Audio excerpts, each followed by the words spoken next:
Well, welcome back to NDTV on what should be an incredible day for our democracy. Election results in 4 states, a semi-final, some would suggest, to the massive general elections next year. It will be huge today. Now, you did hear me correctly, by the way, 4 state results. That's because the results of Mizoram will be announced not today, but will be announced tomorrow. But today, the fate of Madhya Pradesh, Chhattisgarh, Telangana, Rajasthan. We'll have that up. And in fact, the first lead should be out any time now. Well, till we get that, Vishnu, the data that we do have is the exit polls. It comes with a lot of health warnings, and the exit polls which were out on Friday, in a certain sense, were all over the place. In Rajasthan, 7 out of 10 agencies predicted a BJP win, in keeping with the parampara of Rajasthan politics, the revolving door for the last 30 years. In Madhya Pradesh, interestingly, it's going to be too close to call. It's 5 each. Saying that it's going to be either the BJP or the Congress wafer-thin majorities last time around as well. Election, so like I said, too close to call. A Congress win has been predicted with a certain sense of unanimity in Telangana among 7 agencies. They're predicting a big upset for the BRS, but that's essentially all in the past now. That's just data that we had on Friday. Today, of course, we're going to continue to bring you the quickest leads, the most credible election results here on NDTV. We won't get ahead of ourselves. We'll just bring you the results, the numbers as they come in. And of course, we'll be joined by India's best analysts as the day emerges, with the best newsmakers from around different parts of the country as well. So, counting has started. It started a short time after 7 a.m. So the process of getting the results is well underway in various election centers in these 4 states. The results will come in eventually. Leads often get translated into results very, almost inevitably. So what you will first start seeing are leads. Postal ballots will come in. Postal ballots may indicate a certain trend, but do not go by that trend, because the number of postal ballots, just a fraction of what the overall election ballots are. So counting, the leads will be coming in any time. By noon, it's going to be fairly interesting, because Madhya Pradesh and Rajasthan, no one really knows where it's going to go. Rishika? Well, absolutely. And, while we are joined by a panel of experts, we have Manisha Priyam and Sandeep Shastri with us in the studios. We're also joined by Bhaskar Ghosh, leader of the BJP. Joining us from Ground Zero, Arvind Gunasekar. He's live with us from the Delhi BJP office. Suma Sudhir joining us from Telangana, and Vedant joining us from Jaipur. But I want to first go across to Arvind. Arvind, you're at the wrong office, because we got shots of laddus coming in from the Congress office in Delhi this morning. Yeah, Rishika, BJP is also equally upbeat, and also they are also confident about winning all the 3 major states or big states, Hindi heartland, let it be Chhattisgarh, Rajasthan, Madhya Pradesh. Though they are also confident that they would be increasing their tally compared to last time in the southern state of Telangana also. But as the usual practice of BJP, the celebrations will begin only post 4 p.m. Though Congress will always start with the celebration, but at the end of the day, it will be BJP. That has been the usual trend that we have seen in the recent past, and that goes with the way. And that's why today also, though every arrangement is being put in place in the BJP headquarters also, if predictions go and also the results come in favor of BJP, we can expect a huge celebration, grand celebration in the BJP headquarters in the national capital, with Prime Minister along with BJP National President JP Nadda and senior leaders like Amit Shah and Rajnath Singh to come to a BJP office for celebrations. But BJP is very confident in winning all the 3 states, Chhattisgarh, Rajasthan and Telangana, Chhattisgarh, Rajasthan and Madhya Pradesh. In Telangana, they are also hopeful that they would be increasing their tally. Rishika? All right, I just wanted to go across to Bhaskar Ghosh. Bhaskar, now, you are bound to say that the BJP is going to win in all of the states. That I understand that. That is your compulsion. Will you at least admit that it's going to be close in Madhya Pradesh and Rajasthan, or do you not agree? See, of course, it is my compulsion to let through your channels to everyone that what is need to happen and what is going to happen. Okay. There's 2 things what need to happen. If you talk about Madhya Pradesh... All right, Bhaskar, 1 second. The first lead is out. I'll come to you in just a moment. The first lead is out. We're going to be bringing you... Yeah, that's right. In Rajasthan, it is in favor of the BJP. Whether this is auspicious for the BJP, we've got a big thumbs up from Bhaskar just now. Morning shows the day. Right? But the first lead... But carry on with your answer. Go ahead. Yeah. So what is need to happen, what is going to happen? need to happen. Obviously, in Madhya Pradesh, we have given the Sushashan Raj, and we have given the Bimaru state to a most developed state. So it's need of the hour, need of the day, need of the year that BJP should come forward with double engine of government, and we give more and more developments. We should keep the MP in the path of development, not in the path of corruption as the Congress has done it before. And if you talk about other states like Chhattisgarh, 15 years we have ruled in Chhattisgarh, and 5 years we have seen how the corruption has ruled over there. Right. So there is also need that people should make their conscious use of their political power, their democratic and constitutional power, to again allow us to come into the power and give them associations. Now we are going to a small state like Telangana. Telangana, we are already declared that if there is an CM, then we'll be giving importance to the OBC. So Telangana also need an OBC CM, and if the OBC CM, then we are the alternatives over there. Okay. So this is the need, and the first morning shows the day that we have taken the first results come out on today. So in and fact, I think these this are will continue. postal leads, Bhashkar Da. Yes. We've got a couple of, Rishika, you want to go through this? We've got Chhattisgarh also in terms of leads coming in. So one lead coming in from Chhattisgarh at the moment, which is in favor of the Congress. Two coming in, Vishnu, from Madhya Pradesh, both in favor of the BJP. And of course, that first lead coming in from Rajasthan. Postal ballots, lots of health warnings with these leads. But those are the numbers. They'll, of course, rapidly keep changing, and we'll keep updating you. But, you know, very quickly, let's bring in our reporters, Uma Sudhir and Vedant Agarwal, both joining us. Before I go across to Vedant, Uma, to you, so far it's, you know, nothing, no lead so far coming in from Telangana, but it's going to be very interesting because the exit polls in a certain sense have almost unanimously predicted a huge upset for the BRS. Uma? Yes, indeed. But the BRS and KCR not wanting to appear not confident. In fact, the official residence of the Chief Minister, which is called Pragati Bhavan, even got a fresh coat of paint as though they are preparing for a new term in office. And that was an indication perhaps to the people. He called in people and told them that we are confident, don't worry. But that is also, I would think, an appearance of confidence and something that they want to convey to their cadre, because this is a very delicate situation. You have the Congress already appointing observers for the process of forming the government. You have D.K. Shivkumar here, you have Deepa Das Munshi, Ajay Kumar, Muralidharan and K.J. George, who are supposed to oversee the formation of government here in Telangana. So what happens is the MLAs have all been asked to come to Hyderabad, and we are already hearing about a 5-star hotel in which they are going to be kept, so that they are kept safe from any kind of poaching that is possible if the numbers are not good enough. But as you mentioned, first, the story of the postal ballots, and yesterday a policeman was telling me, you will know in the first half hour how we are voting, and that the mood of the, the government employees also is important in Telangana, because one of the things that was spoken about was the fact that the BRS government was delaying salaries hugely, and they were getting paid on 20th and 21st, and for many of them the EMIs was a big issue. So that also does show the mood of government employees, and therefore I would think the postal ballots indication in Telangana also would be important. So there are about 1.8 lakh postal ballots that need to be counted, after which of course at 8:30 the other process will start of the EVMs itself. So the rounds that Vishnu was asking about earlier, 14 rounds is what most of the time, most of the constituencies it is, but about 6 of them it goes up to 28 rounds, and each round we expect will not take more than 15 minutes or so. Okay. So we don't have the numbers yet for Telangana. Nothing's changed there. But what Uma is saying, that hotel bookings have already started. 5-star hotel bookings have already started. So Uma, you have a long day ahead of you, that's for sure. But very quickly, Vishnu, the numbers, like I said, changing very quickly. There are 3 leads for the BJP in Madhya Pradesh, 2 for the Congress, and 2 each in Rajasthan. And Telangana also, we finally have the first lead, which is coming in favor of the BJP. Amritanshi is also joining us from Bhopal. But quickly, let's go across to Vedant first. So Vedant, if you look at what the numbers look like at the moment, initial leads, of course, just coming in. It's 3 for BJP, 2 for Congress. But interestingly, the others are 0. But according to what you and Harsha have been telling us, this others number is going to be very crucial, isn't it? They're going to be very, very important as far as Rajasthan is concerned.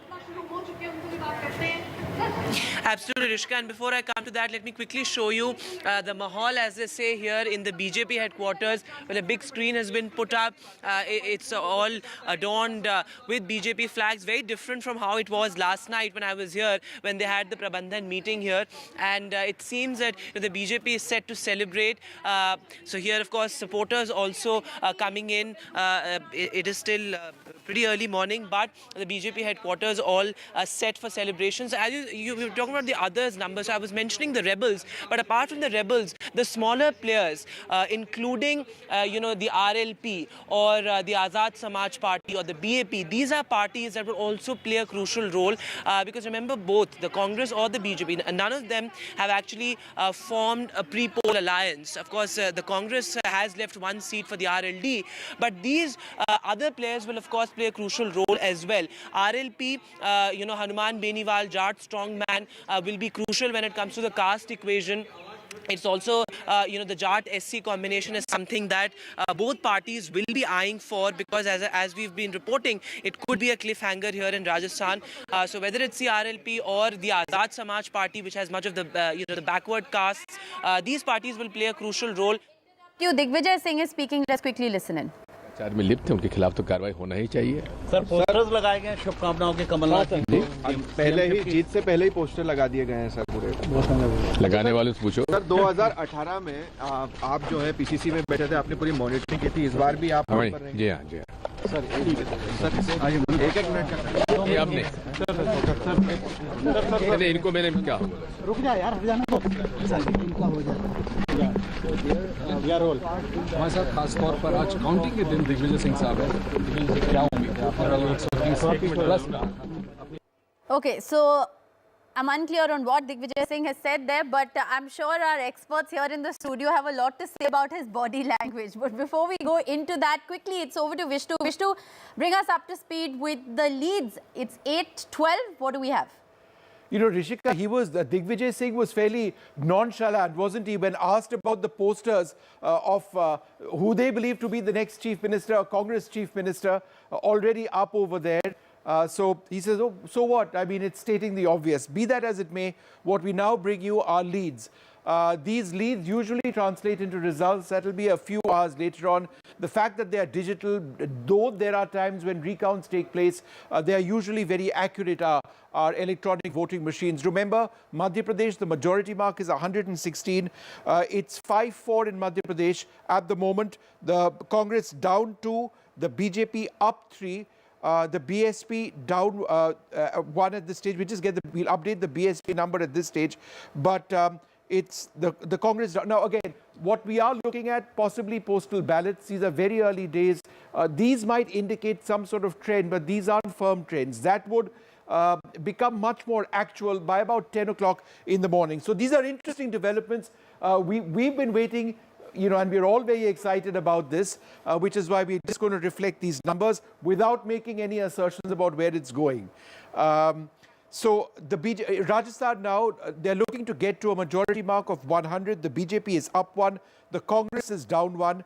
So nothing for the other parties as well. Others is going to be a big factor, as my colleague Vedant was mentioning, both the BJP and the Congress reaching out to others. So that's what the situation is at the moment. BJP up at 8, that's up 1. The Congress at 6, down 1. Let's take a quick look at Chhattisgarh. The Chhattisgarh numbers are quite interesting over here. They need to get to a majority mark of 46. So the Congress, no change over here. They're at 6, no change for the BJP. They haven't got any so far. So it's early days in the state of Chhattisgarh. So let's, in fact, it's now 7 in favor of the Congress party. Again, no change from last time around. Telangana, you're looking at the majority mark of 60 at this stage. The BJP up 3. That is interesting, even if it is a very preliminary trend. The BRS at 2 and the Congress at 1. That's down 1 for the Congress last time around. The BRS down 2. So up 3 for the BJP. It is an early trend in Telangana, but I can tell you that Bhashkurda is, despite the fact that he's going to say that he's not surprised, I would suggest even with this very early trend, he might be. But I wanted to go across to Dr. Shastri for a quick sort of understanding or analysis of what we've actually seen so far. So go ahead. Vishnu, I think the important point we need to make is this plus and minus which we are showing down is about last time who won that seat and this time where is the trend moving towards. And I think the caution you exercised in the start that initially these are all postal ballots and in the past postal ballots have not been an indicator of how the trend finally shapes up. So we would need to wait for another half an hour to 45 minutes Oh, to just be half able an to hour get to some 45 firm minutes to trends get coming in. a firm. So Telangana at the moment, the BJP up 3 from last time around at 3, the BRS at 3 down 2, the Congress down 1 from last time, but again very, very early in the moment. Rishika. Yes, Manisha ji, you also wanted to come in. Saying the BJP in the postal ballots doing well tells us something about the nature of citizenry that votes through electoral ballots and the BJP doing well there, even in the state of Telangana, where certainly the BJP is not poised to be anywhere in the victory race. Even there, the early leads in the postal ballots are showing that there's something about the BJP and the postal ballot that one needs to understand. Okay. Rajat Sethi is also with us. Thanks for being in the studios. Amritanshi is with us from Bhopal. But I want to very quickly go across to Shweta Shalini, BJP spokesperson, who's joining us at the moment. Thanks very much, Shweta, for being with us. Quick first reaction from you on what we're initially seeing. As far as Rajasthan and Madhya Pradesh is concerned, it's no surprise that even the leads as far as postal ballots are coming in are quite neck and neck. Yes, I think we are all set for celebrations in any case. We are saying this, that the total number of seats that we are going to get today, the total number of people winning is going to be the maximum with BJP. Also, the maximum number of states are going to be with BJP. So we are in the mood to celebrations, and that is exactly what we are seeing right now. I think I just heard Manisha ji talking about postal ballots. See, the mood of the nation is to choose politics of performance over politics of parivar. The mood of the nation is primarily to not split the country into castes, but actually vote for development. And that's exactly what we are seeing. Yes, it's too early to comment. You win some, you lose some, but I think the mood of the nation is very clear, very early on, and I feel that that is what is going to determine the future course from here on. All right, I would have expected that you'd have a lot more to say on Telangana, Rajat Sethi. The leads as far as Telangana are concerned at this stage, very, very interesting. She doesn't give a damn to all of it. Rajat Sethi? Yeah, very interesting, the leads that we're seeing in Telangana right now. Well, Telangana might spring a few surprises towards because of the last leg of BJP's campaign. In fact, Prime Minister Modi, he himself singularly led BJP's last-minute blitzkrieg, which we saw that, infused some level of confidence in the Karyakartas. I know it was too little too late, but nonetheless, PM does the job of at least ensuring that wherever there is an election, win or lose is secondary, he's out there to boost the morale of his cadre. I do see that Telangana is a very interesting case. Uma was mentioning, by the way, a lot of Congress people who were contesting the elections were busy lobbying in Delhi for ministerial berths right when the election wasn't even concluded. That was the confidence that Congress rank and file had vis-a-vis Telangana. So it's very surprising that that's the kind of groundswell support that Congress was witnessing. There was a wave of tremendous scale blowing in Telangana, wave for change. So I think it should reflect, and the BRS, all the seats that we are looking at, it's sad news for BRS net. Right.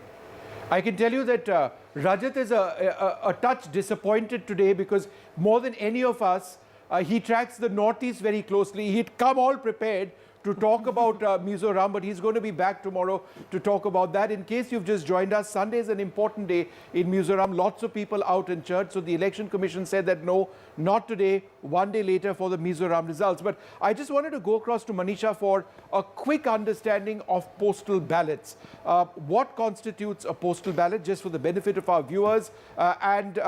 What is the number of postal ballots? Obviously different for every state, but as a percentage, by and large, of every single state, of all the ballots, what would it be? Vishnu, the postal ballot is definitely an important extension of the franchise in India. Those serving the India's armed forces out on difficult postings, they would have been disenfranchised had it not been for this extension mechanism. It's sent out to them, and they are able to register their vote. Remember, they are a citizenry of India too. So mostly from those serving on frontier posts, they are given this opportunity. This time around, I believe also the senior citizenry have been included in here. So I would say the numbers have swelled somewhat with this inclusion. I don't have an exact count of the percentages where Dr. Sandeep Shastri may have something to say. But one statutory warning that I do have to give out, that in the past, many elections have been called based on these early trends.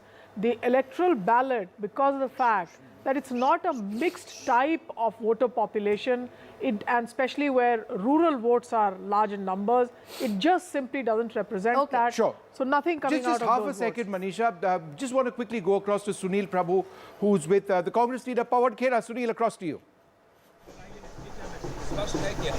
Thanks, Vishnu. Here at the Congress office, the bands have started, and I'm joined by somebody who's not only worried about the Congress party, but his own wife who's contesting from Telangana. So any news from your wife about how she's done? Well, I haven't yet watched the results because I've been talking to the media here. But I'm absolutely confident that all the 4 states are coming to the Congress party.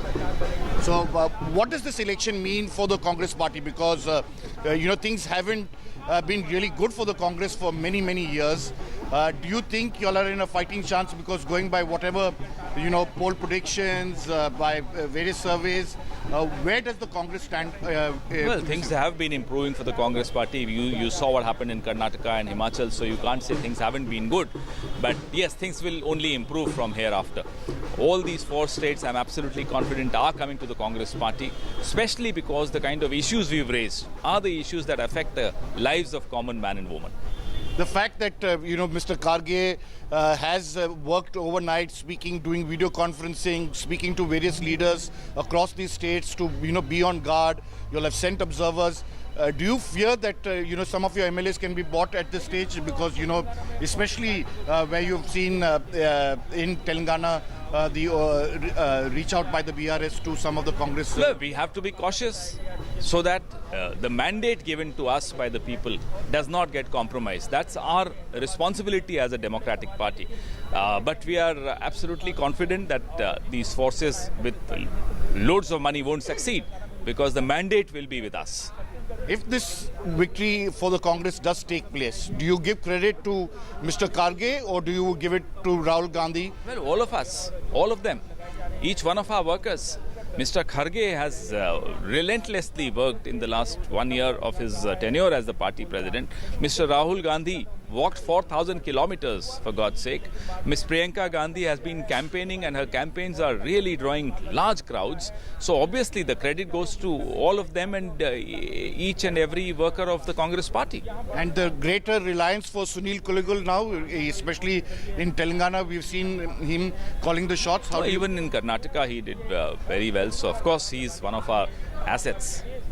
So here you have it, Vishnu. This is initial time, but the Congress being extremely cautious, as Mr. Pawan Khera says, and really sending a team of observers all over to ensure that its MLAs are intact and there is no delay in holding a CLP meeting and staking claim, given the fact that they don't want to take chances as they have seen in the earlier times. Sunil, just don't eat too many gulab jamuns or laddus. I mean, there's a long election left. Just a quick warning, a rider over there, Sunil. All right. From the Congress office in Delhi, let's take you right across to the BJP office in Bhopal. My colleague Amritanshi is there. Amritanshi, it was very interesting because earlier, our colleague Himanshu was at the Congress headquarters in Bhopal, where there were these huge posters congratulating Kamal Nath on becoming the chief minister. What is the sense at the BJP office? Any such large life-size proclamations up on posters? Congress is very confident about their winning in Madhya Pradesh, but in the BJP office there are many people who are like sitting here and also monitoring about the results in Madhya Pradesh because the stage is all set for the nail-biting showdown in Madhya Pradesh, and the exit polls have sent the mixed signals with many placing BJP ahead in this crucial background especially. The electoral drama has kicked on, and the postal ballots are now in the counting on all the 52 districts headquarters, and we have the leads that the opening leads in which in about 54 seats the BJP is leading in 54 seats and Congress is leading in 69 seats, and other political parties have like 6 seats on which they are leading right now. We have some initial numbers. Also the people who are specially sitting here are stuck to the TV right now and continuously monitoring. This is the war room of BJP, the control room of BJP. In some, the central minister Ashwini Vaishnav. You know, very interesting, Vishnu, because what Amritanshi is actually telling us from the BJP war room is that their leads, of course, are much, much faster. But that's the whole thing, isn't it? We're getting you the most credible, solid leads here. So, Vishnu, over to you. What's the latest? So I think it would be interesting at this stage to actually look at what we are, very, very early. So let's focus on Rajasthan. Parties would be looking to get to a majority mark of 100. The BJP at this stage is up 7 from last time at 20. The Congress and its allies down 3 from last time. Others down 3. But I think the key statistic or the number would be this. At this, at 20 to 18, it is very, very close.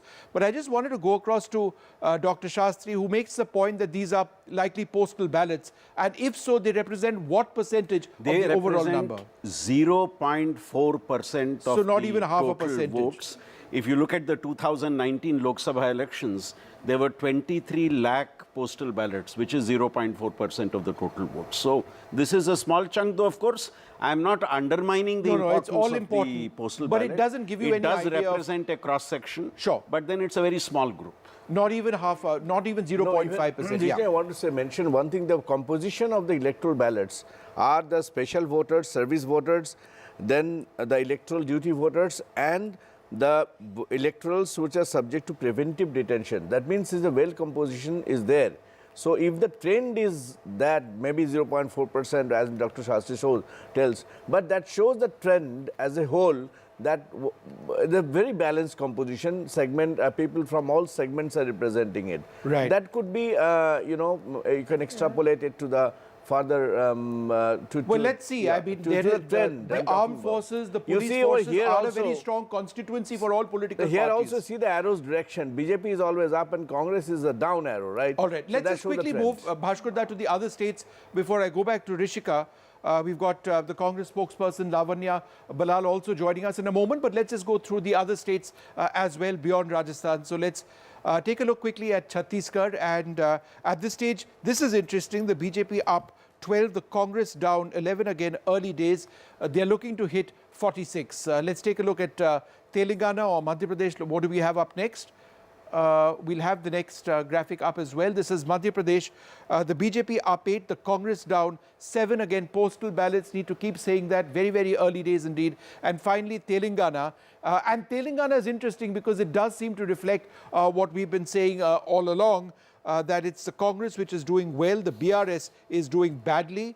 And the BJP at this stage is doing better than last time around. But again, very, very early days. This is largely viewer interest. Not even 0.5% of the overall ballots are being shown over here in terms of leads. Rishika. Well, it was an interesting point, that Bhaskar actually made about the composition of postal ballots. Manisha Priyam, would you agree? Is it really that balanced? Can these actually, does this actually really tell us anything at all? Okay, ask him the question, how many women voters in the electoral postal ballots? That will give you an answer. How many rural voters, how many scheduled castes, how many scheduled tribe? So India's diversity is its strength and it's the character of its democracy. The postal ballot is a very important statement of the fact that the franchise extends to one and all. And I think it rests there. Any mood to extrapolate or generalize let it come with a caution cannot be done. So not. And thank God it's not a Friday, it's a Sunday. We are with the voters today. We are waiting for their mood and not celebrating a Friday as we did with the exit polls. All right. Lavanya Balal of the Congress Party is also with us. Lavanya, your first reaction to the numbers that we're seeing up on our screens doesn't tell us much right now. But I can say that, if you just look at the initial trends as of 8:30 a.m., it is neck and neck across the states. Good morning, Vishnu and Ridhima both. Yes, this is a very exciting day. Of course, the postal ballots do scare us a little bit right now in a couple of states. But we are very, very sure about the way this 5-state election results will go. And we are quite confident of forming the government in multiple states. Would you, Lavanya, be... you say that, but at the same time, the information that we are getting, certainly in the state of Rajasthan, is that both the Congress and the BJP have already made feelers to rebels. We do know in Telangana, there is, but this is, of course, in the case of the BRS, that they have apparently booked a 5-star hotel. So the point is rebels, smaller parties, others. Do you believe by the end of this day, a couple of hours from now, all political parties, including the Congress, could be making a beeline for them? Congress is not planning an Operation Hasta, as it is called. Operation Kamala is the trademark of the BJP. In Telangana, of course, we do not need anyone else. We know independently we are going to form the government there. In other states, if people from other parties or independent candidates want to come and join Congress, they are always welcome. And we won't say no to them. But are we going to poach MLAs from other parties? Absolutely not. That is not how the Congress party functions. Lavanya, another quick question. In Madhya Pradesh, there's already this huge cutout, which we actually briefly saw of Kamal Nath in your office saying that, look, he's going to be the chief minister. The Congress party, aren't you getting ahead of yourselves? Absolutely not. I think the cadre, if you look at the last 5 or 6 months, the way the cadre has been very aggressively working and not, usually we are accused of being very laid back and not hungry for success. But that has changed quite a lot among the cadre. And I think this is the cadre's feeling. The cadre is very excited that we are on our toes when we are facing elections. And I think it's their emotions that they're expressing. We are not getting ahead of us. No. Okay. Well, let's quickly shift our attention for a quick reaction from K. Kavita. Let's just take a look at what the situation in Telangana is. Telangana के लोगों के आशीर्वाद से हमें बहुत confidence है, हम वापस अच्छे से जीत के आएंगे. अभी तो 1-2 घंटे का ही समय है, लेकिन कॉन्फिडेंस तो भरपूर है. होपफुली लोगों के ब्लेसिंग के साथ अच्छे से सरकार में वापस आएंगे. लगभग आपको कितने सीट नहीं, अभी तो देखेंगे 1-2 घंटे में, बट अच्छा मिलना चाहिए क्योंकि हमने अच्छे काम किए हैं. लग रहा है कि बहुत अच्छे से नंबर मिलने वाले हैं. All right. Well, very quickly, I'm going to get in, reactions from all of our studio guests on the numbers that we're seeing right now and how each of them are looking at these numbers. But before that, I want to quickly get in a reaction from Manish Kumar joining us from Raipur at the moment. Manish, if we look at the numbers at the moment, as far as Chhattisgarh is concerned, it's 21 leads for the Congress, 20 for the BJP. So very neck and neck. Manish. All right, we'll try and go. Obviously, the postal ballot trends are not showing, such a clean sweep for Congress. I have with me Congress party spokesperson Shashi Bhushan Shukla. Sir, ये जो अभी तक के postal ballot के रुझान जो आ रहे हैं, उससे तो लग नहीं रहा है कि काफ़ी नेक टू नेक लग रहा है. देखिए, पोस्टल बैलेट के भी पूरे रुझान नहीं आए हैं, उसके साथ अभी ईवीएम में नहीं खुला है. और पोस्टल बैलेट के रुझान में भी हम 44 सीटों पे आगे चल रहे हैं. भारतीय जनता पार्टी मात्र 20 सीट में आगे चल रही है. जैसे जैसे ईवीएम खुलेगा, आप देखिएगा, हमने जो लक्ष्य निर्धारित किया था कि अब की बार 75 पार, हम उस लक्ष्य को प्राप्त करेंगे. हम लेकिन जो एग्जिट पोल के भी जो रुझान थे, उसके अनुसार जो नतीजे आए थे, उसके अनुसार पिछले बार के 2018 और 2023 में काफ़ी बीजेपी का परफॉर्मेंस काफ़ी इम्प्रूव किया है. देखिए, किसी भी एग्जिट पोल ने भारतीय जनता पार्टी की सरकार नहीं बनाया था. एग्जिट पोल के नतीजे आने चालू हो गए हैं. सारे एग्जिट पोल ने भी कांग्रेस की सरकार बनाया था. एग्जिट पोल में भी हमारी सरकार बनेगी और हमारी सरकार उस मैजिक नंबर के साथ बनेगी जिस नंबर को लेकर हमने चुनाव अभियान चलाया था, 75. So, Risika, Congress Party Chief Spokesman in Raipur is still confident that they will be able to repeat the 2018, performance. But obviously, as far as postal ballot trends are concerned, it is showing, like a neck-to-neck fight in Chhattisgarh as of now. But they are very confident, they are very hopeful that once the real EVM counting is on, they will be able to establish a clear-cut lead over their nearest rival, BJP. Risika. Very interesting. I just want to very quickly tell our viewers that while we're looking at the leads in terms of numbers, as far as the heavyweights are concerned in Madhya Pradesh, Shivraj Chauhan, Kamal Nath, Jayavardhan Singh, Prahlad Singh Patel, Narendra Singh Tomar, all leading at the moment. And that appears to be the case with all of the heavyweights, Ashok Gehlot, Sachin Pilot, Diya Kumari, Vasundhara Raje, Balaknath, all leading, but very interesting. I just want to point out here, Bhupesh Baghel in Chhattisgarh is actually trailing from Patan. Vijay Baghel is leading. We'll continue to get you all of those, big heavyweights and how they are faring as far as the postal ballot leads are concerned. But Pratibha is joining us at the moment, and I think she has a guest with her. Pratibha? Yes, 2 minutes. Yes, Pratibha. Yes, I have with me Karnataka Minister K.H. Muniappa, who has come all the way down to Telangana. Sir, the leads pointing to Congress's victory, and how sure are you? Yes, we are getting the majority. We will form the government. I have been there from the last 10 days. The people are in favor of the Congress party. The KCR rule has totally destroyed the Telangana progress. People realize now they are themselves as ready to vote for the Congress party. They voted, and we will definitely form the government, Congress party, our ideology, our programs. Whatever we have given in Karnataka, the same, more than that, we have assured, and those guarantees is going to be implemented. But sir, there are also talks of Karnataka ministers flying all the way down to Telangana to protect the candidates of the Congress. Is there any kind of poaching that you expect? No. Our people are well-matured people and dedicated people. They are loyal to the Congress party. There is no question is not arising. They are very sincere people. That will not arise in Telangana. Telangana, Congress leaders are united and MLAs also going to be united. There is no point of changes there. So in case the numbers fall short, 60 being the magic number, what is the plan B of the Congress? That point does not arise. We are going above 70, 75. That will not arise. Thank you, ma'am. So that was Mr. K.H. Muniappa talking to us, saying that they are absolutely sure of the majority for the Congress here. But then there is also speculation that Karnataka ministers have been flown down to Telangana, mainly to ensure that their candidates are protected here in Telangana. All right, thanks very much. What we're going to do now is just take a look at where some of the heavyweights in this contest, we'll go from state to state, where exactly they're placed. Let's start off with Telangana. Again, quick reminder, these are very early days. These are ballots, postal ballots, which are coming in at this stage. But if you look at leads at this stage in Telangana, Etala Rajendra, the former finance minister of the BJP, is leading at this stage. Let's just take a look at some of the other ones. And this is really interesting.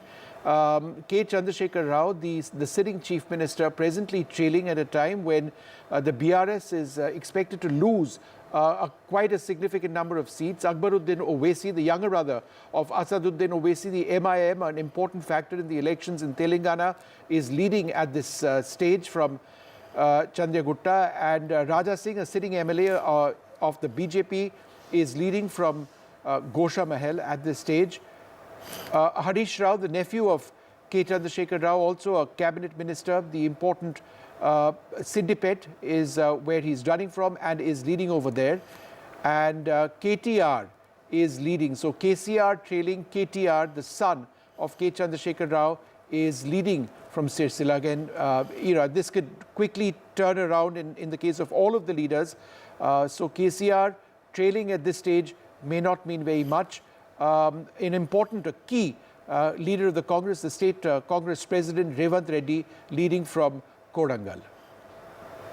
Right. I just want to very quickly also, look at what's happening in Chhattisgarh, which is very interesting because Bhupesh Baghel, the sitting Chief Minister of Chhattisgarh, is actually trailing at the moment. Very interesting again, KCR trailing there in Telangana and Bhupesh Baghel trailing. But again, all of these come with a lot of health warnings.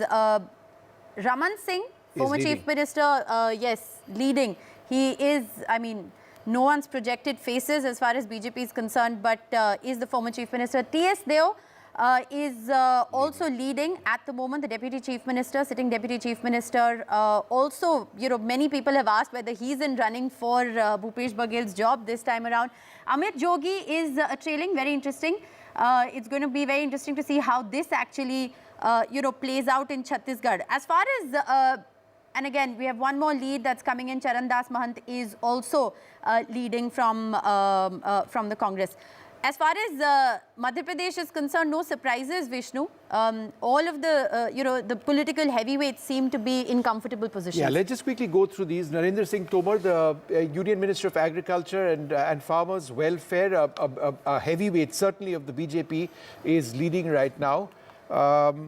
If you take a look at Narottam Mishra, another strong BJP leader from Datia, the Home Minister and 6-time MLA in Madhya Pradesh, is leading as well. Shivraj Singh Chauhan hasn't been projected as the Chief Minister yet, but he is a huge factor as far as the BJP is concerned, leading again in Madhya Pradesh.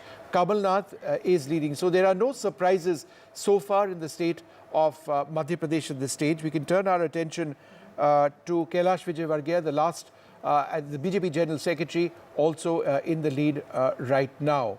So let's turn our attention to the next state. Rajasthan, I believe, is what we can actually share details with. CP Joshi in Rajasthan. The Assembly Speaker is leading. Rishika? Yes. If we just look at the overall numbers and quickly, I just want to get in reactions from everyone. Manisha Priyam, to you first. BJP leading narrowly, though, in Madhya Pradesh. Congress leading, at least at this moment, appears to be quite a significant lead as far as Rajasthan is concerned. Even in Telangana at the moment, the Congress lead significant. Chhattisgarh also, well, one can't really say significant, but the Congress leading. How are you looking initially, at around 840, how are you looking at these leads? So I will just say that in the postal ballots, it appears there's a neck-and-neck fight. The BJP leads narrowly in the postal ballots ahead of the Congress in Madhya Pradesh. In Telangana, you have the Congress clearly leading in the postal ballots. And second, however, is the BRS and the BJP at a third position. More or less in terms of what the exit polls have predicted, the outcomes for Telangana will be like. But once again, these are just postal ballots. In Chhattisgarh, you have the Congress leading, but with a slender lead ahead of the BJP, and once again in alignment with what the exit polls have had to say. But most of this comes with the absolute statutory warning that this means nothing in terms of what the day ahead could look like. Let's still wait for what the verdict of the people is like. I would say that we also look for some sensational news from whatever news is coming in. From whatever news is coming in, it seems the one tall political leader, Bhupesh Singh Baghel, who was known to be the Chhattisgarh, he's trailing. Yes. And I think all the other important leaders who were supposed to even be in tight fights like Narendra Singh Tomar, but all the other chief ministerial contenders, all of them leading from whatever we can see. A Baghel leader from the Bharatiya Janata Party seems to be the person, Vijay Baghel, who seems to have given an early counter to Mr. Bhupesh Baghel. Once again, let's wait for what the day ahead has to tell us. Rajat, you had a point to make. I'll just come to you in half a second. Yeah. In Chhattisgarh, I think whomsoever, all reporters who met Amit Shahji, he said that you're going to be up for a big surprise in Chhattisgarh. In fact, he was like all out betting in support for a massive upset in Chhattisgarh. Looks like if CM is trailing, there are certain signals or signs on the ground that not everything is cool with something which became almost like a fait accompli election. Chhattisgarh BJP wasn't even projected to have a chief ministerial phase. They had a weak organization for 4 or 5 years. But look at the results. BJP just stuck on to its promises and ensured that the anti-incumbency vote keeps getting, aggregated around its own candidates. Plain, simple, vanilla election campaigning, and you see the results.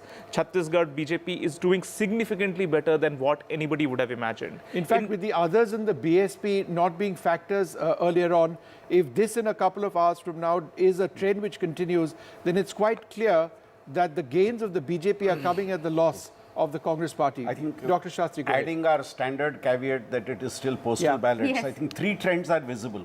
I think Madhya Pradesh is proving to be much closer than what was expected. Which is and what now you'd the expected. Congress has more leads in the postal ballot. In Rajasthan, clearly the BJP is ahead of the Congress. Chhattisgarh also initially the BJP was ahead, but now the Congress is pulling forward. And Telangana also very clearly the trend shows the Congress is ahead. So what the exit polls seem to have projected, By at and least the large. postal ballots are showing that that is the trend. Yeah, that's true. Prima facie. All right, let's go quickly across to NDTV's Aarti, who's not in the war room, but she's in another war room, which is our newsroom, even the bigger war room, as it were, with a lot of details on what you can actually pick up on ndtv.com. We are tracking every last aspect of this election. Aarti, go ahead. That's right, Vishnu. Now let me take our viewers through what exactly they're going to see on ndtv.com. Firstly, on the very top, we have all the latest trends of the counting that's happening of late. Now, later you'll see, of course, the breakup, then the alliance, the leads in 2018, what the change, again, when it comes to each state. This is, of course, a graphical representation here that you'll see. Now, when you scroll further, you will see the top stories, of course, election related from each state, and you'll also see the latest updates from every minute. So, of course, the latest, we're seeing how the heavyweights are doing, KCR is trailing, Raja Singh leading, KT Ramarao leading, that sort of thing. And this is, of course, a timeline of events that you're going to see. Now, this is another interesting aspect. On ndtv.com, you're going to see a heat map that will explain the change of seats from 2018 to 2023 here. You can just simply swipe and then you'll be able to see the change there on this map. Of course, each state we're tracking on the website. Here you're going to see heavyweights that you'll have to look out for in the elections. You're also going to see seat change. Of course, another graphical representation of the seat change there per state. Now in Rajasthan, again, you're going to see the heat map, the heavyweights, the seat change in Chhattisgarh as well. You're going to see how, in fact, you'll be able to get a better picture here in the heat maps as the time goes on today, as the counting continues. But of course, you'll be able to track it every minute on the website and in Telangana as well. All the interesting players that are contending, and you're going to see that for each state. You're going to also see a heat map and the timeline. All right, Aarti, I'm just going to jump in quickly because we've got something important coming up. Rishika. Yes, Kamal Nath is in fact speaking with the press. Let's just quickly listen in. मैं कोई उलझन मैंने देखे नहीं। मुझे मध्य प्रदेश के मतदाताओं पर पूरा विश्वास है कि वे अपना भविष्य सुरक्षित रखेंगे। ये सब 10:30 11 बजे सर कितनी सीटों से इस बार लग ये रहा है? सब सीट पीट तो आप मत गिनिए, पर हम बड़े आराम से सर बीजेपी के बड़े लीडर्स मध्य प्रदेश आ गए हैं। वो आ गए हैं, बड़े लीडर्स का तो वोट चलता नहीं भाई, वोट तो पब्लिक का चलता है। सर सरकार बन रही है, आप लोग क्या करिएगा?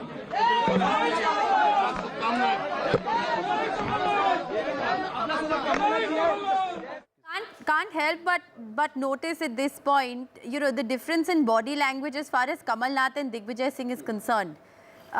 Sandeep Shastri, would you agree? I mean, it was also awfully quiet where Digvijay Singh was. But I think there is a sense of buoyancy and a sense of reluctance. You have the person who sees himself as the prospective Congress candidate, very confident, at least trying to show the supporters that we are on the way. whereas Digvijay Singh being a little more reserved because I think not being a contender himself, he would prefer to play a more low-key role in this. Let's get a reaction from Anila Singh of the BJP spokesperson. She's joining us. Anila Singh, we also have Lavanya Balal, and I'll get her in as well. We saw early this morning, congratulations, Kamal Nath posters come up at the Congress office in Bhopal. Congratulations on becoming Chief Minister. A life-size poster that we were reporting from early this morning. What do you make of that? I mean, if you look at the early trends, it's still too early to call, but there are leads in favor of the Congress in Madhya Pradesh. My Ram Ram to all, and definitely if we talk about any of the political parties, say per se Congress or Bharatiya Janata Party or any of the political party, the workers, they are always so excited and they want their party to win and form the government and their leader to be the chief minister of the state. So this is what Congress party workers are doing. So I do not have to comment on them because it is the excitement and all the party workers do that. But definitely the reality is that Bharatiya Janata Party is going to form government in Madhya Pradesh. Okay. So if they want to put the posters, they can do that. If they want to have momentary happiness, they can enjoy that. But long-term happiness is going to stay with Bharatiya. Long-term happiness for the BJP. I wanted to go across to Lavanya for a quick reaction. I know it's early days, but even if it is early days, are you a bit surprised at Bhupesh Baghel trailing at this stage from Patan? Vishnu, yes, it is a little surprising that he's trailing right now, but it is quite early in the day to decide which way this is going to go. So we will wait and watch. I think around 11 it should be very clear what's the result going to be for the state and the party. So it's quite okay. It is a little surprising. Yes, it is. Right. Uma is also with us. Uma, very interesting if you look at, the heavyweights as far as Telangana is concerned. KCR continuing to trail as far as postal ballots are concerned. He's not going to be very happy. See, KCR is contesting from both Gajwel and Kamareddy, and in Kamareddy, it's actually a very tough fight. It's a triangular fight actually between KCR, Revant Reddy, both of them chief ministerial candidates, should I say, chief minister and chief ministerial candidate. And the third one is Venkatram Reddy, who is in fact a very strong candidate of the BJP. And they had mounted a very strong campaign saying that both these people are outsiders, whether it is Revant Reddy or KCR, and also that you would require a bypoll again because both of them have their own primary constituencies and they are most likely going to give this up, and there is going to be a bypoll again. I'm the one who is a local and I'm going to stay with you, and therefore I should be the one who should be voted in. Also, there is a lot of goodwill among the youth and among the locals there because Venkatram Reddy is someone who has worked there for several years and known locally and known to be involving himself in a lot of social work and activities as well. So Kamareddy doesn't come as a surprise. I should say the overall trend of Congress actually looking much better than the BRS seems to be following what we have been saying, what the exit polls have been saying. Most of the exit polls have been predicting this kind of trend, and that's what is reflecting. And one other point that, among the government employees as well, many of who are casting this postal ballot, there was this anger about KCR not giving the pay revision commission promises that he had made, and many of them who I had spoken to were telling me that it was only during the Congress regime that we actually got the benefits. KCR made several promises but did not pay up. And the second part was that they also spoke about the fact that salaries were getting routinely delayed. Every month the salary would land up only after the 15th or 20th, and many of them had EMIs to pay and they were quite unhappy. So the trend does seem to reflect that kind of a mood, at least anger for the chief minister. Yeah. Okay, right. I believe Harsha is in fact speaking with CP Joshi at the moment. Let's listen in. दिखाई दे रही है, और EVM machine जब उसकी counting शुरू होगी तो उसमें भी सबसे आगे भाजपा दिखाई देगी। सीपी सर, जो मुख्य मुद्दे रहे हैं इस चुनाव में, उसके बारे में आप दोबारा अगर विश्लेषण करें तो आपको क्या लगता है कि क्योंकि अब तो वोटिंग भी हो चुकी है, लोगों से भी आपने बात की है, क्या ऐसा मुद्दा रहा है जो वोटर को टच कर गया है? देखिए, सबसे बड़ा मुद्दा है भाजपा और हमारे शीर्ष नेतृत्व आदरणीय मोदी जी के प्रति जनता का अटूट विश्वास, चाहे युवा हो, किसान हो, महिला हो, दलित हो, आदिवासी हो, गरीब हो, हर वर्ग का उनके प्रति जिस प्रकार से श्रद्धा है, अटूट विश्वास है, वो मैंने अपने जीवन में कभी किसी नेता के प्रति नहीं देखी। और यही अटूट विश्वास का परिणाम है कि भारतीय जनता पार्टी यहाँ एक प्रचंड बहुमत की ओर अग्रसर हो रही है। और कांग्रेस ने जो 5 साल पहले चुन के आए, 5 साल कुछ नहीं किया, जो कहा जिस बात के आधार पर चुन के आए वो भूल गए और 5 वर्ष तक सिर्फ और सिर्फ भ्रष्टाचार और कुर्सी बचाने के अलावा कोई काम नहीं किया। और अंतिम 5 महीनों में कुछ योजनाएं, होर्डिंग और इसके माध्यम से अपना प्रचार प्रसार शुरू किया और उसके पीछे भी मेन मंतव्य यह था कि भ्रष्टाचार कैसे हो, मोबाइल खरीदने में भ्रष्टाचार, अन्नपूर्णा योजना में भ्रष्टाचार। तो जनता ने इनका असली चेहरा देख लिया। सीपी जी, मैं एक चीज पूछना चाहूंगी, जैसे जो मोबाइल वाली योजना थी, अगर आप प्रॉमिस करते हैं कि इतने मोबाइल देंगे और कम देते हैं, तो कहीं कहीं आपको लगता है कि रिवर्स रिजेंटमेंट भी वोटर में पैदा हो जाता है कि नहीं मिला जो कह कर नहीं देना। हाँ। और फिर का हम गारंटी कार्ड, आप 15 अगस्त 2023 को देखिए उनका बयान कि हम बाकी जो माताएं बहनें बची हैं उनको गारंटी कार्ड देंगे। कोई कोर्ट में गए, सरकार से पूछा आप क्या करने वाले हैं, 2 पेशी भी नहीं गए, तीसरी पेशी भी कहा आप कैसे करेंगे, आपका क्या फाइनेंशियल मैनेजमेंट है, तो कोर्ट में सरकार लिख के देती है कि हमारा गारंटी कार्ड देने का कोई प्लान नहीं है। तो ये इनका असली चेहरा है कि आप चुनावी फायदों के लिए घोषणा करते हो, उसका आपके जनता के प्रति संवेदना नहीं है, उनका भला करना आपका लक्ष्य नहीं है। आपका लक्ष्य कैसे सत्ता में आ जाए और सत्ता का लाभ लें। सीपी जी, एक और चीज है कि बागी, दोनों तरफ बागी हैं, आपके भी बागी हैं, उधर भी हैं। कल आपने रात को मीटिंग भी की थी, तो क्या बागियों से कुछ बातचीत हुई है? देखिए, भारतीय जनता पार्टी का मैं सोच रहा हूँ स्पष्ट बहुमत आ रहा है और 135 प्लस जो एक अनुमान है, जिस प्रकार का एक जनादेश पूरे प्रदेश में जाने को मिला, जो जनता का रुख दिखा और जो कार्यकर्ताओं की मेहनत थी और उनका फीडबैक था, उस आधार पर मैं कह सकता हूं कि स्पष्ट बहुमत भारतीय जनता पार्टी को आ रहा है। अगर स्पष्ट बहुमत आता है तो वाजिब है सवाल कि आपकी पार्टी से मुख्यमंत्री कौन बनेगा? ये पार्लियामेंट्री बोर्ड तय करेगा और वो जो भी तय करेगा और निश्चित रूप से प्रदेश के हित में होगा।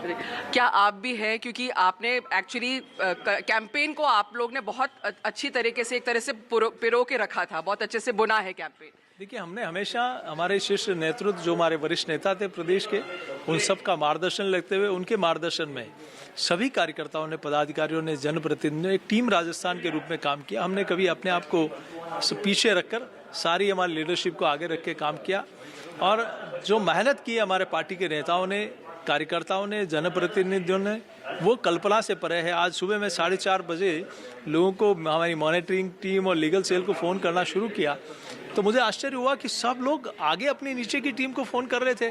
किसी को यह नहीं लगा कि उठाना पड़ा, वो स्वयं अपने काम में लगे हुए थे। तो ये डेडिकेशन, ये जज्बा, ये दृढ़ इच्छा शक्ति, ये संकल्प भारतीय जनता पार्टी के कार्यकर्ताओं में दिखाई पड़ता है। वसुंधरा जी आरएसएस निम्बाराम जी से मिलने भी गई थी। हाँ, वो पार्टी के राष्ट्रीय उपाध्यक्ष हैं, पूर्व मुख्यमंत्री हैं, तो स्वाभाविक रूप से हमारा एक वैचारिक संगठन। The senior BJP leader CP Joshi over there speaking to my colleague Harsha Kumari Singh. It's all getting extremely interesting at this stage. These are postal ballots. Remember, those account for less than 0.5% of the total number of ballots. However, it is now about to be 9 a.m. In another hour or so, we'll start picking up trends, which we'll be looking at very closely because these will be more fixed trends. They'll be representing a larger number of votes, and therefore, a couple of hours after that, about 12 in the afternoon, we'll know where these elections are headed. For now, this short break.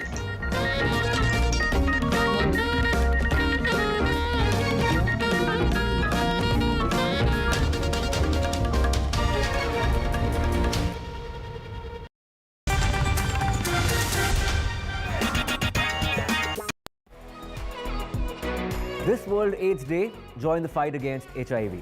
I'm Ayushman Khurrana. This World AIDS Day on the 1st of December, come be a part of the Banega Swasth India campaign and be the change with me. One World Hygiene, 10 kadam, 10 kadam.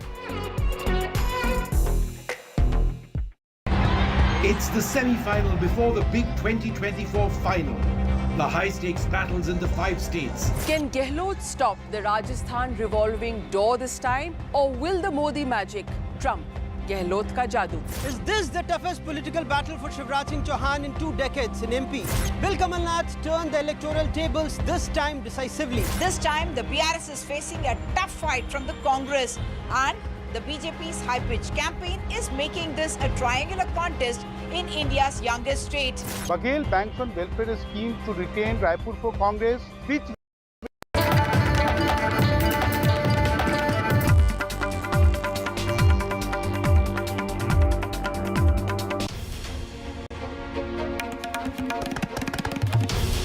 This is NDTV, and you're watching NDTV 24/7.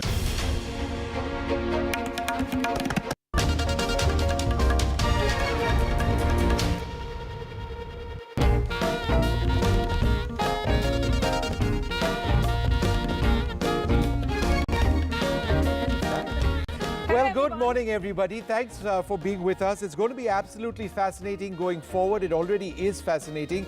We've looked in the past, Maria, at all the exit polls, and the question is whether those exit polls are going to reflect what's going to take place. But 3 broad trends before, I hand over to you for a bit. Madhya Pradesh, what we are looking at now in terms of leads, these are postal ballots, very early. That caveat having been said, it's going to be close. Rajasthan, it appears to be favouring the BJP. Chhattisgarh, the Congress party appears to be ahead. In Telangana, the Congress party appears to be ahead. So in that sense, the postal ballots reflecting what a large number of exit polls had said. Yes. So 1 hour and counting. Of course, it's postal ballot right now. But if you look at the broad trend, Telangana, the Congress is heading for a landslide. Clearly, 60 so far, BRS 25, BJP 9. A lot of concern for the BJP coming from the state of Telangana. The ruling BRS, could it really lose the state? The role that they played in creation of the state, youngest state of India, as we keep saying. Congress at 59, a huge jump for the Congress. A lead of 43, BRS 26 down by 44. But yes, Telangana, as we have been discussing, if the Congress were to win the state, it would mean that it would have the second state in southern India after Karnataka. Now, let's look at the big picture coming from Madhya Pradesh. Mr. Kamal Nath has already reached the Bhopal office of the Congress party. He sounded pretty optimistic, saying, Janadesh logo ka hota hai, not of politicians. So, 18 years of Chief Minister Shivraj Singh Chauhan, what does it mean for the state? Kamal Nath himself is leading from Chhindwara, a constituency that he has represented, Vishnu, 9 terms in the Lok Sabha. And right now it is his son who is representing that constituency. Not much of a surprise that Shivraj Singh Chauhan, the incumbent chief minister, is leading from Budni. Again, a constituency that he has represented almost 7 to 8 terms, besides being an MP for a good 5 terms. By and large, Maria, all the big BJP leaders, in fact, all the heavyweights in Madhya Pradesh are leading in their seats. The only surprise so far, and it was a surprise till even 2 or 3 minutes back, was Bhupesh Baghel in the state of Chhattisgarh, where he was actually not leading. He was not in the lead at that stage. But I wanted to go across to Zulfikar Ali at the Raipur Counting Centre, where he's reporting from. Give us an idea of what's happening over there. And Zulfi, have you been able to ask when will we move from postal ballots to rail ballots from a large number of people? How much more time? I think it will take around 1, 2 and 1.5 hours, and it will be pictures will be clear. Now, first round has been completed, and in most of the seats in Raipur district, 7 seats are there in Raipur, 6 seats. So Raipur South, North, and Raipur West, and Raipur Rural. In only Raipur Rural, Congress party is leading, and 3 Raipur South, Raipur West, and these 3 seats are heading by BJP. So we have to wait for more than 1.5 hours. Then the picture will be clear, because the first round counting is being done, and second round counting in most of the counting center is being started. So that's why we can say we have to wait for some time. now the picture is in a doubt, and, but in all, most of the counting centers, the news is coming. So we can say that Congress is most of the leading in a place and BJP is in a back. So now we have to wait for some time. Then we can say who is heading in a Chhattisgarh. Yes. That was Zulfikar Ali giving a quick update of what's happening in Raipur counting center. But if we were to look at the numbers coming from Chhattisgarh at the moment, let's be clear, it's just 1 hour into counting, Vishnu. So not really the complete picture. No. Just very little. Less than zero. You know, Dr. Shastri was telling me less than 0.5% of the total number of ballots are the postal ballots which are being looked at right now. In most of these constituencies, there would be around 13 to 14 rounds of counting. Yeah, 13 to 14 rounds of counting. But, you know, trends end up being results because of electronic voting machines. Yes. I think, would that, Amitabh, be, you know, a factor, something to look at?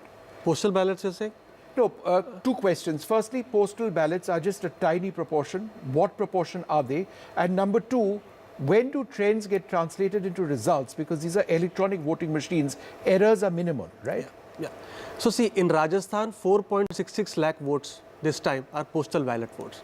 But in a close contest in Rajasthan, last time, the difference between Congress and BJP was only 1.78 lakhs. So it can play an important role. Anurag, particularly if in the postal ballots, when OPS was a factor, then if the BJP and the Congress are at the same level, if you look at it, that's what the indication is, then which way is the wind blowing? No, which way is the wind blowing is very difficult to say. I saw all your tweets, Amitabh. You're saying that what, 2% here or there in all the states is going, including Chhattisgarh. And in MP, 47,000 was the lead of BJP. The postal ballots were 3 lakh. On 10 seats, postal ballots decided which party is so you haven't believed any exit poll. Essentially, you're saying it's going to be close across all 4 states. All the three, tomorrow, Mizoram all the three in football analogy will go for extra time, and some may even go for a penalty shootout. Please note, he has moved away from cricket analogy. He's right. He's now moved to football analogy. Because there's no point in cricket analogy. It hasn't worked for us. And Vishnu, last time around in 2018, both Rajasthan and Madhya Pradesh, the counting went on till, it was a cliffhanger. So it went on till almost like 11 p.m., 10:30, 11 p.m. the final Madhya Pradesh, next day 5:30 a.m. when I was taking a flight to Bhopal. Yes, I remember. Yes, ma'am. Yes. Your initial thoughts when you look at the screen, the NDTV screen, which is talking about all the states, which is the surprise band according to you? None, actually. I think that we've been expecting that both Rajasthan and Madhya Pradesh will be very close. And the postal ballots seem to be reflecting that, although postal ballots should not really be. I mean, I know that in the past, we have gone very wrong when we have made past judgment based on postal ballots. So I think we should refrain from passing judgment. But I do expect both Madhya Pradesh and Rajasthan to be very, very close. Telangana, I think we're going to see a Congress sweep. And that, to my mind, is the most exciting election because, you know, out of nowhere, you're seeing a revival of the Congress. Sure. I mean, the Congress was virtually dead in the, Telangana, and suddenly you find that it's reviving. So okay, that Aarti, to me is a big just surprise. wanted to quickly go across to Anurag Dwari, who joins us now with a very special guest. Anurag, go ahead. Yes, Vishnu, we are inside the war room of the BJP, and if my camera person can show you with the captain of the BJP, that is V.D. Sharma, state BJP president, and as well as all the key players of MP BJP here. They are watching the news channels, they are getting the updates, and we will soon join by the president of state BJP, V.D. Sharma, because I mean, we all can understand all the media is here only and they want to talk to the state BJP chief. So he will join us in just a few moments. And you can see the war room of the BJP. As I said, they are closely monitoring the TV screens as well as the reports coming in from the different districts. So we'll try and talk to V.D. Sharma, who is just talking to other media persons. And he's also getting updates from all other districts because as of now, the BJP is leading. And if this trend will continue, why this this can bring cheers to the BJP headquarters, because this is the trend from the postal ballots. And if the government servants and if the seniors, we have with us VD Sharma ji. Sir, बहुत-बहुत मुबारकबाद और बहुत-बहुत स्वागत है NDTV। धन्यवाद, आपका भी मध्य प्रदेश में बहुत स्वागत है। तो वीडी भाई, जो अभी ट्रेंड चल रहे हैं, आपको लगता है कि ये कंटिन्यू करेगा और हम और ऐतिहासिक बहुमत के साथ आगे बढ़ेंगे। भारतीय जनता पार्टी को जनता का आशीर्वाद मिला है। माननीय प्रधानमंत्री मोदी जी के नेतृत्व में जो मध्य प्रदेश के अंदर विकास और गरीब कल्याण, केंद्र राज्य सरकार की योजना, डबल इंजन की सरकार ने माननीय प्रधानमंत्री जी, माननीय मुख्यमंत्री के नेतृत्व में जो काम हुआ और हर गरीब के जीवन को बदलने का अभियान, सबका साथ सबका विकास सबके विश्वास के मंत्र को मध्य प्रदेश ने प्रभावी तौर पर जो भूमिका निभाई माननीय प्रधानमंत्री जी के नेतृत्व में, आपने देखा होगा कि 64 लाख प्रधानमंत्री आवास, 3 करोड़ 62 लाख आयुष्मान कार्ड, 5 लाख रुपए के प्रधानमंत्री जी को घर गरीब को इलाज कराने का अधिकार दिया मध्य प्रदेश के अंदर। तो लाडली बहना योजना जो 1 करोड़ 31 लाख बहनें, तो आप भी मानते हैं कि लाडली बहनें गेम एक नहीं, केंद्र राज्य सरकार की योजनाओं का इंपैक्ट, गरीबों के जीवन को बदलने का अभियान। अगर 1 करोड़ 36 लाख लोग गरीबी रेखा से ऊपर मध्य प्रदेश के अंदर आते हैं तो माननीय प्रधानमंत्री जी की योजना के साथ और हमारी मध्य प्रदेश की सरकार ने जो काम किया उसके साथ, पर बहुत सारे सभी योजनाओं का इफेक्ट है। पर बहुत सारे एग्जिट पोल अलग अलग रुझान दिखा रहे थे, कुछ कह रहे थे कांग्रेस सत्ता में आएगी, कुछ बीजेपी को सत्ता में बता रहे हैं कि भारतीय जनता पार्टी ऐतिहासिक बहुमत के साथ आगे बढ़ रही है। तो आप भी मान रहे हैं कि अगर पोस्टल बैलेट में आप आगे हैं तो फिर आगे ईवीएम? अरे 100% आगे बढ़ेंगे और ऐतिहासिक बहुमत से सरकार बनाएंगे। पर आपको भी लगता है कि जो गोंडवाना गणतंत्र बसपा वगैरह ने भी सेंध लगाई होगी कांग्रेस में, या आपको लगता है सिर्फ आपकी योजनाओं का? भारतीय जनता पार्टी में तो हम देख रहे थे कि प्रधानमंत्री मोदी जी की रैलियां जब चल रही थी तो जनता का जो जनसैलाब था और जनता का आशीर्वाद जिस प्रकार से दिखाई देता था। माननीय अमित शाह जी मध्य प्रदेश के अंदर एक रणनीतिक हिस्से के साथ दौरे कर रहे थे तो उन्होंने कहा था कि मुझे विश्वास है कि संगठन की ताकत के बल पर हम इस बार मध्य प्रदेश के अंदर ऐतिहासिक बहुमत की सरकार बनाएंगे और उस दिशा में हम आगे अब आपका अनुमान बता दीजिए। अभी तक की सर्वाधिक सीटें जीतेंगे अमित शाह जी ने, जो मैं कहा था कि 150 से ऊपर हम जाएंगे, मुझे लगता है कि हम उस लक्ष्य से भी ऊपर जाएंगे। Okay, so the BJP state president is quite confident that they will get more than 160 seats here in Madhya Pradesh. Vishnu? VD Sharma, in that organization reshuffle which happened in Madhya Pradesh and overall in the BJP, was sent to the state not very long back. Anurag, really appreciate your time for getting us those visuals from inside the BJP war room in Bhopal. BJP in initial numbers has reasons to cheer. Before Vishnu takes the big graphics on the wall, Shankar Iyer is joining us live. We also have Harish Khurana in the studio, is Geeta Bhatt as well. But before I get the guests, Vishnu, over to you.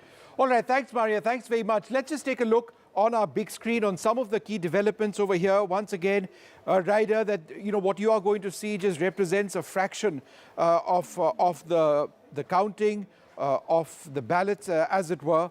But it is all fairly interesting stuff, and then we're going to sort of project this onto the stage. Where are some of these leads actually coming across from? So let's start with Madhya Pradesh, and you saw the state president of the BJP over there being extremely confident based on what the BJP is actually doing. But if you look at some of the regions, this is the Bundelkhand region that we're looking at. The BJP up 5 to 20, the Congress down 3. So in this region, in postal ballots which are coming in, it appears that the BJP is doing quite well.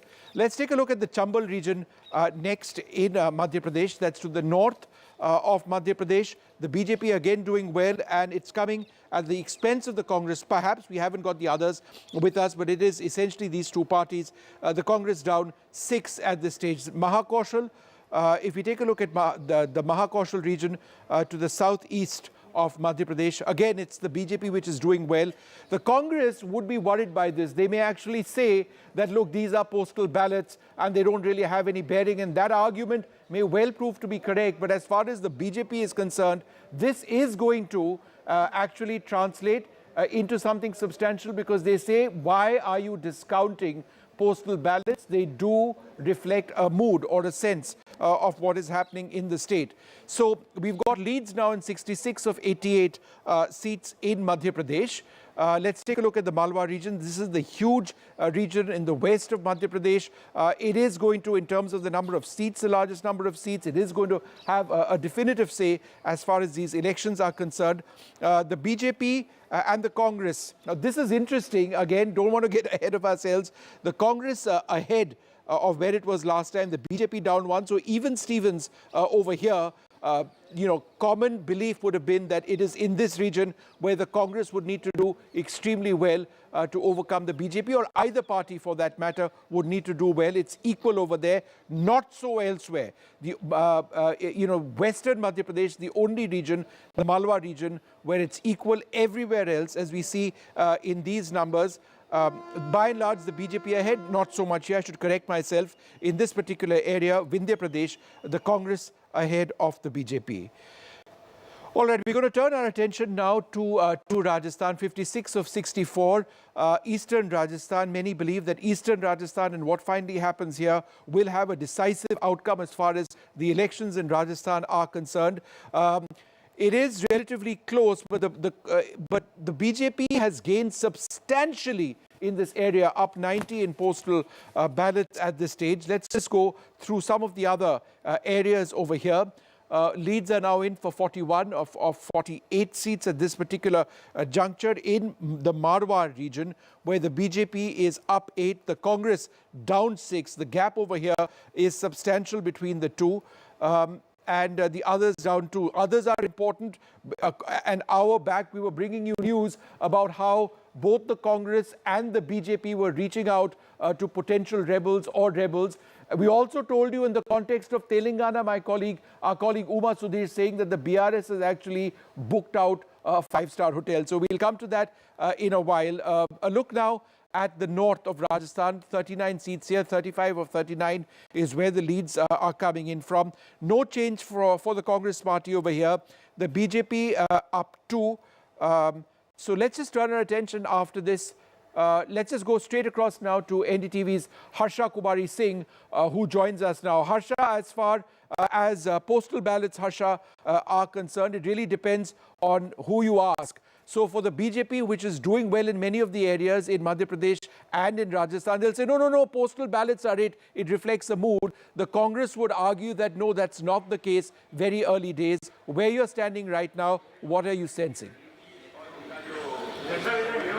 Well, I'm at CP Joshi's residence, Vishnu, and you're talking about postal ballots. Remember, OPS was supposed to be a game changer for the Congress. So if you're talking about postal ballots and government employees, then definitely, if there is the OPS, if it's helped them, that should actually reflect in the postal ballots. But I'm here at CP Joshi's residence. They've already given us laddus to eat, and they've also given us, there's breakfast on offer for everybody, all the media crews who are here. And CP Joshi had met us a little while ago. Just quickly, आज सुबह गोविंद देव जी से लड्डू आए हैं. गोविंद देव जी को लड्डू चढ़ाए गए थे और सभी हमारे जो कार्यालय के साथी थे उनका मन था तो मोती डूंगरी गणेश जी और भगवान के जो सबसे पहले भोग धराया और उसी को सबको प्रसाद के रूप में दिया जा रहा है. So I've been given a big fat laddu this morning, Vishnu. I hope it keeps me going through the day. But yes, the mood is definitely upbeat here at CP Joshi's residence. Remember, CP Joshi and Gajendra Singh Shekhawat are the backroom boys. They're not fighting this election, but they're the ones who actually strung a very difficult election together, brought all those, different leaders on board and got them to cohesively fight this election. Of course, the High Command plays its role, but on the ground, to get your different leaders with, who are, sort of satraps in their own right, to get them to fight this election cohesively together was a big challenge. And somewhere CP Joshi's mild manners, his mild personality, and Gajendra Singh Shekhawat's organizational skills definitely helped. So the mood is definitely upbeat here at the BJP headquarters. I've tried to meet some of the Congress leaders, but as of now, they're not surfacing. Doors are closed, and let's see, we will definitely speak to them as the day progresses. And Harsha, NDTV is the go-to channel there. I can see the screen right behind you. So elections mean NDTV, and that's the reason why, because the numbers are very, very carefully being put out on the screen just for our viewers. Vishnu, it's important to specify that. And people are turning to NDTV because, Harsha, you can see that also behind Harsha. Harsha, but a quick word on Baba Balaknath, an important constituency. He's seen as Yogi Adityanath of Rajasthan, but is he leading or is he trailing? In fact, well, that was one seat that everybody as looking out for, because, remember in the opinion polls, his name definitely showed up as a CM likely, as the likelihood or a CM success for what people feel about him. So definitely, I mean, Baba Balaknath had, record polling also. It went well above 80. Now, he has a challenge from an independent there, but we are given to understand that he is leading and he's likely to pull it through also. So Baba Balaknath definitely face to watch out for, and in this entire caste arithmetic, perhaps Baba Balaknath could well be the answer to what the BJP is looking at to beat the pulls and tensions of caste politics in Rajasthan. All right, Harsha, thanks very much for being with us. We'll come back to you in a little while. I wanted to turn our attention to Chhattisgarh and Madhya Pradesh, but I also wanted to, before we go across to these graphics, I just wanted to quickly go across to Aarti and look at one of the important issues. The ST vote, in just a little while, the ST vote is obviously going to be a key factor in these elections. And just before this all happened, in the state of Jharkhand, the Prime Minister on the 15th of November announced a 24,000 crore scheme, the particularly vulnerable tribal groups mission. Now, in terms of what happened last time around, there was this huge push which took place in Madhya Pradesh. In ST seats, the BJP lost 15 seats, the Congress gained 15. So how is this BJP scheme a key attempt at trying to reverse that or fix that? So, you're absolutely right about the ST vote, particularly in the Bastar area of, in the Bastar area of Chhattisgarh and in Madhya Pradesh, both these states. The BJP has been making a fairly concerted push over the last couple of years in both these states to woo the tribals. The Congress, on the other hand, whatever they had gained 5 years ago amongst the tribals, somehow the Congress has not been able to really consolidate and build on that. And, what the reports we were getting from the ground was that the BJP is actually gaining in the tribal areas of both these states. And, that could be one of the reasons why exit polls have put the BJP ahead, particularly in Madhya Pradesh and in Chhattisgarh, to give the Congress a good fight. Right. Chhattisgarh was supposed to be a walkover for the Congress, but suddenly you found that the BJP is actually, challenging the Congress it's quite and putting up a good in terms fight. of what we've seen so far also that, there is the BJP is not doing all that badly at all in that region. I just wanted to introduce two of our guests, Adil Singh Boparai with us at this stage. And we'll just come across to you, Adil, in just a moment from now. But I wanted to go across and take a look at what the overall sense, what Aarti was talking about in Chhattisgarh was. So the Congress is down 13 in Chhattisgarh at this region. The BJP is up 20. Again, early days, all of that. But it is interesting because for those who felt that at no stage would Chhattisgarh be a fight as far as the BJP was concerned, no, it is very much a fight, at least in this segment of voters. 39 of 42 in central seats. These are trends, of course, in central. This is north right now. BJP at 16, the Congress at 16. But the significant number over here is the BJP up 11, the Congress down 8. And finally, let's take a look at southern Chhattisgarh. The BJP up 5, the Congress at 10, difference between the two. Remember, the Congress had done very well in the last elections, but it is down 5 at this stage. Let me just quickly go across to Adil Singh Boparai for a quick comment on what we are seeing in Chhattisgarh. Are you disappointed? Number one. Number two, Bhupesh Baghel, Adil, was actually not doing well. He was trailing some time back. So how exactly is the Congress party seeing what are very clearly early stages? Well, Vishnu, our indications are that the Congress is leading on 53 seats and the BJP is leading on 33 seats when it comes to Chhattisgarh. So perhaps there may be a discrepancy in the updation of your data. Having said this, the BJP's machinations have failed. Let's not forget that the BJP sent their frontal asset, the ED, days before the elections, and the results are to the contrary. So therefore, we are very, very hopeful and confident. Let me underline this expression. We are confident of returning to power with over 60 seats in Chhattisgarh. Point number one. Point number two, even in Telangana, you see a complete collapse of the corrupt BRS government. In fact, the incumbent chief minister is trailing from his own seat. So therefore, even Telangana, I think the initial indications, the trends are very, very comprehensive. Now, returning to Madhya Pradesh and Rajasthan, I do feel that it's a neck-to-neck fight as of now, as per the data which is coming out.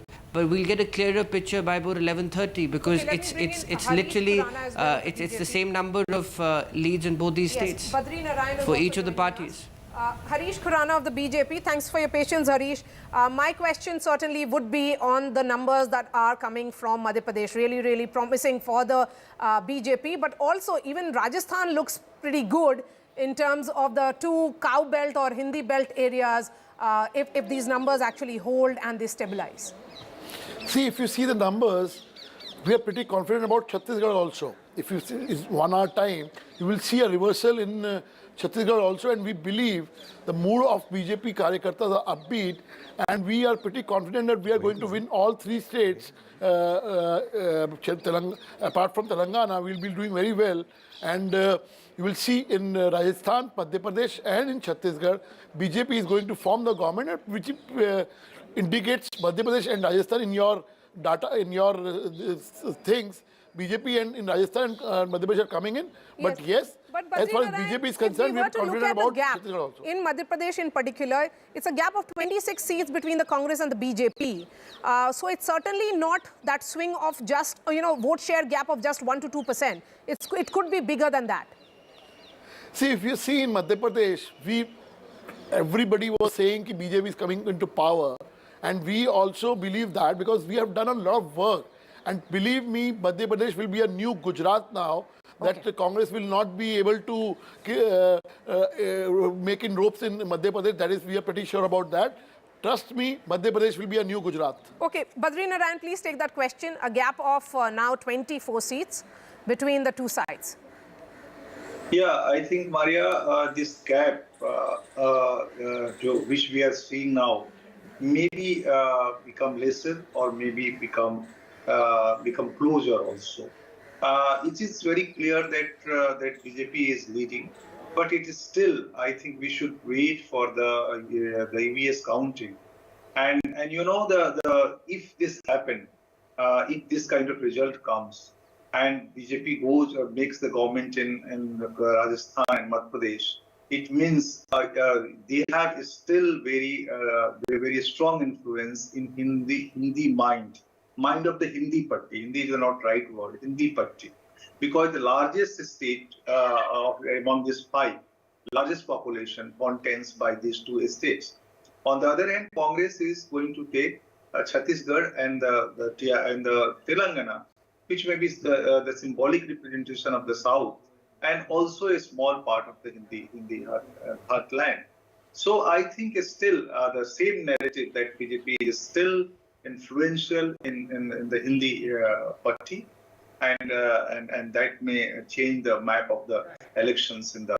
Okay, Badri Narayan ji, we'll come back to you a little later on this program. I just wanted to quickly go across to my colleague Manish Kumar, who's been tracking developments in Chhattisgarh. Manish, give us an idea of what's happening around you. The BJP is clearly giving a fight. Yes, early days. Is that unexpected for the Congress? No, it was much, it's on the expected line, Vishnu, but I would like to show you some footage here, some live shots from here. There are some RJD workers who have come from all the way from Bihar, who are distributing sweets, and there are some local Chhattisgarh Congress workers also. They are, hopeful that even though they won't be able to retain the last time number of seats, they have got even fish also, which is considered very auspicious, and but they will be able to form the government eventually. Once again, I would like to give a disclaimer that it's too early. The trends by 10:30, 11 will stabilize, and by that time you will be able to conclude that which way the wind is blowing. But as of now, based on the postal ballot and the early trends from not almost all the consensus, Congress is hoping that they will be able to retain the government, if not all the seats which they won last time. Vishnu. Manish, thanks very much. We're going to quickly go across to Sunil Prabhu. He's at the the Congress headquarters. Sunil, early days at this moment, but what exactly are some of the Congress leaders saying? Go ahead. Well, it's initial days, but the bands have started here. The celebrations continue. This is really Rahul Gandhi's as well as Priyanka Gandhi's, they call themselves the Sena, somebody who's been spearheading it. अभी तक तो मध्य प्रदेश नहीं आ रहा है। देखिए, exit poll और रुझान ये सरकार की देन है और परिणाम राहुल गांधी के फेवर में आएगा। थोड़ा समय का इंतजार करना पड़ेगा। 5 राज्य है, किसान जीतेगा, जवान जीतेगा, महिला जीतेगी, ऑटो वाला ड्राइवर जीतेगा, ट्रक का ड्राइवर जीतेगा, कोई जीतेगा, हिंदुस्तान जीतेगा, क्योंकि राहुल गांधी पर भरोसा कर रहे हैं। जनता के बीच में राहुल गांधी हैं, राम के प्यारे राहुल गांधी हैं, हनुमान के दुलारे राहुल गांधी हैं, सच्चाई के साथ राहुल गांधी है। मैं समझ सकता हूँ आज लंका दहन होगा और 2024 में रावण दहन कर दशहरा और दिवाली मनाई जाएगी। खड़गे साहब भी काम किया, खाली राहुल गांधी ने नहीं, खड़गे तो हमारे नेता हैं, पर राहुल गांधी भी हमारे लीडर हैं। राहुल गांधी जो मेहनत करें, भारत जोड़ो यात्रा, खड़गे भी साथ थे, प्रियंका जी भी साथ थी, हम भी साथ थे, हम सब इकट्ठे हैं, पर नेता हमारा देश का प्रधानमंत्री राहुल गांधी होगा। कुछ लोग कहेगा कि आपने बैंक शुरू कर दिया, अभी तक तो मध्य प्रदेश नहीं आया, खाली ये इनिशियल ट्रेंड है, खाली तेलंगाना और ये। मैं कह तो रहा हूँ, विद्यार्थी हैं, परिणाम पेपर अच्छे दिए, परिणाम भी अच्छे आएंगे, IAS बनेंगे, IPS बनेंगे, दानिश नहीं बनेंगे। कांग्रेस का परचम लहराएगा 5 राज्य में, जब परिणाम आएंगे तो राहुल का झंडा फहराएगा। So here you have it, Vishnu. The celebrations have started here.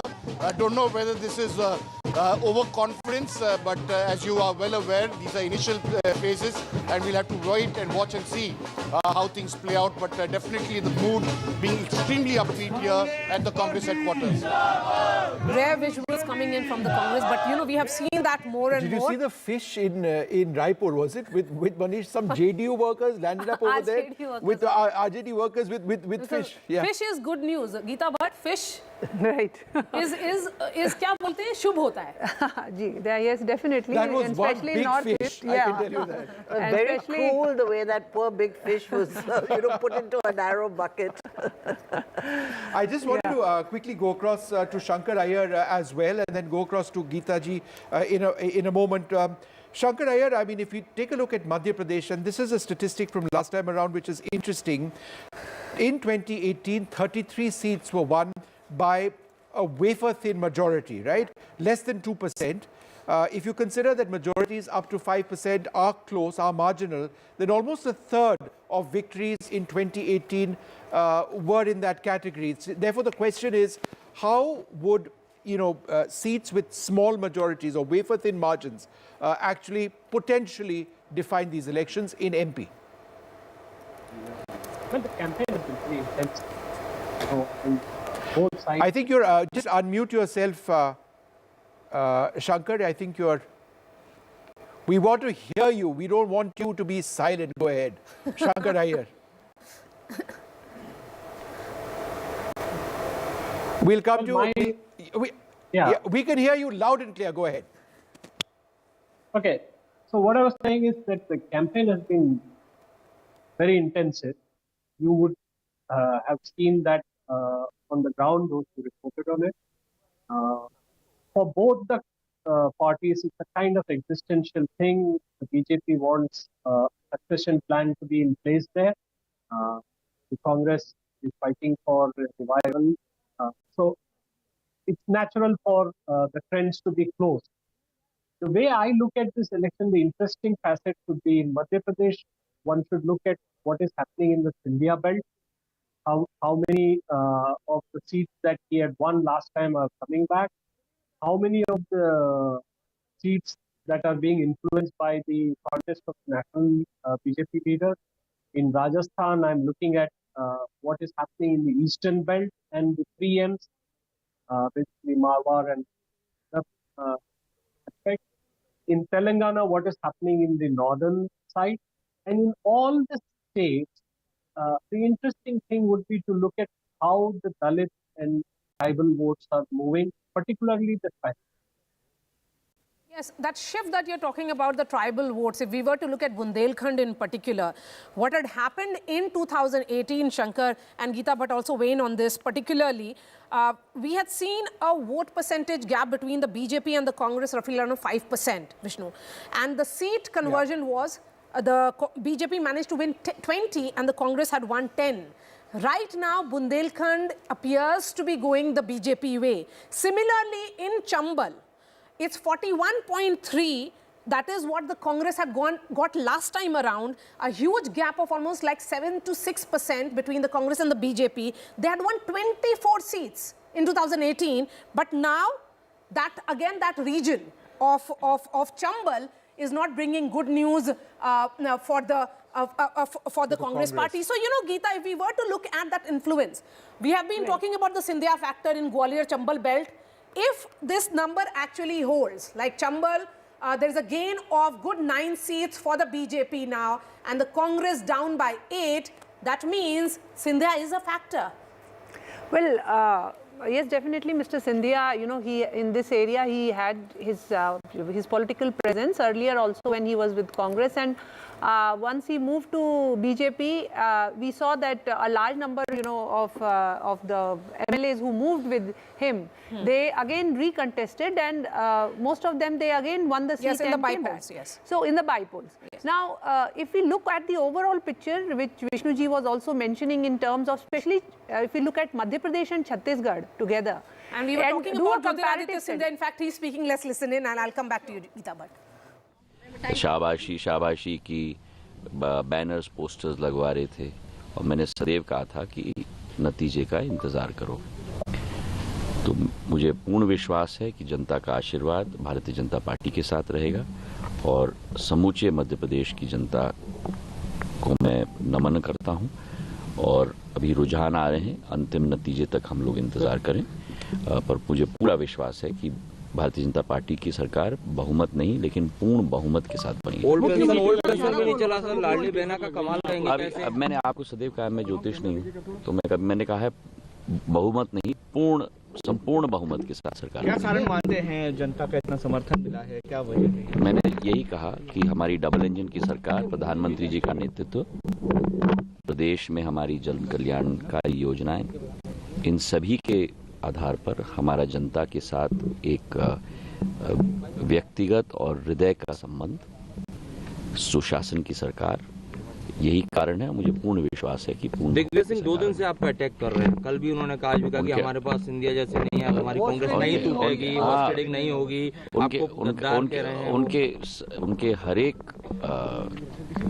बद्दुआ का मैं स्वागत करता हूं और दिग्विजय सिंह जी को मैं अपने तरफ से, अपने दिल की गहराइयों से मैं उनको शुभकामनाएं भी देता हूं। ठीक है, thank you sir, thank you. 9:36, and the trend that is coming in, particularly from Madhya Pradesh, as you heard from the Civil Aviation Minister, and an important figure, particularly in that Chambal Gwalior belt. He's saying that he's not a Jyotish, but he's Jyotir, as is his name, so he'll wait for the results.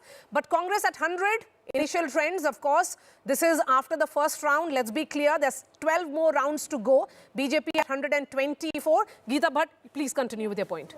While listening to Mr. Scindia, I was reminded of, you know, since he was talking about how the Congress leaders, they have been making some nasty comments on him, how Priyanka Vadra had, you know, just at the time before the campaigning was closing, you know, how she had made some very bitter remarks on him and personal remarks on him, and how it has played with the people of that area, of the Chambal area, that we will see once the results are announced. I was talking about the comparison between Chhattisgarh and Madhya Pradesh, considering that, you know, anti-incumbency is something by default that plays its role.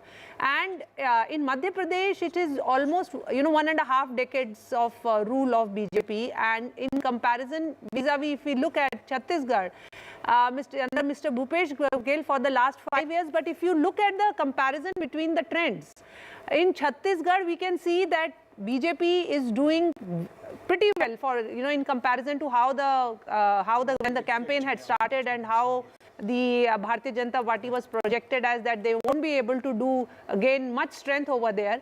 And vis-a-vis, if we look at Madhya Pradesh, there, even after, you know, 1.5 decades of rule, at present, it is still showing that there is a fight. Congress is giving a fight, but it is not that they have been able to, you know, gain any kind of an edge. So definitely that shows that the large number of welfare policies in Madhya Pradesh, especially women related, they have had a very positive impact, and also that a large number of leaders in Madhya Pradesh who are member of parliament, 3 union cabinet ministers, they are contesting.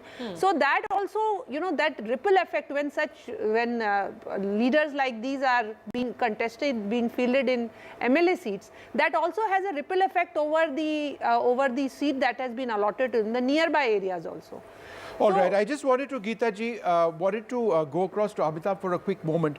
We were looking at various parts of Madhya Pradesh. We looked at Bundelkhand and Chambal. I just wanted to bring up that graphic on the Malwa region, and just let's take a look at what that situation presently is. The Malwa region is absolutely critical because the large number of seats are from this area, 88 seats in the Malwa region. Last time around in 2018, the vote share between the BJP and the Congress was less than 1%. The Congress had 45, the BJP 40. At this stage, it's 49-37. Again, lots of riders, we keep saying that. So, Amitabh, if you look at these numbers, how would you actually analyze this? Malwa defines usually who wins Madhya Pradesh. Yeah, so whoever wins Malwa wins MP. So Malwa Nimar, this is Malwa Nimar. Nimar 28 seats, ST belt. So which means that the Congress had won 20 out of 28 seats. Which means that the tribal outreach you were which we were referring to may potentially have had an impact. And the free ration distribution increase of 5 years again, and the Ladli Behna scheme seem to be working in the Nimar region. Now the Malwa is hotbed of agriculture crisis.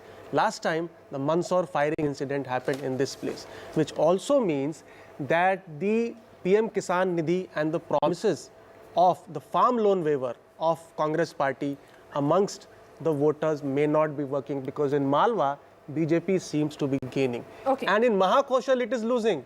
It's Kamal Nath's area. Congress party is trailing in Mahakoshal. Are they? Yes. Right. Yes. And that's right.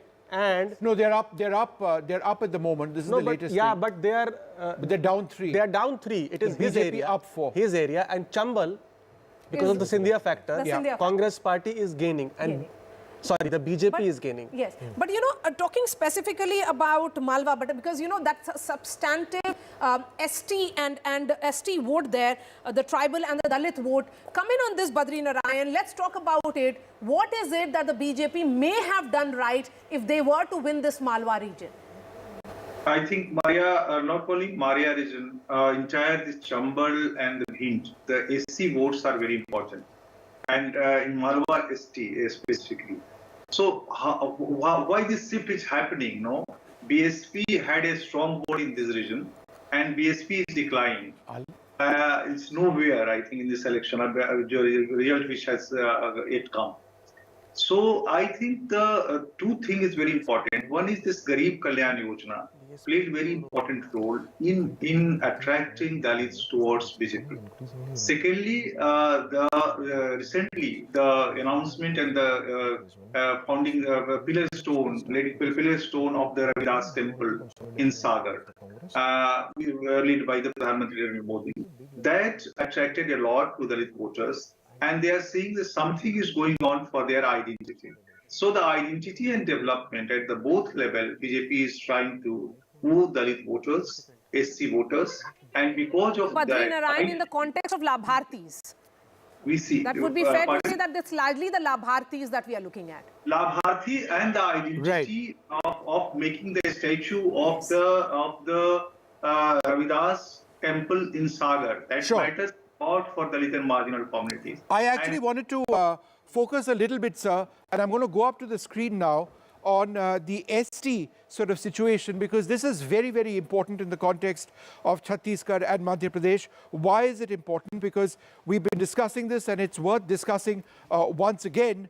The Prime Minister on the 15th of November announced a massive 24,000 crore scheme. He announced it in Jharkhand, but the impact quite clearly meant for both Chhattisgarh and for Madhya Pradesh, where the tribal vote is so very important. This is for the particularly vulnerable tribal groups mission. That is what it is called. And so if we look at ST seats in Madhya Pradesh so far, there are leads in for 45 or 47. The BJP is up at 2. The Congress is down to, again, fairly narrow at this stage. But I think the question I wanted to ask RP Singh at this stage is that what the BJP has really been targeting in Chhattisgarh and in Madhya Pradesh, that for you to make inroads in both states, you have to get the arithmetic right as far as reaching out to the ST category. Is that what you believe may be happening? Well, it's not only arithmetic, it's chemistry also. Both put together works and wrapped with our cultural ideology also, which works together. Fact is that the schemes of the Prime Minister, which is the Garib Kalyan scheme, which has worked tremendously in all three states, even in Chhattisgarh, although we are trailing as per you, but we are somewhere around 36, 37 seats, which is almost more than double the last time number.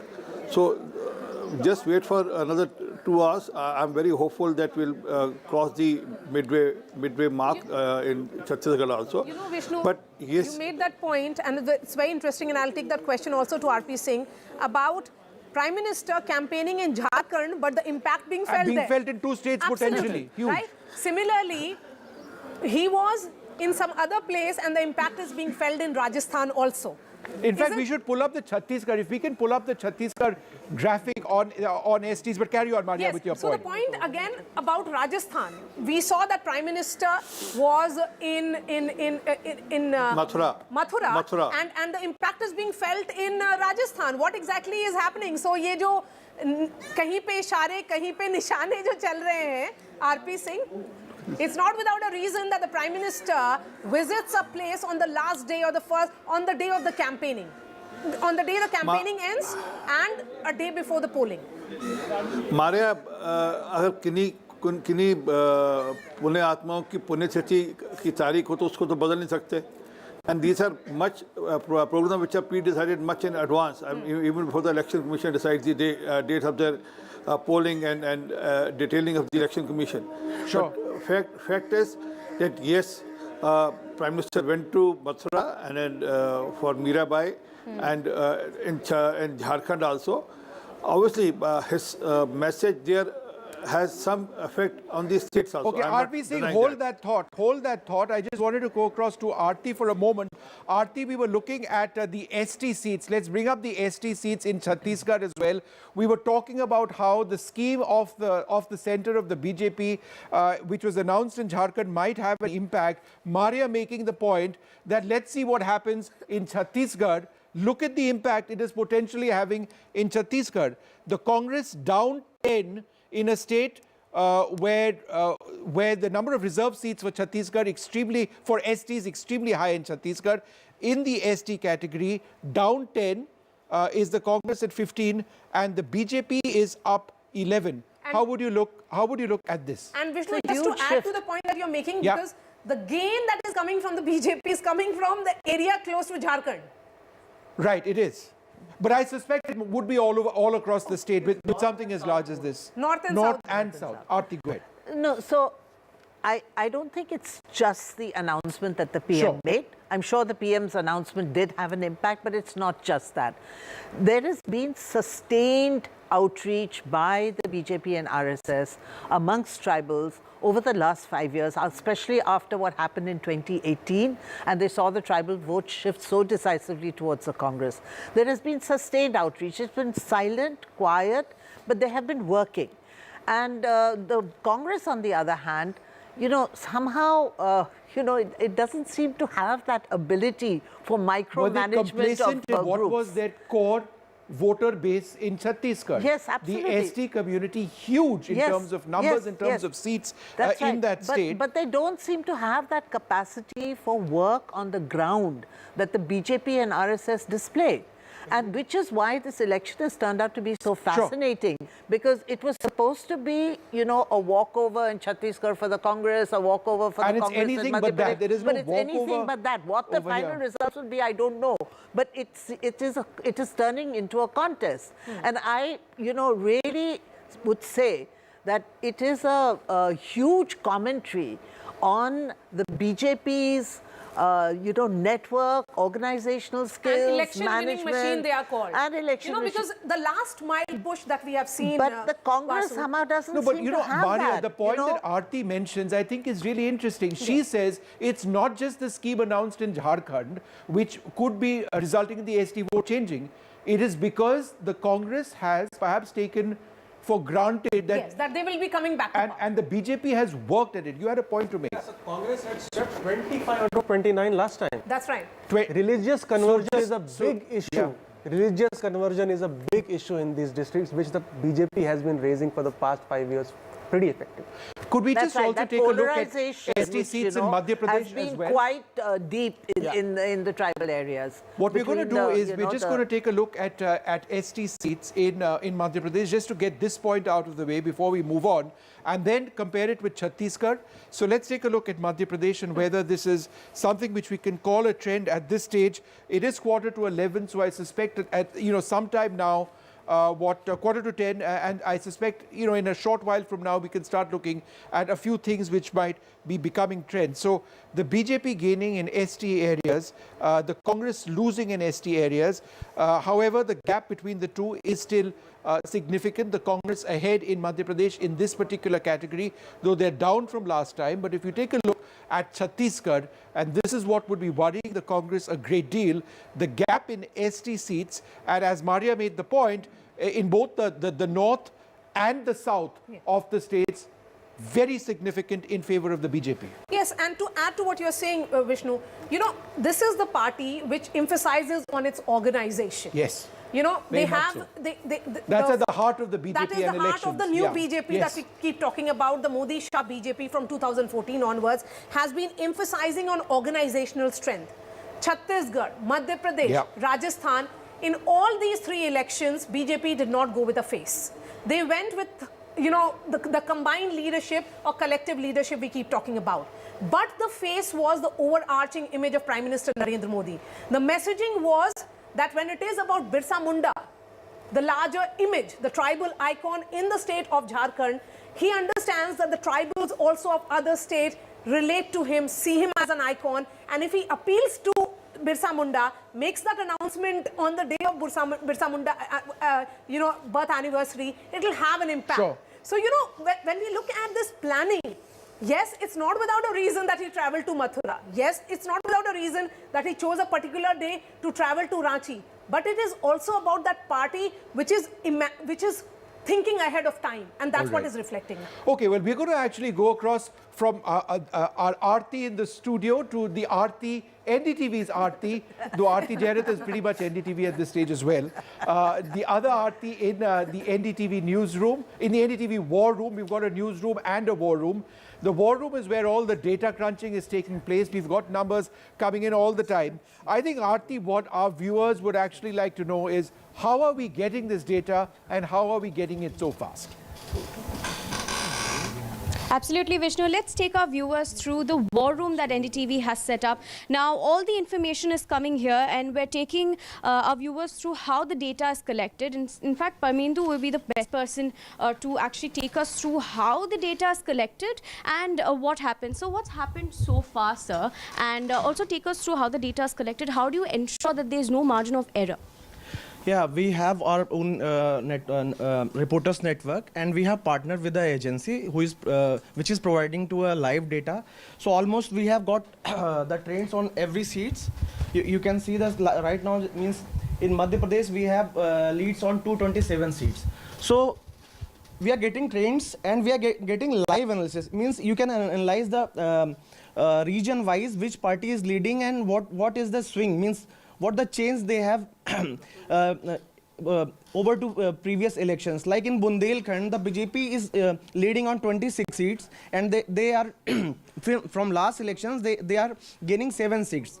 So one crucial reason was, like, if we analyze the Chambal was a crucial election, and Congress did very well in Chambal region. Congress got more than 25 seats last time, but right now Congress is getting 15 seats. So Congress is in loss of 9 seats. So these are the regions you can analyze. So we have live trends on all seats, and we have developed our analytical tools which we can you can see the data analysis live on the screen.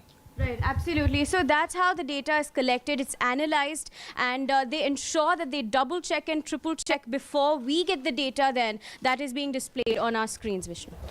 All right, thanks very much. Well, in all our excitement about the tribal vote in Madhya Pradesh and in Chhattisgarh, the Malwa region of Madhya Pradesh and Rajasthan, we've forgotten about another fascinating state. Some would suggest perhaps the most fascinating and controversial. But let's take a look at Telangana for now. It's the most fascinating. But we've got Veera in the studio with us. Let's firstly take a look at the overall situation. And Veera, would you like to go through what you're seeing now, again with the caveat, very early days, That's right. More than this data, Vishnu, that we see on your screen, obviously it's an up for the Congress. It's very clear that the Congress is coming down to the 65 mark. You heard Congress leaders talking about 74, 78 there in Telangana. 65 was a number I think the Congress will take, plus 46, but leave that as it may. I'll tell you a couple of things which are fascinating. Huzurabad seat, where Itala Rajender, who was the first finance minister of Telangana, BRS shifts to the BJP. He is like a big, strong contender there. He is taking on KCR at Gajwel, which is KCR's traditional constituency. There, if you see, it's the Congress that's leading. So I think at the end of the day, as it emerges, and these are areas where the BRS has been traditionally very, very strong. Huzurabad in Karimnagar district has been very, very strong. And Kamareddy, if you look, look at Kamareddy, if you take is a Revant Reddy versus KCR battle, and I think remember the Congress moved AP Shabir Ali, who's an old-timer of Kamareddy, who lost by 3,000 votes last time, from Kamareddy to Nizamabad. They took that seat. Revant Reddy wanted to send the optics that there is a challenger to KCR. But this is important. The reason why I was pointing out the Huzurabad seat is that the BJP's gains, Congress through this... Look at Kamareddy right now. It's Revant Reddy leading. I mean, if this is the real battle between the Chief Minister and a potential CM. But remember, there is a third candidate there, Venkatramana Reddy, who's the homegrown BJP candidate. And he told me when I met him at Kamareddy... He was leading about an hour back. So I'll tell you what, Vishnu, when I met him, he said, sir, you all bother only about KCR and Revant Reddy. I am the home turf person. I will show you what... So I think if you eventually look at it, and I don't know, it's still very early stage, the BJP's gains is hurting the BRS more than it's hurting the Congress in North Telangana. Just very quickly, there is North, which is the traditional communist stronghold, then it becomes the TDP stronghold, and then it becomes the BRS stronghold. At its peak in 2009, the Congress won only 50 of the 119 seats in the Telangana region. This is in the unified state, right? The South, the Khammam, Mehboob Nagar, Nalgonda, that's the Congress bastion. That's where your Revant Reddy is from. And the fact that the BJP's rise has been in the BRS's stronghold areas, maybe a lesson to take. We'll have to wait for... Can we have a look at the personalities? And again, let's go beyond this to some of the other names. Revant Reddy leading. So he's contesting from 2 seats. KCR also contesting. KCR trailing. This is but this is the Kamareddy seat, but the Gajwel seat is where KCR is leading. He is leading. So Gajwel is his traditional seat where he is the incumbent. Kamareddy is where KCR decides to contest, and Revant Reddy comes across and says, 1 out of 2 over there. I don't want the other Congress candidate, I want to be the opposition. Talking about the urban pocket, the GHMC.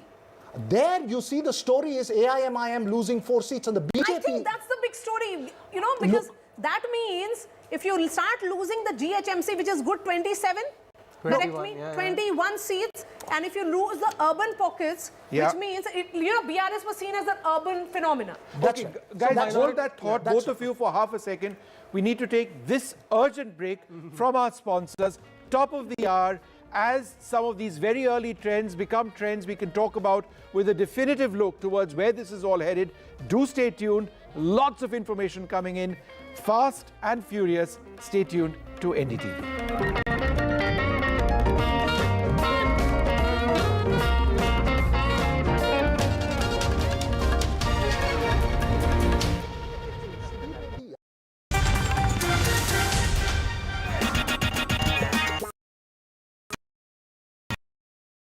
This show isn't just about news from the southern states. It's one that looks at the rest of India and the world from a diverse South India point of view, because NDTV has always taken the southern view seriously.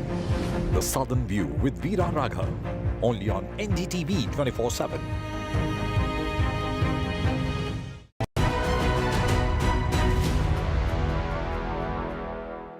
Would you invest in startups right now? we are currently investing in startups, and we have been doing so continuously for the last 7, 8, 10 years, maybe 15 years, with some breaks in the middle, but not a break currently, simply because we are seeing good opportunities, we are seeing good companies, good founders, good ideas, there are good new emerging technologies.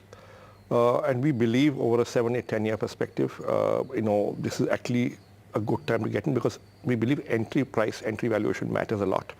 So we invested in Zomato in 2010, right in the middle of the global financial crisis. We invested in Policy Bazaar in 2008, just before Lehman collapse. And those have turned out thus far to be our two best investments. ICICI Venture invested in Info Edge, our first round, in April 2000, just when the dot-com bubble burst. And we built Naukri through the crisis profitably after a couple of years. And ICICI Venture got a 28.5x return in 6 years. So I think some of the best and most profitable investments are made when the market is down.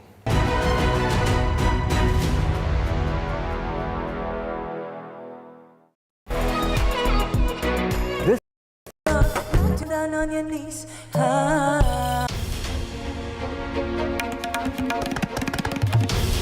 This is NDTV, and you're watching NDTV 24/7.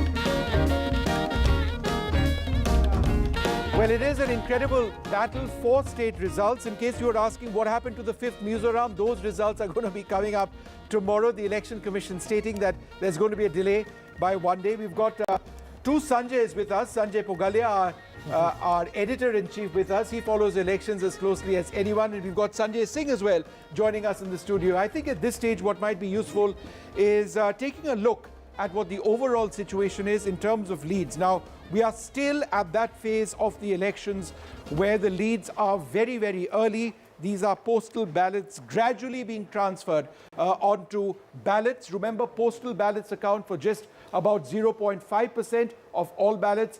But as time goes on, it is now 10 o'clock, we will be seeing preliminary trends with a view to the larger election. In the state of Madhya Pradesh right now, the real story is that what was seen to be a very close election, if these are postal ballots and a few ballots coming in terms of leads, the Congress down 15 over here in a state where they were expected to do quite well.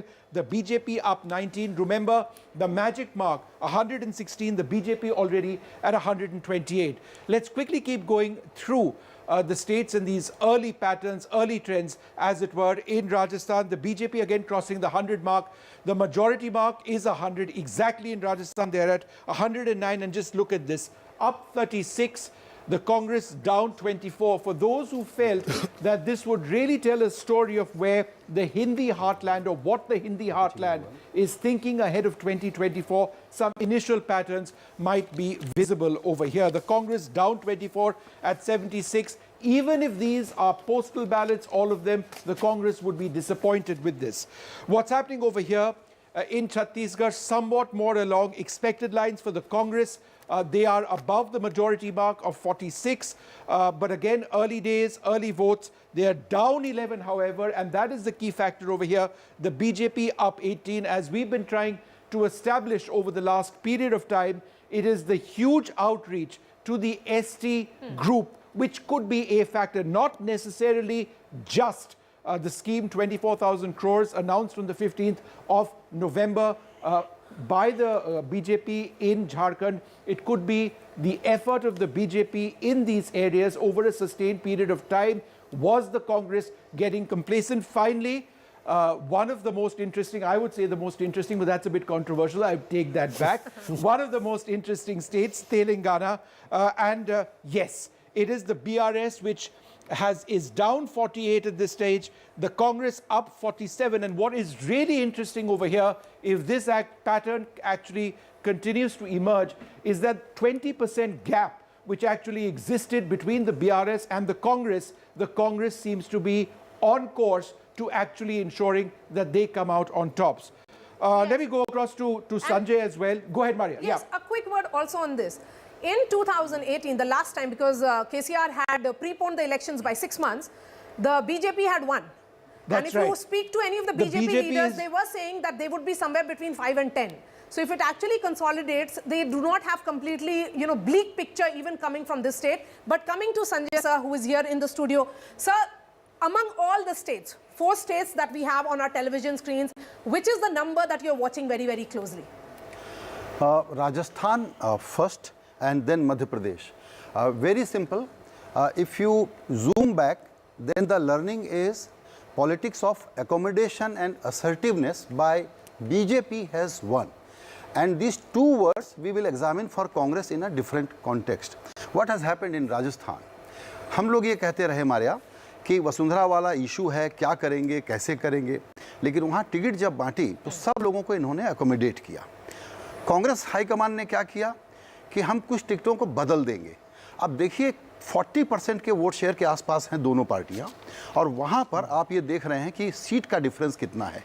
क्यों है? क्योंकि आप late से ticket बांटेंगे, आप अनिश्चित रहेंगे, आप ये बताना चाहेंगे कि हाईकमान की चलती है, तो गहलोत के रिकमेंडेशन को नहीं मानेंगे, और उसकी वजह से ये जो नंबर है आपके सामने है। यानी कांग्रेस जीती हुई लड़ाई को कैसे हारे, ये राजस्थान एक बार फिर से एग्जिबिट बन के आपके सामने आया है। इसी तरीके से मध्य प्रदेश को देखिए, वहाँ पर मोदी फैक्टर को समझना बहुत ज़रूरी है। एकदम अचानक आपने देखा कि बड़े नेताओं को चुनाव में उतार दिया गया।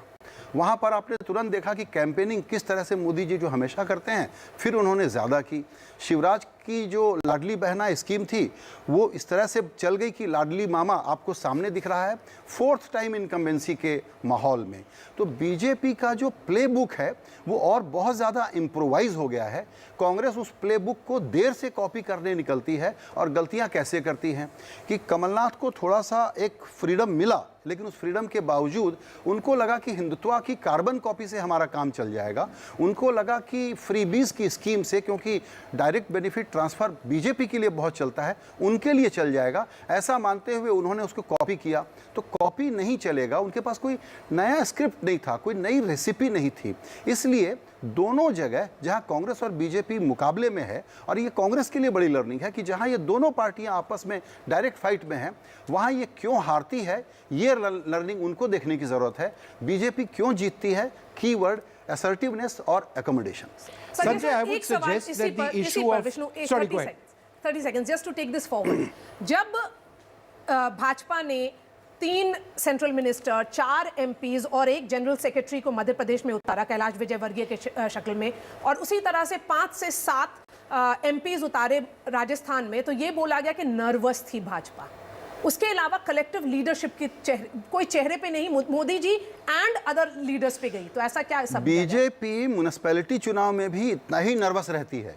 यही तो खास बात है बीजेपी की कि हर चुनाव को वो लोग बहुत सीरियसली लेते हैं। यही एंजाइटी और नर्वसनेस के कारण वो एकोमोडेट करते हैं, वो पूरी ताकत लगाते हैं। और जो बीजेपी के लिए मध्य प्रदेश का इलेक्शन कहते थे ना, थकान हो गई है, उस थकान को बदलने के लिए एक लोकल स्टेट असेंबली इलेक्शन को नेशनल लीडर्स को उतार करके नेशनल फ्लेवर क्रिएट करने की कोशिश की। उनके लिए ये सेमीफाइनल का रिहर्सल था जो बहुत अच्छे से कामयाब हो गया। नेशनल फ्लेवर की अगेन जो आप बात कर रहे हैं, कलेक्टिव लीडरशिप एक तरफ थी, हमेशा बोला जाता है चेहरे पर चुनाव होता है, स्टेट इलेक्शन में वोकल फॉर लोकल होता है, कलेक्टिव लीडरशिप था, फिर वोकल फॉर लोकल किधर गया? वोकल फॉर लोकल में मुझे लगता है कि वो एक ज़रूरी है बात कहना, क्योंकि आपको लगता है कि ये ना लगे लोगों को कि सीएम का कैंडिडेट इनके पास नहीं है, उसको प्रोजेक्ट नहीं कर सकते। लेकिन नेशनल फैक्टर इस तरह का है, जो नंबर भी हमको बताते हैं हमारे यहाँ, ओपिनियन पोल जब हमने पहले करवाया था, कि कई जगह अगर एंटी इनकम्बेंसी है भी तो मोदी फैक्टर के कारण वो कवर हो जाती है। तो वो लोकल वोकल का चक्कर है, ठीक है, लेकिन ओवर आर्चिंग थीम जो मोदी है उसको, उसका जो प्रीमियम है वो सब जगह इनको मिलता है। विष्णु कुछ पूछना चाहते? I just wanted to ask you a key question on corruption. Now, corruption has been a huge issue as far as Rajasthan is concerned. The BJP has been consistently saying that this is an issue which the Congress has no answers for at all over there. The fact that you had a red diary which was flung around in the state assembly, is this not an issue which is really potentially stuck in the minds of voters? I would differ as far as Rajasthan is concerned. Corruption, the way it has worked in Telangana, and we will talk about it later. What strikes out of Rajasthan is the emergence of Ashok Gehlot as a cult figure. Ashok Gehlot, who says, I don't want to become Congress president, I will stay as chief minister. Ashok Gehlot, who fights the revolt, the sabotage within the party. Ashok Gehlot, who, despite being loyalist, asserts himself, which is unimaginable.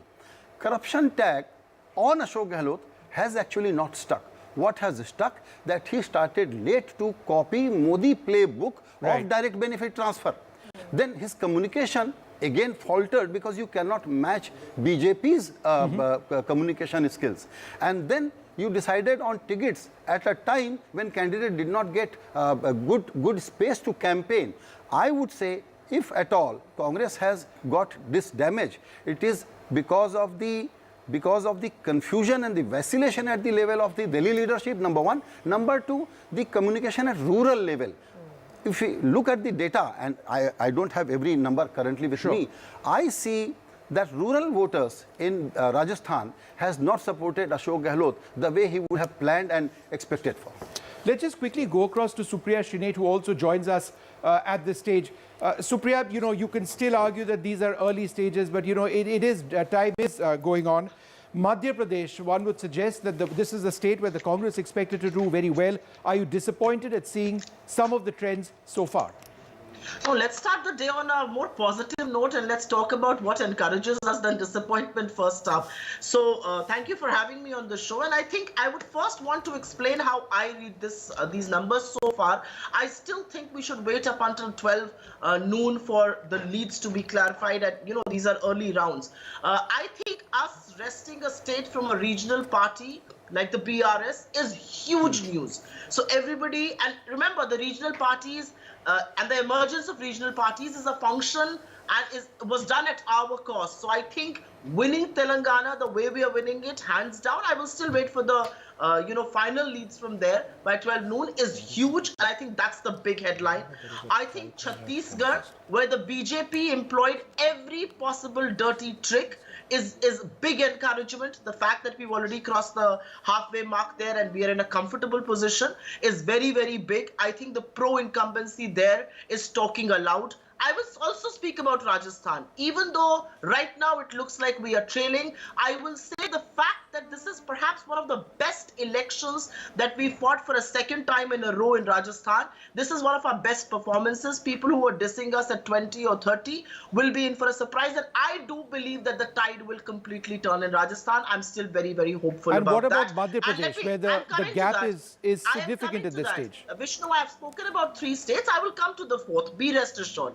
Don't jump the gun. So I am very hopeful about Rajasthan. Yeah, so I'm very hopeful about Rajasthan turning, and I'm also very happy with the fact that our schemes have worked. This vote is for our schemes. This vote is for the governance that we put there. As far as Madhya Pradesh is concerned, again, I say I will wait for the final tally. But yes, Madhya Pradesh is disappointing as far as these numbers are concerned, because it was ripe for change. It was ripe for, a big margin for us. That hasn't happened. It's almost 130 versus 100 for us right now. Let's also wait for the final tally there. But I think Madhya Pradesh is disappointing. However, there is one more thing that I would like to read into Madhya Pradesh, and I think that's a question more for the BJP than for the Congress. How happy is Mr. Modi going to be by winning Madhya Pradesh? Because that does put Mr. Shivraj Singh Chauhan in a very, very strong, commendable position. I would suggest, Supriya, anybody who wins any state would be happy, but I'll take that question across to Pratyush Kant of the BJP, who's with us. Pratyush, how would you look at the overall situation right now? Let's talk about Madhya Pradesh and Rajasthan first. The BJP appears to be doing quite well at this stage. Is this perhaps better at this stage than you had expected? I think the numbers will go higher for us in both the states. Right now what it's showing. But the biggest achievement for us have been that the magical wand which Gehlotji had has been demolished by us. The corruption, the 14 paper leaks, every strata of society in Rajasthan was affected by the Gehlot government. And our workers, and we are, a very organized party, structure-based party, we have managed to take it across to the villages, to the poorest of the poor, and establish that how corrupt he was. Eventually, when you see well past noon time, you will see that the numbers will be much more higher for us, Rajasthan.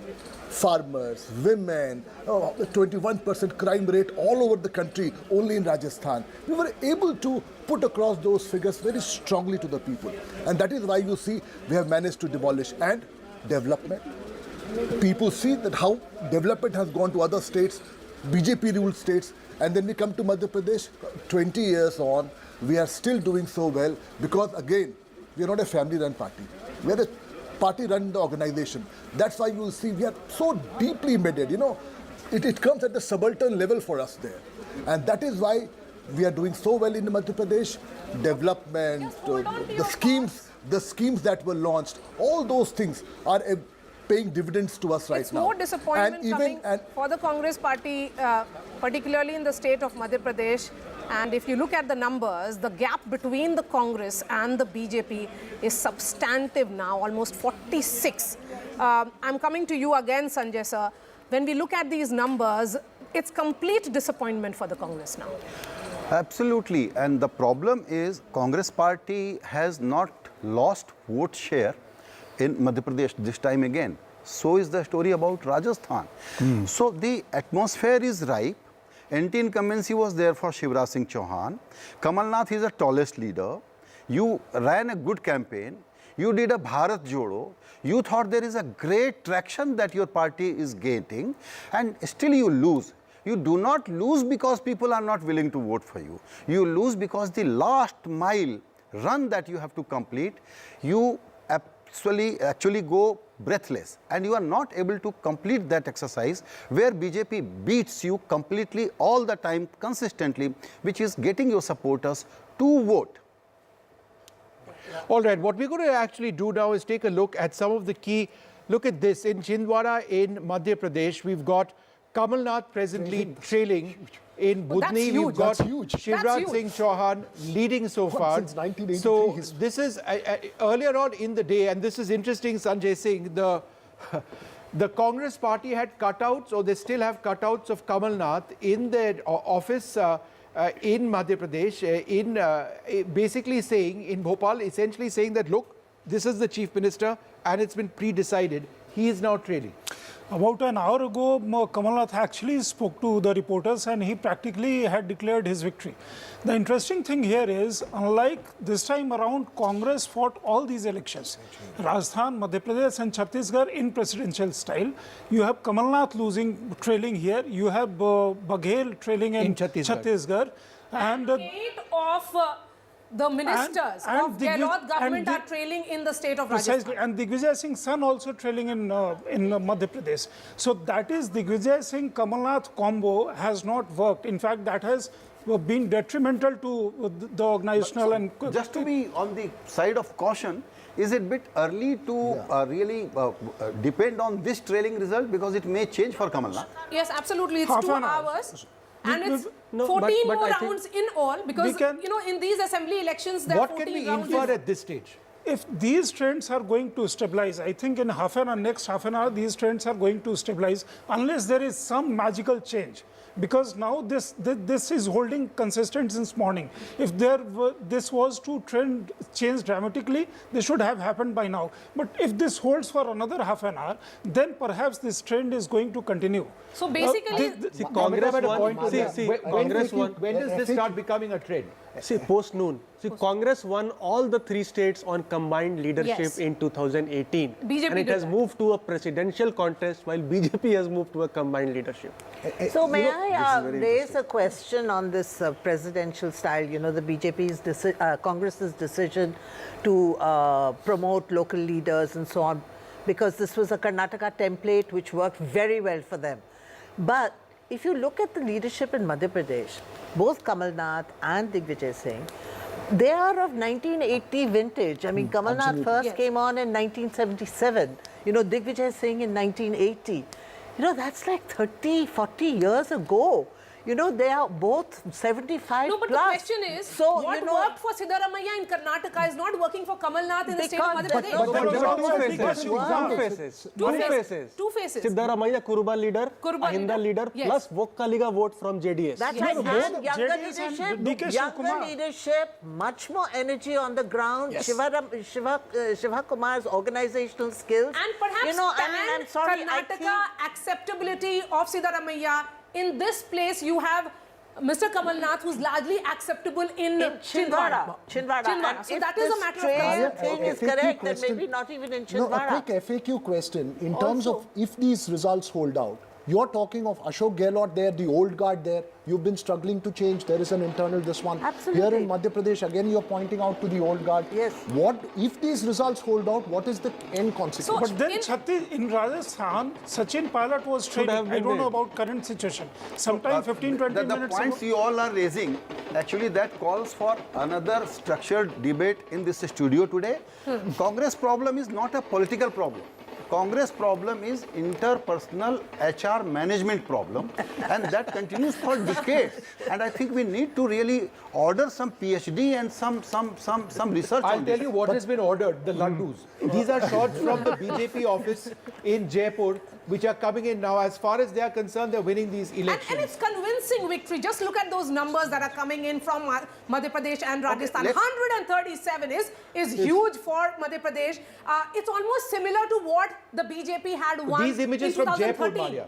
These images from Jaipur. Let's take a look quickly Maria, at are the you Rajasthan. calling the elections No, already? I'm not calling the elections. I'm saying it's 10-15. It's very early. But if we were to look at the numbers. Sorry. This rider is very important. That as of now, these trends may change. So what we are talking is that we are trying to analyze the result as they are currently on our screen.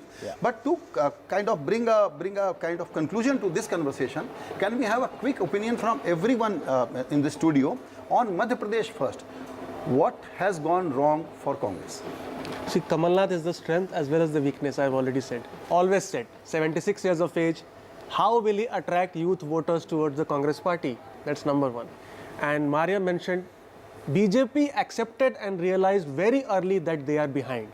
That's why they decided on the candidates in August, local for vocal. And everybody started thinking that BJP nervous hai. BJP nervous nahi hai. They were coming up with a new strategy for the state. Much before the model code of conduct, they had the numbers out. Nervous थी, लेकिन accept किया कि nervous है. हार रहे हैं और किया उसने. Veera? I think anti-incumbency cannot be a factor you can take for granted, A. And B, there is a change of guard at some level in terms of leadership that's required. You know, you can't expect the old formula to continue working. I think that's possibly the example, because I don't follow Madhya Pradesh very closely, but every Congress leader I've spoken to in Telangana told me 125 to aa jayega sir Madhya Pradesh mein. We will come to 125. Somewhere I think that thing that they could create in Telangana, the narrative, and I just make one point, there is a north-south divide here. Congress seems to have a better HR management in the south. Somehow in the north, it may be struggling at this stage. Sanjay sir, I think the Congress leadership sitting in Delhi is not able to say no to the dyed-in-the-wool Congress leaders, be it Ashok Gehlot or Mr. Kamal Nath. There was a Jeetu Patwari factor. If they could have done something surprising, it may have worked. Sunil Konogulu, who almost managed the entire Congress war room in Telangana, was not given any free hand in the state of Madhya Pradesh. Mr. Kamal Nath was running the entire campaign on his own. Same in Rajasthan and Chhattisgarh. Even Mr. Karge was away, more invested in Telangana than you were in Madhya Pradesh. I would suggest what has taken place in Madhya Pradesh is what the BJP has done in Gujarat. This is, in a sense, the machinery of the BJP, which has been mastered over elections in Gujarat, playing out in Madhya Pradesh, where at so many levels people felt that the Congress would do better. If you've got this machinery re-established in the state of Madhya Pradesh, it indicates that A, there is a leadership crisis of the Congress party, and B, at the grassroots level, the organization of the BJP is unmatched in the state. And I think Veera makes an important point. Where is the organization of the Congress in Madhya Pradesh? It was brilliant in Karnataka. It is nowhere to be seen over here. Absolutely. What it does to Shivraj Singh Chauhan, Aarti? So this is, I think, the million-dollar question that will be asked once the results come in, and if the BJP, if these trends hold and the BJP actually touches that 140, 150 mark that some exit polls predicted. Will the victory be credited to Mamaji and his Ladli Behna scheme? Or will the victory be credited to the central leadership's decision to go with a collective leadership, to not project a face, to, send some of their stalwarts from Delhi back to Madhya Pradesh and, try to create, try to overcome anti-incumbency by, giving some freshness to their campaign. Okay, we've got Shivraj Chauhan. Just hold on for half a second, Geeta ji and Aarti. We've got Shivraj Singh Chauhan. We're just speaking about him, speaking now. याद आती है तो हम कांप उठते हैं MIC gas के कारण, गैस के रिसाव के कारण हजारों भाई बहन जिनमें हमारे छोटे छोटे बच्चे शामिल थे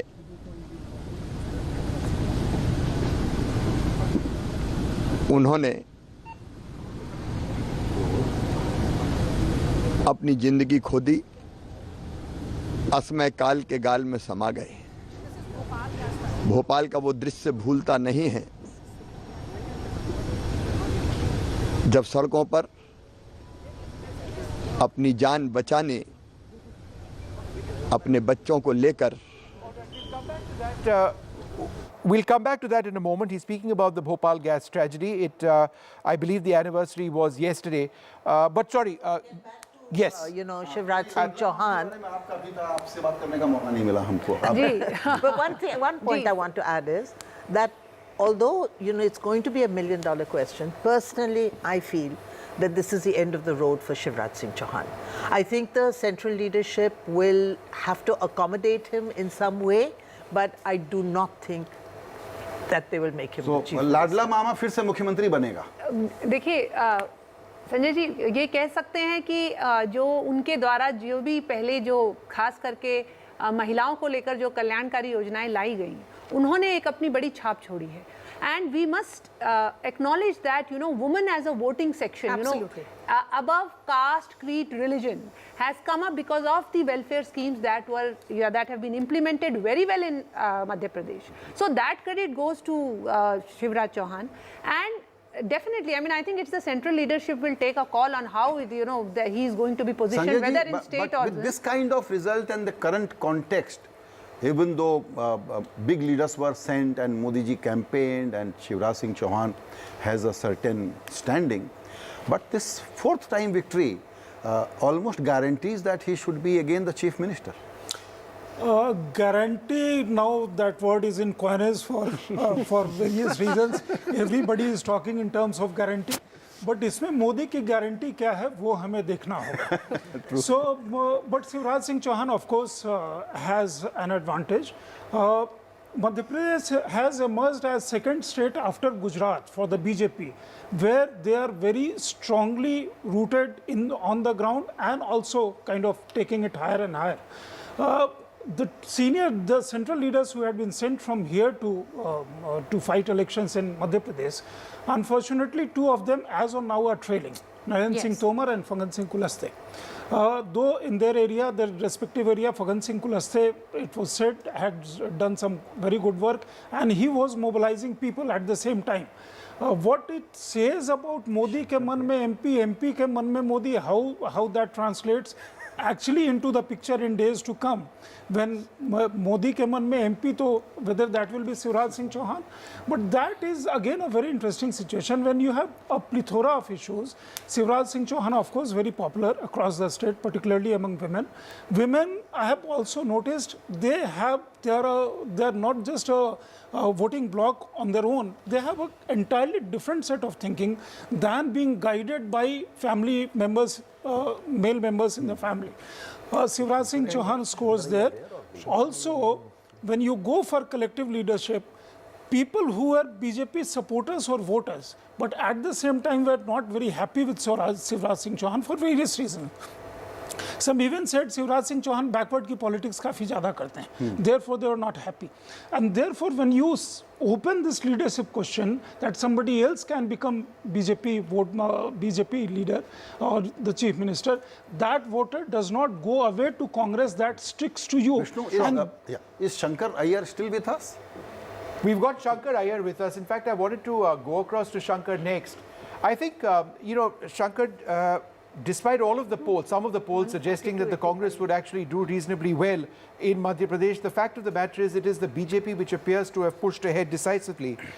Perhaps some of the polls or some of the analysts didn't take into account the fact that the BJP has maintained a 40% share over here for a long period of time. That jumped to 54% in the last Lok Sabha elections. Other than 2008, when Uma Bharti started her own party, they have a huge base here. Would you agree that this base of the BJP in Madhya Pradesh is taking them to a likely victory in the state? Well, everybody sort of thinking that Gujarat is the original template of BJP politics. BJP established its presence in Madhya Pradesh first, Sundarlal Patwa's government. It's another matter that a playbook of Gujarat, for instance, about tribal vote, the Vanvasi work that RSS had started in Gujarat, in Banaskantha area and others, has now been taken across the Hindi belt. So those practices have paid off. The question about that how BJP has consolidated is really BJP's electoral machinery, everything that they throw into it.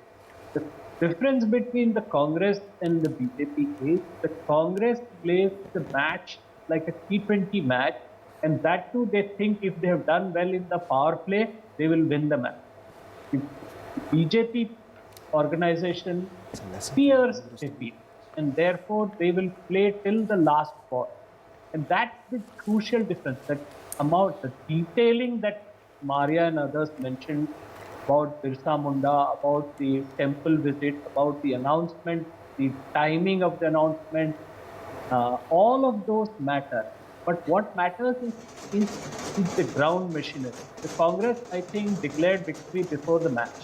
Yes. If taking Shankar's audio is giving some trouble, Shankar, sorry.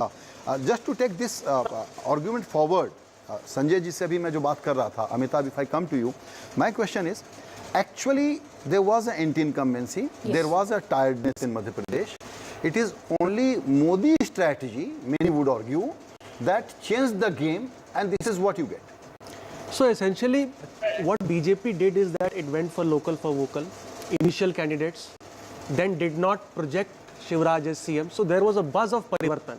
But परिवर्तन किससे? मामा जी से या BJP की सरकार से? दो बातें थी. बीजेपी का हार्डकोर वोटर भी कुछ लोग कह रहे थे कि मामा जी को नहीं बनाया जाए. Correct. And then the Modi factor added on layer. 7% people in Madhya Pradesh are voting for BJP because of Modi. And 7% perhaps is not even the vote share gap between BJP and Congress. Right. Congress is structurally weak here, just like Gujarat. 74 seats it has never won in MP in the last 3 elections, which means Congress needs to win 116 out of 160. That is why all opinion polls were saying that they could not cross 125. Any opinion poll, exit poll you see. But Sanjay sir, look at the numbers. If these numbers hold, it's actually bigger than 2013. 140 is something even that the BJP has never got in the past. And the outlier is going correct. Yeah, the outliers is going are correct. actually proving it right. And coming to the question of Shivraj Singh Chauhan, I'll just give a quick update. You know, I was in Ujjain, and the sense that we did get was that we are going for the BJP. I voted for the BJP in 2013, 2018. There were a lot of young boys that I spoke to, first-time voters, and they said, then I said that, you know, why is this confusion? Why is Shivraj not the face? They actually made a virtue out of this confusion, saying, Pradhan Mantri ne to ye bola ki isme se koi bhi ho sakta hai. So I think that confusion may have actually been the counter to the fatigue. No, so my own feeling why I feel that Shivraj will not be the next chief minister is that if the BJP actually hits what the outlier poll said, 150, 151, 157, this is not just because of Mamaji and the Ladli Behna. This is obviously, you know, a measure of the kind of strategy that the central leadership put in place for Madhya Pradesh. So I think that large part of the credit has to go for exactly. that. असल बात यही है कि जनमत एक चीज होती है, इलेक्शन लड़ने की मेहनत एक चीज होती है, चुनाव दर चुनाव बीजेपी लर्निंग दे रही है अपने प्ले बुक से, और अपोजिशन ऐसा है कि उसको कॉपी करना भी नहीं आता। तो इंडियन डेमोक्रेसी को अगर डेंजर है तो अपोजिशन से है। So that is the BJP's, sort of remarkable trait, that it is so agile. It changes its strategy from election to election, from state to state. It does not have one single. That's what it's agile. It's agile. It is thinking all the time. It doesn't have one standard playbook. And I think it's Congress took Karnataka. Congress took Karnataka template and said we transfer it to Madhya Pradesh. नहीं होता है गुजरात में उन्होंने क्या किया? पूरा का पूरा घर के सारे बदल डालो, and then भूपेंद्र नरेंद्र से ज्यादा भूपेंद्र को सीटें आएंगी। Can I just ask? In MP same thing. Modi के मन में MP, MP के मन में Modi. This part of this vote is. Wanted to. We've got a graphic on our screen right now, and let's just talk about this. Whoever wins the Malwa region of Madhya Pradesh tends to win the state. Yes. And if you look at the Congress, they are down 10, and look at the BJP up 13 at 53 over here. It's And this part particularly of Madhya Pradesh which will prove definitive. If these trends actually end up becoming results, this is huge. Amitabh, why is Malwa so significant? It's what, 88 seats? 88, so it's like one-third, more than 40% of this. And if you see last time, Congress was leading here, 45-40. And that was the gap which Congress enjoyed eventually in the final was leading tally. over here last time 5 seats. And that was the gap between Congress and BJP. And that is flipped this time. So Mansoor firing damaged the BJP last time in this region. And the ST belt, the work done by the BJP. Okay, now the images we have on our screen now are of celebrations which are coming in from Telangana. We haven't spoken enough about Telangana right now. About Telangana. Let's just, which party? Okay, these are Congress These are all Congress celebrations, and the ones you see on your screens there. In Telangana. Go ahead. One of it is Madhu Yashki Gaud. This is outside the Congress office. Obviously, it's a fascinating state. I think, if these numbers hold, and I look, they're going up to 70. Most Congress leaders were talking about 74. Kharge told me when I met him in Hyderabad, we don't just want to win, we need to win comfortably. Because remember, last time, 18 Congress MLAs, 2 of them, in fact, Sudhir Reddy is a fascinating character at LB Nagar who fought against Madhu Yashki Gaud. You go into Sudhir Reddy's office, you see YSR Reddy's photo on one side and K. Chandrasekhar Rao's photo on the other. He's somebody who grew in the Congress through Padyatra with YSR Reddy and then shifted over to the BRS, and he says there was no leader in the Congress. And the interesting story that he told me is that we were the original party of Reddys. We needed to import a TDP Reddy to lead us. Revanth Reddy is originally from TDP. He moves in 2017. So it's a fascinating image there in Telangana Congress office. And remember, 10 years, in 2014, was the first election after the announcement but not formation of the state.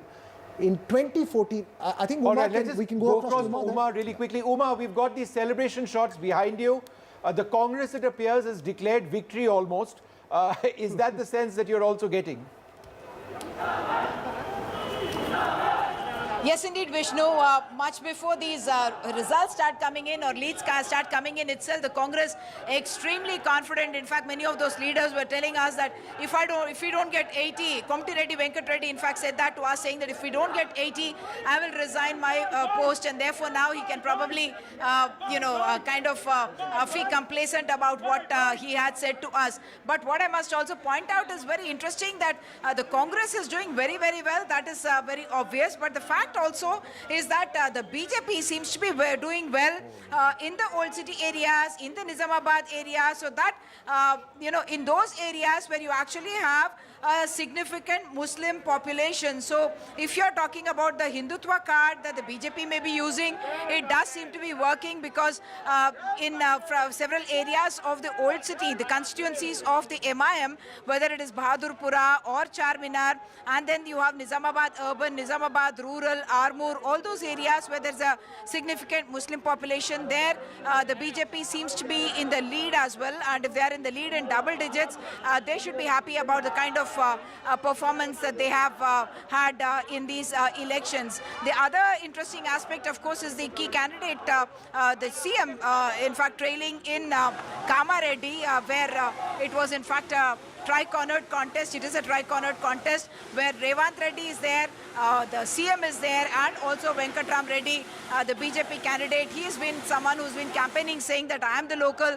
Both these, if you vote either for Revant Reddy or for KCR, you're going to have a by-election again, and they're not going to be locals, whereas I am someone who has worked here. So certainly a reality check for Chief Minister KCR, who was, has been saying till late last night or even this morning, saying that they are confident of a victory here. So things not looking good for the BRS at all. And I must also point out that districts like Nalgonda, which yes, we had expected a clean sweep for the Congress, and it does appear that they are having a clean sweep there. Only Khammam district, if I may point out, has been Congress strong. Only one seat that the BRS had won there. There it may be taking up a second seat. As of now, CPI, the only other party with which the Congress had an alliance in Kottagudem, CPI seems to be leading in Kottagudem in the Khammam district. All right, Uma, we're going to move from celebration shots in Telangana to celebration shots in Jaipur right now. Let's just go across to NDTV's Vedant, who's also with us. And the celebration shots we can show you are from the BJP office. Vedant, go ahead. What's happening around you?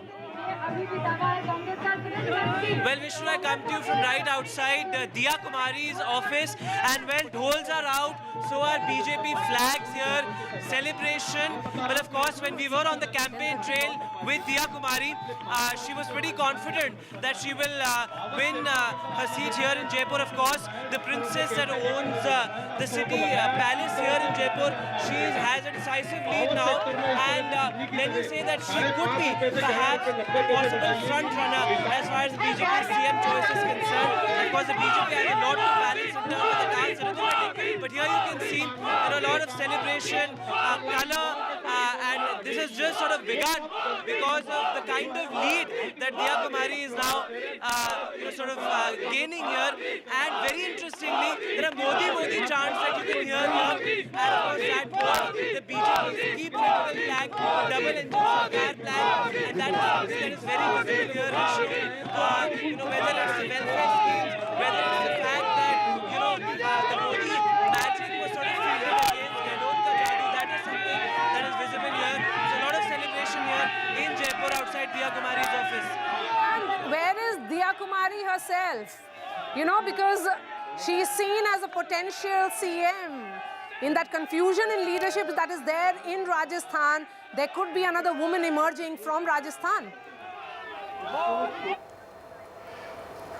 Okay, so those are visuals coming in from Rajasthan, where there are celebrations that are happening outside Diya Kumari's residence. There are 9 Rajwadas in all, from where the elections are being fought. So, the battle of Rajwadas, I think it's fascinating to watch that, the way it has played out as well. But just look at these numbers.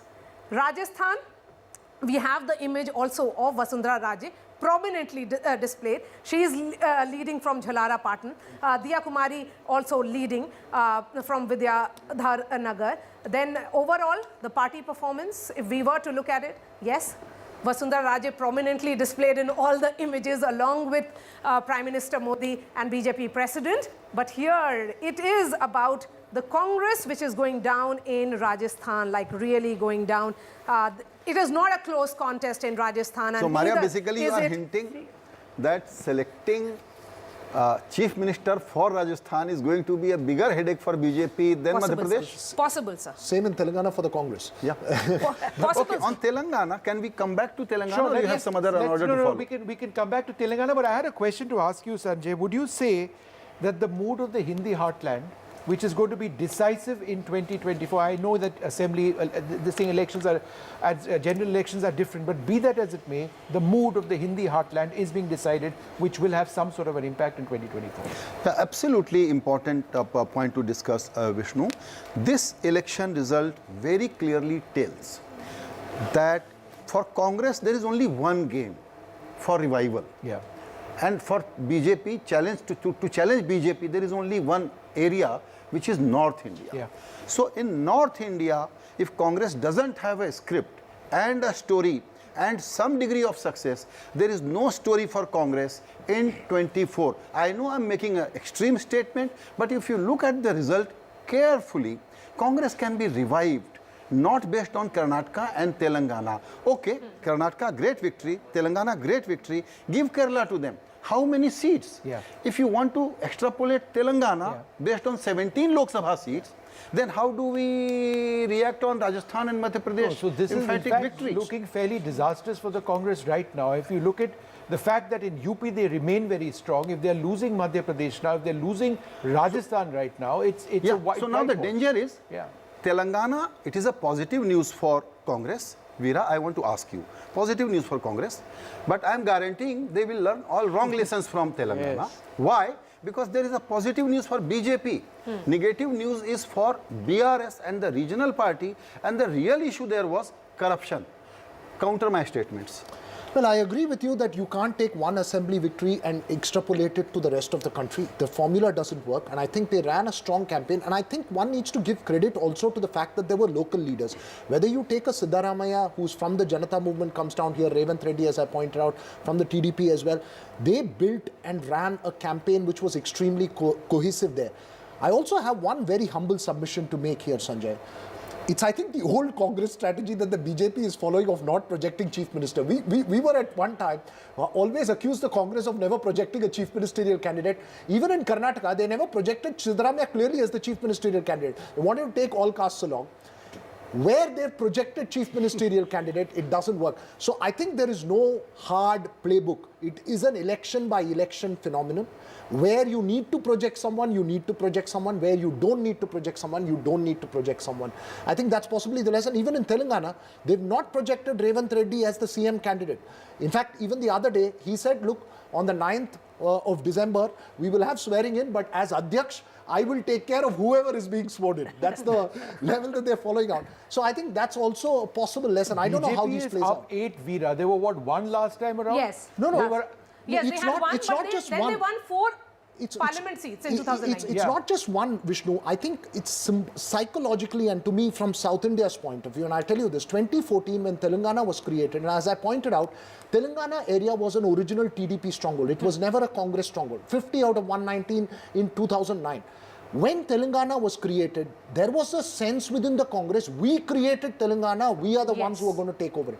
Unfortunately for them, it just got pushed back on the ground. It was KCR who was the hero. 10 years late. 10 years down the line. 10 years late? It's like, it's the state that led them to 2004. Without Andhra Pradesh, 2004 wasn't there for the UPA. 2009. Supriya will respond to this. 10 years late, sure, but a convincing number there. Supriya, it's 10:45 and counting, but just look at the numbers of Telangana. You will certainly be looking at the brighter side of these 4 states.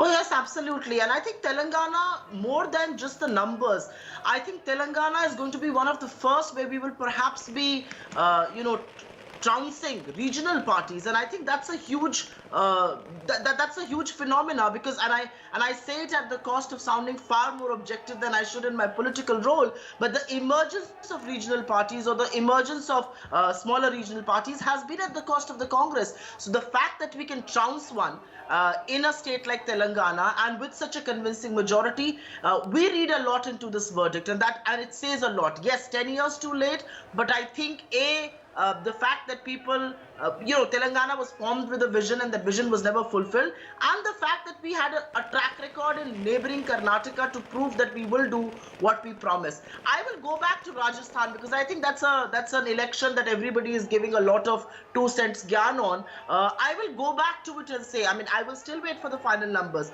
but the fact that we are at the numbers where we are, this is one of the best shows that we've had in a state like Rajasthan, where we have fought for the second time for governance after being an incumbent. But Supriya, let me ask you this question. Yes. Is there not a sense in the Congress party, if these trends end up being results, that there is a north-south split in this country? You've done very well in Telangana, you've done very well in Karnataka earlier on, but unless, as Sanjay Pugalia was mentioning, you have a proper script out for North India in states such as UP, a bigger say, in Madhya Pradesh, a bigger say, in Rajasthan, come in 2024, you may not just have the numbers.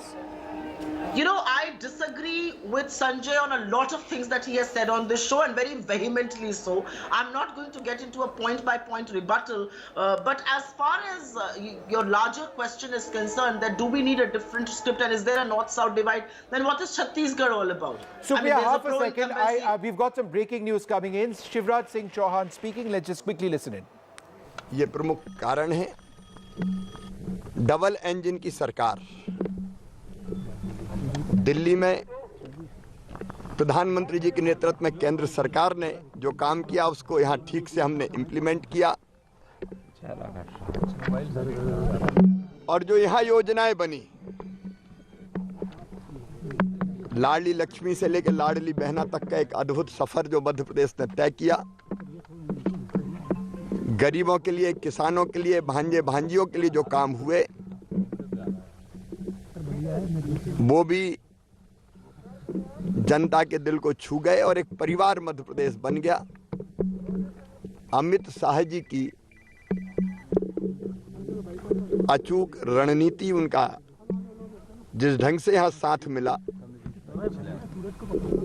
और हमारे राष्ट्रीय अध्यक्ष श्रीमान JP Nadda ji का मार्गदर्शन, हमारे संगठन के नेतृत्व में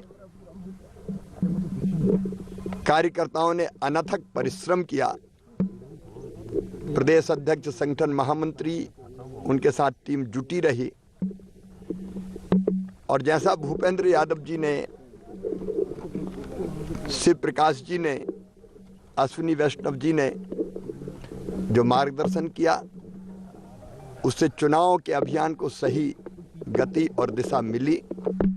और इसलिए मैंने पहले भी कहा था, हम बिल्कुल कंफर्टेबल मेजॉरिटी, शानदार मेजॉरिटी भारतीय जनता पार्टी को आएगी, क्योंकि जनता का प्रेम हर कहीं दिखाई देता था।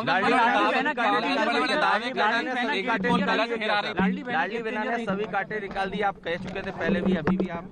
मैंने पहले भी कहा कि केवल लाडली बहना नहीं, लाडली लक्ष्मी, 50% रिजर्वेशन स्थानीय निकाय के चुनाव में, कन्या विवाह, प्रधानमंत्री जी की जो योजना थी प्रधानमंत्री मातृ वंदना योजना, उसका ढंग से क्रियान्वयन, उसका प्रभाव, बेटी बचाओ बेटी पढ़ाओ जैसे अभियान, संपत्ति की खरीद में बहनों को रजिस्ट्री शुल्क में कमी, फिर 35% भर्तियां, ओवरऑल रिजर्वेशन दिया है बेटियों को, बहनों को, और फिर लाडली बहना ने जिंदगी बदली। तो बहनों के मन में एक असीम प्रेम, एक असीम विश्वास पैदा हुआ। अब हम विस्तार से, अभी तो प्रारंभिक रुझान है, लेकिन हमारा विश्वास है कि हम शानदार बहुमत प्राप्त करेंगे। बाकी चर्चा फिर विस्तार से बात करेंगे। Shivraj Singh Chauhan, that's virtually an election victory speech, but it does appear that the BJP is doing quite well. I was speaking to Amitabh just a few moments back, and he said that no, Vishnu, don't get ahead of yourself. Wait till about 11:30 or 11:40. These could still be postal ballots. Be that as it may, Supriya Shrinate still with us. Sanjay Pugalia had a quick point. Go ahead. नहीं, सुप्रिया, मैं आपसे ये कहना चाह रहा था कि आप जिन भी पॉइंट का जवाब देना चाहें आराम से दीजिए, लेकिन आपने चूंकि छत्तीसगढ़ का जिक्र किया, बहुत इंपॉर्टेंट पॉइंट है। छत्तीसगढ़ में कांग्रेस को बहुत अच्छी जीत मिल रही है, लेकिन ये क्रेडिट बघेल और बघेल की स्ट्रैटेजी को, उनको जो फ्री हैंड मिला उसको है। लेकिन ये भी ना भूलिए, क्योंकि अब देखिए 2024 की बात आएगी, उस संदर्भ में हम बात कर रहे हैं, और वो ये है कि बीजेपी ने वहाँ इम्प्रूव किया है, बावजूद उसके बघेल वहाँ लौट करके आ रहे हैं। तो ये ऑटोनॉमी की विक्ट्री है जिसको कांग्रेस को सल्यूट करना चाहिए। सो आपकी बात को ही अगर मैं खंडन करते हुए एक बात बोलूं, और मुझे लगता है कि आपको बुरा नहीं मानना चाहिए क्योंकि हम बड़े फ्रैंकली बात कर रहे हैं संजय जी, आपके ही अकॉर्डिंग अगर मैं चलूं तो हर जीत का श्रेय भाजपा में मोदी को जाएगा, हार का श्रेय उनको नहीं जाएगा, हार का ठीकरा उनके सर नहीं पड़ा जाएगा। लेकिन कांग्रेस में अगर कोई जीतेगा तो वो सिर्फ और सिर्फ रीजनल लोगों की जीत होगी। तो फिर वैसे मध्य प्रदेश में हार का ठीकरा किसके सर फोड़ा जाएगा, या राजस्थान में अगर हम अभी ट्रेल कर रहे हैं किसके सर फोड़ा जाएगा? मुझे लगता है कि ये थोड़ा सा दोहरा मापदंड है। ठीक है, कोई बात नहीं, मुझे ऐसा लगता है तो मुझे ऐसा लगता है कि ये थोड़ा सा यहाँ पर हिपोक्रेसी का एक पुट है। पर आई थिंक मैं अभी भी आश्वस्त हूं कि राजस्थान के नंबर्स इससे ज्यादा इंप्रूव करेंगे। और जहां तक आपने कहा 2024 की पिक्चर बिल्कुल खुली हुई है, और मुझे ऐसा लगता है कि अगर कोई भी नंबर्स को एक्सट्रैपोलेट करके कुछ कहना चाहता है वो सर्वथा गलत है।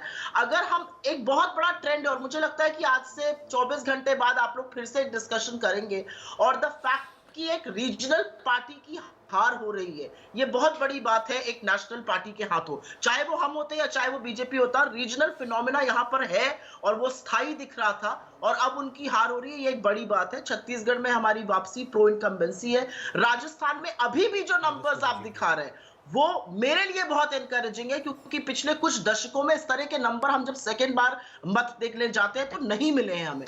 मेरे लिए मध्य प्रदेश डिसअपॉइंटिंग है, एब्सोल्युटली डिसअपॉइंटिंग है, लेकिन मैं फिर भी कहूंगी कि मेरा मसला नहीं है ये, भाजपा का मसला है। सुप्रिया, लेकिन भाजपा में इससे खुशी है या दुख है ये मैं नहीं बता सकती। छोड़िए सुप्रिया, इनफैक्ट ये बहुत बड़ी बात है, आप बिल्कुल सही कह रही हैं कि राजस्थान में जो ये रिवॉल्विंग डोर है उसके मुकाबिल पहली बार इस प्रकार की एंटी इनकम्बेंसी न्यूट्रलाइज हुई है कांग्रेस के लिए। ये बहुत इंपॉर्टेंट नंबर है। वोट शेयर भी आपका ठीक है, लेकिन वही है कि जो मैकेनिक्स होते हैं नीचे के, और उसमें मैं आपसे इंफॉर्मेशन सीख करना चाहूँगा कि जो बाद में 20 टिकटें बदली गई उसमें स्ट्राइक रेट क्या रहा, ये इंफॉर्मेशन के तौर पर मैं आपसे पूछना चाहता हूँ। मेरे पास अभी डेटा नहीं है, लेकिन जब इंफॉर्मेशन आएगी तो हम लोग जरूर इसको साझा करेंगे। मैं मध्य प्रदेश का तो नहीं कह रही हूं बिकॉज वहां पर तो काफी ज्यादा लीड है। मुझे लगता है कि 12 बजे अगर हम दोबारा से बात करें तो राजस्थान के नंबर्स काफी रिवाइज होंगे। ओके, एक चीज और, आपने जो कहा रीजनल पार्टी का खत्म होना और कांग्रेस का इमर्ज होना, ये इंडिया अलायंस के लिए भी एक नया चैलेंज पोज करेगा, जो अभी WIP है, वर्क इन प्रोग्रेस है। बिल्कुल, हर चीज वर्क इन प्रोग्रेस है। राजनीति में कोई चीज जब तक लास्ट वोट काउंट ना हो जाए कास्ट नहीं होता है। मुझे लगता है इंडिया अलायंस के लिए भी ये जरूरी है, और मुझे लगता है कि इंडिया अलायंस में हमारी जो मीटिंग अगली होगी उसमें भी इस फिनोमिना का डिस्कशन जरूर होगा कि कैसे अगर कांग्रेस एक तेलंगाना जैसा राज्य जीत रही है, जो तेलंगाना हमने बनाया 10 साल तक हम वहां नहीं आ पाए, अब आएंगे। मुझे लगता है ये सारे डायनामिक्स एट प्ले होंगे, इसमें कोई संशय नहीं है। All right, Supriya, thanks very much for sharing your thoughts. Just a piece of breaking news that is coming in now, that Prime Minister Narendra Modi will be going to the BJP headquarters. They have reasons to celebrate. Now the BJP number is almost double, more than the double in Madhya Pradesh of the Congress party. In Rajasthan also the numbers consolidating in the upwards of 104. But the concern certainly would appear in Chhattisgarh, because if you have a BJP and Congress gap of just 4, then we really do not know which way it's heading. But the news coming in around 6:30 p.m. is when the celebrations are going to begin at the BJP headquarters in Delhi, and that has been a very, very lucky headquarters, Sanjay. Yes, precisely. Or whenever this happens, whenever BJP wins or is to make a big statement, the Prime Minister goes there. Of course, that buoyancy would be there, and he would be most humble person. On right till prime time. And to the workers, he'll assign a new task. Yes. What is important here? 2 states. Madhya Pradesh victory is phenomenal in terms of numbers. Rajasthan very good. Chhattisgarh is closing. Chhattisgarh, as we said, may go down to wire. Let's just pull out those numbers. What Supriya Sinha said, can I just 30 seconds? Yeah. What Supriya Sinha said in last line of responding to Sanjay Pugalia ji, that this work in progress of India Alliance is open, and their buoyancy in Telangana may write a fresh script, may force a writing of fresh script for India Alliance. That is a very, very interesting scenario, and which is going to be talked about. There is only one agency which has said BJP will win Chhattisgarh. Because head-to-head against the trend. BJP I will win think Chhattisgarh is becoming very, very fascinating. It's becoming closer. Everyone, I wanted to go across for a quick reaction on Chhattisgarh to Supriya. Supriya, the Congress party, she's just left right now. Amitabh, let's just take a look at Chhattisgarh closely. They are at the simple majority mark as the Congress. These are not final by any means. But the BJP at this stage up 27 to 42 in a state where the Congress believed it had it wrapped up.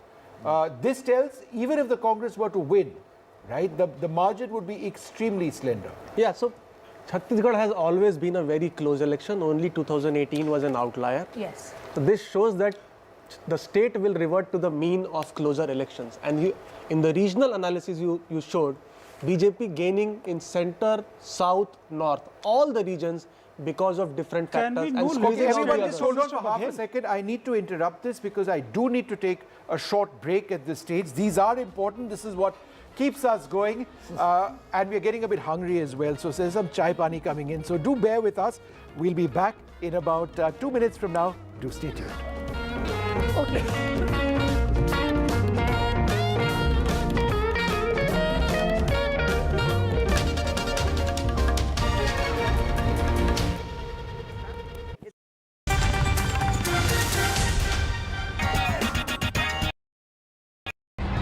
It's the semi-final before the big 2024 final. The high-stakes battles in the 5 states. Can Gehlot stop the Rajasthan revolving door this time? Or will the Modi magic trump Gehlot ka jadoo? Is this the toughest political battle for Shivraj Singh Chauhan in 2 decades in MP? Will Kamal Nath turn the electoral tables this time decisively? This time, the BRS is facing a tough fight from the Congress, and the BJP's high-pitched campaign is making this a triangular contest in India's youngest state. Baghel Banks on Welfare is keen to retain Raipur for Congress. Which way Chhattisgarh will swing? There is a tough triangular fight between the MNF, ZPM and the Congress in Mizoram. The big question is, who will romp home? The fastest results, data crunching, accurate analysis and newsmakers. The battle for states. 6 a.m. onwards, all day, on December 3rd on NDTV. This show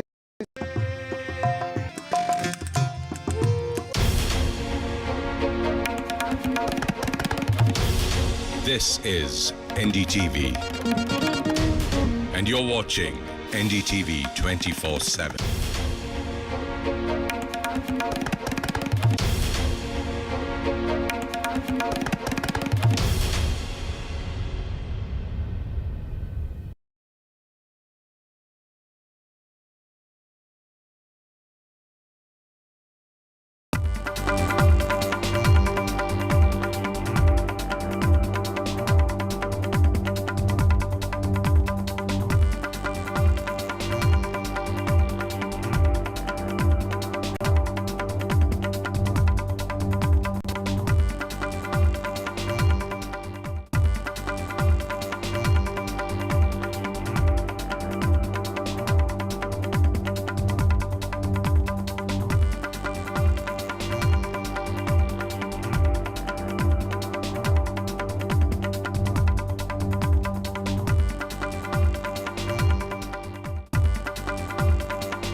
All right, it is looking very, very exciting indeed. The gap between the BJP and the Congress in Madhya Pradesh is now fairly startling. The gap is also building between the Congress and the BJP in Rajasthan. And indeed, Chhattisgarh, which many in the Congress would have suggested would be a walkover in their favor, it is quite close. Telangana, yes, the Congress has done incredibly well. Defeating or potentially defeating the BRS looks very much on the cards. But there's some important breaking news, Maria, Yes. which is coming in as well. Yes, Go ahead. and you, as you heard from Supriya, she was talking about perhaps the Congress will have a better bargaining power within the India alliance because if they have unseated a regional satrap in the state of Telangana. News coming in that Congress has called the India meeting on December 6th. They will have much to explain to all other partners, particularly as to what happened in a bipolar contest between the BJP and the Congress in the state of Madhya Pradesh. Rajasthan and also Chhattisgarh. And I think that becomes important because, you know, we have been saying that if the Congress were to do well in one of the states where it's a bipolar contest, then they would have a better bargaining power. Yes, they may have trumped BRS, a regional strong force in the state of Telangana, but when it is about a direct fight between the BJP and the Congress, it almost appears to be a mismatch.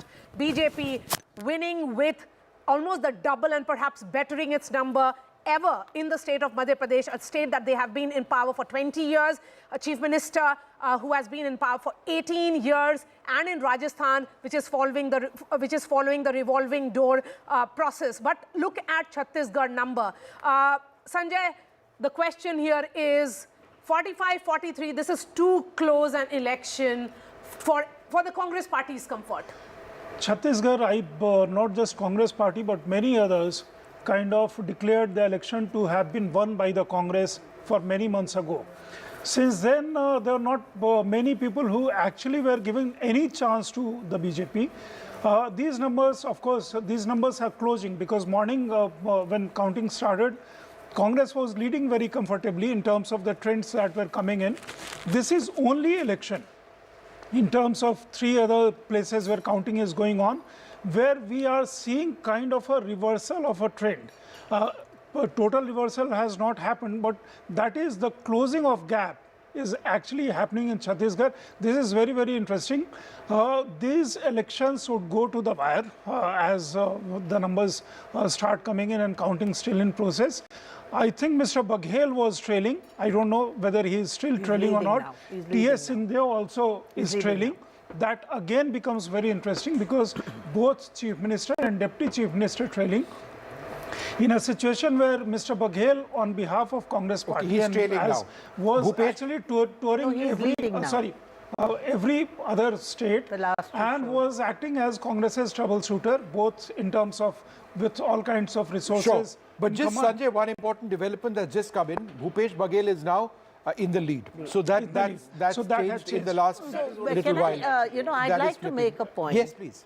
This election was widely being talked about as a battle of welfare schemes because, everybody was talking about welfare and schemes and Labharti and so on. If you look at the kind of trends we're seeing right now, BRS, which was so dependent on the welfare schemes that it had unfurled over the last 10 years, is losing the state. Yes. Ashok, Gehlot in Rajasthan, with all his welfare schemes, looks like he may be losing. And even Chhattisgarh. So bravery doesn't amount to much. No, even in Chhattisgarh, again, where Baghel had done so many welfare schemes, particularly in the field of agriculture, now it's turned out to be a really close contest. So obviously there is much more to elections than just trying to move voters with welfare schemes. There's organizations, the mechanics of it, running an election campaign. Go across to NDTV's Pratibha, who's got a guest with her. Go ahead, Pratibha. Well, I have with me AICC Secretary as well as Telangana State in charge, Mr. Mansoor Ali Khan. Sir, the way moving towards Congress, how happy are you at this time? It's actually, it was expected, and we've been on the ground, and right from when Rahulji did the Bharat Jodo Yatra, the cadre were really enthusiastic, and then the contribution of Sonia ji for Telangana and the creation of Telangana, and Priyanka ji's campaign, Kharge saab's campaign, and then all the local leadership, and because we've been seeing from the last 3-4 months how the ground situation is and what was reported. There was a huge difference, and the people of Telangana were actually fed up of the BRS government and the failed promises. In fact, we are stationed outside the party headquarters here in Telangana, and there's a lot of festive spirit right outside with a lot of firecrackers and drum beats that have been playing. But then we also hear of ministers from Karnataka who have been lodging themselves here in Telangana. Is there some sort of a fear or insecurity in terms of BRS approaching a lot of your candidates? Absolutely not. Actually, this is all, I don't know, a creation. And as all party workers, the party members who are being deployed by the High Command in the electoral process of the party have been here. And absolutely, there is no fear about any of our MLAs or candidates being in trouble. And we are absolutely sure we will all be together and we will form a very healthy government. So a sweeping majority is what you say? Definitely. Because it's the reflection of the confidence of people of Telangana have in the Congress party, and definitely we will be sweeping into power. So, and a bigger question is, if the Congress were to come to power, who will be the chief minister? See, in Congress party there is a process, and there will the MLAs and the High Command will finally take a call, and there is we have an established process in the Congress party. Right. So that was Mr. Mansoor Ali Khan talking about Congress heading in for a sweeping majority in Telangana. Well, a lot would depend on how the trends would really proceed from here onwards in Telangana. All right, we've got Uma Sudhir with us as well, from who joins us from Hyderabad. But before that, let me go across to Veera Raghav. Veera Raghav, you had a point to make. No, very quick point to make. Welfare schemes alone are not a guarantee of success, and also for an incumbent government, one of the sentiments, and I think Uma, maybe we can put that across to Uma, an incumbent government going around tom-tomming saying that, look, I gave you this, I gave you this, I gave you this, can have a backlash as well, though it's not had one in Madhya Pradesh. But I think in Telangana, Uma, there was a lot of reliance on this KCR image, and as we've been discussing and you've pointed out since the outset, it's a KCR versus KCR election. Was there too much reliance for the BRS on the KCR image, forgetting the fact that family rule is something that India has rejected with every regional party? Every regional party has fallen because of family rule. Yes, indeed. The perception of arrogance of the family and power being centered only within 4 members of the family, that's something that certainly did not go well with the people of Telangana. While KCR's welfare policies were all something that people did acknowledge, Raitu Bandhu or pensions and so on. But during elections, it's not what you have already got, but what you're going to get next. That is what is a carrot that is dangled before people. And I would think the 2 segments that the Congress very specifically addressed, whether it is a youth segment or the women to who they've promised 2,500 rupees monthly honorarium.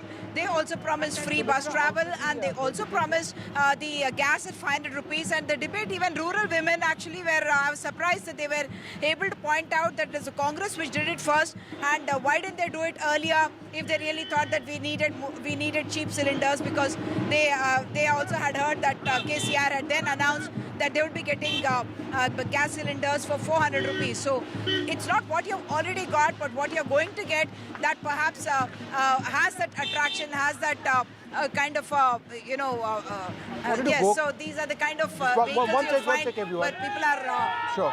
Uma, just a quick question. Is there a change in mood within the Congress party that you're actually detecting right now, or do they believe that it could actually be lower than what they had initially projected, or do you believe that the trends thus far are exactly where the Congress wants it to be? The Congress is in a very upbeat mood, and they do not think that they are going to be just about the majority number. They in fact seem to be feeling that they are going to be in a very, very comfortable position here, and therefore all the talk about whether if you have only about 2 short or 3 Uma, we'll come back to you in just half a second. There are lots of color for the Congress party over there. I want to turn our attention to Chhattisgarh and stay on Chhattisgarh for just a few minutes, because it's getting really interesting now. In the last 1 hour or so, we've seen a drastic change. I'm going to walk across to the screen so that we can actually take a look at what the situation in Chhattisgarh is, and then let's take a look at the regional breakup in Chhattisgarh as well. This is extremely close at this stage, and let's just have it out for you. Remember, the magic mark is 46. You say the Congress has actually reached that magic mark. Not quite, but these are now becoming trend slowly. In the next 10 or 15 minutes, what you start seeing would likely become a result. But the fact is that the BJP at 43 up 28 means that this cannot be taken at all for granted. This going down by a few seats, this going up by a few seats is quite possible. Of course, it can happen the other way around as well. But this is not, and I think this is the key point, what the Congress had expected of Chhattisgarh at all. So, Mitra, would you like to sort of come in and take a look or tell us a little bit about what you see developing in Chhattisgarh? So, I think initially when we started with the election campaign, Vishnu, we saw that Congress was in lead. Nobody imagined that BJP would come back because Raman Singh ji himself was very dormant, silent. We were not hearing much. And I think the campaign also which BJP launched, especially the campaign for election and the Mahadev app controversy and all these things, it came in very late. But I think one of the important factors which is affecting all the north states, I mean all the 3 states in the north, is the anti-Hindu or the anti-Sanatan rant which has happened. It has consolidated the Hindu votes. That is what I feel is really bringing out these numbers. Sure. Because otherwise Chhattisgarh was a clear winning shot for the Congress.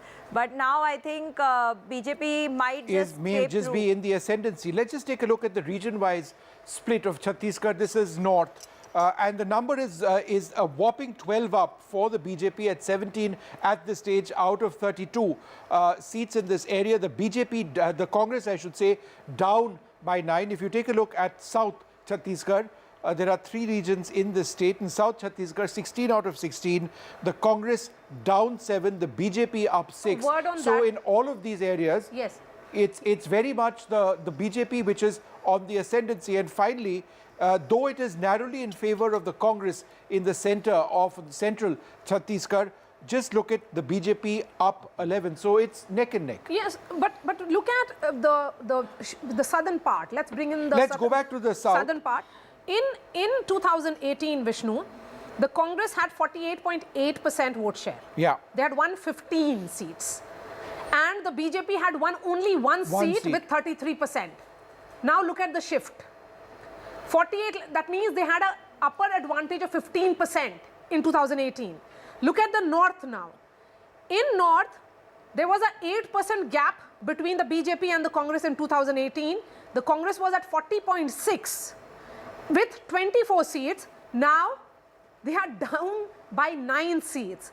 Similarly, in central, there was a gap of 10% between the BJP and the Congress, with the Congress having a vote share of 43 and the BJP at 33. The gap of seats, Vishnu, at that time was 29 for the Congress and 9 for the BJP. It'll be interesting, and Rajat, come in on this. Why do you believe, or what are some of the key factors you believe, are resulting in the BJP being in the upswing over here? Well, I think it's one of the most interesting campaign strategies that BJP adopted. BJP was very nimble right from the upfront because... All right, half a second. Raman Singh speaking. Sorry about that, Rajat. Let's quickly listen in. Yeah, उसका आशीर्वाद आज मध्य प्रदेश की जनता ने दिया। नतीजा क्या निकलेगा? पर भूपेश जी का नतीजा दिख रहा है कि 2 राउंड में पीछे चल रहे हैं। इसका मतलब ये है कि जनता ने उनके सारे मंत्रियों को नकारा है, पूरी सरकार को रिजेक्ट किया है और भारतीय जनता पार्टी को पूरा का पूरा आशीर्वाद और समर्थन दिया है। सर, शुरुआती बढ़त आखिर क्या माने कि बीजेपी को जनता क्यों चुन रही है? मैंने पहले भी इसका जवाब दिया था कि भारतीय जनता पार्टी मोदी जी के नाम से, मोदी जी के काम से, 9-9.5 साल की उपलब्धि को लेकर जिस प्रकार केंद्रीय नेतृत्व ने मेहनत किया, प्रधानमंत्री जी ने समय दिया, गृह मंत्री जी ने समय दिया, राष्ट्रीय अध्यक्ष जी ने जो समय हमको दिया, और जनता को मोदी जी की गारंटी, जनता ने उस पर भरोसा किया, भूपेश की बातों पर भरोसा नहीं किया। ये प्रथम चरण के रुझान में स्पष्ट दिख रहा है और ये निश्चित रूप से भारतीय जनता पार्टी के लिए और राष्ट्रीय नेतृत्व का आशीर्वाद मिला और हम जीत की ओर बढ़ेंगे। छत्तीसगढ़ में आपको सबसे ज्यादा भरोसा, आप सबसे मुखर होकर बोले कि हम जीत रहे हैं, भूपेश पे भरोसा लोगों का कम हो गया। और सबसे बड़ी बात, गृह मंत्री ने आप पर भरोसा जताया था। आपको अंडर करंट पता था सर, कैसा हो रहा है? अंडर करंट दिख रहा था और इतना बड़ा अंडर करंट होगा इसका एहसास समानता लोगों को नहीं हो पा रहा था, मगर मैं इस बात को लगातार रिपीट कर रहा था। मेरी बात को लोग भरोसा कितना करते हैं मैं नहीं जानता, मगर मैं मीडिया के माध्यम से रोज बोल रहा था, एक ही बात को रिपीट पर रिपीट कर रहा था कि जबरदस्त अंडर करंट है और भूपेश को छत्तीसगढ़ की जनता रिजेक्ट कर चुकी है, उसके चेहरे को हराना चाहती है। सर, आप बैकफुट पे थे एकदम से, क्योंकि आपको क्या लगता है क्या गेम चेंजर रहा जो आप अचानक से जो बिल्कुल बैकफुट पे थे अचानक से लीड करते हुए नजर आ रहे हैं? तो ऐसी कौन सी गेम चेंजर पॉलिसीज थी, किस तरह से इसको मोबिलाइज किया आपने पूरे कैडर को? नहीं, लीड डॉक्टर रमन ने नहीं किया, लीड पूरे सामूहिक नेतृत्व में हमने किया। मैं भी मेहनत किया, मेरी पूरी हम सब ने किया और राष्ट्रीय नेतृत्व ने इतना समय दिया। मगर जैसे ही हमारी घोषणा पत्र जारी किया हमने और वो घोषणा पत्र में मोदी जी की गारंटी उसमें लग गया, उसके बाद जनता को 100% भरोसा हो गया कि भारतीय जनता पार्टी जो कहती है उसको करती है और मोदी जी की बात पे। और 15 साल, फिर मैं रिपीट करूंगा, 15 साल जो डेवलपमेंट के काम हमने किया था विकास के, उस काम को भी मुहर लगाया। क्या आपको लगता है कि जो करप्शन था, जो भूपेश बघेल ने जो किया था लगातार एक के बाद एक करप्शन की जो चीजें सामने निकल करके आ रही थी, उसने भी बड़ा इंपॉर्टेंट रोल प्ले किया? बहुत बड़ा मुद्दा था भूपेश बघेल के करप्शन और लगातार वो शराब की घोटाला हो, कोयला का घोटाला हो, महादेव ऐप का मामला हो, पीएससी में भर्ती में युवकों के साथ छल किया गया वो घोटाला हो, महिलाओं के साथ जो उस प्रकार से वादा खिलाफी किया गया वो बातें हैं। इन बातों को लेकर लोग भूपेश के चेहरा को बदलना चाहते थे। एक बात ये सामने आ रही थी सर, एक बात ये सामने आ रही थी कि बीजेपी जो है शहरों में अच्छा करेगी लेकिन गांव में, क्योंकि किसानों तक उनका पेनिट्रेशन इतना अच्छा नहीं है। तो क्या आपको लगता है कि आपकी जो योजनाएं हैं और जो आपकी बातें हैं वो ग्रामीण इलाकों तक भी पहुंच पाई हैं? पूरी महिलाओं ने और युवकों ने जम के वोट दिया और किसानों ने भी समर्थन। सर, आप 9 मंत्री पीछे हैं, अगर मौका मिलेगा मुख्यमंत्री बनेंगे?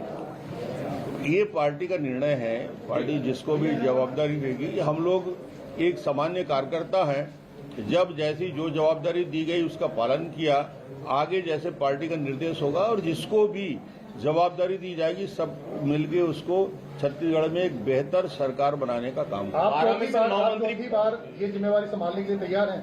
मैं कहता हूं ना, पार्टी मुझे हमेशा, मैंने कभी मांगा नहीं है। पार्टी जब जब जो जो जवाबदारी दी है उसका क्रियान्वयन मैं करता रहा हूं। आगे क्या जवाबदारी देगी पार्टी के नेता तय करेंगे। ये 9 मंत्री पीछे चल रहे हैं अभी, ये पूरी सरकार पीछे चल रही है। जब मुख्यमंत्री 2 राउंड में पीछे हो गया, इसका मतलब ये बता दिया कि जनमत उनके खिलाफ। दावे कर रहे थे, कई तरह के दावे थे, 75 पार तो आपने अभी भी कहा है। 75 की बात कर रहे थे और मैं कल भी आपको कहा था, मैंने आंकड़े भी बताए थे कि कांग्रेस कहां तक जाएगी और वो 40 भी क्रॉस नहीं कर पाएगी।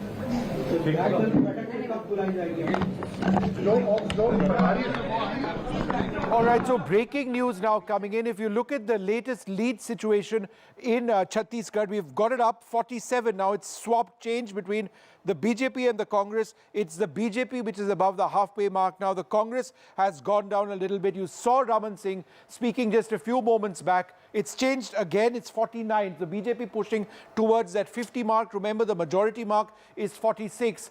Raman Singh, you heard speaking over there, appearing incredibly confident at this stage. And the key point over here, one among many, is that many or most of the exit polls got it all wrong as far as Chhattisgarh is concerned. Vishnu, in the morning at 8 o'clock, I mentioned this point, that none other than it was only Amit Shah ji who was telling every reporter he was meeting over the past 10 days that you will see a massive upset. Place your bets on BJP in Chhattisgarh. He was the lone voice who was saying this repeatedly because he was sensing it from the ground. Understand the strategy of BJP.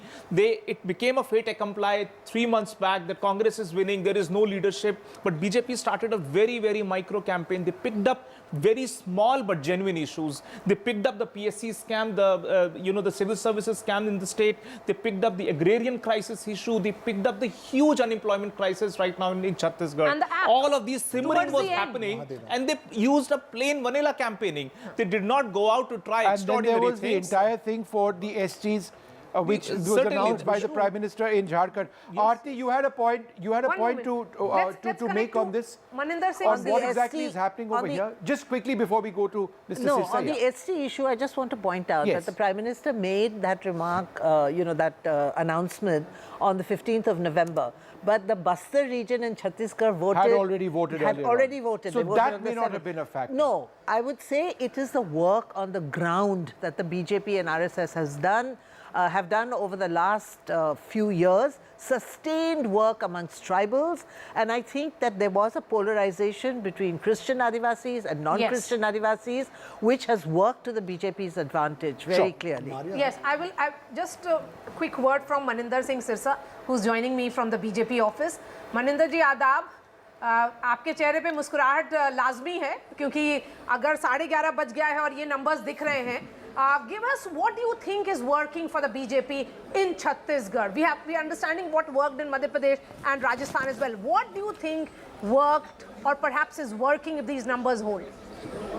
See, one thing is for sure that when we talk about Chhattisgarh, the big scam in Chhattisgarh was definitely a most important issue in Chhattisgarh. When you talk about Mahadev app, you talk about the corruption in Chhattisgarh, the loot in Chhattisgarh, and the Prime Minister also very clearly said that people are just looting and filling up their coffers. So I think the corruption was the biggest issue in Chhattisgarh, and that was the reason that people want to boot out this party out and this government out, and they have given the mandate to the BJP, to the Narendra Modi ji. And nobody was giving Chhattisgarh to you.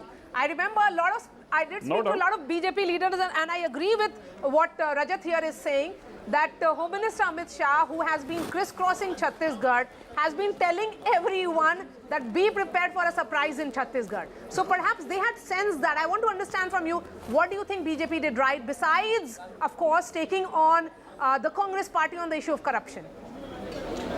See, the one thing is corruption. The second most important thing is, see, people of Chhattisgarh, maybe Prime Minister's slogan, Sabka Saath, Sabka Vikas, Sabka Prayas, Sabka Vishwas. So Chhattisgarh people have seen that in spite of Congress government there, the schemes of center are reaching them.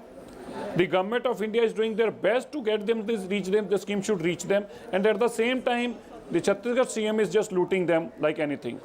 So Amit Shah ji was very clear from day one. He was categorically saying and again कि मैं आपको बता रहा हूँ. In our meetings also, उन्होंने कहा बार-बार ही said कि मैं आपको बता रहा हूँ छत्तीसगढ़ को लोग बहुत गलत आंक रहे हैं. छत्तीसगढ़ के अंदर बीजेपी का साथ है. लोग चाहते हैं बीजेपी को लाना और बदलाव आएगा. और छत्तीसगढ़ के आंकड़े आपको हैरान करने वाले होंगे. तो day one he was sensing this कि Chhattisgarh will be a big change. And when he said about Madhya Pradesh कि मध्य प्रदेश में हम 140-50 सीटें जीतेंगे, I think no media house was buying his argument. Okay, Maninder ji, just half a second, because this is incredible, the turnaround that we are seeing in Chhattisgarh. Let me go straight across to NDTV's Sunil Prabhu, who joins us now from the Congress office here in Delhi. Sunil, give us an idea of what some of the reactions are. Is the mood one of despondency? Because, Telangana, I beg your pardon, Chhattisgarh, Rajasthan and Madhya Pradesh, things aren't really going well for the Congress. Not going well, and in fact, just to give you a mood, the bands that were started have all stopped. It's completely now getting desolate. I think clearly the message is loud and clear for the Congress party that they have made a number of mistakes, and I think many of their general secretaries, many of their leaders did report to the Congress leadership during the campaign, be it in Chhattisgarh, be it in Madhya Pradesh, that things were not going well. They did tell them that in Madhya Pradesh there was a lackluster campaign. The fact that in Chhattisgarh, especially in urban areas, the situation hasn't been very, very good. And of course, this entire campaign of attacking on the corruption issue has definitely made a huge impact. So definitely for the Congress party as well as opposition parties, it's back to the drawing room stage. They understand now that ahead of that finals of 2024, it's a long road ahead, and definitely a lot of mistakes that have been committed, and really they are really what one leader conceded and said extremely disappointed and upset with the way the votes have turned out to be. Vishnu, similar to what we had seen in 2015 in Bihar. The BJP started distributing laddus around 8:30, 9:30, and that's what happened. But I'll tell you where laddus are being distributed right now. Is it? In Jaipur. Yes. Our colleague Vedant at a BJP leader. Is this the BJP office? This is in fact, I think, the BJP office where you are, Vedant. What's happening over there? Laddu distribution started. The numbers seem very much in favor of the BJP at this stage. Well, Vishnu, I'm very close to the city palace here in Jaipur, and here you can see there's celebration.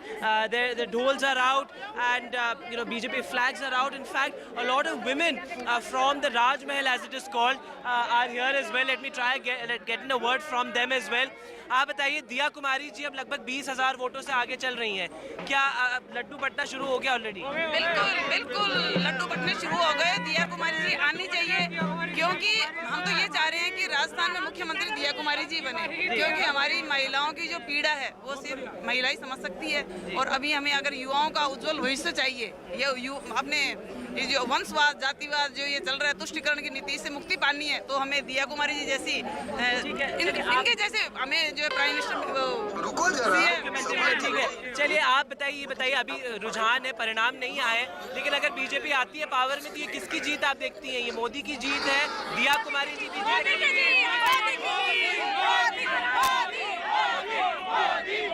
Here you can see Vishnu, Modi chants of Jai Shri Ram as well.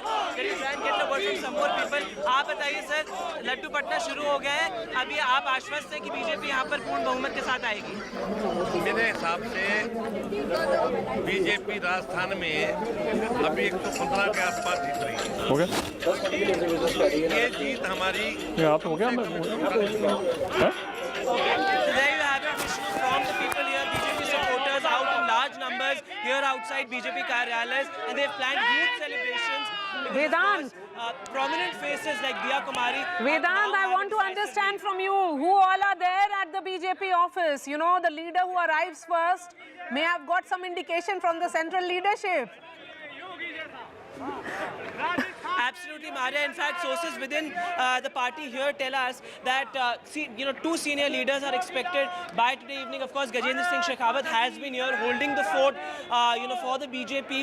In fact, boosting the morale of BJP workers here. He came to the BJP office here as well, and we're expecting senior leadership from the BJP to come here by today evening as well. And initially, as we were reporting, the rebel factor, the independents, could have become important because it was a cliffhanger that was predicted by the exit polls. But right now, the BJP is looking at a comfortable majority. And Maria, here you can see laddus are out as well in true BJP style. Okay, so Maria, a lot of celebrations have been planned, and of course, not just we have seen that kind of celebrations in the BJP office, and all that will be translating into massive celebrations at the BJP headquarters in Delhi at the ITO. It's not that we are stopping you. We know that you have a thing for laddus. Go right ahead, Vedant.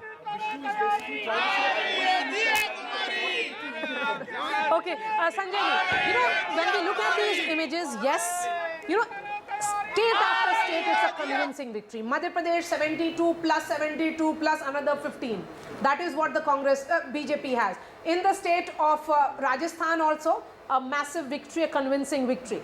And if these numbers hold, then Chhattisgarh could also be good news for the BJP. My question then is, sab jagah collective leadership thi, under the overarching image of Prime Minister Modi. So the Modi magic that we keep talking about is winning states for the BJP.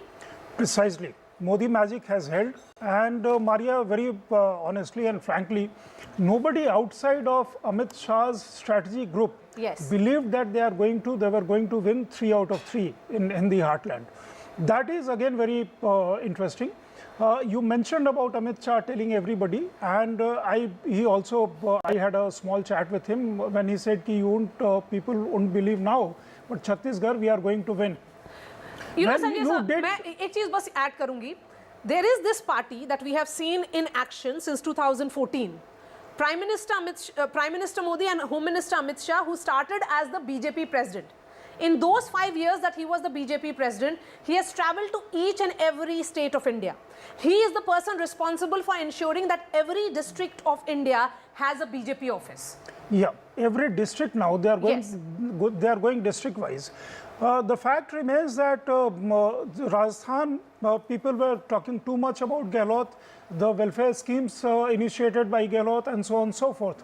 In Madhya Pradesh, again, these numbers, nobody had believed these numbers. I think these numbers would be comparable to the numbers that BJP got in Gujarat. Again, head to head, coming to 2024. Head-to-head BJP vis-a-vis Congress, where they have been pitted straight one against each other in 2014 and 2019. BJP's strike rate is about 85%. Yes. So these numbers actually tell you a very larger story. And talking about that aspect, when Karnataka elections were lost, Desh Ratan Nigam, and come in on this also. Maria, 30 seconds. Yes. When you did that big fight, the last point where we concluded was Chhattisgarh. Yes, that's an important point that we did. Desh Ratan Nigam, when the Karnataka elections were lost, the point was that the BJP is not relying on local leadership. Prime Minister Narendra Modi is doing too much of heavyweight lifting. Just look at these results. All 3 states, but is it different because it's a Hindi belt? Cow belt में माहौल इसलिए different हो सकता है because the Labharti aspect, the Modi voter is very much there because of the Labhartis. The last mile delivery of the schemes of the government is being felt on the ground, and we have seen that on ground. Yes, certainly, Maria. In fact, delivery of the scheme so far as BJP is concerned and digitalization of the entire scheme is one of the most common factors for BJP's delivery. And not to forget their grassroots level workers. Their grassroots level workers, Panna Pramukh, which take everything to the bottom, right to the last mile connectivity is their karyakartas. And then comes the Prime Minister. Let me put it this way. The Prime Minister is bonus to everything. The structure that they have, the grassroots workers that they have, the booth level workers that they have, and therefore, if you look at the entire state of Karnataka, they lost because of the loss of few leaders out there, and Andhra Karnataka, the bad loss that they had in Andhra Karnataka. But there are a couple of important points. Half a second, Veera, which I wanted to make over here, and just go back to these numbers also in terms of state by state. The key point that you can actually see over here is that despite the India alliance actually gaining a little bit of steam, when it comes to numbers in the north of the country, they are nowhere to be considered. On the 6th of December, there's going to be an important meeting. They'll certainly be taking stock of what is proving to be a fairly disastrous run. We can also see, if you look at Telangana and the fact that the Congress is likely coming to power over there, we can see a clear north-south split over here. So the Karnataka win for the Congress earlier on, extending into Telangana, but the key point being that if there isn't something substantial, the India alliance, and not least of all the Congress party, has in mind for the north of the country, come 2024, it'll be difficult for a mood change to actually be in effect. And without something substantial over there, they'd be in trouble. Let's just quickly go across to all of the states right now and see what the lead situation is. Chhattisgarh first. This has gone down from 49 to 47, but considering the fact that it was the Congress which was expected to win, it is a huge jump for the BJP, and it appears at this stage that the BJP is on its way to coming to power in Chhattisgarh. Raman Singh, a little while back, actually said quite clearly that, look, we are going to win. We knew it all along. Amit Shah had made the point for a while that it was the BJP coming to power. All the exit polls, by and large, got it wrong over here. I think there was one outlier. Let's move to Madhya Pradesh. And this, I think, as far as the BJP is concerned, is one of the biggest stories. Not because they are likely winning Madhya Pradesh at this stage, but the margin of the win is absolutely huge. Up 45, the Congress 41. Remember, there were a couple of exit polls which had said that, no, in fact, it's the Congress which is going to win. With a lead like this now, and we are well now past, or we are slowly getting past the stage of ballot polls, it is a huge, huge number over there as well. It's a wave election in Madhya Pradesh. So this is going to be a resounding victory, Yes. one way or the other for the BJP, it appears at this stage. We don't want to get ahead of ourselves until some of these trends become results. That will happen. Rajasthan, another huge story. Again, there were those exit polls which said that, no, in fact, it's going to be close. It might be in favor of the BJP. But let's take a look at where the BJP is now. Up 39, the Congress down 33. Let's go across now to NDTV's Manish Kumar, who joins us from Chhattisgarh, from Raipur. Manish, thanks very much for being with us. You know, there was a sense of optimism in the Congress in the morning. Baghel started trailing. He may be in the lead right now, but it seems that the BJP is clearly on the ascendancy in Chhattisgarh. Is that the sense in the Congress office? Yes, of course, the hope is now giving way to despair. Although the Congress party managers, campaign managers, they are still claiming that it's too early because there are over 15 rounds still to count, and they are hopeful that they will be able to somewhere change the trend. But even that whatever trends are there till 11:30, it's it continues to hold in the remaining last round. But of course, Chhattisgarh has a history of close contest, but we have to keep our fingers crossed. But as of now, it seems that BJP is going to create a big upset, because this is one of those few states where almost all the exit polls gave Congress party a comfortable majority. Of course, everyone was aware of the fact that Congress will not be able to retain either the seats which they won last time, or the seats the vote percentage. But nobody expected this kind of dismal performance by the incumbent Congress government, Bhupesh Baghel government, because Bhupesh Baghel was the face of the campaign, and somewhere he gave the optimism. He was quite confident that he will be able to pull it off. But we have to see, as of now, it seems that this Chhattisgarh is also slipping from the hands of Congress, and BJP is on the way back in Raipur. Let's just go across to Tuhin Sinha, the BJP spokesperson. Thanks, Mr. Sinha, very much for being with us. And Manish, thank you also for having joined us a few minutes back. Mr. Sinha, the key point over here, and let's just take a look at the larger picture. What is the larger message over here? It does appear that the BJP will be winning these three key states, Chhattisgarh, Madhya Pradesh and Rajasthan. If that is the case, then going into 2024, and I do know that assembly election results don't necessarily have a link with what's going to happen in general elections. However, would you say that the mood in the Hindi heartland has been established? Well, Vishnu, I have been sticking my neck out on this for some time, and Maria is aware of it. I have been saying it for some time that it will be a 3-0 clean sweep for the BJP in the Hindi heartland. Now, there are two factors which are very evident. One is the pro-incumbency sentiment on the ground for Prime Minister Modi and for Chief Minister of Madhya Pradesh, Shivraj Singh Chauhan ji. But on the other hand, what is equally important is the anger and the animosity people today have for the Congress party because of its duplicity on a range of issues. Number one, the way it presided over and facilitated the attacks, the orchestrated attacks against the Sanatan Dharma. Number two, the way it has unleashed financial anarchy in Himachal Pradesh and in Karnataka through its fake guarantees. And number three, through its all-out corruption, through its duplicity on the issue on important issues like caste census and its divisive nature. So I think this paves the way for a very big win for the BJP in 2024. And look at it, even allies of the Congress party or supposed allies of the Congress party, Akhilesh Yadav has been calling out Congress's hypocrisy. Today Congress people of the country. Worry, Tuhin, I agree with you post these results, because in a direct contest between regional satrap, they'll say that in context of Telangana, yes, we have done well.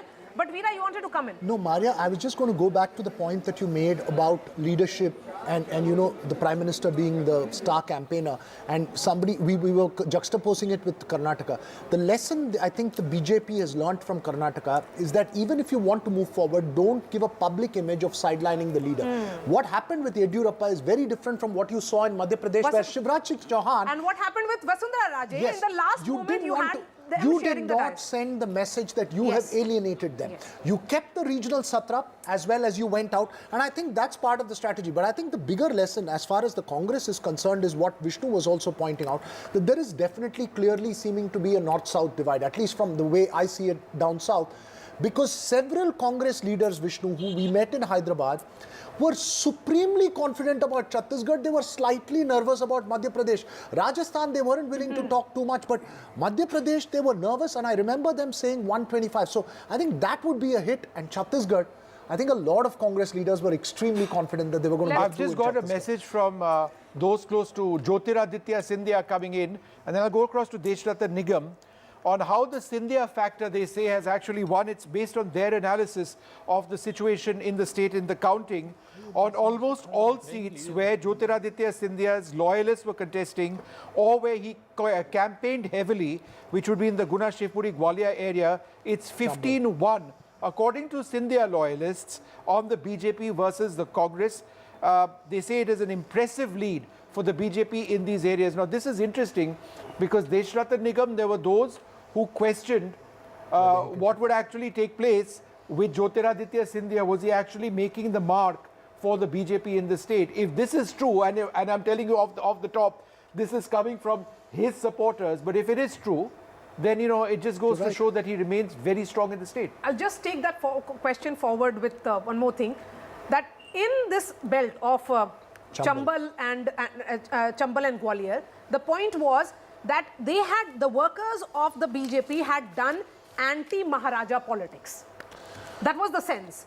But here is the Maharaja who jumps the ship, becomes part of the BJP, and still the workers were okay with ensuring that the party wins. So I think that is the interesting shift that is winning. 26-7 last time in Chambal. But Deshratan just answered that question. Please. I mean, the Scindia factor. See, absolutely right. See, Scindia has been able to establish himself in BJP now.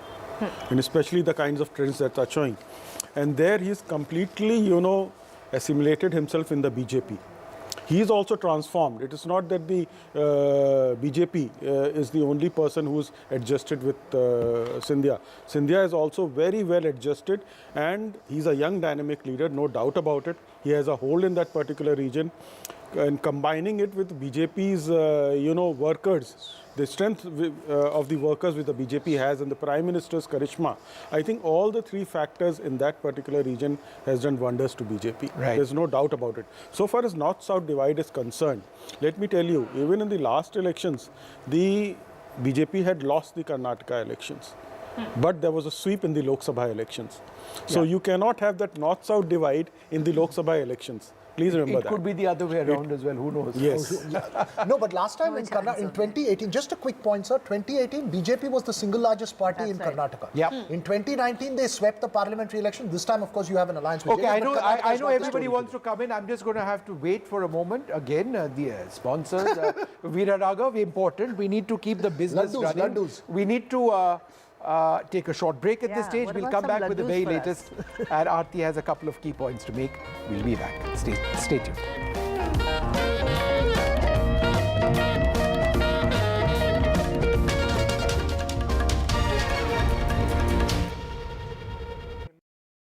Get comfy this Christmas with Pillow Pad Fold Away from JML. The multi-angle viewing stand that makes any device easy to see, comfortable and hands-free. The plush microfiber ledge holds any device securely at the perfect viewing angle. And it comes with a handy storage compartment. It's a great gift for sofa surfers. Whether you're sitting, lounging or lying down, get the perfect view with Pillow Pad Fold Away.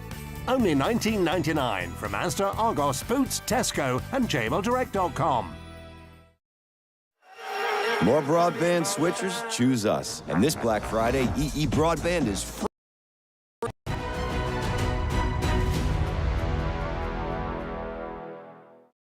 Give us a sort of profile without disclosing too much of its, but you know, the kind of startups that excite you today. Because Zomato, Policy Bazaar, Naukri, great innings, but I'm wondering today, what kind of companies, what are the elements of these companies? So I'll tell you, we don't do it top down. We don't say, hey, this is a good sector, let's go for it. If we'd done that in 2010, we would never have invested in Zomato because there was no restaurant listing sector. We would not have done a policy bazaar in 2008 because there was no insurance comparison sector.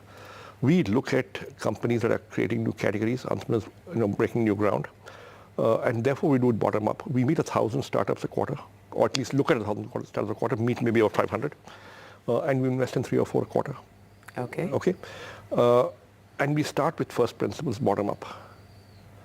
Is there some evidence of natural traction? Is there some indication that the value proposition is so good that the customer will really want this? Are customers using it? Are they happy? Are they coming back again and again? Is the company getting some sales? Right? Are customers paying real money for this? And is that real money higher than the cost? So that's the first thing. Then we look at the quality of the team and the founders. Right? And then maybe 100 other things. But these two are absolutely important. Very important also is there some IP that is being created? Always look epic. And it's on the UK's best network for 10 years. So shop our unreal Samsung deals in the EE Black Friday sale. But only until the 7th of December. Because, more Samsung owners choose EE. So you want the confidence to hit that high note. Here's how. Get the Harry's trial set. This World AIDS Day, join the fight against HIV. I'm Ayushman Khurrana. This World AIDS Day on the 1st of December, come be a part of the Banega Swasth India campaign and be the change with me. One World Hygiene, 10 kadam, 10 kadam. It's the semi-final before the big 2024 final.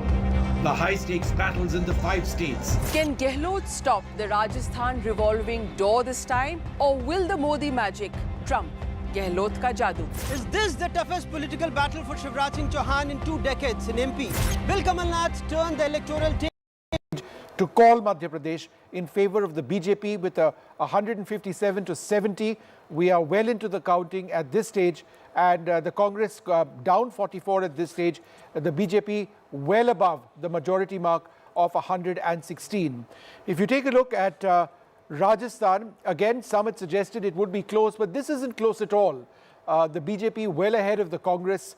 It appears that the internal differences of the Congress party, what they tried to do in terms of SOPs has not worked out as well, and that some of what the BJP was trying to talk about in terms of corruption certainly being one of the key things against the Gehlot government, the problems within the Congress, the lack of cohesiveness over there has worked in favor of the BJP. One of the most remarkable elections this time around, and we are getting to a stage when we should be able to call Telangana as well, is the Congress's remarkable performance in the state of Telangana, where at 71 and up 52, they are directly have gained at the cost of the BRS. The BJP, which was just last time around, is up to 8 seats if these trends become results. But the Congress will come to par, it appears at this stage, at Telangana. Mizoram results will be declared tomorrow. Question, is this a clear north-south divide we are seeing? Remember, a couple of months back, Karnataka, the Congress had done well. That's coming In Telangana, the Congress doing well as well. But other states, BJP all the way. Yeah. Those visuals that are coming in now, Narendra Tomar, Agriculture Minister, Civil Aviation Minister in Jyotiraditya Scindia, and the Chief Minister of Madhya Pradesh, Shivraj Singh Chauhan. Well, it's very clear that Shivraj Singh Chauhan could, very well be the man that the central leadership could choose, and rule that out at the moment. But yes, those visuals are interesting because the party wanted to send that message that 3 union ministers, 4 MPs and a general secretary in Kailash Vijayvargiya, all of them have to be on ground. All of them must contest. In fact, Jyotiraditya Scindia may have also contested, but he had in fact ensured that all his loyalists jumped the ship and joined the BJP. They were fielded this time around. But what a fascinating picture that's coming in, Sanjay Singh. Collective leadership on display. Collective leadership. Yeah. It is a show of strength without a doubt. It's early days, but very clear And I think it is interesting. It does appear that Shivraj Singh Chauhan, there's no real reason why the BJP would necessarily replace him at this stage as Chief Minister. But the top leaders of the BJP out there, talking amongst themselves, extremely calm. Maria, you wanted to go across and take a look at the regions in Madhya Pradesh, Yes. which I think would be really interesting as we analyze this performance and Yes. also some of the key leads. Go ahead. Yes, so Shivraj Singh Chauhan, the man of the moment in many ways. You may say that this election was about brand Narendra Modi, but if there are women of the state and women of Madhya Pradesh, they may have emerged for Shivraj Singh Chauhan. And the fact that he said that he will be only adding to the schemes, not announcing fresh guarantees. So what he did was to ensure and send that message that yes, when it is about a chief minister of 18 years, it is also about showing a report card. It's not about making promises alone. Let's look at the region-wise, because I think it becomes important to look at various regions of Madhya Pradesh and how they voted last time around and how the picture has completely shifted this time around. We are starting with Bundelkhand. Look at this. Bundelkhand right now, BJP up 7, Congress down 5. What had happened in Bundelkhand in 2018 becomes important because there was a 5% gap between the BJP and the Congress. The BJP even then had done very well. It had won 10 more seats than the Congress in Bundelkhand. So it's only bettering its performance. It's becoming better than what it had last time around. Let's look at another region now in Madhya Pradesh, and this is the very important Chambal belt. The vote share gap between the BJP and the Congress was good 7% last time around, with the Congress having a 7% advantage at 41%, the BJP at 34%. The seat conversion was that the BJP had just 7 and the Congress had won twice that number, almost 24. Just look at what is the picture right now. The Congress is going down. The BJP has really come up in this Chambal belt. This is where the Scindia factor is at play. Now looking at Mahakaushal, 42.8% is what the Congress had won. They had won 28 seats in 2018. The BJP had won 40% vote share. It had won 18 seats. If we look at these numbers, the BJP going up by 5, the Congress down by 6. This is where the BSP factor, though very minuscule, comes at play. But Mahakaushal should be a matter of concern here. Ma'am, and please weigh in on this. This is where Chhindwara is. Right. So, and I think Kamal Nath is also losing his seat, or he's trailing behind what I heard. So that is real cause of concern. Even though I would say that Kamal Nath played it very safe. When the anti-Sanatan rant was happening, he never commented. Rather, he was also seen with Bageshwar Dham and other people, you know, other sadhus. And he said that he built the biggest Hanuman temple in Chhindwara. Yeah, but I think the OBC factor is going to play a very important role in all these elections. And when even the women's bill was passed, the Congress tried to show off that, you know, that the OBCs are not in favor of this bill because the women are not getting representation. But I think that OBC politics is very clearly shown here, that they stand with the BJP in all the 3 states. And particularly it becomes important because this is the belt which is closer to Maharashtra. Yes. And a victory for the BJP would also mean consolidation in Maharashtra as well. So it's only good news as far as this belt is concerned, and certainly very, very worrying for the Congress party if they were to lose this important belt of Mahakaushal. Shifting focus now to Malwa. As they say, Malwa is bellwether for the state of Madhya Pradesh. In Malwa, the BJP had won 40 seats, the Congress had won 45. Just look at the numbers here. BJP up 25 seats at 65. These numbers are only going up. The Congress down 23. And Malwa Nimar is where, come in on this, Rajat, was in 2018, you had that entire farmers' unrest. Yes. Yeah. And now that farmer unrest is a history. If you were not able to do well in 2018, then you would not do well even this time around. No, I agree. I mean, look at right from the Neemuch belt all the way till Indore belt. The entire base was the clear Hindutva belt for the BJP. We have seen that repeatedly. This has been the bastion of the BJP. Even within Madhya Pradesh, this is something which is stuck behind BJP. And this likely has showered its blessings yet again on the BJP. Clearly, it was here where Rahul Gandhi went in and started, you know, calling out names to the Prime Minister. That did not work. Any kind of personal attacks that Congress kept doing, none of that worked. And we saw huge BJP consolidation. in charge of these elections there, Ashwini Vaishnav on our television screens, where he is present at the war room there. But interesting development there. Would you say, Sanjay Singh, a quick word on Ashwini Vaishnav, an IS officer who we met also at the BJP office recently, and he said we are winning Madhya Pradesh, we are winning all the states. That again is very interesting story. Somebody who was not a politician, yes, an IS officer, then turned from the state of Odisha. Turned technocrat, coming back into politics, becoming an minister, and he interested with charge of some state as important as Madhya Pradesh. Of course, there were other leaders, but he was one key player. So therefore, you make a strategy, you involve all kinds of players, people who are good with strategy, people who are good with technology, people who can foresee something else which others cannot see. So therefore, it was a great combination. Prime Minister Modi's charisma coming into the play. And one important point which was mentioned just now, when you do gali to Prime Minister Narendra Modi, just the reverse happens. And these elections in these 3 states have proved that. So basically, any attack, a direct attack or personal attack against the Prime Minister doesn't work. Election after election, it has come in. Here is Ashwini Vaishnav giving laddus now, distributing laddus. They have reasons to cheer. A technocrat, as we have been saying, we are leaving you with these visuals. We are coming back. It's a day of celebrations for the BJP. 2 states having won convincingly. They are heading for saffron, this thing also. So double celebration for BJP and their sympathizers.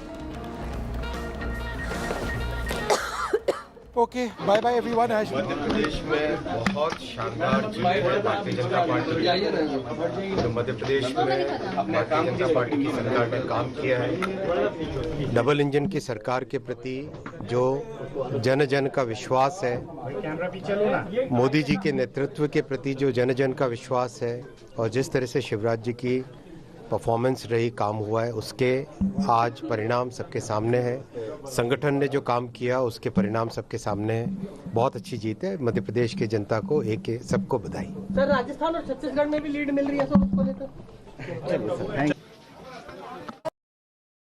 This show isn't just about news from the southern states. It's one that looks at the rest of India and the world from a diverse South India point of view. Because NDTV has always taken the southern view seriously.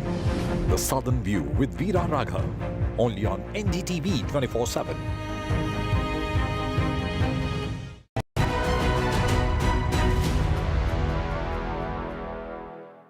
Tell you something. I'll give you a little story of something that we did about maybe 15 years ago.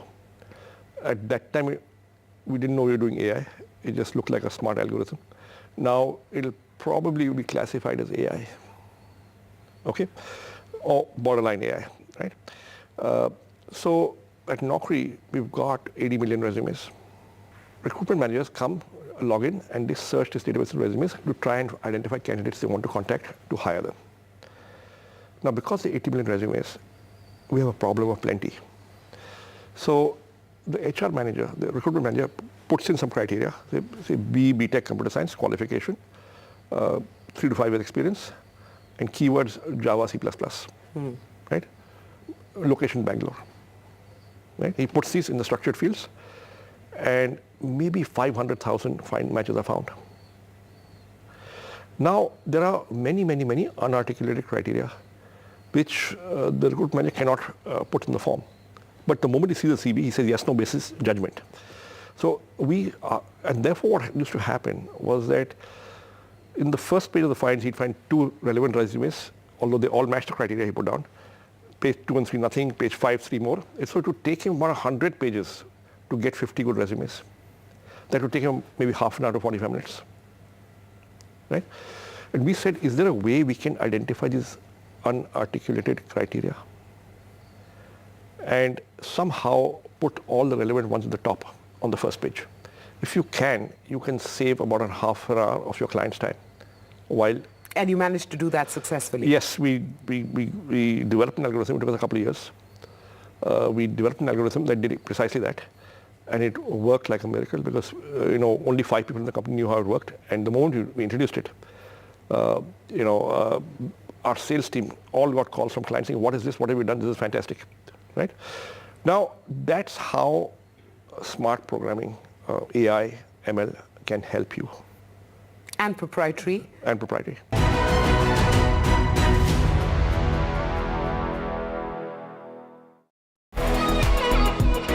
This World AIDS Day, join the fight against HIV. I'm Ayushman Khurrana. This World AIDS Day on the 1st of December, come be a part of the Banega Swasth India campaign and be the change with me. One World Hygiene, 10 kadam, 10 kadam. It's the semi-final before the big 2024 final. The high-stakes battles in the 5 states. Can Gehlot stop?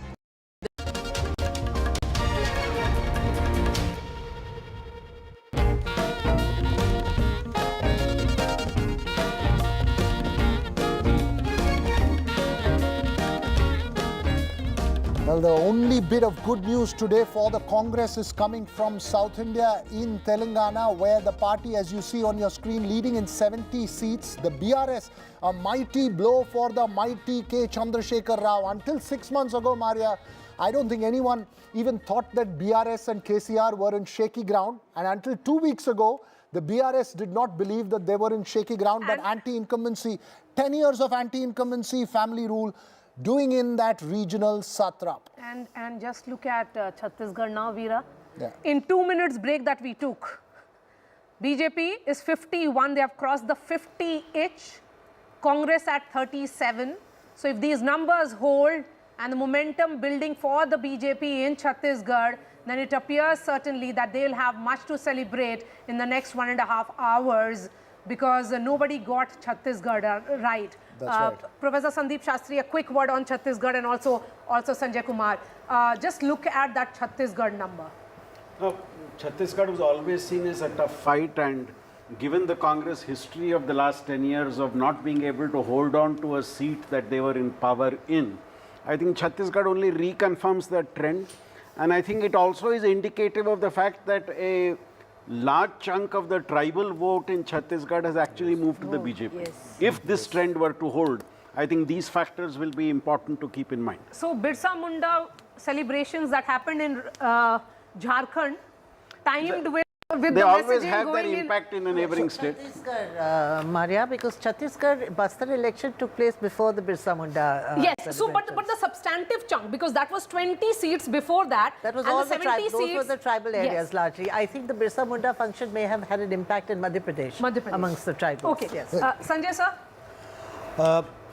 No, it is a surprise for, I think, most of the analysts, including me. But I thought it is important for us to let the viewers know that in most of these constituency, they would be counting for 19 and 20 round. And except for one constituency where it has been completed for 6 and 7 round, counting is in progress only in the 2nd and the 3rd round. So there is a lot to come. I'm not saying this lot is going to change the fortunes of party in Chhattisgarh, but I think we need to wait. Out of 18, 19, 20 rounds, only 3 or 4 rounds have been completed. So not even 1/10 of the counting has been completed. Let's not jump to the conclusion that BJP is heading for a very big victory in Chhattisgarh. Maybe things will go in favor of BJP, but I think it is going to be it is going to be much closer compared to what it looks like at this moment. Okay, let's look at Chhattisgarh numbers more region-wise, and I will ask the PCR director and producer to put those images on these television screens. Those are visuals coming in of celebrations from all the BJP headquarters, from Jaipur to Bhopal to now Raipur as well. Raman Singh, the former chief minister, has spoken just few minutes back, but just look at these numbers. We are starting with central Chhattisgarh. This is where the Congress had won 29 seats last time around with a vote share of 43%. They are, and the vote share gap between the BJP and the Congress was good 10%, the BJP at 33. Just look at the shift which is visible now. BJP up 14, Congress down 10. Moving to North Chhattisgarh now. And North becomes important because, you know, we say that perhaps this is the belt which had the impact, correct me, Professor Shastri, of what is, you know, the pitch of Birsa Munda in Jharkhand. Okay, so we are looking at North. You have seen the picture of North. Okay, so we are going straight to Diya Kumari because Vedant is in conversation with her. And poised to win your Vidyadhar Nagar seat. क्या आपको आश्वस्त है पूरी तरीके से कि BJP पूर्ण बहुमत से वापस आएगी? बिल्कुल बिल्कुल भारतीय जनता पार्टी की सरकार राजस्थान में बन रही है, छत्तीसगढ़ में बन रही है और मध्य प्रदेश में बन रही है। इतना एक्सपेक्ट नहीं किया था, लेकिन एक्सपेक्टेशन से ज्यादा बड़ी जीत होने वाली है। बहुत खुशी है, सब में कार्यकर्ताओं में खुशी की लहर है और जनता में भी है। जनता अपने उखाड़ फेंक दी है इस कांग्रेस की भ्रष्टाचारी सरकार को, और भारतीय जनता पार्टी की ऐसी अच्छी सरकार, स्थिर सरकार जो जनता के लिए काम करे, जनता के हित के लिए काम करे, महिलाओं को सुरक्षा दे, युवाओं को रोजगार दे, किसानों को न्याय दिलाए, ऐसी सरकार के लिए जनता ने वोट किया है, राजस्थान की जनता ने। क्या फैक्टर रहा, सबसे बड़ा फैक्टर क्या रहा? अभी परिणाम पूरी तरीके से नहीं आए, लेकिन बीजेपी के ये जो नतीजे सामने दिख रहे हैं, क्या सबसे बड़ा फैक्टर रहा? महिलाओं की तादाद बहुत बड़ी है यहाँ पर, आपके तमाम समर्थक यहाँ पर आए, आपके हिसाब से सबसे बड़ा फैक्टर क्या रहा? क्या ये मोदी फैक्टर है, वसुंधरा फैक्टर है, दिया कुमारी फैक्टर है, महिला फैक्टर है, क्या फैक्टर है? भारतीय जनता पार्टी के कार्यकर्ताओं की मेहनत है और पूरी तरह से मोदी सरकार पर विश्वास है। भारतीय जनता पार्टी पे विश्वास जताया है जनता ने, राजस्थान की, मध्य प्रदेश की और छत्तीसगढ़ की। बहुत ही खुशी की लहर है पूरे राजस्थान में, पूरे भारत में, और इसमें लोकसभा में तो पता नहीं कितनी सीटें आएंगी इस बार, तो बहुत ही खुशी की बात है। और एक बार ये बताइए, यहाँ पर आपके तमाम समर्थक ये कह रहे हैं कि आपको मुख्यमंत्री बनना चाहिए, क्या आप राजस्थान की अगली मुख्यमंत्री बनेंगी? ऐसा ये तो बहुत ही सवाल का कोई मतलब नहीं है, क्योंकि देखिए पार्लियामेंट्री बोर्ड डिसाइड करेगा जो भी मुख्यमंत्री। तो आपने ये डिसीजन आला कमान पे छोड़ा हुआ है? मैंने क्या सबने छोड़ रखा, इसमें हमें तो रिस्पॉन्ड करने का भी कोई मतलब नहीं। Alright, so that was Diya Kumari speaking exclusively to NDTV, saying that she has left the decision to the High Command. Maria, what's going to happen now? Let's look forward. We will look at Telangana a little later in terms of who's going to become Chief Minister. In Rajasthan, is it a done deal? What do you think is going to play out? But interesting that Diya Kumari is the first leader who has spoken out to journalists in Rajasthan, and interesting again because she is in Jaipur. But let me bring in Harsha, who's joining us as well. Diya Kumari, Princess of Jaipur, royal family.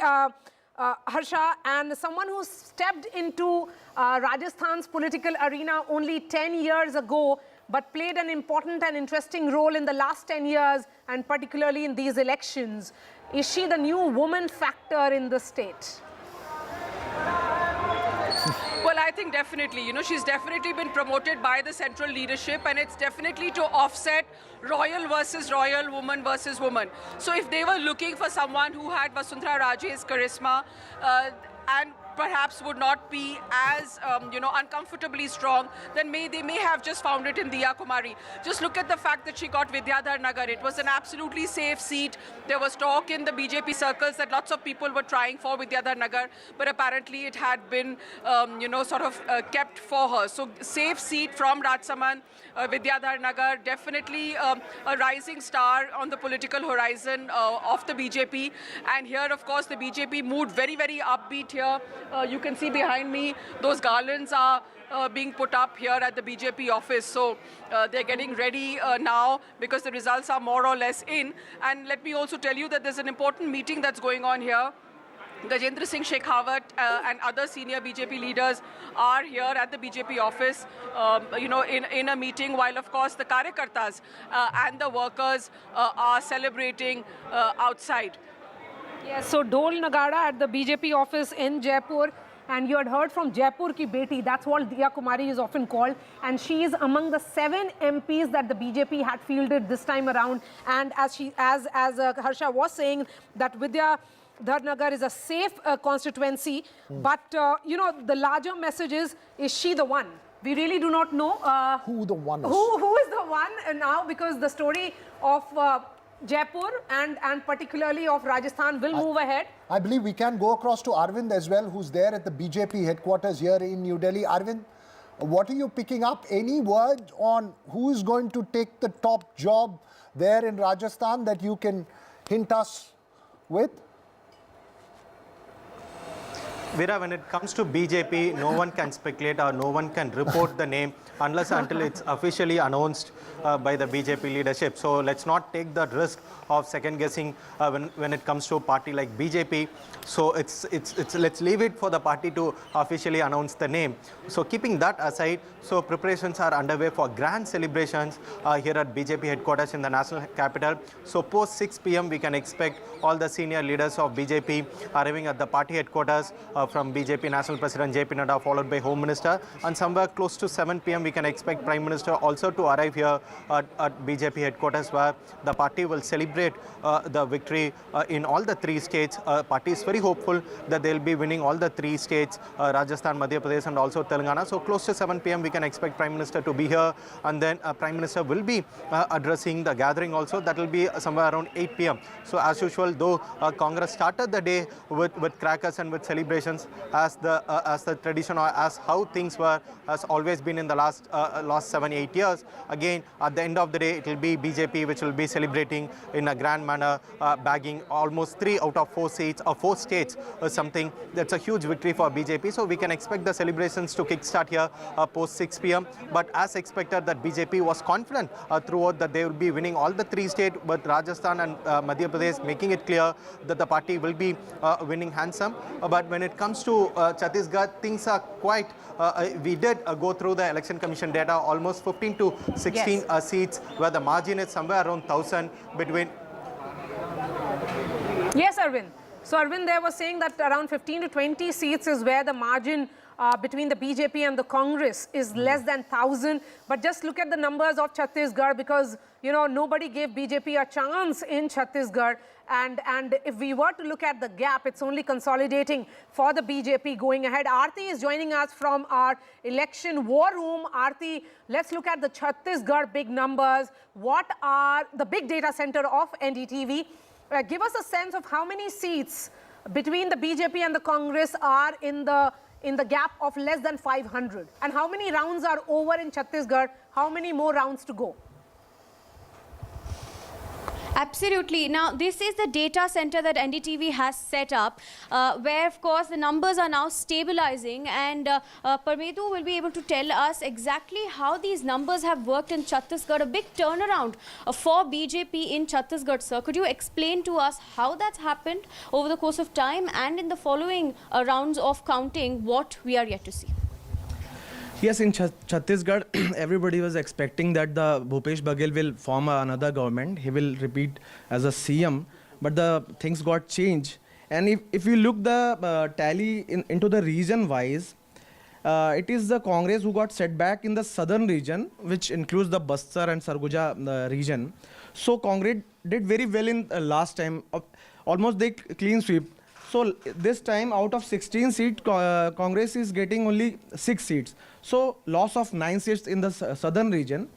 Congress is doing well, means in comparison to 3 of the region, they are doing well in the central region. Out of 42, Congress is getting 19, even though they have loss of 10 seats in comparison to 2018.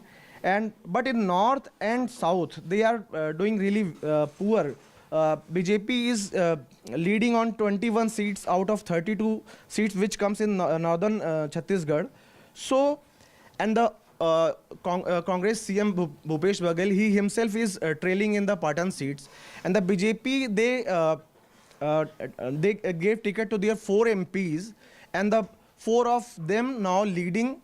Even the Mr. Baghel's nephew, Vijay Baghel, who is a sitting MP in Durg, he is leading in that seat of the Patan. So things got changed, and the last time BJP means the BJP's main face was Prime Minister Modi. This time they decided that they should not go with any state face. They went to the campaign in the collective face. Means the face was PM Modi, and on the Mahadev scam, they targeted Congress. They raised the issue of corruption. I think that worked well in that reason. And the tribal seats where Congress did very well in those areas, this time they focused on. Okay, we are going straight to Anurag Dwari, who is where Shivraj Singh Chauhan is. Many would say he's the man of the moment, but we really do not know whether he'll have another chance. Over to you, Anurag. How many laddus did you have? Yes, Maria. And while we cover Shivraj, I'll tell you the story of a young rapper who composed "Apna Mama Aayega" और "Apna Mama Aa Gaya." आप चलते चलते अपना नाम बता दीजिए और गाना सुना दीजिए. My name is औशनिक दुबे और मैंने एक गाना लिखा था जो कि मुझे बुला के परफॉर्म करवाया. गाना कुछ ऐसा जाता है, अपना मामा आएगा जो करता सबकी बात है और रखता सबका साथ है, विकास को करवाने की कामयाबी अब उठाएगा आएगा, अपना मामा आएगा, इनके जैसा काम ये विपक्ष ना कर पाएगा, ये स्वच्छता का आना सारी थैलियां हटाएगा, जितना उनने लूटा है तू उतना ही अब पाएगा, ऐसा इनका ख्वाब है जो दल को भी अड़ाएगा, जिंदा इनका ख्वाब अब आगे बढ़ते जाएगा. आपके मामा वहाँ आ गए हैं और अपने मैं कैमरा सहयोगी से कहूँगा कि वो आपको सीधी तस्वीरें दिखाएं मुख्यमंत्री निवास में. We are just inside the CM's official residence here in Bhopal, and you can see Chief Mr. Shivraj Singh Chauhan. If my camera person can just show you those visuals where he's wearing a pagdi and hundreds of BJP workers here in Bhopal, and just they're trying to get a glimpse of Chief Mr. Shivraj Singh Chauhan. As CM Shivraj Singh Chauhan has said that the BJP will bounce back with a huge majority, and also many of the exit polls they predicted the same. And now we can see Congress workers, I beg your pardon, BJP workers trying to get take a picture or interview with Shivraj Singh Chauhan and his saying we will try and talk to the Chief Minister. I just want to, as Anurag tries to get us those pictures and as we wait for potentially words from Shivraj Singh Chauhan there, I want to put this across. There you see the NDTV mic right next to Shivraj Singh Chauhan. It's competing with the laddus and the garlands, getting to Shivraj. To ignore him. Yeah, I just wanted to ask you guys, sorry, I wanted to ask you, Maria, as well as the panel in general, this question. After a few minutes, and he has gone inside the official of Chief Minister Shivraj Singh Chauhan in Bhopal, but he promised us that he will give the interview, and I can see those are fascinating visuals. Reminds me of what we have seen inside one Anne Marg in Patna. Because as a Bihari journalist, I keep talking about it every now and then, Professor Shastri. You have here Chief Minister, you cannot ignore him. Because the Ladli Behna could very well have been the deciding factor here. Though in earlier debates today we have been saying that if BJP has a sweep in Madhya Pradesh like what it seems to be, maybe the central leadership of the BJP would have an opportunity to take a call. But I'm not too sure now, given the increasing. The first interaction that he had with media, the first thing he mentioned was about the Bhopal gas tragedy. He went on for good 5 minutes talking about that tragedy. Today is the day in the early morning hours when there were so many people who were found dead. He kept addressing to the people that emotional bond that he has supersedes all politics, and this is why he on one side stands one of the tall. He's the greatest of all times. So we may need to longest-serving Chief Minister of India. Yeah. So you need to there understand. Was a time, I this remember is not because of politics, freebies. All of that is secondary. It's the emotional connect. He knows how to read people's hearts and minds like no other. We will just have to go across to Renuka Chaudhary of the Congress as well as Shazia Ilmi of the BJP who are joining us. Renuka Chaudhary, first to you. You're from Khammam. It has been your constituency. What a win it's been for the Congress as far as Telangana is concerned. But now the only question that remains, who's going to become Chief Minister in Telangana? Is there going to be a tug of war there, or do you see this settled very amicably? It will be settled very amicably, let me tell you, because all our observers are here and the MLAs will give their opinion, and I'm very, very sure that it's going to be a unanimous choice. It's been pretty much like that. Would you bet and say today at the moment that Revant Reddy stands the most important choice of becoming Chief Minister? And also, who would you credit this victory to? The state leadership or the central leadership of the Congress? Look, we have to be realistic. It was Sonia Gandhi ji who had decided, and single-handedly she battled in Parliament and bestowed the statehood for Telangana. The youth face of Priyanka and Rahul and the Bharat Jodo Yatra was a flashpoint which had the ripple effect which came into the states. And then subsequently in the state leadership got their act together. You can't afford to ignore Revant Reddy. The fact of the matter is that he was the visible face. He is the visible face who put up a huge fight against the KCR and the BRS. And single-handedly, he even went and contested against the chief minister, against the sitting chief minister. Kamba Reddy is actually And he's leading there. I do believe that you can't afford to ignore him.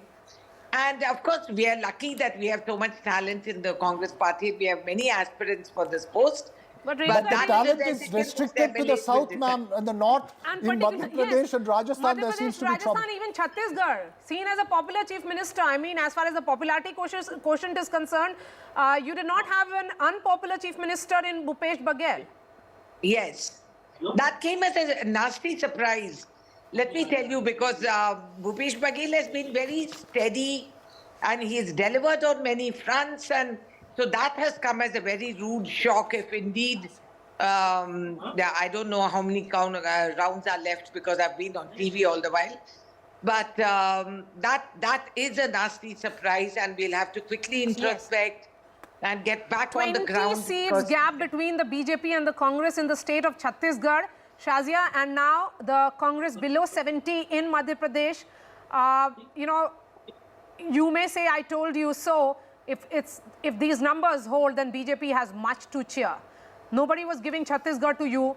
It is not a cliffhanger. It's a convincing victory if these numbers hold. As we are saying, it's 12-20 now. Trend is clear. Madhya Pradesh is a sweep bigger than any victory that the party has seen. Rajasthan, again, it's a huge success. Absolutely, Maria. I'll come to that very soon because I know I want to talk about, and I know you're interested in talking about women leaders and women voters. But before that, I would like to comment on what Renuka ji just said. It is so unfortunate. And while I want to congratulate her and her party on the victory in Telangana, it is very sad for me to hear that again the credit is being given to not the leaders, not the state leadership, not to the carters, not to the workers, but same old family. So Sonia ji, Rahul ji and Priyanka ji. Now this spells a difference. This is the difference between BJP and Congress. Thankfully, Renuka ji spelled it out for all of us to see. It is there, for the writing is on the wall. Who would you Look credit the victories in MP and Rajasthan possibly? Let me finish. Let me finish. Maria, look at this. Now one more thing. Rajasthan, I mean, forget about Nari Samman, there was Nari Apman. And the law and order situation. I will not even go into paper leak. I will not even go into red diary. I want to singularly talk about that. In Madhya Pradesh, and I have seen it with my own eyes, women have not just voted happily in huge numbers. They have blessed Shivraj ji. It's like हम vote दे रहे हैं, दुआ के साथ vote दे रहे हैं. आप हमारे अपने हो. आपका अपना कौन है? What is that अपनापन? What is that sense of relatability and belonging? And that is the credibility I'm talking about. And this is exactly what happened in Chhattisgarh too. Yes, we can talk about the Cowdung scam, Mahadev scam, and all the sattebazi that went on, and also the rice scam. But essentially, it is the women voters who have in huge throngs supported and believed in and trusted the leadership of our Prime Minister and all who are part of that vision and that mission to make India great, to do everybody better, thought, to have Shazia, just poverty adding to the point that you're making, everybody thought that when a special session of the parliament was called to ensure the passage of the women's reservation bill, that this is an issue which will resonate in urban pockets, Veera. But just look at it. I mean, whatever said and done, it has, let's be clear, all the factors are at play for the BJP here. If these numbers hold, they have got a comprehensive picture. It's a full plate thali, which has the meetha and the dal and the chawal and everything. It's a fascinating story as far as Madhya Pradesh, as far as Rajasthan, and as far as Telangana is concerned for the Congress. I want to just get Mr. Pullarao involved in this. Are we seeing now a distinctive north-south divide? Here you swept Karnataka, which was a direct head-on battle with the BJP. You've decimated, the Congress has been able to run such a concerted campaign, decimate possibly the most powerful regional satrap in the south along with Jagan Reddy and MK Stalin. But for the last 10 years, an undisputed challenger. Whereas when it comes to the north, You see them struggling to fight in MP and Rajasthan. Is that an indication to come for times ahead? I don't think so. I don't think so at all, because it so happened this vast anti-incumbency against KCR. It was expected.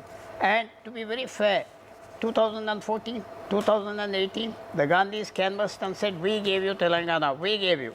But Revanth Reddy deserves the credit as a catalyst, as an energizer, and he used his 20 years of political skills in different parties. He deserves the skill. He mobilized it. If he was not there, I don't imagine the same result will be there.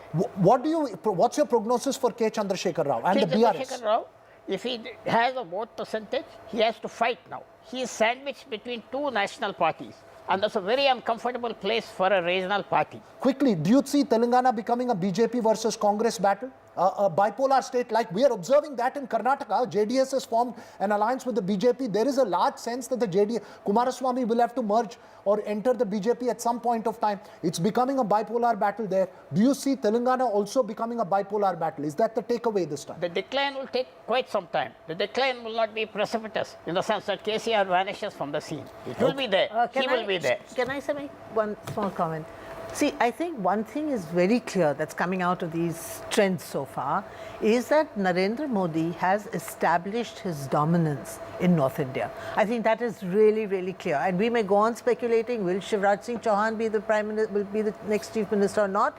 The decision will be taken in Delhi by Narendra Modi because he ran the campaign. He was the face of the campaign. He led it. He has never done as many rallies as, in any state election as he did in Madhya Pradesh, But that may not be true of South India, and this is where your point about the North-South divide, because he was a face in Karnataka, but he was not able to. No, absolutely right. What Aarti is saying that, even if Shivraj Singh Chauhan met the Chief Minister, but the campaign was led by Prime Minister Narendra Modi, and the studies which we have been doing, the post-poll study, we get a sense that out of every 1/4 of the BJP's vote is coming only and only because of Narendra Modi. Absolutely. So he is a catalyst for BJP voters.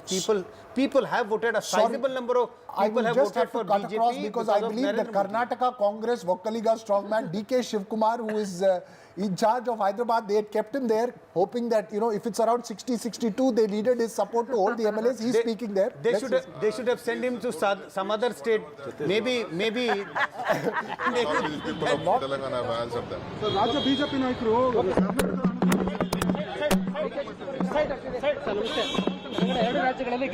So I'll tell you this, Maria. Across the Telangana campaign, and I think I must just point this out, there was a sense of this Karnataka factor that was playing out. If we can go across including putting out the advertisements. No, more than that, it became the ATM for Telangana. I mean, this is the talks in Karnataka is that Telangana will just swipe out all the money from all contractors in Karnataka and funnel it into Telangana and do the campaign. No, this is the narrative, because so much was bled. All the work, all contract work in Karnataka came to a standstill. Be that as it may, I think there is a larger factor. BRS pulled out a lot of money also. I believe we can go across to an exclusive conversation with Ashwini Vaishnav. No, of course it's not the only reason, but without जीत का मध्य प्रदेश में double engine की सरकार पर जन जन का विश्वास है। मोदी जी की गारंटी पर जन जन का विश्वास है। एक ही राज्य नहीं, कई राज्यों में इस बार बीजेपी ने जो दावे किए थे वो पूरे होते हुए नजर आ रहे हैं। बिल्कुल, पूरे भारत में आज मोदी जी की गारंटी पर जन जन को विश्वास है। सर, आपने एमपी को बेहद ही करीब से देखा है, क्या वजह रही जो इतने सीट लेकर आ रही है बीजेपी? मैंने आपको कहा, देश में मोदी जी की गारंटी पर जन जन का भरोसा है। देखिए, अश्विनी वैष्णव हमारे साथ मौजूद थे और उन्होंने यहाँ पर जो है गारंटी की बात की है। गारंटी पर मोदी की भरोसा है एमपी को, और यही उन्होंने जो है दावा किया है। जिस तरीके का माहौल आप देख रहे हैं पीछे बीजेपी कार्यालय में, जाहिर सी बात है अश्विनी वैष्णव ने पहले ही दावा कर दिया था कि 150 के ऊपर लेकर आएंगे, तो शायद जो रुझान है वो भी वही दिखाते हुए नजर आ रहे हैं। कैमरा पर्सन अभिषेक सिंह के साथ Amritanshi Joshi, NDTV। Ashwini Vaishnav there, who was in charge of the state of Madhya Pradesh. Interesting journey of the politician who came as a surprise factor as the rail mantri in 2000. midway during the reshuffle and given an important portfolio also as the IT minister, then given a political role in the state of Madhya Pradesh. So this is what the new BJP is.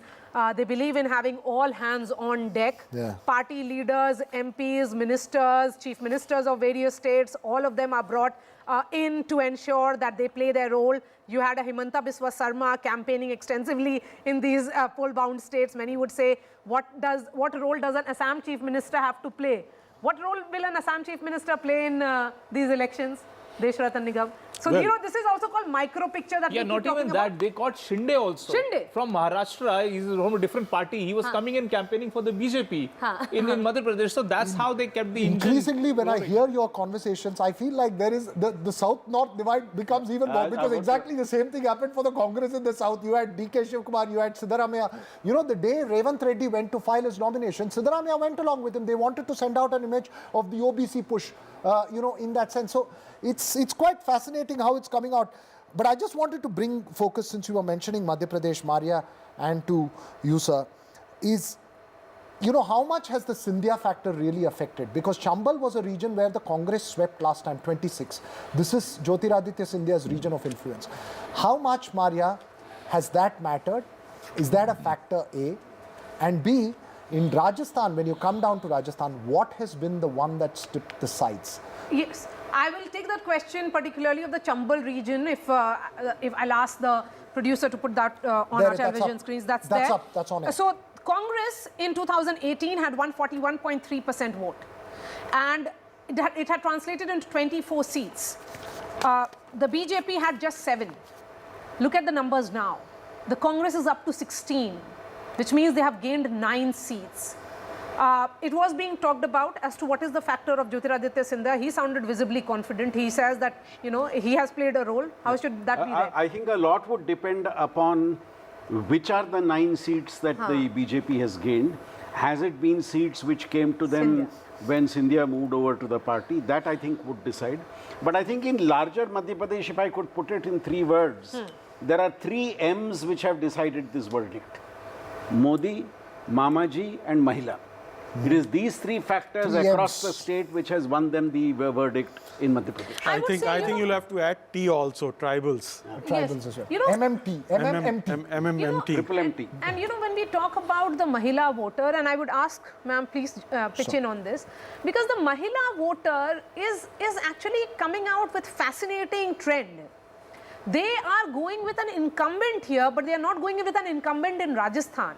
I think the BJP as a trust factor has a bigger trust issue. You know, the women voters, they trust BJP more than they trust the Congress.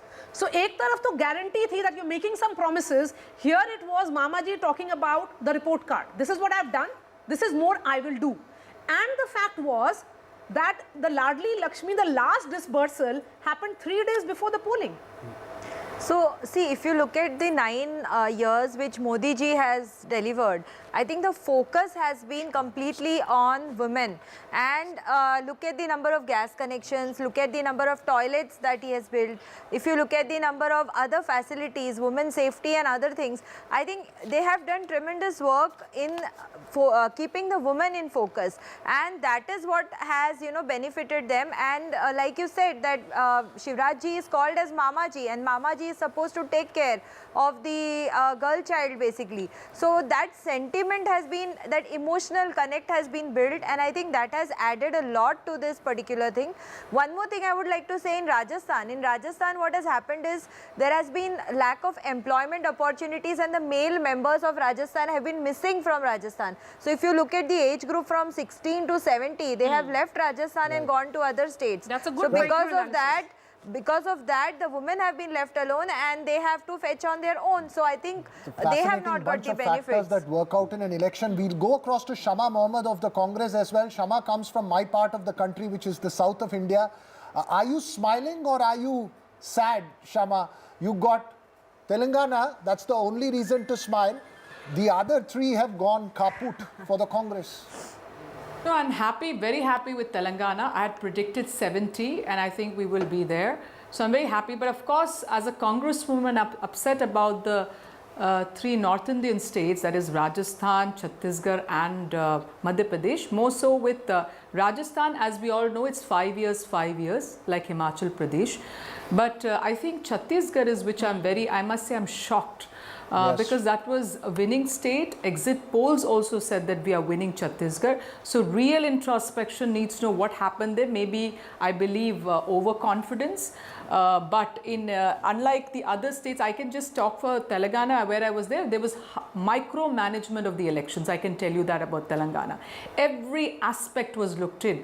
Media was done very well. Everything, we took it up. Whether it's an EC, we had to complain to the EC, or any issues, we did zone-wise press conferences by candidates in every assembly, and also the observers, everything. We saw to it that the 6 guarantees reached every home. Agreed, it was an extremely concerted campaign, but I'm just going to look forward. I asked a question to Renuka Chaudhary a short while back.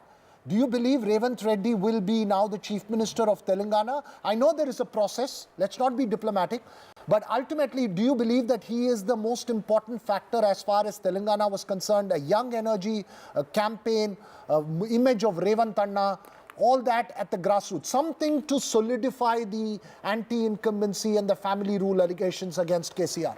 Do you believe he's going to become CM? Yeah, your audio is breaking, but I could understand whether you asked me a question on Revant Reddy. I asked you whether Revant Reddy is going to become Chief Minister of Telangana.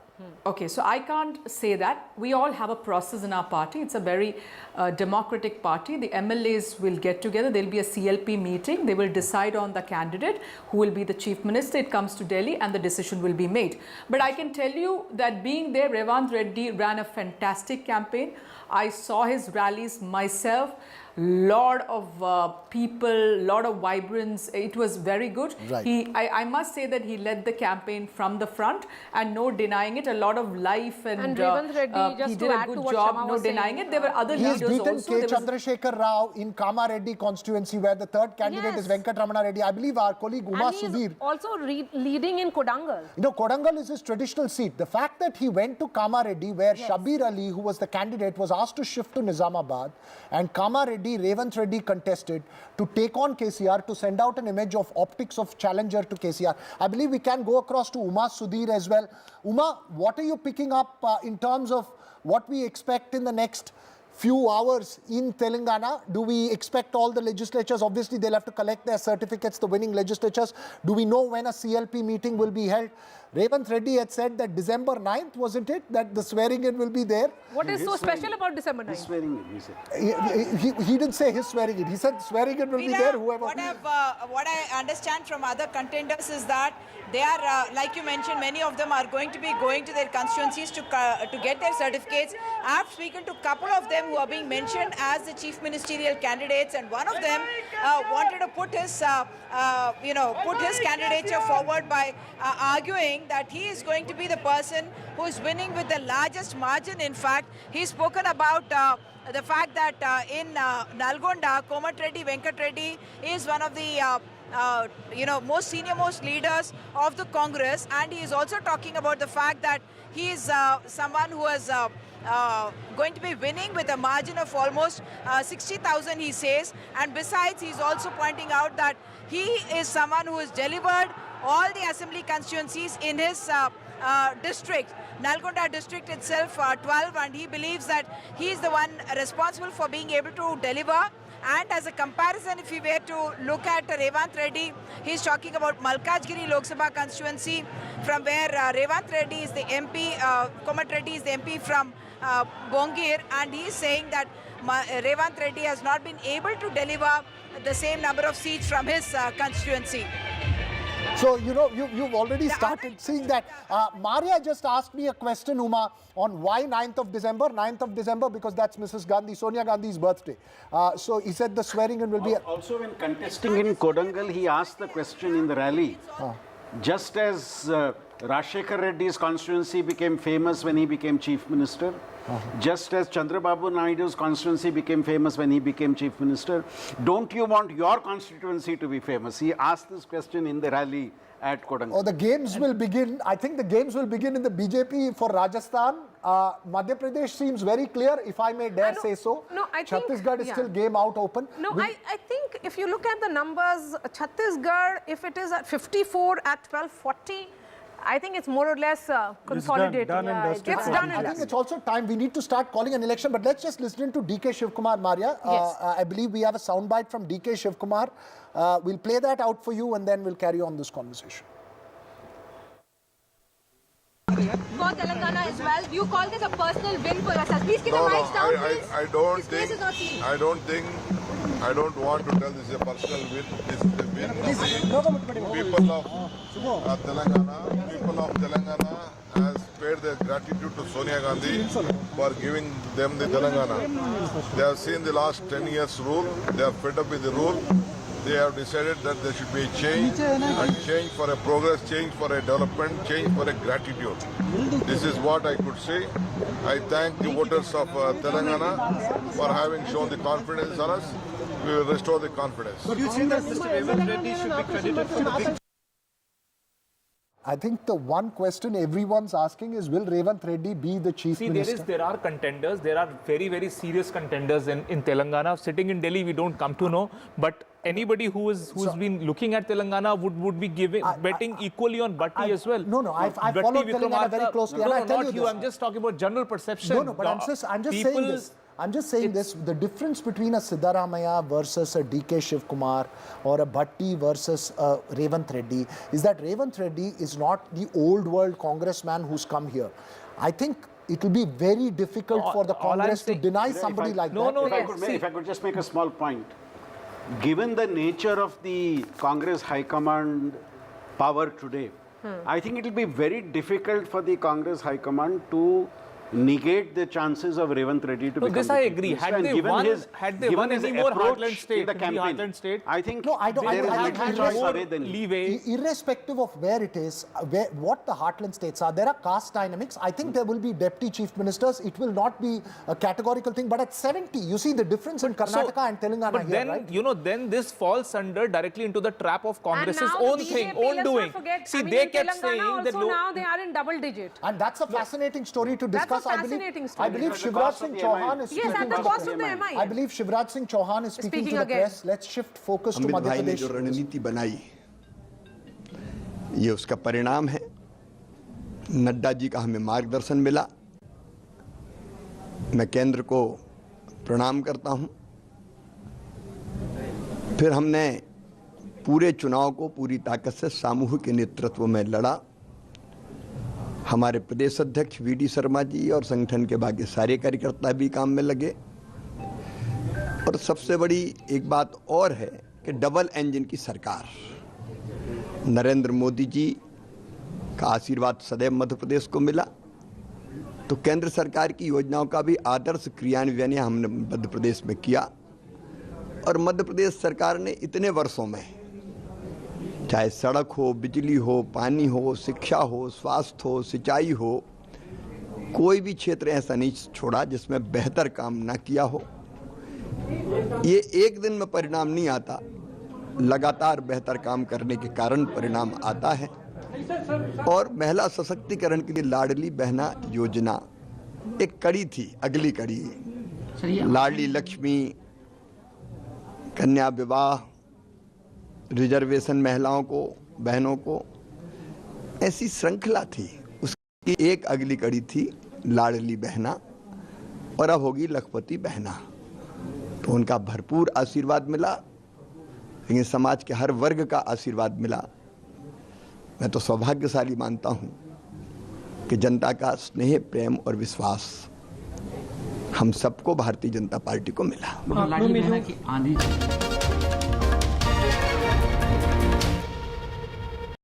We know travel can be confusing. That's why I use travelup.com. Once booked, you can change, cancel. This show isn't just about news from the southern states. It's one that looks at the rest of India and the world from a diverse South India point of view, because NDTV has always taken the southern view seriously. The Southern View with Veera Raghav, only on NDTV 24/7. How often have you turned away from debates that descend into endless fights. We bring you a show where every question is answered, where every debate finds its resolution, where every story finds its conclusion, where opinions collide but facts prevail, where stories unfold with insights and trust. When the noise ends, the last word begins.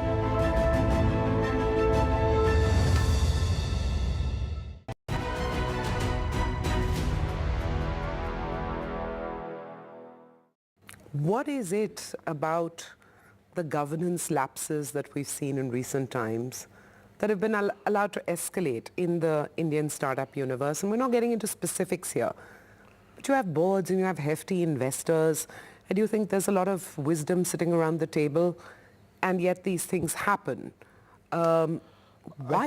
I think very simply, when investors go in, they diligence the company, they diligence the founder, and they conclude that the founder is honest and trustworthy, right? And that is the case with 95% of the situations.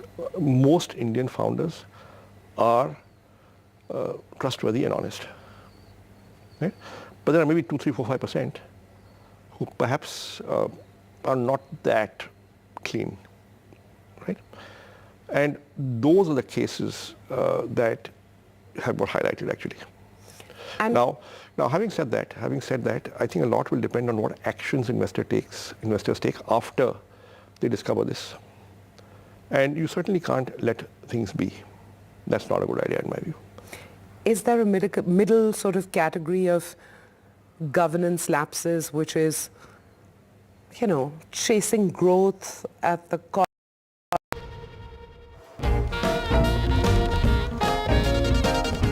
Madhya Pradesh, the big focus now, the BJP above 161. This is a bigger number than any pollster had given the Congress below 66. Does it actually mean that it will be their worst performance ever? Deshratan Nigam, weigh in on this. Madhya Pradesh numbers, BJP doing surprisingly well. Yes, certainly the united stand that was given, and with the addition of Scindia, I think, and the tribal votes in favor of the BJP out there is something which is in fact going in BJP's favor, and this tremendous result which is there is an outcome of that. Obviously, when the Prime Minister goes and gives the kind of fillip and the boost to the campaign, which I have not seen with any of the leaders in the given times. Okay, sorry sir, I believe we can go back to Telangana with some celebration shots coming out of Revant Reddy's residence. I presume this is from Hyderabad. Those shots coming in there. Full on, obviously you can see a lot of mics there trying to reach Revant Reddy. As somebody said, Hyderabadi biryani, Bagara Bangan and Gandhipet ka pani. We'll make sure that nobody leaves Hyderabad when you come in there. So we will,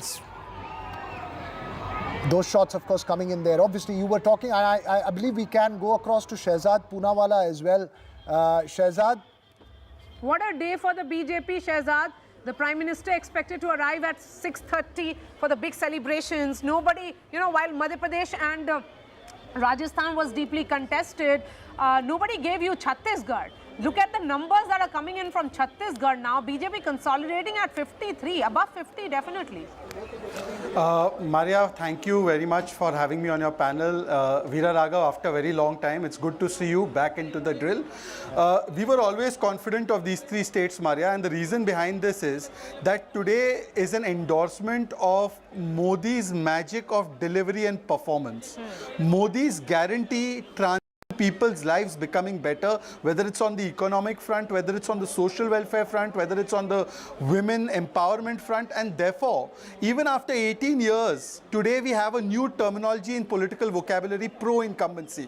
Maria, when was the last time you heard governments will be voted back in power in such succession, Uttar Pradesh, Uttarakhand, Gujarat, because of something called pro-incumbency? This is the Modi magic. And whereas the Congress in Rajasthan and Congress in Chhattisgarh performed so badly, They make fake guarantees and fake promises that the anti-incumbency catches up with them. And therefore, there are two contrasting models. One is a model where the BJP promises vision and mission for the country. On the other hand, the Congress tried to play the division card. They tried to divide us on the caste lines. On the one hand, you have the performance and delivery of the BJP-led governments under Prime Minister Modi. Shehzad, will also be that all the Congress contenders and the chief ministers of Chhattisgarh and Rajasthan were making the pitch. In fact, let's listen in to Shivraj Singh Chauhan, the man of the moment in Madhya Pradesh. He's in conversation with Anurag Dwari. जो काम थे उसकी भी लहर थी। एक आखिरी सवाल आज बहुत व्यस्त है कि आगे का मार्ग क्या होगा, क्योंकि 4 दफे आप मुख्यमंत्री रहे हैं, अब आगे मध्य प्रदेश का रोड मैप क्या है? में से कोई अपने बारे में कोई फैसला नहीं करता। एक बड़े मिशन के हिस्सा हैं हम, कार्यकर्ता हैं। हमारे बारे में जो भी काम हमारी पार्टी तय करती है वो काम हम लोग करते हैं। विपक्ष ने आपको एक्टर कहा, अभिनेता कहा, क्या उसको ये जवाब है? आप ये कहते हैं ये जनता ने जवाब दे दिया, इसलिए मैं क्यों जवाब दूं? बहुत बहुत शुक्रिया। तो मध्य प्रदेश के मुख्यमंत्री शिवराज सिंह चौहान साफ तौर पर कह रहे हैं कि ये पार्टी के शीर्ष नेतृत्व और लाडली बहनाओं की जीत है। भोपाल से अपने कैमरा सहयोगी राजू बाथम के साथ अनुराग द्वारी, NDTV India. That's an interesting statement coming in from Shivraj Singh Chauhan, Professor Shastri. He talks of the people giving a mandate, and I think that's a very interesting interpretation as to who, in his opinion, should be the next chief minister. He stands tall. I mean, among all the leadership in Madhya Pradesh, it is at least one state where he stands way above everybody else. So I think even if the centre tries to, reach out to the elected MLAs, it will be very hard to come out with any other choice which can match that stature. About him, his leadership. There was a time when people used to say Mr. Modi was 3-time Chief Minister of Gujarat. Here is a 4-time Chief Minister. Draw a parallel to Shivraj Singh Chauhan saying we have another 3-time Chief Minister, at those times I'm talking about. So obviously someone who's been from the old guard and still holds strong in terms of his... Yes, let me add one thing. In the entire process which was being followed by the party during the ticket distribution, there was something very endearing about Shivraj Singh Chauhan. He was not seen as taking on the leadership head-on. Neither was he asserting that my people in my coterie should be given tickets. He was essentially looking at, there was something very right in the way he maneuvered his pace at a time that a chief minister of 4 terms was not being projected as the chief minister. Still, he was someone who kept on saying that this is about Modi and all of us. In the posters, he was behind Prime Minister Modi. But he accepted it. The fact is he's a people's man, as rightly pointed out, And once you're a people's man, you read the pulse of the people. And then you take one step backward, one step forward, and that is what a good politician is supposed to be. And that he knows. And the difference between Mr. Modi being a 3-time Chief Minister there and him being there, that Mr. Modi has been helping him out here in becoming the Chief Minister and just adding the votes. Jyotiraditya Scindia is now speaking to my colleague Anurag Dwari. Let's सुनाया था। अब मैं क्या कहूँ कि अगर मेरी इतनी बेसुरी आवाज हो तो मैं क्या करूँ? तो सर आज की इस जीत पर क्या कहेंगे? ऐसी जीत की उम्मीद थी? अनुराग, मैंने आपको कहा था कि भारतीय जनता पार्टी की जीत होगी और आपने भी उस दिन मुझे कहा था कि मुझे भी लग रहा है कि यही होगा। आपकी सोच और हमारी सोच पूर्ण रूप से सत्य निकली। इस जीत पर अगर मैं किसी को प्रथम मैं धन्यवाद अर्पित करना चाहता हूं तो हमारे मध्य प्रदेश के एक मतदाता को मैं देना चाहता हूं जिन्होंने प्रचंड बहुमत के साथ ये सरकार बनाई है। मैं उनके सामने मैं प्रणाम करता हूं, नतमस्तक हूं और उनके पैर छूता हूं। और उसी के साथ प्रधानमंत्री नरेंद्र मोदी जी का नेतृत्व जो एक पूर्ण रूप से लक्ष्य के साथ उन्होंने कार्य किया है मध्य प्रदेश के विकास के लिए, देश के विकास के लिए। गृह मंत्री अमित शाह जी और हमारे राष्ट्रीय अध्यक्ष JP नड्डा जी, उनका मार्गदर्शन, हमारी जो हौसला अफजाई हुई। और प्रदेश के अंदर अगर किसी को श्रेय जाता है तो भारतीय जनता पार्टी का एक कार्यकर्ता जिसने खून पसीना एक करके इस पार्टी को इस स्थान पे लाया है, और हमारे मुख्यमंत्री शिवराज सिंह चौहान जी जिनकी जन कल्याणकारी योजनाओं ने ये परिवर्तन लाया है, और हमारे प्रदेश अध्यक्ष BD शर्मा जी और मेरे जैसे सेफोलॉजिस्ट का भी आपने शुक्रिया। बिल्कुल आपको भी मैं धन्यवाद अर्पित करना चाहता हूँ। लेकिन आपको बहुत गालियां दी गई, प्रियंका गांधी जी ने मंच से कहा कुछ और, कांग्रेस के और नेताओं ने कहा।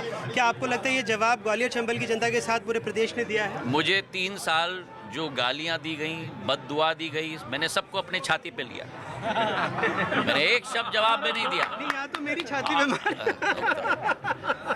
मैं आपको अपना भाई समझता हूँ। अच्छा तो सर, मेरे भाई होने के नाते आपकी छाती तो ठोकी मैंने, और मैंने एक जवाब नहीं दिया, क्योंकि मैंने कहा कि 2020 के उपचुनाव में जनता ने जवाब दे दिया। मैं कोई बात नहीं करूंगा, 2023 के चुनाव में जनता जवाब देगी। और खास करके एक नेता जिन्होंने मेरे कद की बात की, उनको अपना कद ग्वालियर चंबल संभाग ने और मध्य प्रदेश की जनता ने दिखा दिया है। और ये छत्तीसगढ़ में क्या हो गया? आप तो वहाँ भी प्रधानमंत्री जी का देश की जनता के दिल में जो जादू है, राजस्थान हो, छत्तीसगढ़ हो, मध्य प्रदेश हो, एक इतिहास प्रधानमंत्री जी ने देश के अंदर जो कायम किया है, उसी का एक रिफ्लेक्शन है कि एक एक राज्य में जनता उनके साथ जुड़ी। आज बहादुरा के लड्डू चलेंगे आसपास ग्वालियर से? मैंने तो सोचा कि आप मुझे खिलाएंगे आज। बस एक आखिरी सवाल, मुख्यमंत्री चेहरे को लेकर बहुत सवाल हो रहे हैं। मैं भारतीय जनता पार्टी का कार्यकर्ता था, आज हूं और जिंदगी भर रहूंगा। उसी सोच और विचारधारा के साथ, उसी श्रेणी में मैं कार्य कर रहा हूँ। बहुत बहुत शुक्रिया। तो साफ तौर पर केंद्रीय मंत्री ज्योतिरादित्य सिंधिया अपनी जीत से, पार्टी की जीत से उत्साहित हैं और कह रहे हैं वो पार्टी के सिर्फ कार्यकर्ता थे, मुख्यमंत्री की रेस में नहीं हैं। भोपाल से अपने कैमरे सहयोगी राजू बाथम के साथ अनुराग द्वारी, NDTV India. Okay, time for all the chest thumping there in Madhya Pradesh. Maria, I believe Shehzad still with us. We will in a short while play that exclusive interview of Anurag's with Shivraj Singh Chauhan as well, bringing us the first newsmakers here as soon as, I mean, I gather that all of them are there together. Shehzad, is there clarity within the party about who is going to be chief minister in Rajasthan, because the numbers suggest clear win? And in Madhya Pradesh as well, do we now safely assume that it will be another term for Mr. Shivraj Singh Chauhan? Veera, we were very clear this time that in all the 5 states, we have gone with the collective leadership principle, and therefore this decision will be ultimately taken by the elected members of the Legislative Assembly. They will get together, there's a party process, the party will initiate that process, and the elected legislators will be entirely free to decide whom they want should lead their respective state governments. So I think that's a decision. I do not want to intervene into their discretionary power in that regard. But having said that, Veera, we must focus on also the kind of narrative that the Congress was trying to dish out in this country, whether it is the divisive cards that they played, whether it is trying to create a culture of saying that our guarantees will work. But the people have rejected both these cards of the Congress party, and they have comprehensively rejected it. In Telangana, perhaps they have not tried out the Congress, and therefore they have given them an opportunity in place of BRS. But even there, the BJP has now, I can see, as per your figures, we are in double digits. We've doubled our vote share. Quickly, but we must analyze. Sorry, Shehzad, sorry to interrupt you. Quickly, I just want to know what works in the north which doesn't work in the south? No, I don't think there is anything that is not working in the south. Of course, you know, the BJP is in its expansion mode. So there are new areas that we are now charting course with. We were only 1 seat 5 years ago. We were 6.5% vote 5 years ago. We have doubled that. So I don't think that kind of growth we've seen in any other place in the north. So we are growing at a faster rate in the south.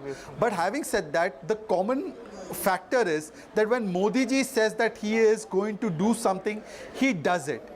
Whether it's infrastructure growth, whether it's economy, whether it's taking the middle class forward, whether it's removing 13 crore people from poverty, whether it's building houses for the poor, giving them tap water connections. Modi means fulfilling promises, and whether it's south or north, east or west, Hindu or Muslim, whatever caste, people believe that guarantee of Modi. That has been comprehensively I would established. second that, you know, it's about that factor of Prime Minister Narendra Modi. And, you know, Professor Shastri and Wayne on this, all the panelists here, when we look at these numbers, it's not without a reason that the BJP went in collective leadership, realizing fully well that in this part of the world, there is that Labharti element, there is that Modi voter, which believes in brand Narendra Modi. There is a huge trust factor which is associated. In fact, Maria, if you look at the last 2 Lok Sabha elections, our studies show that last time nearly 1/3 of the BJP vote came thanks to the Prime Minister. People said it's because of the Prime Minister that we voted for the party. Just check. So in a Lok Sabha election, the role that the Prime Minister plays in getting the party to win is very strong. In state assemblies, it's a mixed picture. In some states, it's been a very effective factor in getting them to power. In some, it has not. And where it is not, it has always been because the rival to the BJP has a very powerful state-based leader and the party does not. And there is a challenge that the party faces. There's an important point that I want to add to what Shastriji has been mentioning is, India Alliance meeting has been announced now on the December 6th. But look at the pretext and go 5 years back in 2018.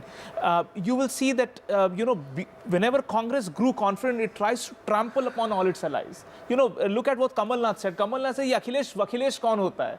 I mean, he's a powerful leader. But at the same time, I think the Congress. See, this is the overconfidence. This is the overconfidence on which Congress steps into any election and then takes 2 steps back and tries to readjust his allies. The only good takeaway from the India Alliance point of view is that Congress would be a diminished force and it would allow more accommodation or elbow room for the other allies partners to come in and say that, boss, you are not the only, karta dharta of this alliance. We also will have space and say, and that is going to become resoundingly heartland, clear. yes, there may be considerations on whether that Samajwadi Party alliance should have been worked out in Madhya Pradesh, how It's they more need to go, about but we'll have to wait and see. how the respect that you carry. Forget about numbers. Everybody has their own regional basis, but the respect you expect from Kamal Nath to a former Chief Minister of We'll UP. take a very short break. When we come back, what we'll do is we'll go state by state, Maria, because we need to put all the states in perspective. Let's go state by state, go to our analysts and as well as get the newspapers, but a short break right now.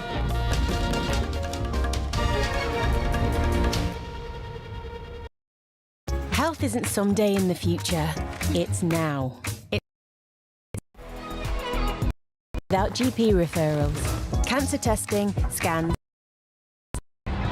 It's the semi-final before the big 2024 final. The high-stakes battles in the 5 states. Can Gehlot stop the Rajasthan revolving door this time? Or will the Modi magic trump Gehlot ka jadoo? Is this the toughest political battle for Shivraj Singh Chauhan in 2 decades in MP? Will Kamal Nath turn the electoral tables this time decisively? This time, the BRS is facing a tough fight from the Congress, and the BJP's high-pitched campaign is making this a triangular contest in India's youngest state.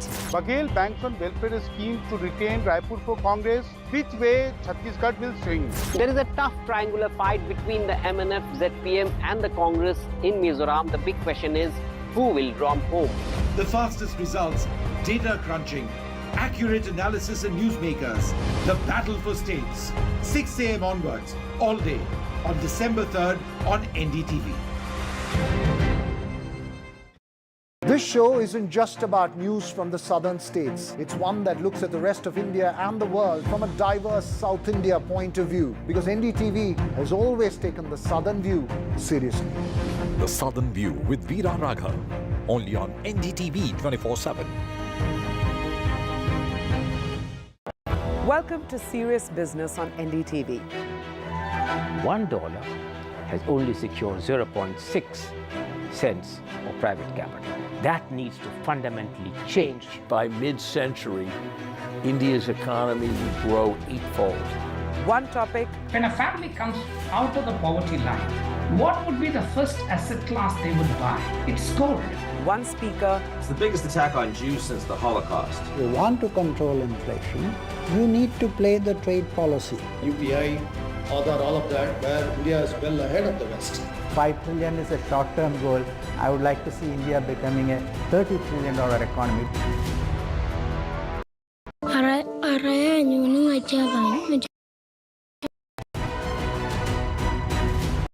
Conversation with Anurag Dwari.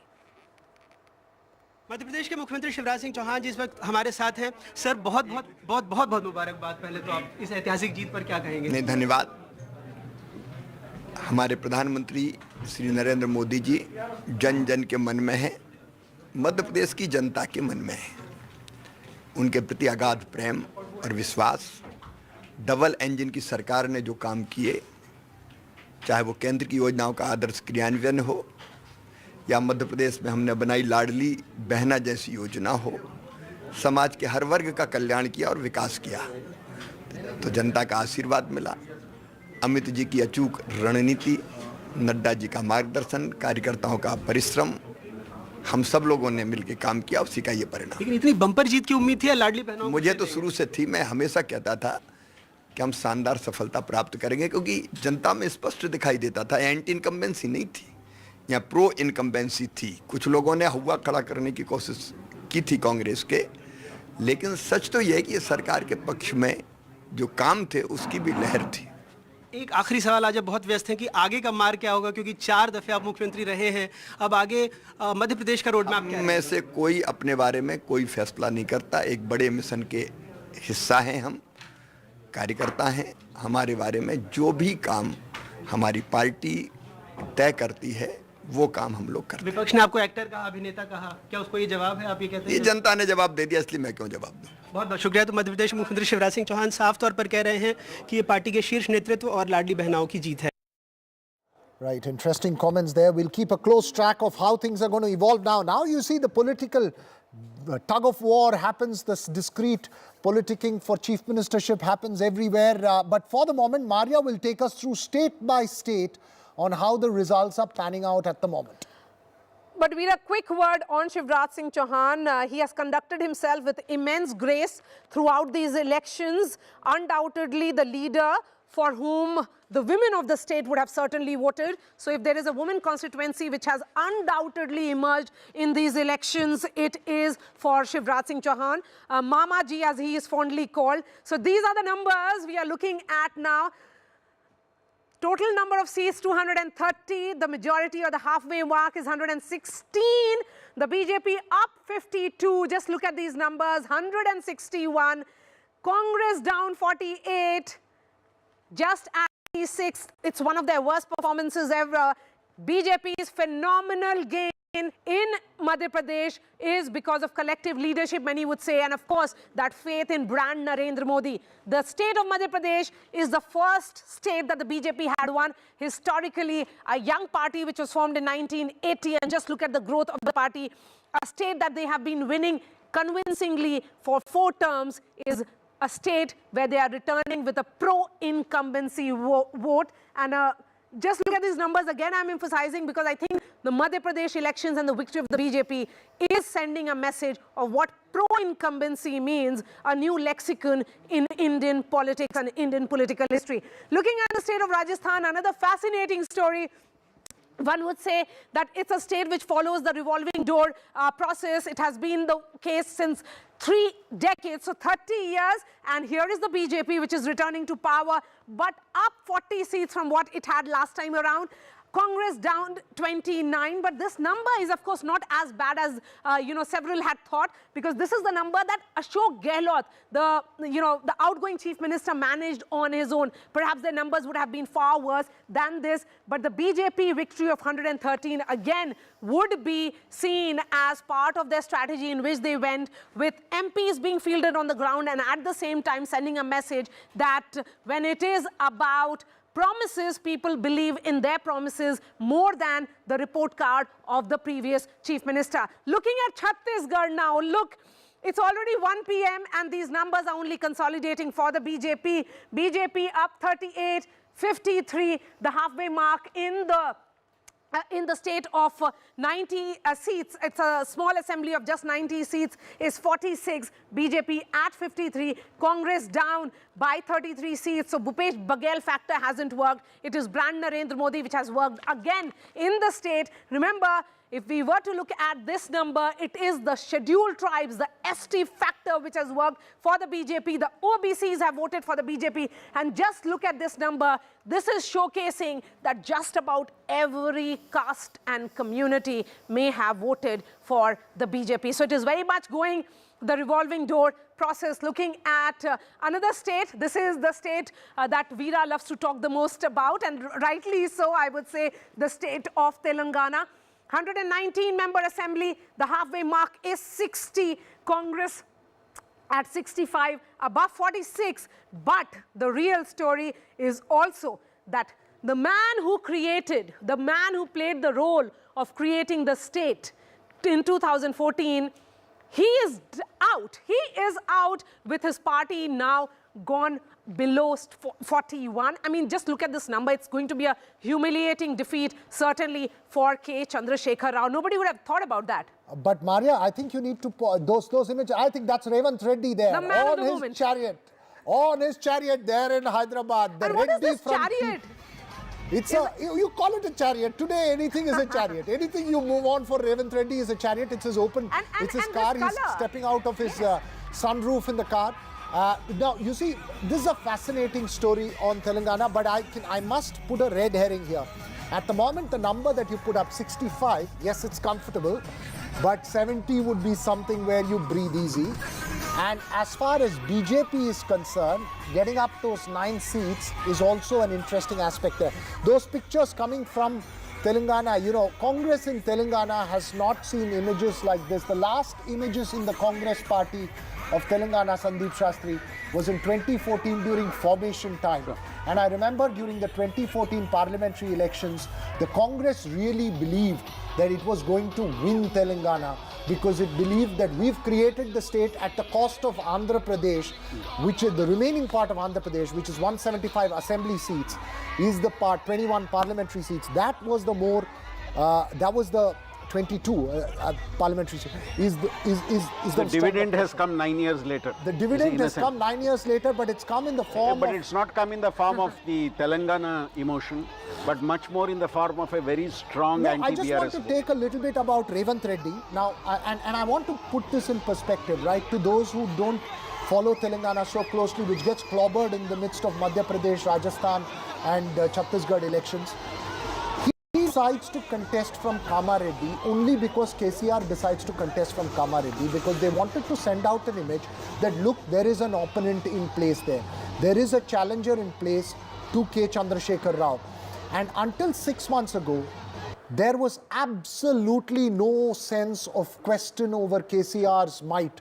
You know, KCR playing the big role of you know, trying to go and talk to other alliance partners, possible third front. There was so much around K. Chandrasekhar Rao, but I think there was a sense of hubris in the family that set in, saying that, look, you know, our work is good and we will work through. In fact, this was said. And I just want to add one point before I cut across to you, Sandeep Shastri, is that, you know, when people were questioning and when people asked what would be a crucial factor in these elections, it was the Hyderabad versus rural factor that was very important. Urban versus rural. And you look at the results today, in LB Nagar, in Hyderabad, where Sudhir Reddy is contesting, Huda chairman is contesting, and Madhu Yashki. Madhu is trailing at the moment, the campaign committee chairman of the Congress. He is trailing at the moment. I don't know how the results will come. So Hyderabad, the men who built Hyderabad often lose the state, as we learnt with Chandrababu Naidu in 2004. Very true. I think the voter in India is a great leveler of egos and beliefs that people have. Now, I'm going back to Kamareddy, where Revanth Reddy decided to challenge KCR. I think it was important for him to do it for 2 reasons. One, having been made the state party president, he had to lead from the front. And secondly, having been somebody who came to the Congress from other parties, it was important that he assert his presence in the party. And therefore, the best way to do it was to challenge the sitting chief. Just pointing out. And the second point you made, I think we are also seeing a divide between rural Telangana and Hyderabad. Hyderabad, Secunderabad clearly sees the BRS having some presence and also the BJP making its presence felt. Okay, just telling you that Huzurabad, where Itala Rajender, remember Itala Rajender is the first finance minister of Telangana, a man who has been with K. Chandrasekhar Rao since 2003, since the formation of the party. These are people who broke from the TDP, went with KCR, part of the movement. Itala Rajender shifts to the BJP. He is trailing in his constituency, which he won last time, which is Huzurabad. Itala Rajender is trailing again in Gajwel, KCR trailing in Kamareddy. Rest of it, you know, pretty much online, because, you know, you are Harish Rao, KCR is winning Gajwel, Harish Rao is winning his Siddipet, KT Ramarao, who incidentally, just to point out to you that, you know, KCR names his son Ramarao because he's inspired by NT Ramarao. And that's the history of it. That's an interesting anecdote. So it's all fascinating. And this is a region, remember, which was once an erstwhile TDP stronghold, which moves to the BRS. The Congress now perhaps for the first time has won as many seats in history. I mean, I'm talking from 2004-9 onwards, as many seats as it's won this time in Telangana, 119. So it's at 65 there. You see it on your screen. So we'll keep talking. You let me be and I'll keep talking only Telangana. You can actually talk about that victory because undoubtedly it is fascinating. But just look at the numbers of Madhya Pradesh and the neighboring Chhattisgarh.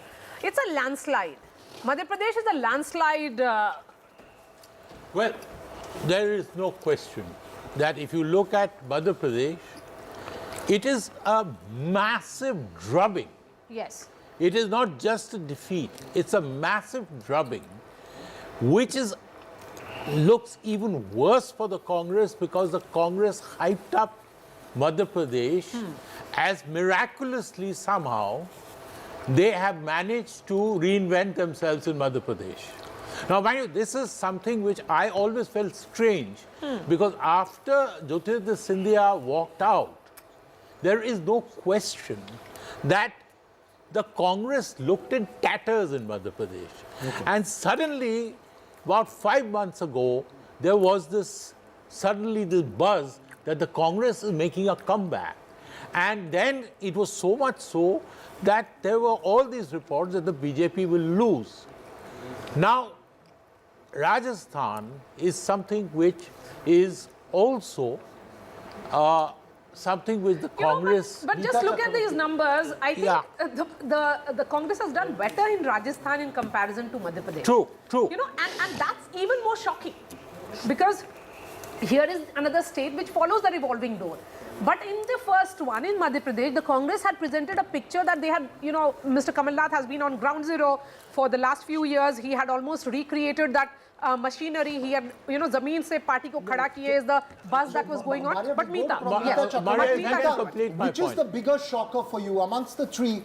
I mean, for some of us who followed the Congress closely know that there was enormous sense of confidence about Chhattisgarh and Madhya Pradesh. There was a nervous confidence yet. Rajasthan, of course, it was a mixed bag.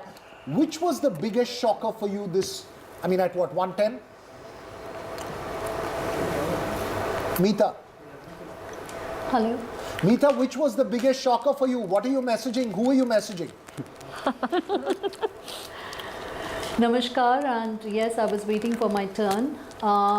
The biggest disappointment was definitely Madhya Pradesh, because if I have to go by the trends that are being presented right now, and though it has not been finally translated to the final numbers and the results, then obviously... I'm really sorry, Meeta. I'll have to cut across to a Congress strongman, DK Shivkumar, who's in exclusive conversation there in Hyderabad with our reporters there. Let's cut to it now. Yes, that's a bigger question. The party high command, it has a process of selecting leaders. We have gone to the election on a collective leadership. The party high command will take its call. Massive crowds there that you see at Revanth Reddy's residence there. I'm sorry, Meeta, I cut you short. Please go ahead. You can speak over pictures that we are showing on the screens right now of the massive celebrations outside Revanth Reddy's house. But please tell us about which the bigger shocker for you is. The bigger shocker has to be Madhya Pradesh, because if we go with the internal survey reports that we had within the Congress party, as well as the surveys done by different agencies, different neutral external agencies, they all predicted that Congress had a clear edge in the state of Madhya Pradesh.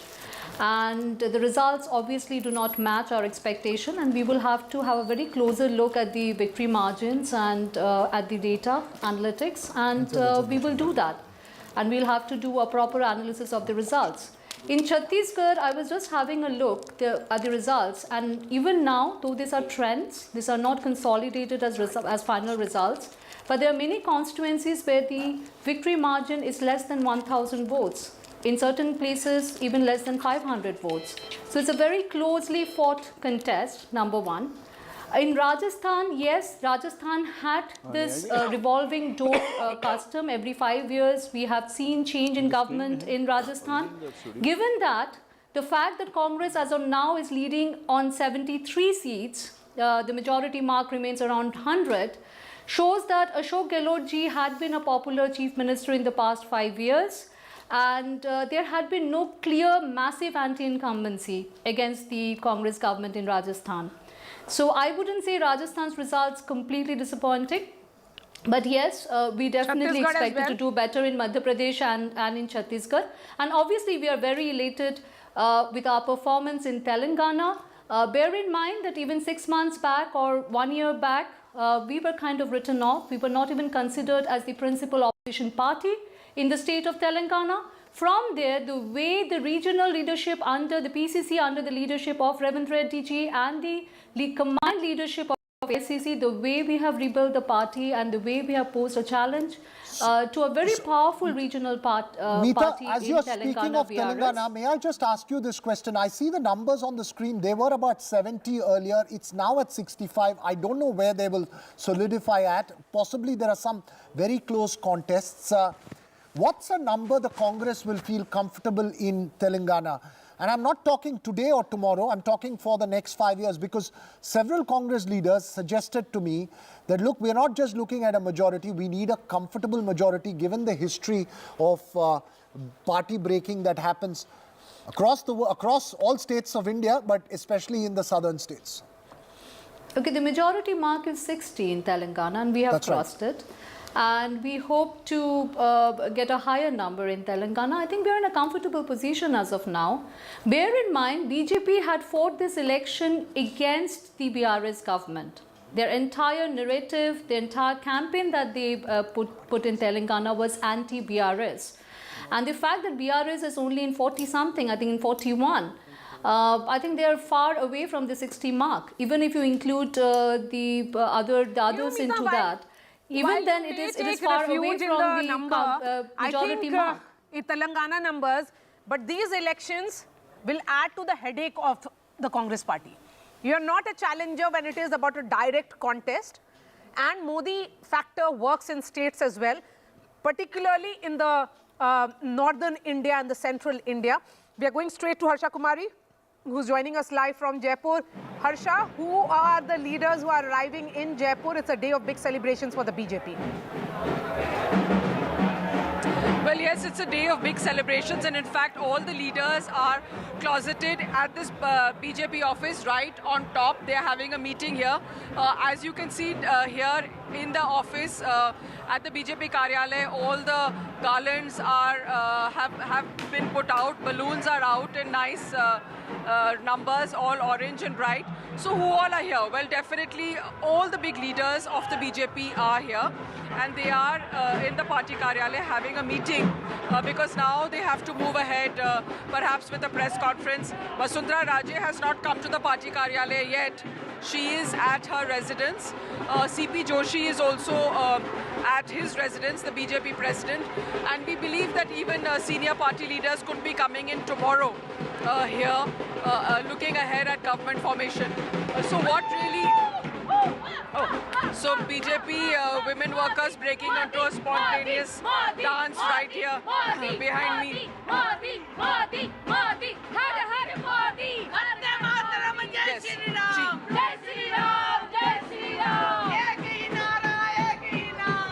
Lot of enthusiasm here. It's quite difficult to do an OB, but yeah, what were the reasons for the dancing as well? I think 3-4 things very clearly. Harsha, you should start dancing as well.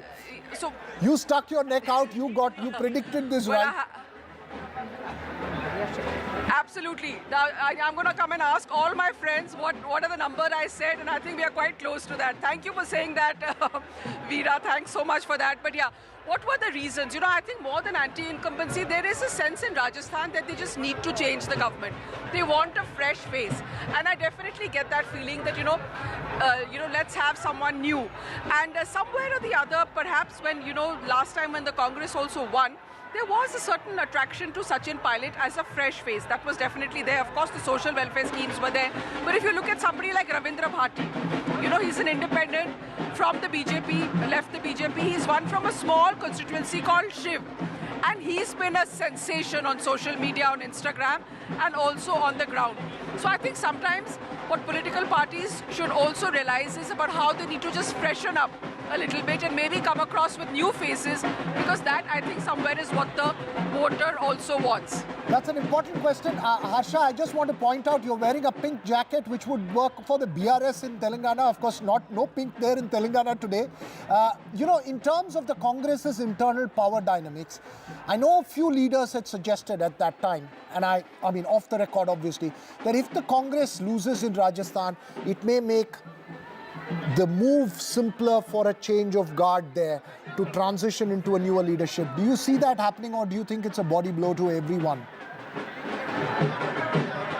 No, I think, you know, this was actually flagged to the Congress High Command very early last year. And the Congress High Command, to give them credit, did try and do that actually. They realized that, you know, the work that has been done by Ashok Gehlot is a foundation they can build on, but they need a fresh face to go ahead with it. And that was the reason they probably wanted him to be Congress president. So I think somewhere that mantra was given to them. They understood that. Sources have told us that many senior Congress leaders also pitched for that. They said, you know, if you change the CM face, then perhaps we can, you know, win Rajasthan again, because it is not just about 5 years, but about looking at 10 years. And I think, you know, somewhere when the BJP decides its CM phase, they're going to look at 10 years. They're not again going to give the leadership here for 5 years and then expect to be voted out by Rajasthan's revolving door. So when the BJP decides and announces their CM phase, I think that's a factor we all should look out for. So who will be the Mukhyamantri of Rajasthan will be the big question now, because if the BJP has managed to get 110 seats in the state of Rajasthan, it's a big message that is coming for all the state leaders, even as the party will be saying that they came up with a new formula, Harsha, of fielding 7 MPs also in the state of Rajasthan. How are the MPs doing as candidates, Harsha? Well, most of the MPs are doing quite well. Rajavardhan in the middle had his bit hiccups, but we are told that he will catch up because, you know, it's the biggest constituency. He also has the largest number of candidates. Diya Kumari has, of course, done absolutely marvelously. Baba Balaknath has also done very, very well. So he's doing well. I'm just going to check on Devji Patel. Remember, he was the other person from Jalore who had a lot of opposition, faced a lot of opposition. So by and large, this formula of, you know, setting in the MPs to fight the election, to go faceless, not go with the, you know, go on the party symbol. I was talking to some young people here, and in fact, wherever I traveled in Rajasthan, the youth vote actually has swung towards the BJP, especially over the paper leak issue. You know, the exam paper leak has actually been a very defining narrative for the youth and for the BJP in this election, and the BJP had their pulse on it, and they used it to the maximum and too politically to hilt. Okay. Harsha, we'll keep coming back to you, but Avinash Kalla is here in the studio. Avinash, you and I have been discussing the elections very closely for the last few weeks. What do you think worked for the BJP, or has the state just followed the tradition or rivaj of voting out the incumbent? I think we followed the rivaj by and large, and what worked for the BJP best was their gains in the eastern Rajasthan. You look, 27 seats they have gained.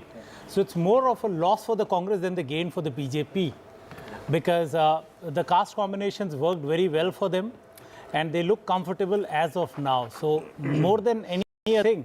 And secondly, the whole idea of law and order that the BJP was raking up for the women voters worked in favor of them. So freebies didn't work that well. And as we have been talking, Maria, that people look at it, that we have gained out of this government, whatever the next run will give will be a new add-on. ये बताइए मुख्यमंत्री कौन है? यही सवाल है. देखिए मैं अभी भी कह रहा हूं जब तक ये आंकड़ा 120 पार नहीं करता, it's a good chance for Vasundhara Raje as long as it is under 120. Okay, so let's start with the person sitting next to you, sir. What is your take? Who's becoming the chief minister in Rajasthan? Again, as we have started this entire election procedures, election campaign, that Kamal ki Phool, this is the targets of BJP, and now rightly, the next gentleman next to me has told that until we cross a very safe figure of 120 plus, we are not going to decide that who is going to be the chief minister of there. Then the parliamentary board will take a consolidated decision regarding 3 or 4 states, three states at least, and then they will be accepted. Of having covered the BJP for several years now, and particularly the Modi-Shah BJP post 2014, The parliamentary board decides what the party leadership decides. No, I think if you have covered while we BJP... look at the processes, but you know, the I tell you, apart from a media person, I am also a Sangathan person. I tell you, I also involved in the Sangathan. We are regimented. As you rightly told, it is Mananiya Narendra Modi ji whose face is the most, assuring face for our party. But when it take a decision, it is a cumulative decision, collective decision, and it is, okay, maybe guided by Mr. Modi and Mr. Shah, but this is never taken on a single... What's the big takeaway in terms of, sorry, Mr. Ghosh, I just want to focus on that one question, that you say that it's a collective decision. What's the big takeaway for the BJP here? Because you had an experiment in Karnataka where they wanted to change Yediyurappa, move forward, the elections backfired, but they've now brought that back, sort of reversed that decision. Here in MP and Rajasthan, there was a sense of wanting to move forward from the old guard. But along with, you know, sort of a collective move forward. What's the big lesson for the BJP from these as it goes forward to 2020? There's two messages. Number one, if you talk comparing between the southern India and northern India sentiments and their organizational pattern and organizational structure is different. Secondly, in northern India, there's a lot of other factors apart from the who will be the face. A lot of other very critical factor is there. And this time the factor has multiplied. So the lesson that we have got that there should be a combination of the youth and the old, number one. Number two, this was never done so, I think, so forcefully that even the central leaderships or the cabinet ministers has been... So that is a unique part of BJP, that if necessary the cabinet minister can leave their position, and as a good Karyakarta, they come down at the state level and fight and win it. Not a single party in this country can show the second example. So that is the strength of BJP. That is the strength of us, that we are like a fighters. We are like a fighters, and we are ready to fight any challenges which has been given, whether it is cabinet minister, whether it is a state minister, whether it is any position, we are fighting for the cause. Okay. If you look at it, when the prime minister will be arriving at the BJP headquarters and will be addressing the Karyakartas of the party, he will say, I am also a Karyakarta. So I think that, Can I make a point? He behaves like that also. He behaves like that. Yeah. So I just would make a brief point. I think what he said is something very significant, that if on the chief ministership in Rajasthan, that if they reach a safe figure of 120, that's when they'll take the decision. Because remember, Vasundhara Raje has a lot of very loyal supporters. And they don't want to get to, and this is, I think, the hard, pragmatic, strategic sense of the BJP. It's not just Mr. Modi's dominance. No, but it's a very important it's an important point. That look, we will test a decision. If it doesn't work, we are happy to take it back. And the same thing in Madhya Pradesh. I will disagree with this. A figure of 109 in an assembly of 199 with the halfway mark of 101 is a convincing victory of a party. And if you look at it, the challenger or the Congress party in this bipolar contest is 73. So they are good 35 seats ahead. So even if the rebels or any other leader is not a factor here, the BJP will take a call. The leadership at the center will decide. I think, Maria, I agree with you here. Yes, you know, it's a big number. Reason being, as somebody said it, they are looking for 10 years ahead. Yes. And they'll have to plan it now. Okay. Let's Union Commerce Minister Piyush Goyal is speaking. Let's listen in.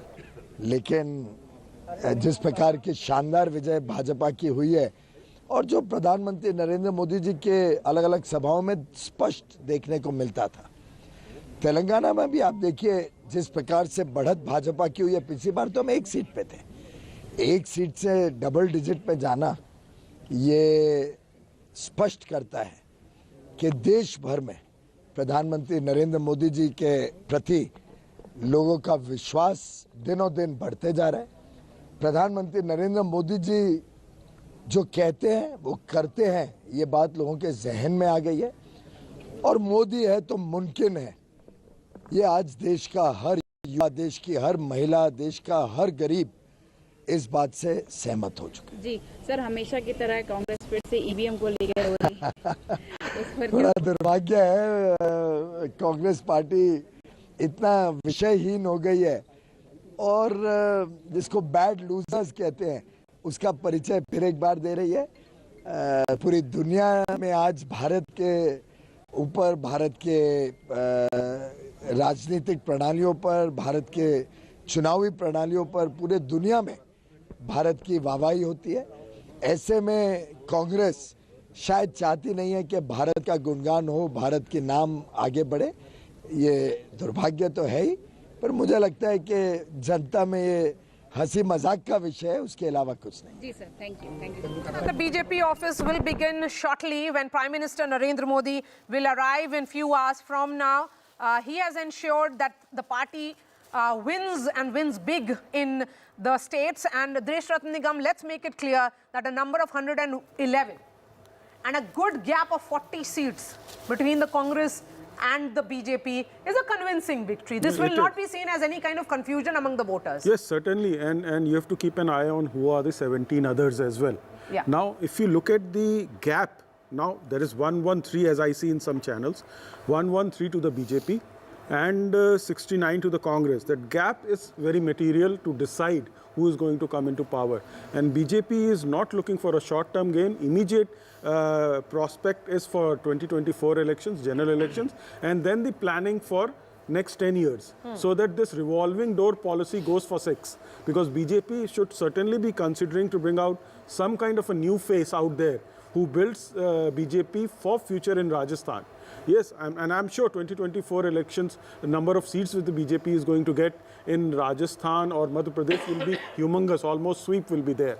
There is no doubt about it, despite, in fact, if you look at the previous elections, the loss of BJP but sweeping the elections in the general elections. So this will be probably the same kind of results, is probably 1 or 2 seats added more out there in the general elections. I believe we can go across to an exclusive interview with Raman Singh there, potential Chief Minister aspirant for in Chhattisgarh. Let's listen into that before we come back into this conversation. Chhattisgarh में भारतीय Janata party की सरकार बन रही है और जितने रुझान आ रहे हैं उसमें भारतीय जनता पार्टी को पूर्ण बहुमत है। हमारे साथ पूर्व मुख्यमंत्री डॉक्टर रमन सिंह हैं।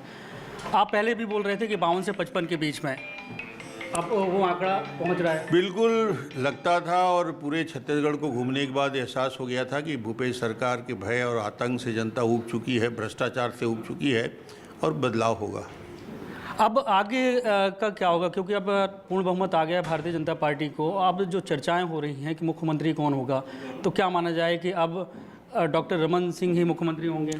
नहीं, कोई डॉक्टर रमन के चेहरे को सामने रखकर चुनाव नहीं लड़ा गया। विधायक दल की बैठक होगी, पर्यवेक्षक आएंगे, विधायकों से राय लिया जाएगा और दल का नेता चुना जाएगा। हर बार यही होता है, 2003 में भी हुआ, 8 में भी हुआ, 13 में भी हुआ, तो वो प्रक्रिया समानता है और विधायकों के बैठक के बाद तय हो जाएगा। आपसे जब भी मेरी बात हुई तो आप यही बोल रहे थे कि 52 से 55 सीटें में पूर्ण बहुमत के सर। बाकी अगर देखें एग्जिट पोल देखें, तमाम जो लोग हैं वो ये आकलन नहीं, तो आप इसको किस तरीके से आकलन कर पा रहे थे? पूरे छत्तीसगढ़ को घूमने के बाद एक नक्शा बना हुआ था और ये मालूम था कि भूपेश के घमंड को, भूपेश के भ्रष्टाचार को छत्तीसगढ़ की जनता भूपेश के चेहरे को रिजेक्ट करने जा रही है और ये दिख रहा है पूरे चुनाव में। अच्छा, क्या मोदी जी की गारंटी काम की और घोषणा पत्र ने पूरा ये लैंडस्लाइड किया? निश्चित रूप से जो नतीजा दिख रहा है, मोदी जी की गारंटी सबसे प्रमुख रूप से, उस गारंटी पे छत्तीसगढ़ की जनता ने विश्वास किया है और डबल इंजन की सरकार बनाने के लिए छत्तीसगढ़ की जनता ने भारतीय जनता पार्टी को प्रचंड बहुमत से जिताया है। सरकार बनने के बाद फर्स्ट प्रायोरिटी पहला काम क्या होगा? पहले ही कहा हुआ है कि 18 लाख आवास की बात और जो घोषणा पत्र हमने कहा है उसके क्रियान्वयन की बात, महिलाओं को 12,000 रुपया देने से लेकर अन्य घोषणा है उसका क्रियान्वयन। Well, now it's all time for who's going to become CM where, whether it's Congress or BJP, everything shifts to Delhi right now. The decisions are taken in Delhi, then spread across, right? Yes, because you make that point, who will become the chief minister. I think from the Congress side, it's more or less decided, because there's only one state. On the BJP side, because it was collective leadership. There is only one state, Maria, but there are many aspirants in every state. We'll take a very short break. When we come back, we'll try and focus with our expert panel on what's next in the next 8 to 10 hours. That will be the politicking that we'll discuss when we come back from this very short break.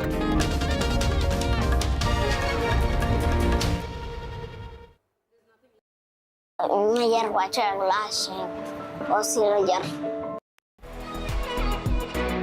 World AIDS Day, join the fight against HIV. I'm Ayushman Khurrana.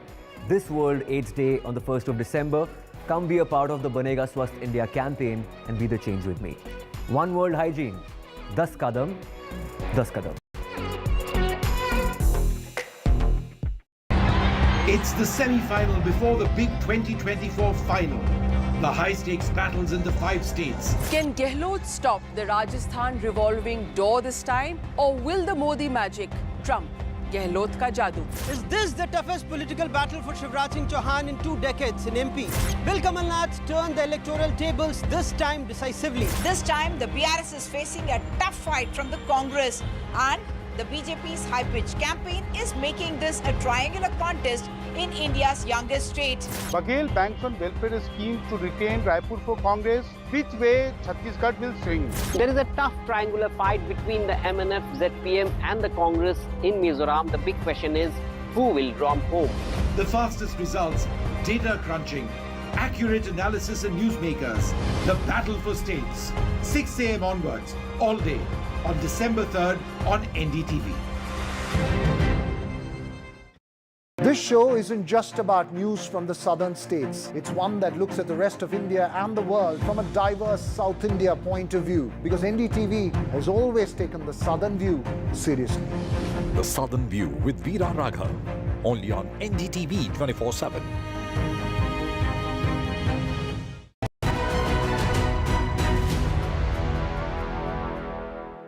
Would you invest in startups right now? We are currently investing in startups, and we have been doing so continuously for the last 7, 8, 10 years, maybe 15 years, with some breaks in the middle, but not a break currently, simply because we are seeing good opportunities, we are seeing good companies, good founders, good ideas, there are good new emerging technologies, and we believe over a 7, 8, 10 year perspective, this is actually a good time to get in, because we believe entry price, entry valuation matters a lot. So we invested in Zomato in 2010, right in the middle of the global financial crisis. We invested in Policy Bazaar in 2008, just before Lehman collapse. And those have turned out thus far to be our 2 best investments. ICICI Venture invested in Info Edge, our first round, in April 2000, just when the dot-com bubble burst. And we built Naukri through the crisis, profitably after a couple of years. Back all the action right here on NDTV. Now Maria is going to take us through state by state, of course, from the emphatic win in Madhya Pradesh. Yes, 20 minutes to 2, and these trends are only consolidating. We can say clearly and safely that the BJP is forming the government in the state of Madhya Pradesh, despite having an anti-incumbency of 4 terms. The Chief Minister is returning to power. The BJP is returning to power. Whether it will be Shivraj Singh Chauhan or not, that remains to be seen. But BJP is returning to power. Just look at the gain that they have had of 161 seats in all in an assembly which has the halfway mark of 116. Congress winning 66, down by 48 seats. But I think this number of 161, it becomes important. And Sajjan Kumar, let's discuss this 161, particularly that this is the biggest victory ever. Yeah. Bigger than 2013, when it was like, we had seen Mr. Modi arrive on the political scene. But at that time, it was around 150. This is a landslide victory. Yeah, and this landslide victory is something which is being attributed momentarily to the overwhelming participation of the women, because of the, Ladli Lakshmi, Ladli Behna Yojana. But mind it, one factor cannot account for such a big margin of around 9 to 10% between Congress and the BJP. One has to understand that there is something about Madhya Pradesh. When you talk about 2 months back, there was real anti-incumbency, there were real anger, there were real issues which was facing BJP in a negative way. From there until now, this landslide which you win, it means 2 things. One, Congress is incapable on encashing on anti-incumbency across India, barring few states. Karnataka was just one exception. This is one. 2, the top leadership of the Congress is a baggage, So even when state leadership is somewhat holding the ground, they do not get the kind of support. And in the case of BJP, you have all the assets, the organizational might, you have the central leadership, and then the leader was being projected as someone who people were fatigued with, you know, suddenly turned out to be an asset from 8 o'clock until 12, 1, 2 a.m. in the night. The way Shivraj Singh campaigned invoked the emotional card, and the way BJP organizational might reduced the election, not only from a binary between Kamal Nath and Shivraj, but in every region it was Kamal Nath versus Narendra Singh Tomar in Chambal Gwalior region, you know, Kamal Nath versus Kailash Vijayvargiya in Malwa region, Prahlad Singh Patel in Mahakaushal. So that we see the creative campaigning, creative strategy, organizational might, making it multifaceted and not rejecting, sidelining Shivraj Singh Chauhan completely. That was a lesson perhaps learned from Karnataka. That was a classical textbook model of how to fight an election, wherein you see all the variables in a synchronized, positive way. And that is why, as was mentioned, in Rajasthan also it's a clear and emphatic win. But could it have been up to 130 or 140 had you seen all the variables of face, organization and creativity also in Rajasthan? So it's about a complete thali that we keep talking about. Exactly, it is going to be a classical case study how to win an election even when you face adversarial. So for till 2 months back, it was being seen as anti-incumbency, but today we are discussing pro-incumbency, ma'am. Yes, yes, absolutely. I think 2-3 factors, I completely agree with the co-panelist, and one more factor which I have been stressing again and again is the consolidation of the Sanatan votes which has happened in this region, especially the northern belt. I think this is something which we cannot ignore. The Sanatan Dharma was constantly being targeted by India Alliance, and there was no clear, visible, side taking by the Congress guys. So basically Kamal Nath, even though he tried to stay neutral and tried to project that as if he is pro-Sanatan, but there were no clear opposition from his side when there were certain statements made. In Rajasthan, if you remember, there was the beheading of Mr. Kishan Lal, very small time worker, Kanhaiya Lal, I'm sorry. So that also caused a lot of consolidation of these votes, and while BJP planned meticulously, they also implemented many schemes, they reached out to people, but at the same time this is a very important factor which we cannot ignore after all. Absolutely. And the women voter share. We'll talk about the women factor because that's the most fascinating part of Indian politics that I have been almost following as a trend for election after election, from assembly elections to central elections, the Lok Sabha elections. But one thing is becoming clear, ladies and gentlemen, that what plays as a Modi voter or a Labharti works not only in the Lok Sabha but also works in the state elections. These are the numbers coming in. It's only consolidating of 160 plus for the BJP. Let's listen in to Jyotiraditya Scindia, someone who was responsible for toppling the government of Mr. Kamal Nath, but he also became a factor in the Chambal Gwalior region where his chosen men have registered victory. Sir, आज की इस जीत पर क्या कहेंगे? ऐसी जीत की उम्मीद थी क्या? अनुराग, मैंने आपको कहा था कि भारतीय जनता पार्टी की जीत होगी, और आपने भी उस दिन मुझे कहा था कि मुझे भी लग रहा है कि यही होगा। आपकी सोच और हमारी सोच पूर्ण रूप से सत्य निकली। इस जीत पर अगर मैं किसी को प्रथम मैं धन्यवाद अर्पित करना चाहता हूं, तो हमारे मध्य प्रदेश के एक एक मतदाता को मैं देना चाहता हूं, जिन्होंने प्रचंड बहुमत के साथ ये सरकार बनाई है। मैं उनके सामने मैं प्रणाम करता हूं, नतमस्तक हूं और उनके पैर छूता हूं।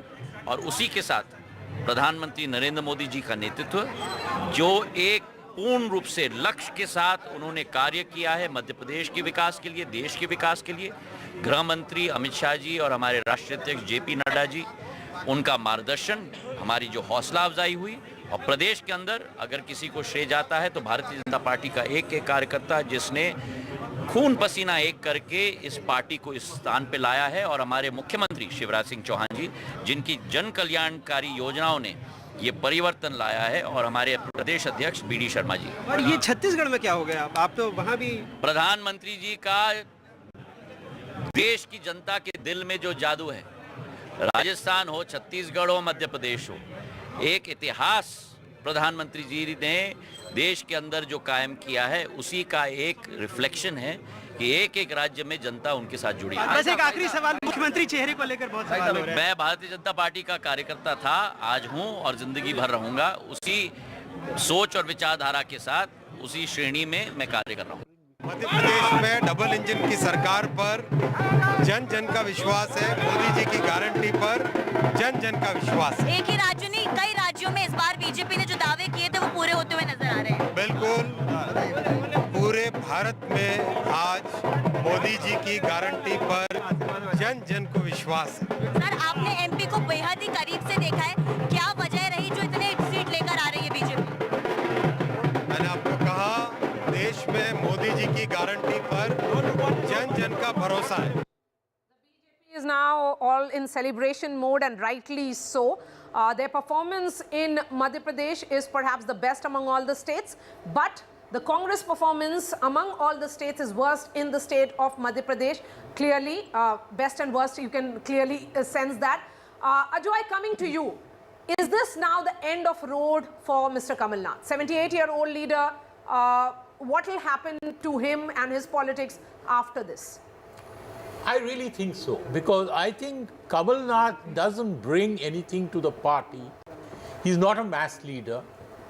And I think one of the problems is that all this talk of Kamal Nath helping the Congress make a comeback, I think was really deluding themselves, the Congress. Because Congress, Kamal Nath is very good at managing things from behind the scenes. But as a face to the public, he's really nobody. Digvijay Singh is no doubt was a massive leader, was a great mass leader at one point. But now he's finished. He is now very old. Again, yesterday's leaders.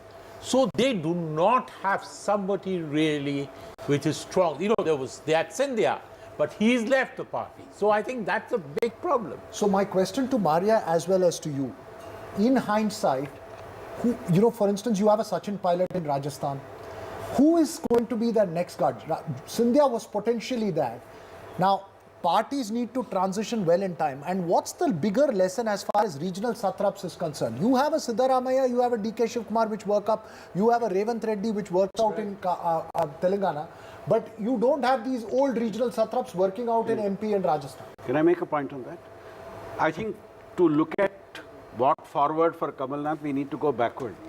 The fact that he had only 1.5 years as chief minister was linked to the fact that he was not able to take other segments of the party with him. You had the unrest leading to Scindia leaving the party.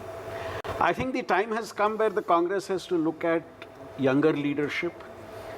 They should have given a chance in this election itself, but now I think given the type of results we have in Madhya Pradesh, younger leadership for the party is something it needs to look at even as it prepares for the next Lok Sabha election. Yes, so this is a drubbing for the Congress. They have to really go back to the drawing board and start understanding as to what went wrong, because this is their, it's essentially that the party doesn't have any structure on ground if these numbers actually hold. Maria, can I make a yes, small please, point? go ahead. I want to make a small. These elections, and if they lose Chhattisgarh also decisively, is really bad for the Congress. But I would like to be provocative and say that this is actually good for the India alliance. Because my fear has always been, and knowing the Congress for over 50 years, if they had won and done very well, they would have completely gone besides themselves and said, who needs this? No, this is a very important point. That in Chhattisgarh, Madhya Pradesh, Rajasthan, it's Congress versus the BJP. Yeah. There is no regional player here. No, what I'm trying to say. So they may say, not have any bargaining power, say in Uttar Pradesh or in Bihar. Right. But then they needed that. They had to be strong here. Maybe for the Congress. But what I'm trying to say is that if they did very well, they would have been very pig-headed, like they were in Madhya Pradesh. I think the point Ajoy is making is that regional players will feel confident with the Congress coming in and being able to deal with them. But unfortunately, Ajoy, these areas, the Congress, if it had been a 2-1 in these areas, it may have been okay. But a 3-0 here would be a jolt even to regional players who were trusting the fact that, look, they will be able to hold their own.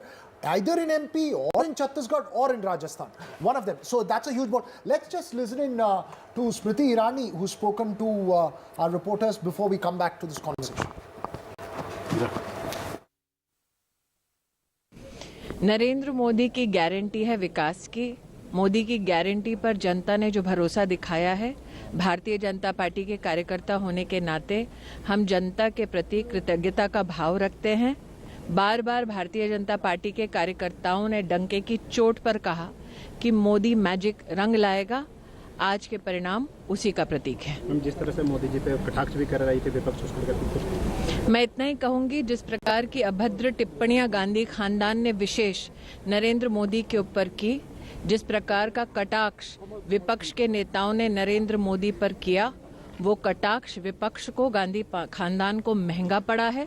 जनता जानती है कि विकास के मुद्दों पर सिर्फ नरेंद्र मोदी का नेतृत्व, भारतीय जनता पार्टी की सरकार ही खरी उतरी है और जनता ने उसी पर भरोसा कर पुनः मोदी मैजिक के माध्यम से आज ये परिणाम हमारे सामने प्रस्तुत किए हैं। तेलंगाना में अनुरूप नहीं आया नतीजे। मैं इतना ही कहना चाहूंगी, भारतीय जनता पार्टी के कार्यकर्ता प्रतिबद्ध हैं कि नरेंद्र भाई के नेतृत्व में, हमारे राष्ट्रीय अध्यक्ष जी के मार्गदर्शन में हम पार्टी को हर प्रदेश में सशक्त करेंगे। आज के परिणाम हम सबके लिए सुखद हैं, लेकिन साथ ही 2024 में जीत का संकेत है। Smriti Irani there, Union Minister, who also campaigned extensively across these poll-bound states. And the women factor, let's discuss that with our panelists. We have just about 5 minutes left on this bulletin. So, Sajjan Kumar and ma'am, please weigh in on the women voters. Are they the ones that have tilted the balance of power completely this time around? Yeah, I mean, yes. You can go ahead. See, if you see the variables that we employ to understand the election, while we try to understand it before polling.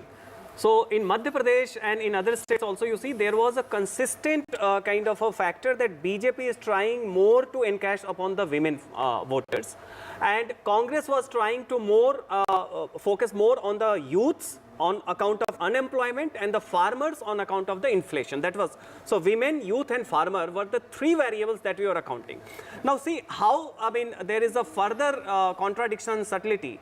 When Shivraj Singh Chauhan and Ladli Behna Yojana started giving benefit to women across from 21-year-old up to 59, half of the female youths were already won over by the BJP. So this binary of youth, Ladli versus Ladla versus farmers, these are kind of things that doesn't work. So overwhelmingly in poorer state, you find that more women are voting even for the kind of welfare schemes which may not be very much intense. We are also witnessing, if you see Telangana and compare Madhya Pradesh, what you find that in Telangana, the ruling party BRS was not doing bad. There were policies in rural areas, there were infrastructural developments, power sector was good, irrigation was good. There are also schemes, there may be criticism about their kind of efficiency. But what does the loss of BRS and the victory of BJP also signify that we are having two set of states in India. One are highly aspirational, wherein a ruling party may do pretty good, and yet the aspiration will lead to its defeat, as happened in Telangana. Because in IT sector, you see Hyderabad is on the cusp of outshining Bangalore and Pune. His son KTR is very popular. But if you see a state like Madhya Pradesh, which is aspirationally slightly at a lower index, even slight benefit, a monthly sort of income of 1250 and promise of 3000 galvanized half of the female youth voters in favor of the Congress, BJP. I cannot not discuss the women voter without the woman on the panel, the only one. Please go ahead, ma'am. Yeah, so Maria, I think first of all, if you look at the vote percentage share, I think there is a 4% vote share which tilts towards the BJP. If you look at the women vote share I am talking about, and this is a very high share, and this is because of all the facilities or the benefits which is reaching directly to the woman. For 60 years, women did not have toilets. They did not have water in their taps at home. And these are some basic things which are needed. And nobody actually bothered about these things. And this is the emotional connect which Prime Minister Modi first addressed: the toilets, the water in the tap, the health and medical facilities, the Jan Dhan and the DBT. The women directly are getting the money in their accounts. This is a very big thing. This is a financial independence for them. And sometimes, they have to protect this money from their husbands who may be abusers as well. So these are some very small things which have a direct impact. Now, if you talk about the triple talaq, if you talk about women reservation bill, these are things which even the urban mindset is getting appealed. You have women participating in army, navy, air force. You see how they are getting empowered, women winning in the sports event, and how they are being encouraged. Particularly in the state of Rajasthan, Madhya Pradesh and Chhattisgarh, the percentage of women voters is higher than men. Women may have very well shown the way in these elections. Correct. And they are now a constituency for Narendra Modi. News and updates will continue on the other side. Its picture is clear. Picture ab saaf ho chuki hai. Out of the 4 states whose results have come out today, the BJP has won 3, and Telangana has been won by the Congress party. In fact, one of our reporters is joining us. Okay, in fact, we are going straight to the BJP office where Ravi Shankar Prasad, the senior BJP leader, is joining me live. Mr. Prasad, you can say, Maria, maine tumko bola tha, and I have to believe that and I have to take that as well. Yes, you had said that all the states will be won by the BJP. And I remember you were conveying a sense of disbelief as far as Chhattisgarh is concerned, and Rajasthan also. Remember? I said Chhattisgarh bhi jeetenge. Kaha tha na? Ji. Aaj hum jeet gaye. Well, Maria, let me put things in perspective as I see it. Today's result, 2/3 majority in Madhya Pradesh, a super comfortable majority in Rajasthan, a very decent majority in Chhattisgarh. It indicates what? It shows, in my very considered view, a tectonic shift in the polity of India. People of India trust a leader who has got not only the promise, but the ability. My very considered view, a tectonic shift in the polity of India. People of India trust a leader. Okay. We'll try and connect with Mr. Prasad in just a bit. So the BJP leaders have all started arriving at the national headquarters. Yes, sir, please continue. We lost your audio for a brief while. Mr. Rahul Gandhi has been rebuffed on the issue of caste census. Good governance. Are you hearing me? Yes, sir, loud and clear. Our viewers as well. Good governance, delivery on the ground. And let me give you an example. Apart from working in Chhattisgarh, I also traveled in Madhya Pradesh. I remember I was in Rath Yatra in Guna with Shivraj ji, with the state president in the area of Khajuraho, remote area. There, Maria, I wanted to believe in a very remote rural market, a lot of women were standing. When I was speaking, they were trying to capture me on their smartphone. I said, आप लोग को corona का टीका लगा? तो कहा लगा. कहा पैसा लगा? कहा नहीं लगा. कहा कैसे आया? खबर? कहा हमारे मोबाइल में बताया कि पहला डोज कहाँ लगेगा. This gives you a sense of satisfaction and fulfillment that what is promised is there on the ground. Apart from Ladli Behna and others, there's the trust factor of Modi ji. So when you talk about the trust factor, Mr. Prasad, will you say that there is a Labharti voter, a woman voter and a Modi voter, or all of them combined now? All of them combined. And what is the foundation of this, Maria? Good governance, delivery, probity and propriety is coming to the forefront of India's polity.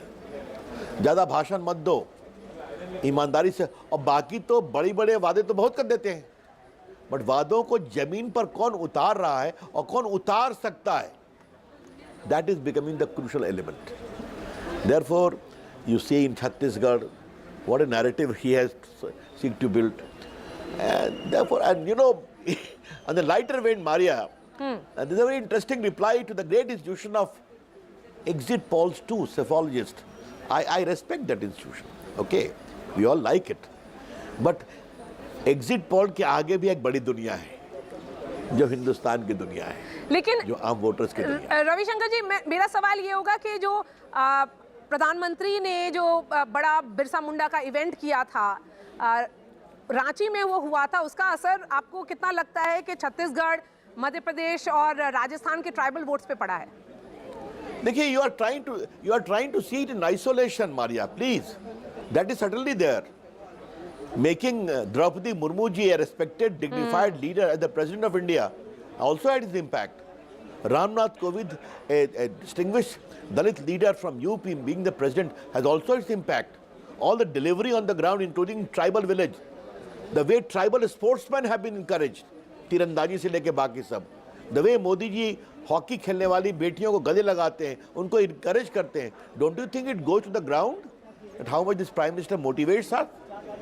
The way Indian women are coming in the armed forces, the way Indian women are taking a lead in Chandrayaan mission, the way Indian army women are becoming army officers and fighting, all has a cumulative effect that this leader has a great dedication for the cause of women empowerment and women development.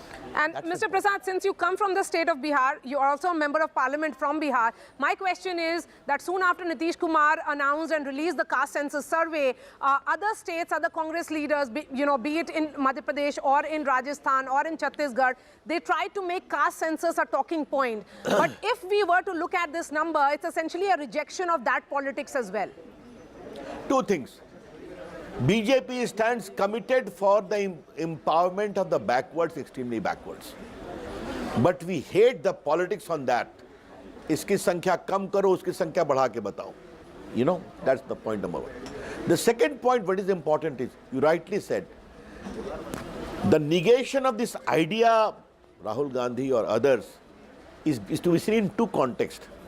हम पर तो बोलते हो कि जिसकी जितनी संख्या भारी, और वहाँ तो लालू का परिवार ही आगे बढ़ता है, मुलायम का परिवार ही आगे बढ़ता है, राहुल गांधी आप ही आगे बढ़ते हो, तो ये वहाँ भी चर्चा होती है. And the second, which is very important, Indian politics has traveled beyond this, Maria. You come to your own state, our state, Bihar, and see how there is sense of empowerment, entrepreneurship, aspiration, cutting across caste divide. And there they hope Narendra Modi is the answer. इसलिए आप बिहार के चुनाव का इंतजार करिए, वहाँ तो बहुत चलते रहते हैं चीजें. तो आपका कहना है कि इसका असर बिहार में भी होगा? क्या इसका असर बिहार में भी होगा 2025 में? क्यों नहीं होगा? नीतीश कुमार जी जो नई नई बातें कहते हैं, तो मैं एक बात तो कह ही सकता हूँ आज आपके चैनल पर, हम दोनों बिहारी बात कर रहे हैं. अगर सब कुछ यही है तो 18 साल नीतीश बाबू कर क्या रहे थे? आप क्या किया आपने? बात समझ गई मेरी बात?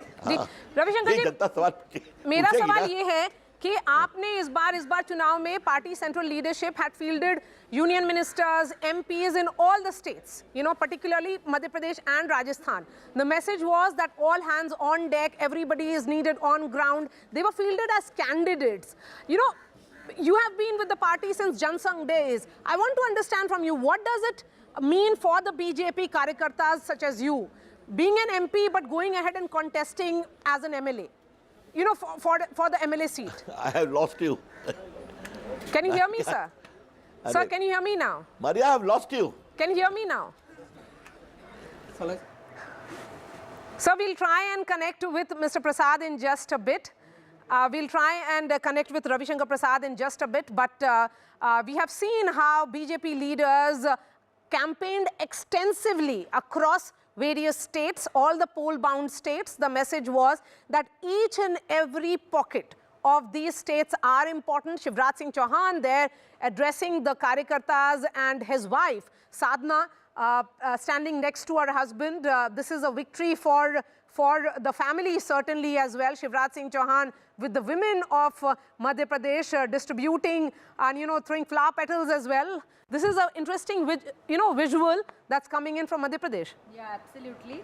So I think the emotional connect is very much seen here. Mama ji is clearly visible in the pictures, I think, and that is how BJP has won this election. The women voter was targeted, or I would say benefited from whatever schemes the BJP has outlaid for them, and they have seen that these schemes are reaching to the last mile. There has been a dashboard, how many LEDs have been delivered, how many gas connections have been delivered, and certain things like, when the price of the gas connection cylinders were higher, the subsidy was introduced at the right time, I believe. We have understood the nerve of the women voters, and that is something which has, benefited immensely for Madhya Pradesh, I believe. Thank you so much for your time, Sumitra Goenka, and all the panelists here in the studio. This remains our top focus. The BJP has won 3 of the 4 states, the results of which that have been announced today. It's a clear, decisive victory in the state of Madhya Pradesh, a clear victory in the state of Rajasthan, and of course a surprise victory in the state of Chhattisgarh. Lots more news and updates, lots more newsmakers lined up for you here on NDTV.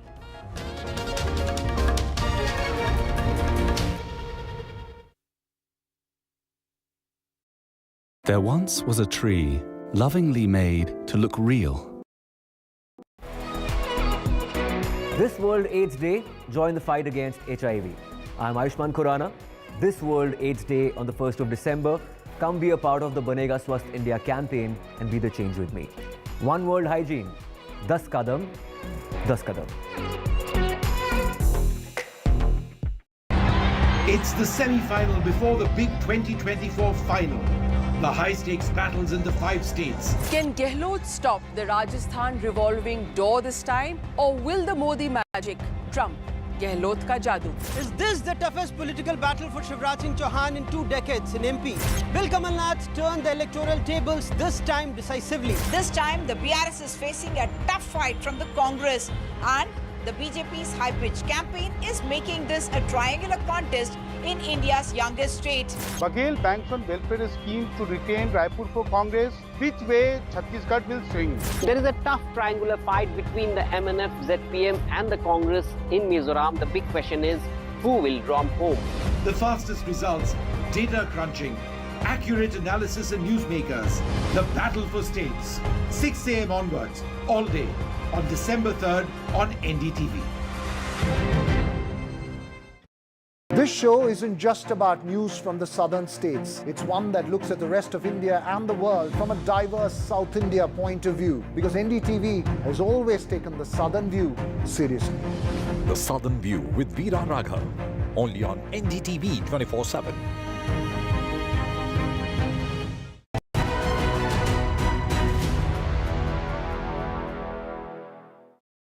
Give us a sort of profile without disclosing too much of its, but the kind of startups that excite you today, because Zomato, Policy Bazaar, Naukri, great innings, but I'm wondering today what kind of companies, what are the elements of these companies? So I tell you, we don't do it top down. We don't say, hey, this is a good sector, let's go for it. If we'd done that in 2010, we would never have invested in Zomato because there was no restaurant listing sector. We would not have done Policy Bazaar in 2008 because there was no insurance comparison sector. We look at companies that are creating new categories, entrepreneurs, breaking new ground, and therefore we do it bottom up. We meet 1,000 startups a quarter, or at least look at 1,000 startups a quarter, meet maybe about 500, and we invest in 3 or 4 a quarter. Okay. Okay. And we start with first principles, bottom up. Is there some evidence of natural traction? Is there some indication that the value proposition is so good that the customer will really want this? Are customers using it? Are they happy? Are they coming back again and again? Is the company getting some sales? Right? Are customers paying real money for this? And is that real money higher than the cost? So that's the first thing. Then we look at the quality of the team and the founders. Right? And then maybe 100 other things. But these 2 are absolutely important. Very important also is there some IP that is being created or potentially can be created? Mm-hmm. Right? That matters. Because IP is what I think gives superior margins. बहुत मुबारकबाद पहले तो आप इस ऐतिहासिक जीत पर क्या कहेंगे? धन्यवाद. हमारे प्रधानमंत्री श्री नरेंद्र मोदी जी जन जन के मन में है, मध्य प्रदेश की जनता के मन में है. उनके प्रति अगाध प्रेम और विश्वास. डबल इंजन की सरकार ने जो काम किए, चाहे वो केंद्र की योजनाओं का आदर्श क्रियान्वयन हो या मध्य प्रदेश में हमने बनाई लाडली बहना जैसी योजना हो, समाज के हर वर्ग का कल्याण किया और विकास किया। तो जनता का आशीर्वाद मिला, अमित जी की अचूक रणनीति, नड्डा जी का मार्गदर्शन, कार्यकर्ताओं का परिश्रम, हम सब लोगों ने मिलकर काम किया, उसी का ये परिणाम। लेकिन इतनी बम्पर जीत की उम्मीद थी लाडली बहनों? मुझे तो शुरू से थी, मैं हमेशा कहता था कि हम शानदार सफलता प्राप्त करेंगे, क्योंकि जनता में स्पष्ट दिखाई देता था एंटी इनकम्बेंसी नहीं थी, या प्रो इनकम्बेंसी थी। कुछ लोगों ने हुआ खड़ा करने की कोशिश की थी कांग्रेस के, लेकिन सच तो यह है कि सरकार के पक्ष में जो काम थे उसकी भी लहर थी। एक आखिरी सवाल, आज आप बहुत व्यस्त हैं कि आगे का मार्ग क्या होगा, क्योंकि 4 दफे आप मुख्यमंत्री रहे हैं, अब आगे मध्य प्रदेश का रोड मैप क्या है? में से कोई अपने बारे में कोई फैसला नहीं करता, एक बड़े मिशन के हिस्सा हैं हम, कार्यकर्ता हैं। हमारे बारे में जो भी काम हमारी पार्टी तय करती है वो काम हम लोग करते हैं। विपक्ष ने आपको एक्टर कहा, अभिनेता कहा, क्या उसको ये जवाब है? आप ये कहते हैं ये जनता ने जवाब दे दिया, इसलिए मैं क्यों जवाब दूं? बहुत बहुत शुक्रिया। तो मध्य प्रदेश के मुख्यमंत्री शिवराज सिंह चौहान साफ तौर पर कह रहे हैं कि ये पार्टी के शीर्ष नेतृत्व और लाडली बहनाओं की जीत। All the action right here on NDTV. The results are out. The trends are extremely clear. The final results will be out later in the evening, but it's very clear that it seems to be a 3-1 in favor of the BJP. What are the big takeaways that we find from these results? The Modi magic works in the Hindi heartland. The Congress is struggling to find a narrative in the north of India, in that Hindi heartland. The road to 2024, some say, these elections puts the Prime Minister in pole position. Congress has no counter to that. Voters' clear statement, it's Narendra Modi all the way.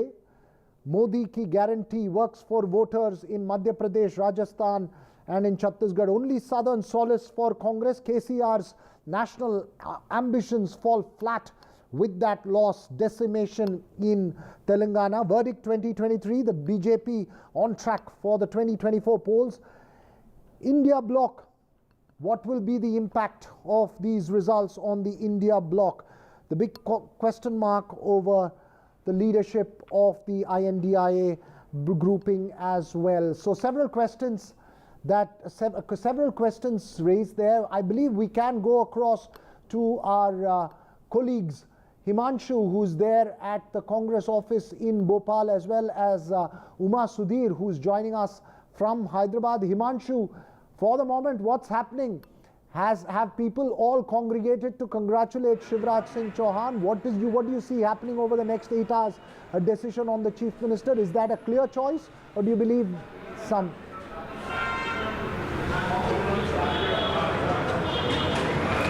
Can you repeat your question, please? Sorry, Himanshu, go ahead, tell us what's happening. Yeah, I'm actually in Congress office, Congress headquarters in Bhopal, where the mood is very grim and the leaders here are shocked at the outcome of the results so far. And I have actually interviewed a senior Madhya Pradesh Congress leader, Vivek Tankha, and he said, and he admitted that we are actually disappointed.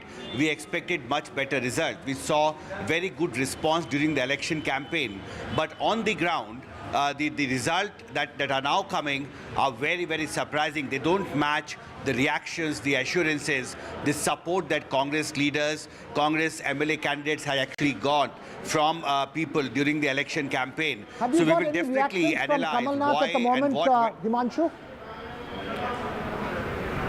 Well, both Kamal Nath and Digvijay Singh, we have been waiting to meet them for last 3 hours, but they have closeted themselves in a room in Kamal Nath's office here in the Congress headquarters, and we have been told that in next few moments they're expected to come out. But as I was saying, the first action that we have got from Madhya Pradesh Congress, Vivek Tankha, the Rajya Sabha MP, a close confidant of Kamal Nath, after meeting Kamal Nath, he has told NDTV that these results are very, very disappointing for the Congress party, and the kind of reaction and support that Congress leaders, Congress MLA candidates had got from people during the campaign and the result that is now coming out, they don't match. And Congress has now admitted defeat almost, and they are very, very shocked at the outcome of this result. They expected much better results, but they have said that we will definitely reflect on what went wrong, whether it is the issues and policies and the promises that we made to the people that didn't connect with the voters. Congress. So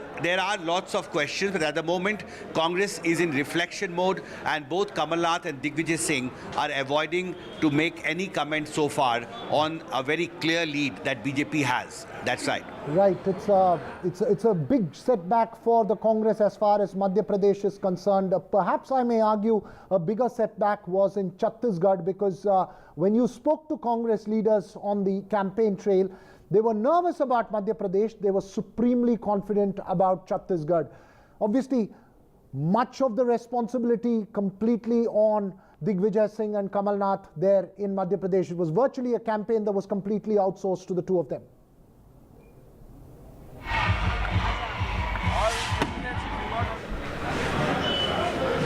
Himanshu. Yes, of course. See, in Chhattisgarh, of course, they expect it because it is a tribal-dominated state. And traditionally, for last several decades, our Congress party has had very good support in elections from the tribal community. And this time also, the primary focus of the election campaign was on tribal welfare. And we saw series of welfare schemes being launched by the Baghel government. And Priyanka Gandhi led the campaign. She extensively campaigned in Chhattisgarh. But the results, of course, are again very, very disappointing for the Congress party in Chhattisgarh as well.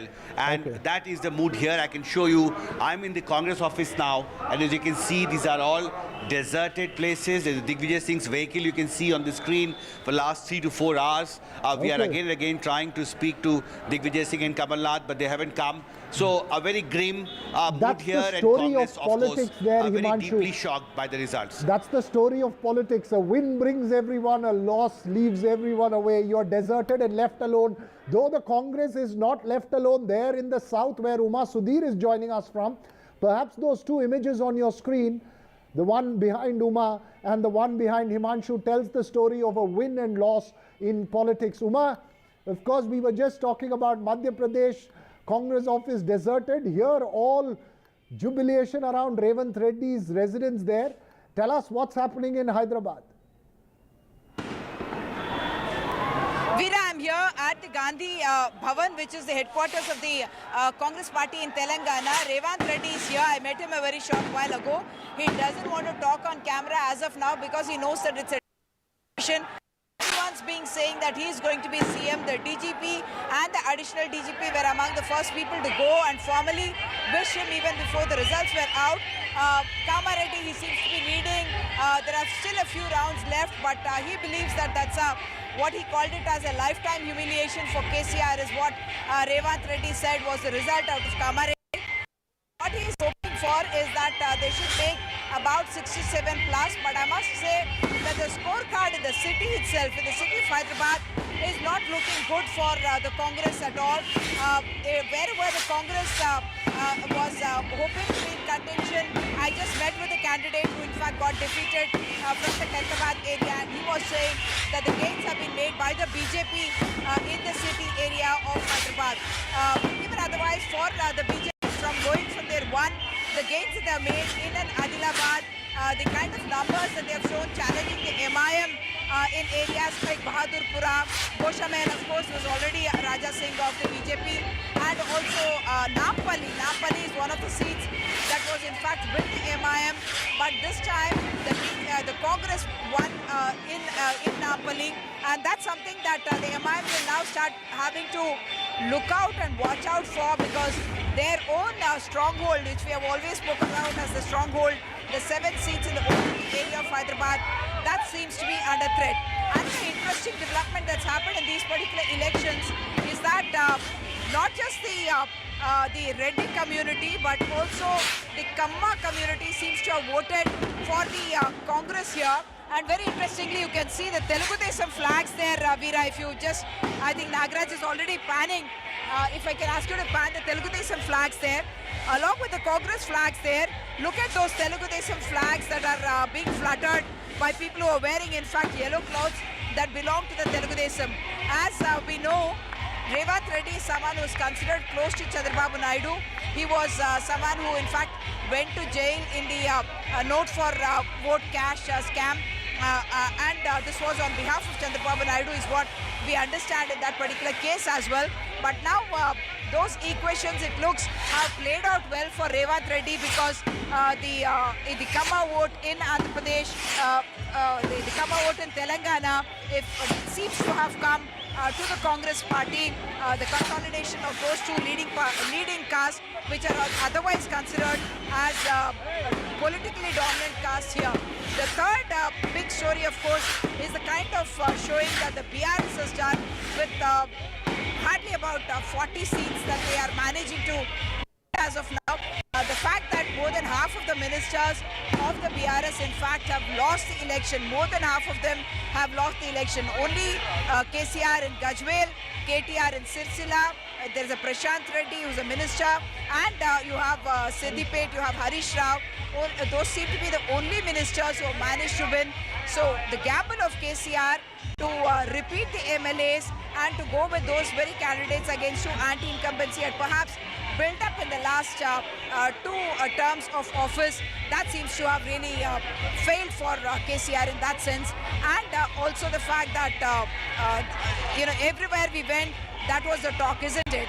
Vote for change. And that vote for change, the gainer has been the Congress because they were able to, in a sense, capitalize on that sentiment among the people, even though we now realize that the anti-incumbency vote did get split up between the BJP and the Congress in many places, the places where the BJP has done very well. We have seen that the anti-incumbency vote was also responsible, other than the fact that in those constituencies, you're the only one wearing pink in Hyderabad today, or a color close to pink in Hyderabad today, Uma. And as you point out, behind you, you're seeing the Congress flag and the TDP flag. As someone who's covered Hyderabad for the last 2 decades, over the last 2 decades, starting from the United Andhra days, to see the Congress and the TDP flag wave together is another moment. I mean, it could only happen after the division of the state. You saw them come into an alliance last time.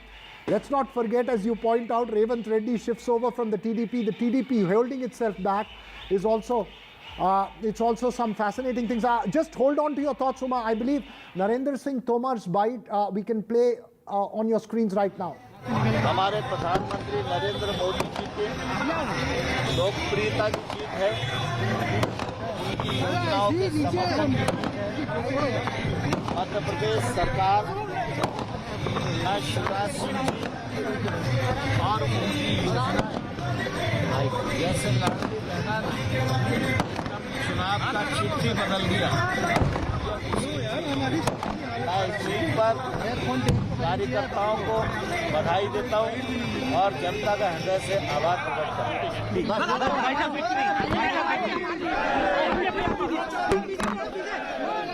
Right, there's reactions coming in thick and fast all around. As far as North India is concerned, Uma, it's the BJP that's speaking. We don't have too many reactions coming in from the Congress. But you tell us about what you're picking up there, Hyderabad, for a moment before we go back to focus on MP, Rajasthan and Chhattisgarh. Is there some clarity? What do you know of when there could be a CLP meeting? Do we expect a final decision to be taken by the 9th of December, which is Mrs. Sonia Gandhi's birthday, as was promised? And also, what we seem to have lost our line with Uma Sudhir there, who's joining us, who was there from outside the Congress office in Hyderabad, very close to the BJP office as well there in Hyderabad there, all jubilation and celebrations there, as she was pointing out, not just from the Congress, but remember the TDP abstaining from these elections, staying away from these elections, and those, so, all those pictures coming into you from all around the country. I believe we can go across to Mohan Kumaramangalam of the Congress party. Mohan, thanks very much for joining us. In our part of the world, which is South India, you seem to have reason to smile, but up north in the heartland, it's a decimation. I mean, which one was the biggest shocker for you, MP, Chhattisgarh or Rajasthan? Rajasthan actually, given that there's still this tradition over the last 30 years of them unseating the incumbent government, it's not much of a shock. In fact, I'd say if you look at 2013 versus this government, we only won 20 or 24 seats in that election when, Mr. Gehlot limited government last time. And this time we're close to 70 plus. So if you look at it that way, he's actually improved. So I wouldn't say I'm very upset with Rajasthan. Madhya Pradesh and Chhattisgarh are real shockers, without a doubt. I think the tribal vote moving away from the Congress in Madhya Pradesh and in... Sorry, as you mentioned that, Mohan, I must tell you that on our screens, we're playing BJP visuals of Shivraj Singh Chauhan and Jyotiraditya Scindia. They are celebrating. You are an old-time hand at politics. What do you think? Ultimately, Jyotiraditya Scindia leaving the party seems to have cost it in Chambal.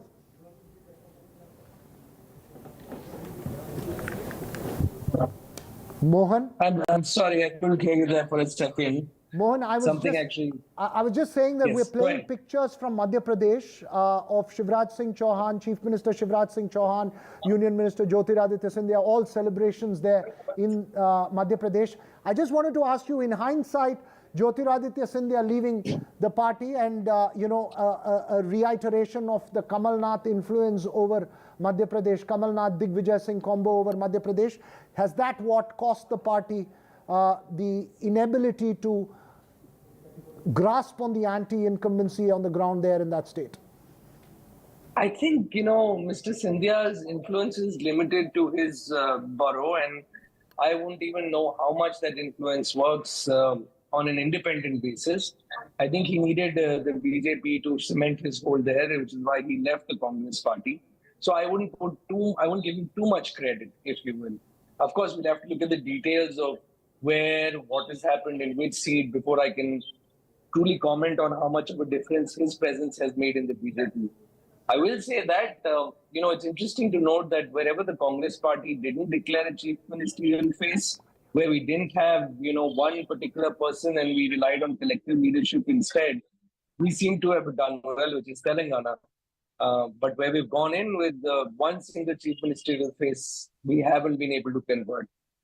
Like I said, the untold story, and I don't know if you've been talking about it, is the tribal vote in places like Sarguja and Chhattisgarh, Bastar, which we swept last time in the elections, actually leaving us in this round. That also was truly shocking for me because we've managed to get the tribal vote in the south, but in Chhattisgarh, where we had cornered it last time, we've completely lost our hold over it. So I think as a party, we need to introspect as to why we let that happen.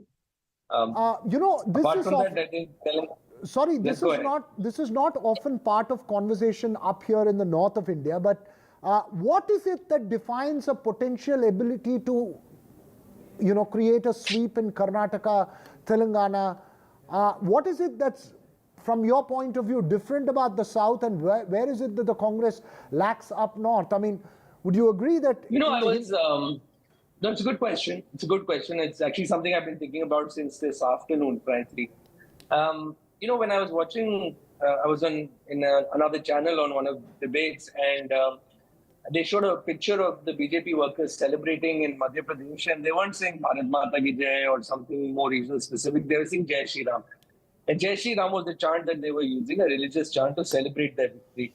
I think maybe the one big difference is Hindutva does not have a foothold in the south and has tried in different shapes and forms to try and get a foothold, but has failed.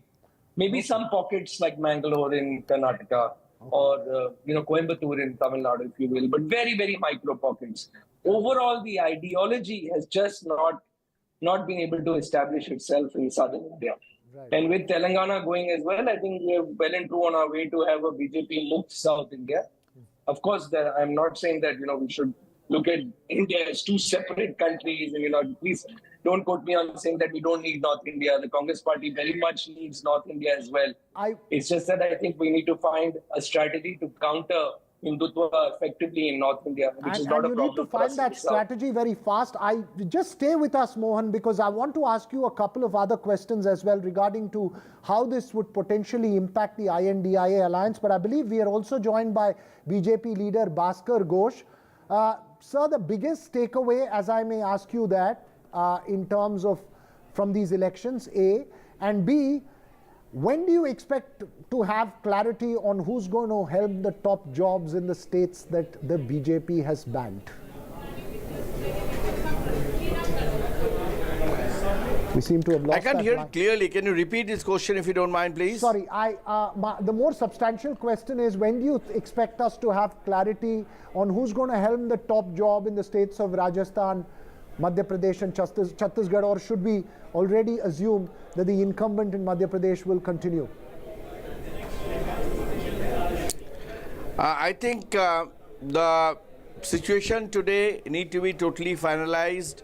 The real figure has to be come up, and according to our laws and our practices, though we have fought the entire battle, keeping Mr. Narendra Modi as the chieftain, as a most stalwart leader whose guarantee is an assurance for rest of India, 140 crore people. But as far as the question of selection is concerned, as you know that we have got an parliamentary board, they will decide that whether, which state, who is going to be, and before that they will talk to almost all winning MLAs as well as the Sangathan over there. Then we will take a collective decision on this issue, and then we will be coming with a press conference and announce it. All right, it will be a collective decision, you say, on all these issues. And as you point out, I think the takeaway I'm taking away, Bhaskar, from what you say is this, that the numbers will decide the road ahead. At a 170, it's a different choice. At 105, it's a different choice, like it is for the Congress as well in several places. Would you agree? Sorry, I can't get the last part of it. Sorry? Yeah, I'm asking you, do I take the substantial portion of what you've said as the numbers, the extent and the magnitude of the numbers that you get will decide how the party works around the local... No, normally what happens, if you get the entire number, then you have the entire gamut of people who have been selected. And then it is easier for the parliamentary board members to communicate with them, to interact with them, to take their views. Right. And as I said, it's a very collective decision. So after talking to them at length, the top leadership will decide that whom to select and whom to give the responsibility of coming 5 years. And actually, we are looking beyond 5 years. As you know, Honorable Prime Minister has given a blueprint for next 2047, 2035, then step by step. So we are making our leadership accordingly. So until we get the total numbers, the total number of selected MLAs to take their full views, and how we can take a holistic democratic decisions. Okay, important. That was my point. No, it's an interesting point that you make there. I'm just nudging because we are television journalists. We want to know before everybody else. Obviously, you'll all take your time out. You have much more at stake. So, we're trying to keep the television news rolling, and we want to get that bit. But Mohan, coming back to you, what do you think the impact of today's result will be on the INDIA alliance? I believe, Mohan, we can't go across to Mohan Kumar Mangalam. We'll take a very short break. When we come back, we'll try and address that question of what this means for the Congress as well as for the BJP in the road ahead to 2024.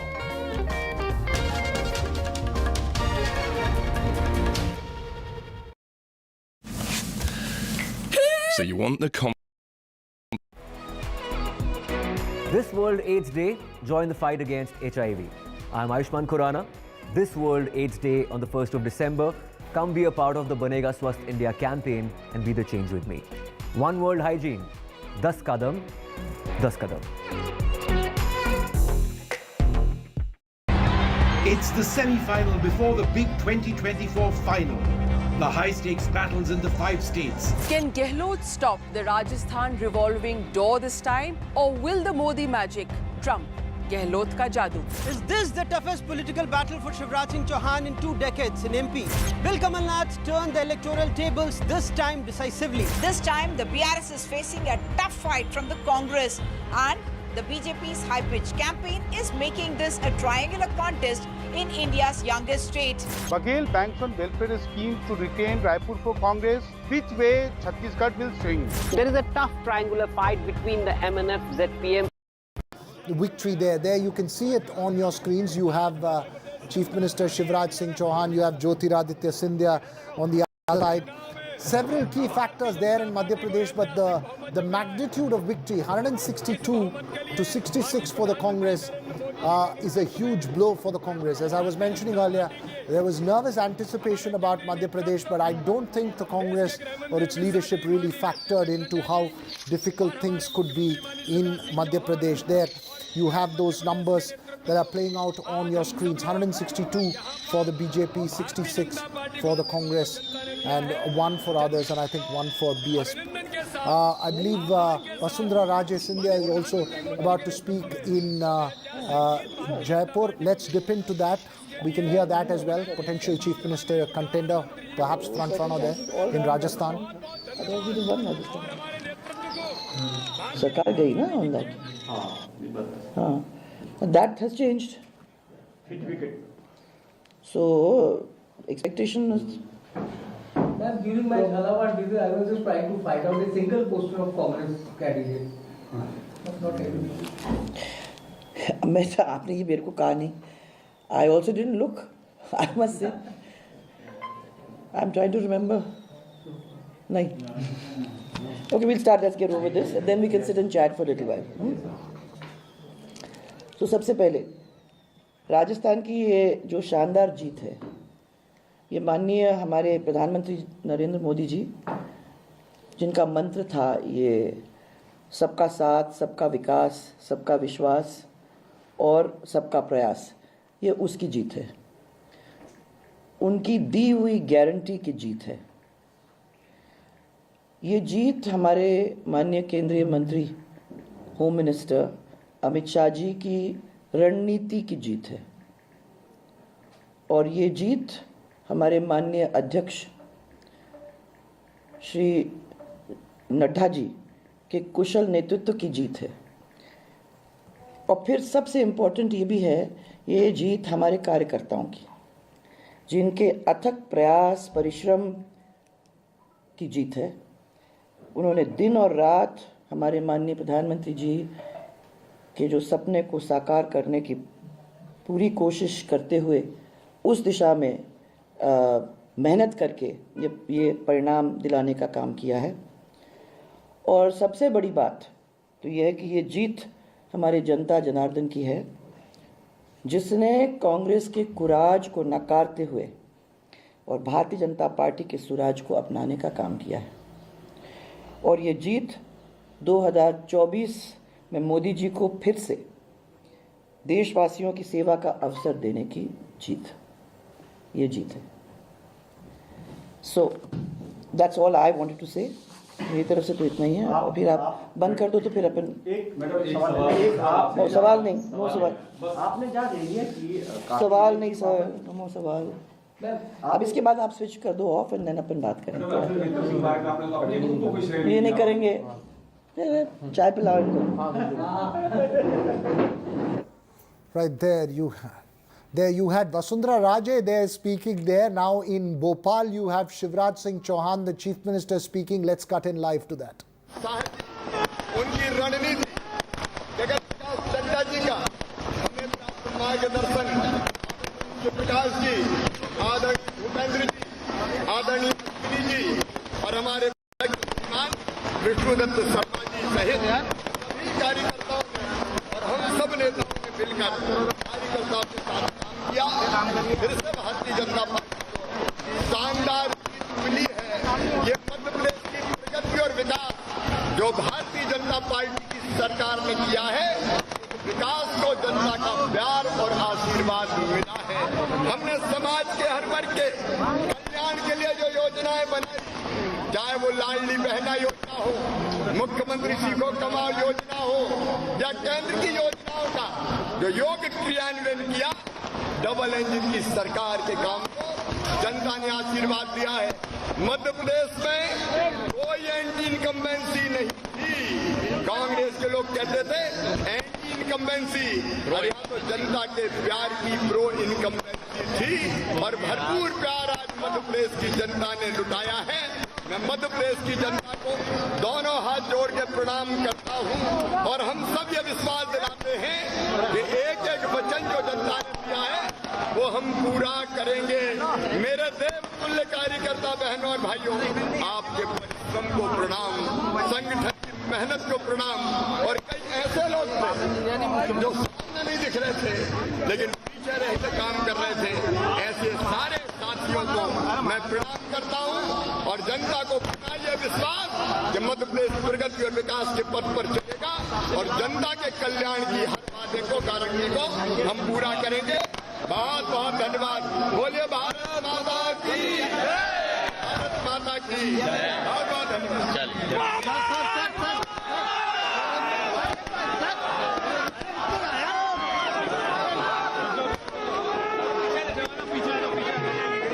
That's Shivraj Singh Chauhan, but perhaps a major factor in Madhya Pradesh was also in the Chambal region, which the Congress swept in the last election. This is the region of influence of Jyotiraditya Scindia, who shifted over to the Bharatiya Janata Party. And earlier, my colleague Anurag Dwari spoke with Jyotiraditya Scindia in Bhopal. Let's listen in. Sir, आज की इस जीत पर क्या कहेंगे? ऐसी जीत की उम्मीद थी? अनुराग, मैंने आपको कहा था कि भारतीय जनता पार्टी की जीत होगी और आपने भी उस दिन मुझे कहा था कि मुझे भी लग रहा है कि यही होगा। आपकी सोच और हमारी सोच पूर्ण रूप से सत्य निकली। इस जीत पर अगर मैं किसी को प्रथम मैं धन्यवाद अर्पित करना चाहता हूं तो हमारे मध्य प्रदेश के एक एक मतदाता को मैं देना चाहता हूं जिन्होंने प्रचंड बहुमत के साथ ये सरकार बनाई है। मैं उनके सामने मैं प्रणाम करता हूं, नतमस्तक हूं और उनके पैर छूता हूं। और उसी के साथ प्रधानमंत्री नरेंद्र मोदी जी का नेतृत्व, जो एक पूर्ण रूप से लक्ष्य के साथ उन्होंने कार्य किया है मध्य प्रदेश के विकास के लिए, देश के विकास के लिए। गृह मंत्री अमित शाह जी और हमारे राष्ट्रीय अध्यक्ष JP नड्डा जी, उनका मार्गदर्शन, हमारी जो हौसला अफजाई हुई।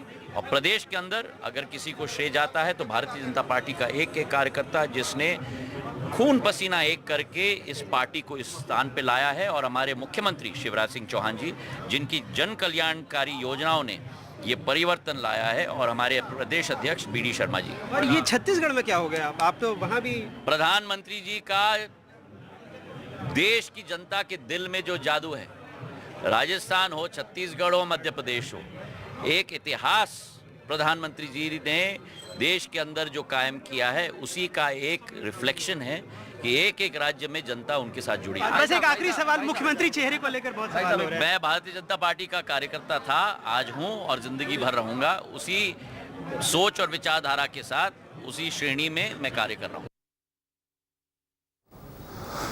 Well, let's also go across to the other state, and perhaps the biggest shocker for the Congress came from Chhattisgarh, where the Congress was really expecting to hold on to its incumbent government there in that state, but a confident former Chief Minister Raman Singh spoke to NDTV a short while ago. Let's just play that for you.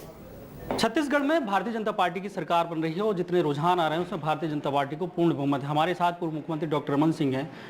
आप पहले भी बोल रहे थे कि 52 से 55 के बीच में, अब वो आंकड़ा पहुंच रहा है। बिल्कुल लगता था और पूरे छत्तीसगढ़ को घूमने के बाद एहसास हो गया था कि भूपेश सरकार के भय और आतंक से जनता ऊब चुकी है, भ्रष्टाचार से ऊब चुकी है और बदलाव होगा।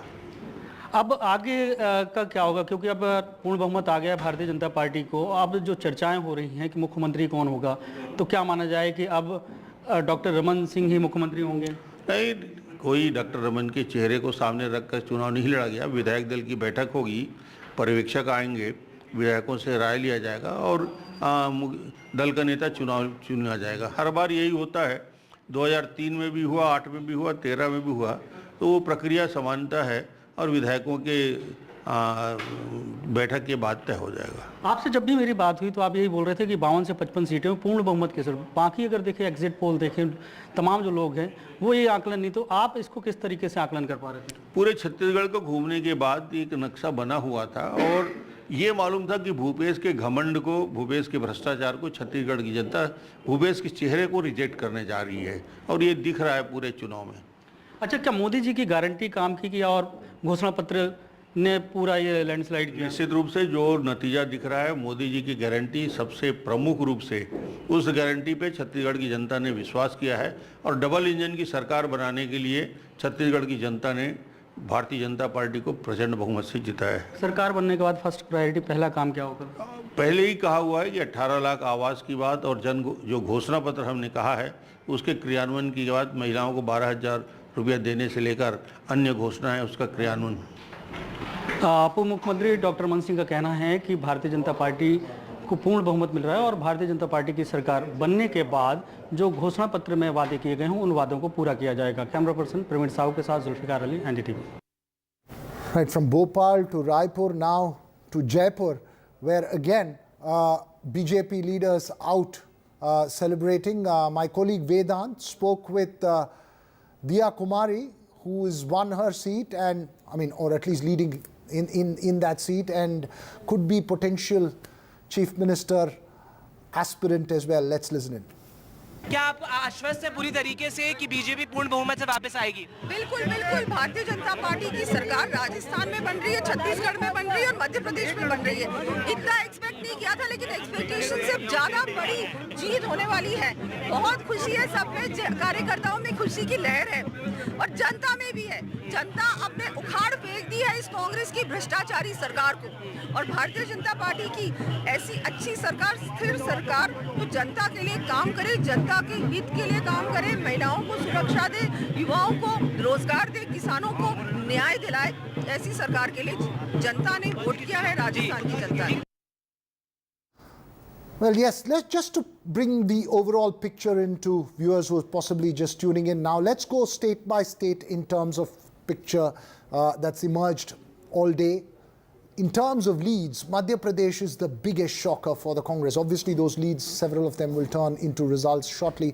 BJP at 161, there you have on the screens, 67 for the Congress, 1 for the BSP, 1 for others. This was a state where the Congress was expecting a close fight, perhaps even a win. Some were saying around 125 in terms of Congress strategists, and this was a blow as far as the Congress is concerned, which had outsourced the campaign completely to Kamal Nath and Digvijay Singh in that state. Kamal Nath, of course, the champion of Chhindwara, couldn't pull his weight through in these elections, and it was Shivraj Singh Chauhan from the Budni with all his welfare schemes who has ruled the roost there in Madhya Pradesh. Of course, several central ministers, MPs contesting from Madhya Pradesh, strategic decisions by the Bharatiya Janata Party, which seems to have paid off there. The Prime Minister also heavily invested in campaigning there. So that's one of the biggest victories for the BJP today.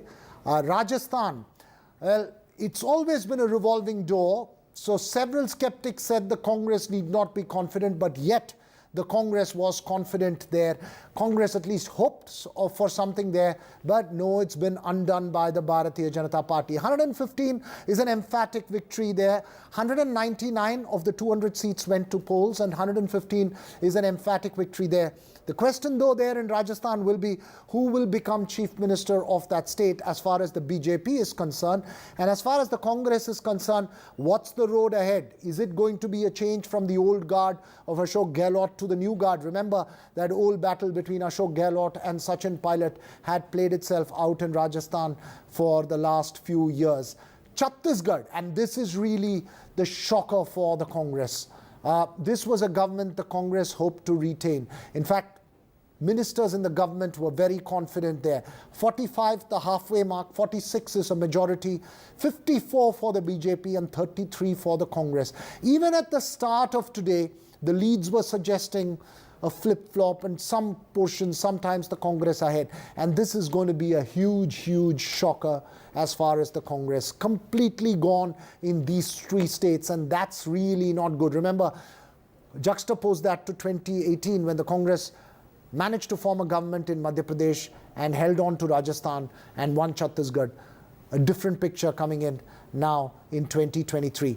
Southern story, of course, extremely different. Perhaps a reflection of the South-North divide. In Telangana, the Congress under the Revant Reddy managed to oust the mighty K. Chandrasekhar Rao and the BRS government, which has been the only government since the state was formed in 2014. K. Chandrasekhar Rao, the tallest figure, and perhaps the most powerful figure in Telangana was undone in the Kamareddy seat by Revanth Reddy. That was a challenge battle, a prestige battle thrown by the Congress at Kamareddy constituency, where KCR asked five-time MLA Gampa Govardhan to vacate the seat, to contest there, and the Congress removed Shabir Ali, the traditional contestant, and put Revanth Reddy there, where Revanth Reddy is leading. So we'll keep a close track of all the developments that's down there. I believe I can go across to Anurag Verma, senior journalist. Anurag, in terms of the big picture, one factor is the north-south divide that comes out. The other, and I think perhaps for the opposition's point of view, a more important prognosis or prediction one needs to make is what impact do you see on the INDIA alliance after these results?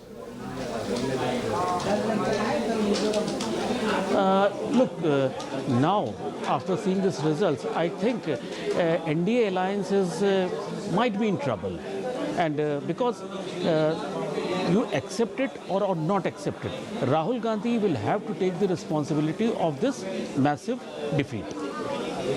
When India alliance, if we talk about India alliance, then how allies will depend or trust on Rahul Gandhi's leadership? This is the biggest question. And I'm sure what I can see, there are a couple of things what Congress has to and Rahul Gandhi has to realize at this point of time. First of all, Rahul Gandhi ji must have to understand and learn decent and politically accepted language in public space. Secondly, they also need a better faces in central leadership, because BJP is fighting all the elections, contesting all the elections through central leadership. We can see numerous central leadership, central ministers went to state assembly elections, which was very unlikely. And so I just want to ask you this, Anurag, and I believe Mr. Bhaskar Ghosh of the BJP is also here with us on this panel. You know, how do you, because these assembly elections have been won by the BJP, you're saying that it's a reflection of what's to come in 2024. How do we make the correlation? Because assembly elections often tell a different story from 2024. Why make that correlation this time? Look, everybody, all allies of India alliance said that this is semi-final for 2024. And there are hardly 3, 4, 5, 6 months left for the 2024 elections. In this situation, we can accept that this is semi-final for next general elections. So, what I can see, this sentiment, BJP will continue with this sentiment, with this work on ground level to contest 2024 elections. This is my assumption. I want to go across to Bhaskar Ghosh. Bhaskar, how do you say, how do we juxtapose this with 2024? Often when, let's say the BJP didn't do well in Karnataka, it's often said that an assembly election is different from a parliamentary election. But now, do we take a cue from this for 2024, or do you think that that's going to be a different story? No, you see, there is some correlation, there is some common, parameters. Because as we are mentioning, there is a double engine ka sarkar, double engine government. That means end of the day, be it a state election or the central election, the governance, the quality of governance, effectivity of the governance, policy of the governance is very important. Today, after this election in the 5 states, nobody can doubt that Mani Narendra Modi is the most trustable, the most honorable face in this country. So when this time he has taken the entire, he has taken the responsibility of spearheading the entire polling campaign in all 5 states, poll-bound states, except Mizoram. He didn't went to Mizoram so often. So his acceptance as a central government leader or the policy maker in the government, he is well established. Now the question is that if when the 2024 we will go for a Lok Sabha or the main central Lok Sabha elections, that time also they will understand that what Modi ji has given the guarantee in different I'm sorry to states, interrupt you. As you're speaking, we are playing out live shots from the Rajasthan BJP headquarters. I just want to ask you this, sir, and it's been 2 steps forward, 1 step back as far as Karnataka was concerned, and I don't want to bring that example here. Do you see a generational shift in state leaderships of these 2 states happening, or do you believe that the BJP is going to try and stick to a tested formula right now, not take any chances until 2024?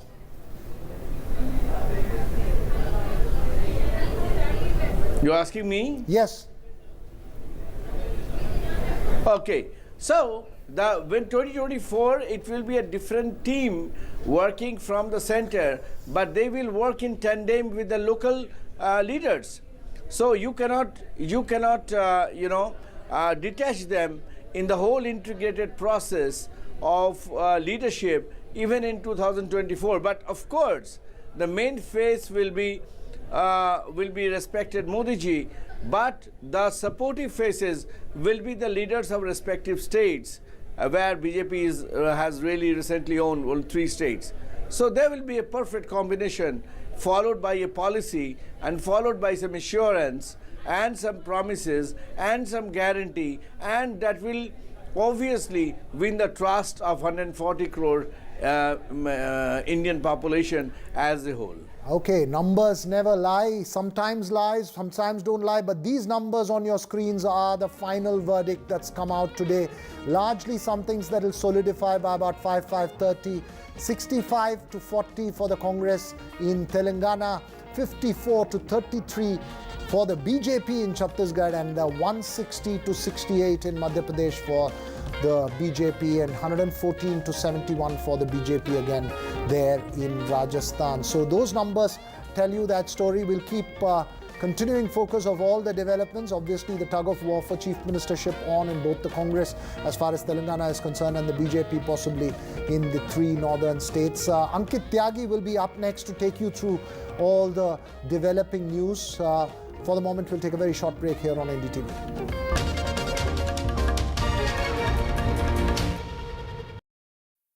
Now I'm retired, I can spend more time with my grandson.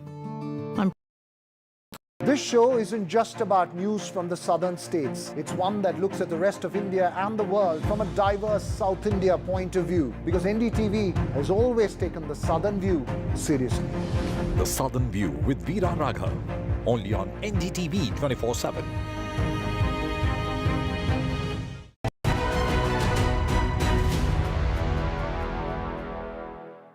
Tell you something. I'll give you a little story of something that we did about maybe 15 years ago. At that time, we didn't know we were doing AI. It just looked like a smart algorithm. Now, it'll probably be classified as AI, okay? Or borderline AI, right? So at Naukri, we've got 80 million resumes. Recruitment managers come, log in, and they search this database of resumes to try and identify candidates they want to contact to hire them. Now, because the 80 million resumes, we have a problem of plenty. So the HR manager, the recruitment manager, puts in some criteria, say B.Tech computer science qualification, 3 to 5 years experience, and keywords Java, C++, right? Location Bangalore, right? He puts these in the structured fields, and maybe 500,000 matches are found. Now, there are many, many, many unarticulated criteria which the recruitment manager cannot put in the form. But the moment he sees the CV, he says yes, no basis, judgment. So and therefore what used to happen was that in the first page of the finds, he'd find 2 relevant resumes. Many were dubbing as the semi-final ahead of the 2024 battle, and if this was a semi-final, the BJP has hit it out of the park. 4 election results declared today. The only sliver of hope for the Congress party is Telangana, all 3 Hindi heartland states, except Himachal Pradesh at this moment, ladies and gentlemen, which is ruled by the Congress party. There is a total domination of the Bharatiya Janata Party north of India in the Hindi heartland states, whether it's Madhya Pradesh, where 6 months back everybody was talking about, and you kept hearing the fatigue for Shivraj Singh Chauhan, the BJP possibly in for a surprise as far as Madhya Pradesh is concerned. They are going to lose 20 years of anti-incumbency, so and so forth. And look at that hug of Sadhana Singh, that's the Chief Minister's wife in Bhopal. This will tell you the turnaround story as far as the Congress party is concerned, as the BJP is concerned. Not only have they been able to retain the state which they were in power, that is Madhya Pradesh, they have been able to wrest 2 states, Rajasthan, which has the roti palto rivaz as far as the state is concerned, but they have also been able to, surprisingly, in fact take away Chhattisgarh from the Congress party, which even till last night many did not give any, in fact, chance as far as the Bharatiya Janata Party is concerned. What does this mean, ladies and gentlemen, ahead of the 2024 elections? As I said, it's a total domination of the Bharatiya Janata Party in the Hindi heartland. Prime Minister Narendra Modi emerges as the Neta number 1, the big leader at this moment who has no parallel as far as his popularity is concerned.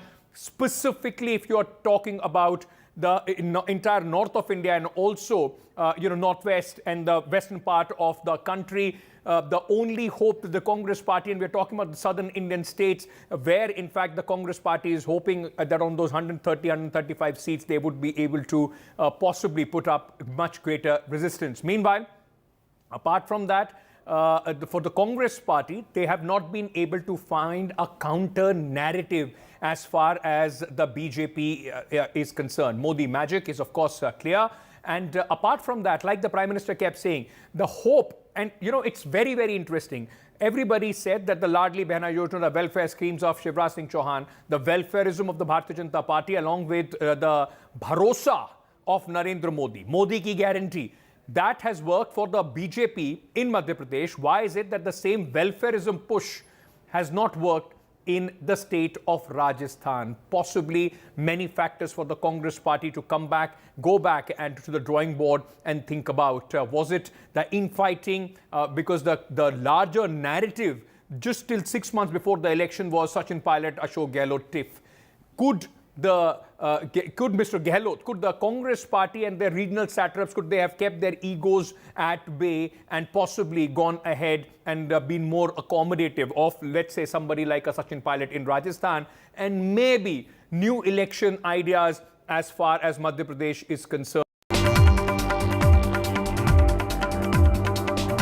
Lot as far as the Congress goes to think about. This will have a huge impact, ladies and gentlemen, on the India bloc, which is hoping, which was building up some sort of a momentum.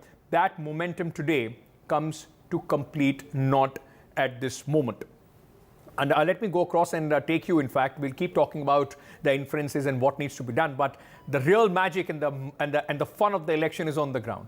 I'm being joined at this moment by my colleague Manish, who's joining us from Chhattisgarh, which has been a remarkable story at this moment. Vedant is also joining us at this moment. Manish, coming to you first.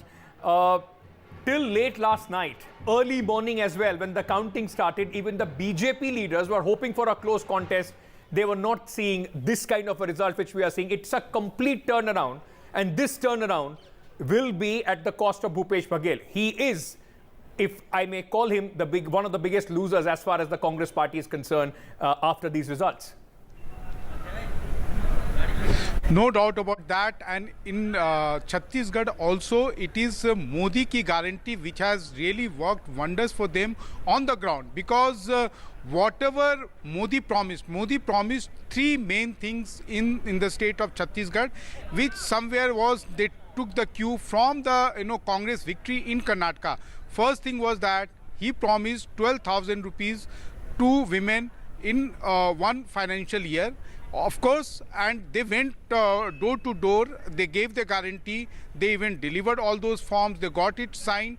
And Congress in the middle of the campaign realized somewhere that it is working real magic for them. And then they tried to top it up by, promising 15,000. But somewhere this 12,000, which has come from Prime Minister Narendra Modi, somewhere the voters, whether it's a male or female, they really believed in his promise more than whatever Congress party leadership, especially Chief Minister was, Mr. Bhupesh Baghel was trying to offer them now. Secondly, when it came to paddy procurement, Congress was somewhere supremely overconfident that they had really paid a very good price to the farmers when it comes to paddy procurement. So somewhere BJP read that also, and they promised that they are going to give 3,100 rupees per quintal for the paddy procurement also, and they will also somewhere clear all the outstanding dues of 2 years bonus, which was not sorted out till then, which was not credited to the farmers account. And then Congress party realized that it is also working on the ground, because once again it has been promised by Prime Minister Narendra Modi. So they try to top it up. They try to offer it better the offer by promising 3,200 rupees per quintal for the paddy procurement to the farmers. But as we are saying in the case of Madhya Pradesh, but in the Chhattisgarh also, the rank and file of the BJP as well as in Congress, yes, somewhere they are all of the same view that it was the Prime Minister ki guarantee, Prime Minister Narendra Modi ki guarantee, which has really worked well for them. Yes. And that is why they are able to rest a state like Chhattisgarh, which was given by all the pollsters, most of the reporters. Of course, our colleague Anurag Dwari, somewhere whenever I used to talk to him, he used to say that Chhattisgarh is not a done deal. It is very tough for the Congress. Ankit. And you're right. Look at the macro picture, and we'll go, in more details. And just give me a moment. Let me also bring our viewers a flavor of the other victory for the Bharatiya Janata Party. Sweet victory for the BJP. This will possibly be the one that they will savor, the Chhattisgarh victory. Complete turnaround. Nobody was giving them a chance. And the BJP, in fact, winning at this moment comprehensively, 54, in fact, is the Bharatiya Janata Party. Every time, and the terms that the BJP had in Chhattisgarh, they have been in the 50s. It was the last election, 2018, was an outlier where the Congress, in fact, decimated and won the election in a thumping fashion. But in Rajasthan, the tradition, Vedant, has trumped all the hopes as far as Mr. Gehlot's welfareism is concerned. And a lot of people are asking the question, and of course for the Bharatiya Janata Party right now, the big question would be, who is going to be the Chief Minister? Well, of course, Ankit, that's a later question, but a couple of things that we can break at this hour. First of all, Mr. Gehlot will be going to the Raj Bhavan at about 5:30 to tender his resignation. That is something that sources very close to Mr. Gehlot have indicated to us. So he will be going to the Raj Bhavan at 5:30 to tender his resignation, to concede a defeat. In fact, I come to you from outside the Congress's war room, where Chief Minister Ashok Gehlot is currently in. In fact, he's about to leave any moment now. It was about a 2-hour long sort of introspection meeting that he had with the Congress observers, including, of course, Mr. Randhawa and Bhupinder Singh Hooda, who had come, from Delhi. So they are, of course, introspecting right now. And after that, a press conference is also expected. But it's certain that now Mr. Gehlot will concede defeat at about 5:30. He will go to Raj Bhavan and tender his resignation. Now, a couple of other important points here, Ankit, also, is that very close Gehlot aides and big Gehlot faces have lost this election. Now, whether it is Satish Punia, whether it is people like Pramod Jain, Divya Mardena, these are people who Gehlot fielded in a big way, and they have lost elections by, quite a margin. So that is, of course, something to look at as well. In fact, in Jaipur, where I come to you from, the BJP has made significant inroads. Only 2 seats have been lost by the BJP. In all the other seats, the BJP has won with a rather significant margin. Now, I was speaking to a couple of Congress, senior Congress leaders here, including Central Congress observers, and they said that of course they will come out with a joint statement later, but they say that perhaps there could have been a pre-poll alliance as far as the tribal seats are concerned. That is something that Congress leaders are conceding to, that a pre-poll alliance and tribal seats could have been sort of looked at, and also the caste arithmetic, because remember one thing that the news that's just coming in is that Jat strongman Mr. Beniwal from RLP, he has lost, and the BJP's Jat candidate has in fact won. So you look at how the BJP has gotten the caste arithmetic, the urban-rural arithmetic, as well as the tribal arithmetic right, which is why they've been able to sweep Rajasthan the way they have. I think one of the underlining story, and that's election after election, is how the BJP as an election machinery functions, to the details, to the last dot, in fact. And their ability to bring out these kind of coalitions and to bring out their voters on the election day, that's something very important. While for the Congress, like in Madhya Pradesh, Kamal Nath kept saying Janta jitayegi, but eventually you have to also mobilize that Janta into converting them into votes. Another important factor, like Vedant was telling us, for the tribal, this is a story that cuts across states. Look at where the Congress gained the maximum as far as 2018 election in Chhattisgarh was concerned. Bastar, the tribal heartland of Chhattisgarh. Congress is being decimated there as well. In Rajasthan, in the tribal seats, Congress is being decimated. Go to Madhya Pradesh, in the tribal seats, the BJP has made big strides. So the tribal voter, the tribal outreach, and remember, on the day when the voting was in fact taking place in the state of Madhya Pradesh, Prime Minister Narendra Modi was in Jharkhand for the Birsa Munda, in fact, anniversary, was speaking, was addressing a rally. All those things are very, very important in election, the management of the election, and this is paying dividends as far as the BJP is concerned. Let me also go across to the other center now, Bhopal, where, of course, Bhopal makes it 3-on-3 with Madhya Pradesh, Rajasthan and Chhattisgarh. Bhopal makes it 3-on-3 for the Bharatiya Janata Party. And interestingly, my colleague Himanshu is joining us. Himanshu, interestingly,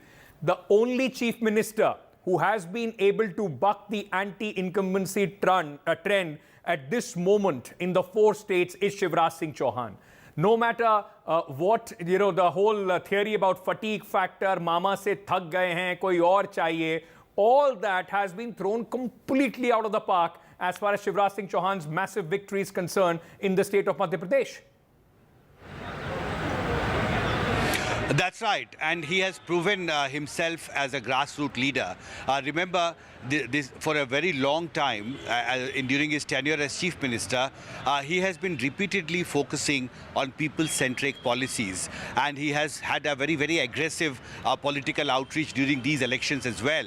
And here leaders admit, even Congress leaders admit, that he's perhaps one leader who has campaigned the most. He's one leader who perhaps went to most number of constituencies to seek vote for his party, and he's one leader who is rooted to the ground, and that's why the policies also, the Ladli Behna scheme, which is said to be the game changer in these elections, was one such reflection of his understanding of what actually people want and his outreach to the women voters. Remember, I was here on 17th November, Ankit, and the biggest change that I saw in terms of the nature of the voting that happened on 17th November was the aggressive participation of women voters. On that day, I had interviewed more than 100 women voters, and they were all very aspirational, aggressive about the fact that their voice also matters, and that reflected very well in the BJP's campaign. Both Prime Minister Modi and Shivraj Singh Chauhan, you remember,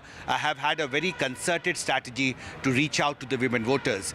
The outcome on the other side, I want to show you the Congress office here, which has been deserted for last 3 hours. And this is Digvijay Singh's car. He went inside when the counting had started. And for last 3-4 hours, we've been repeatedly trying to reach out to him, but he didn't come out. And this is Kamal Nath's cavalcade, and he's also expected to come out. And both these leaders have been closeted inside Kamal Nath's office, who is also the Madhya Pradesh Congress leader. And one poster I wanted to show you, Ankit, shows this story actually as far as Madhya Pradesh Congress is concerned. When we came here early in the morning, we saw these posters here. These posters were put up even before the counting had started, and it says, "Aa rahi hai Kamal Nath Sarkar." Congress was very, very confident about winning the Madhya Pradesh elections. Another poster here, it is still there. Kamal Nath ji ko Mukhyamantri banne ki hardik badhaiyan. They were so confident, the Congress leaders and workers here, that they had started congratulating Kamal Nath through these posters even before the counting had started. Now, after the counting, Congress office looks completely deserted here, and this is another story, a very important political story, because Congress is in a sense of disbelief. Congress is in a state of shock. I remember Vivek Tankha, who is the Rajya Sabha MP, close confidant of Kamal Nath, a senior Madhya Pradesh Congress leader, and in an interview to NDTV, Vivek Tankha has admitted that these results are disappointing, and he claimed that the kind of political support, the kind of political public reactions he had seen, Congress leaders had seen during the campaign, and the results that have come, they don't match up. There is a gap between what we perceived, what people wanted from Congress, and the manifesto, the promises they made, and the outcome in terms of what voters finally voted for. There is a gap. So he said that we have to sit back. Between the BJP and the Congress party, it lies.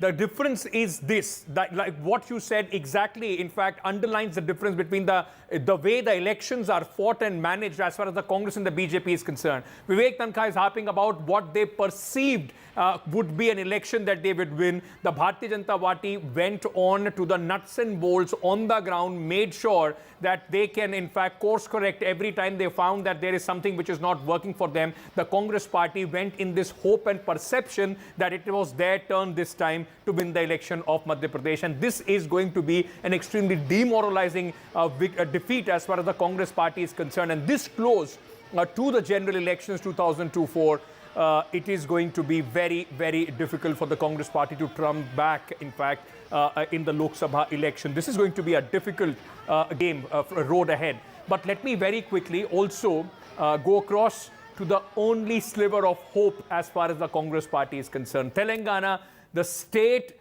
which was ruled for 10 years since its formation by the BRS, KCR was seen as somebody who was hugely popular. People used to call him the father of Telangana.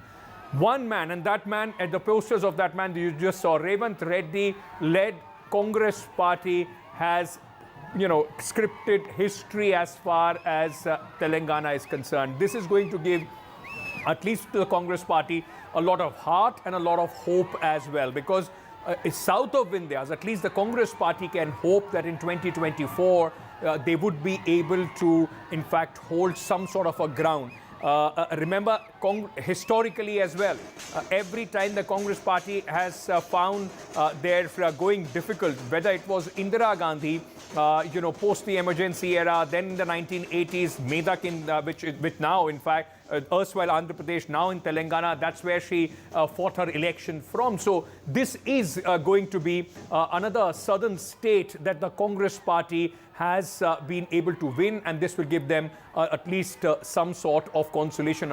It possibly would have become the big headline if it was not for the margin of victory, the scope of the victory of the BJP in Madhya Pradesh, and of course the complete turnaround in Chhattisgarh. Telangana possibly was the big headline which could have emerged out of this election, overshadowed now by the 3-0 loss in the Hindi heartland for the Congress party. At this moment, where the numbers are stacked up, the Congress ahead in 65 seats, BRS in 40. Vineet Goenka, political analyst, is joining us with at this moment. We also have, ladies and gentlemen, Matthew, who is joining us. He's the spokesperson of the Congress party. Gentlemen, welcome.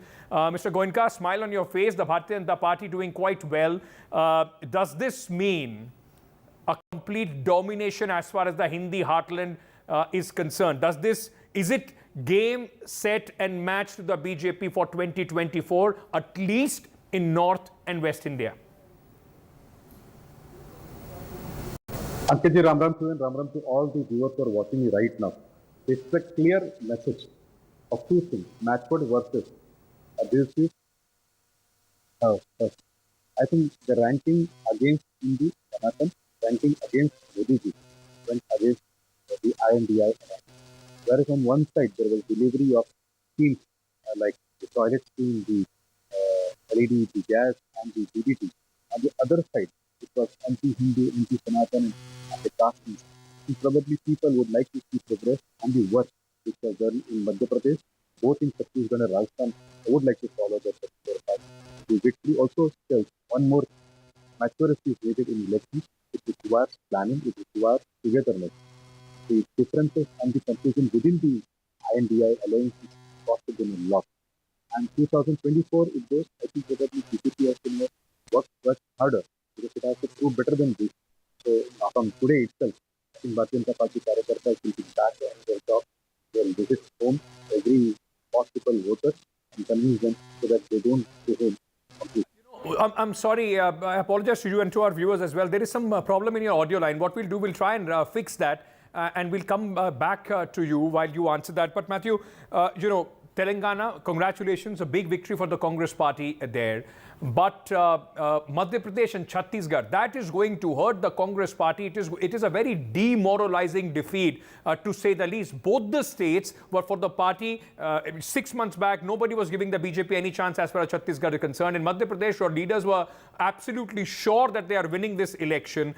This is going to hurt. And just close to 2024 election, does this mean that for the Congress party, the road is going to be very, very difficult? You are completely barring Himachal Pradesh being decimated of the Hindi heartland.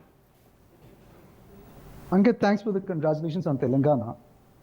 And Chhattisgarh, you know, we still have around 6 to 7 rounds more to go. And the margins are kind of, you know, quite borderline.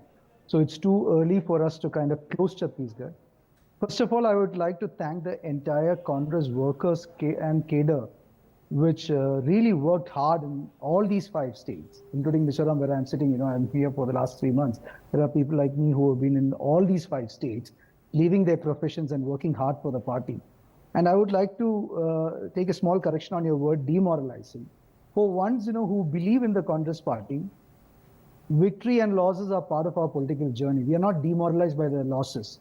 We will definitely look objectively into why our messaging, because all our campaigns were very spirited campaigns, highly supported campaigns. The top leadership, you know, the 81-year-old Mallikarjun Kharge, the Honorable Congress President, to the lowest level of the workers, the leaders, everyone worked together. The state and the central leadership worked together as a well-oiled machinery. Our campaign manifesto promises and our campaigns were not bad. However, there is some sort of an area where we have to objectively analyze where our messaging couldn't connect with the voters, and, you know, what was the feedback, how better we could connect with the feedback. Sir, but may I humbly then ask you this? You are saying that it's not demoralizing. Look at the lessons that the Congress party possibly learned from Karnataka and what you possibly have been able to implement as far as Telangana is concerned. A new young leader as far as Revant Reddy is concerned. He has been part of other political parties, somebody who the Congress party gave a complete free hand. You've been able to use Mr. Sunil Kanugulo's, his team and his feedback in Telangana much better. Same cannot be said. Your own leaders would admit and say Mr. Kamal Nath was not as accommodating as Mr. Kanugulo's team and the kind of feedback that he wanted to give as far as Madhya Pradesh is concerned. In Rajasthan, you paid the price of the anti-incumbency against the local MLAs. Ankit, can I ask you a couple of questions back? What is the age of our Prime Minister? If you're saying BJP is kind of doing something very, and what is the age of the local leaders of BJP? Kamal Nath is a very senior leader. Ashok Gehlot is a very senior leader. Didn't BJP had problems in Madhya Pradesh? Madhya Pradesh, they had 7 No, but the point is, sir, they have been able to manage those problems better than you, at least at this moment. Can I request you to stay on with me? Union Minister Sir Jitendra Singh is joining us at this moment. Mr. Singh, thank you so much, sir, for speaking to NDTV. Congratulations first. 3-1 is the score at this moment. Everybody was touting this as the semi-final for 2024. You've hit the ball out of the park in the semi-final, sir.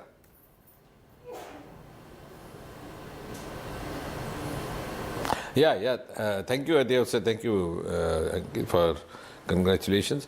And I think, to sum it up, I would rather say that this is a reiteration of the trustworthiness and the confidence the people of India have in Prime Minister Modi, and to put it in the popular jargon,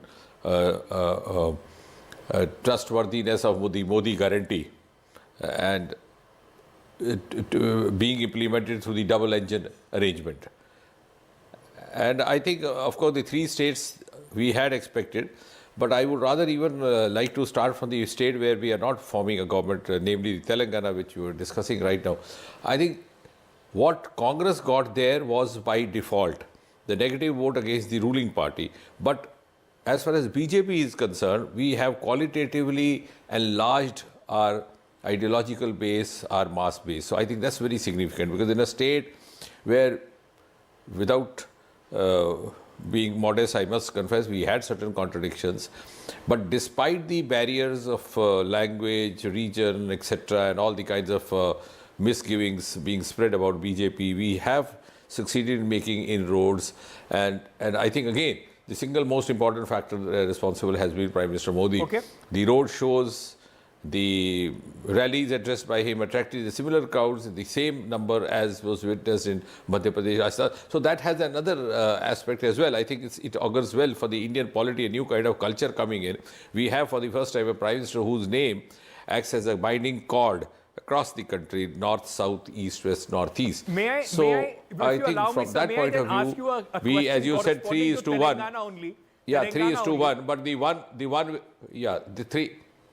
But just let me complete this sentence. Sure. I said, you rightly said 3:1 from the point of view of making government, but I would rather say that even one, that we are not forming government, it's a significant achievement, which I'm sure is going to be spelled out by the analysts as the editorials start appearing from tomorrow. So do you believe, because we've seen in the last few elections, when it's Congress versus BJP head-to-head, the BJP more often than not comes on the top. It's easier for you, historically, if you see in the recent elections, to take on the Congress party than the regional satraps. Now the Congress party ruling Telangana for 2024, do you see this as possibly a much easier battle than it would have been against BRS?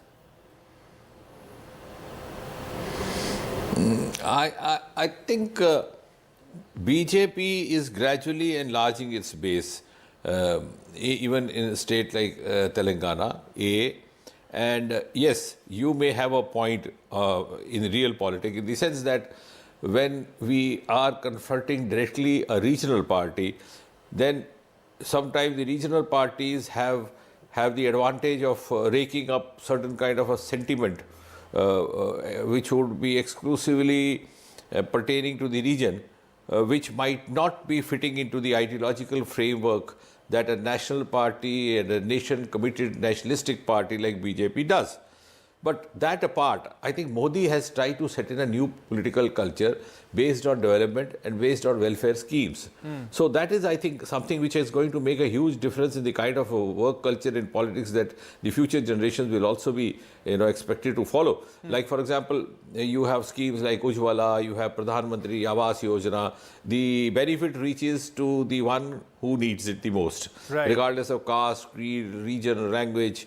And even regardless of the vote consideration. Nobody asks what party do you vote for, which are you going for. And secondly, those sections which were hitherto unaffected or not attended enough, like for example Vishwakarma, the traditional artisans who were earning their living through traditional arts and also keeping the civilization alive. They are as much there in equal numbers in a state like Telangana as elsewhere.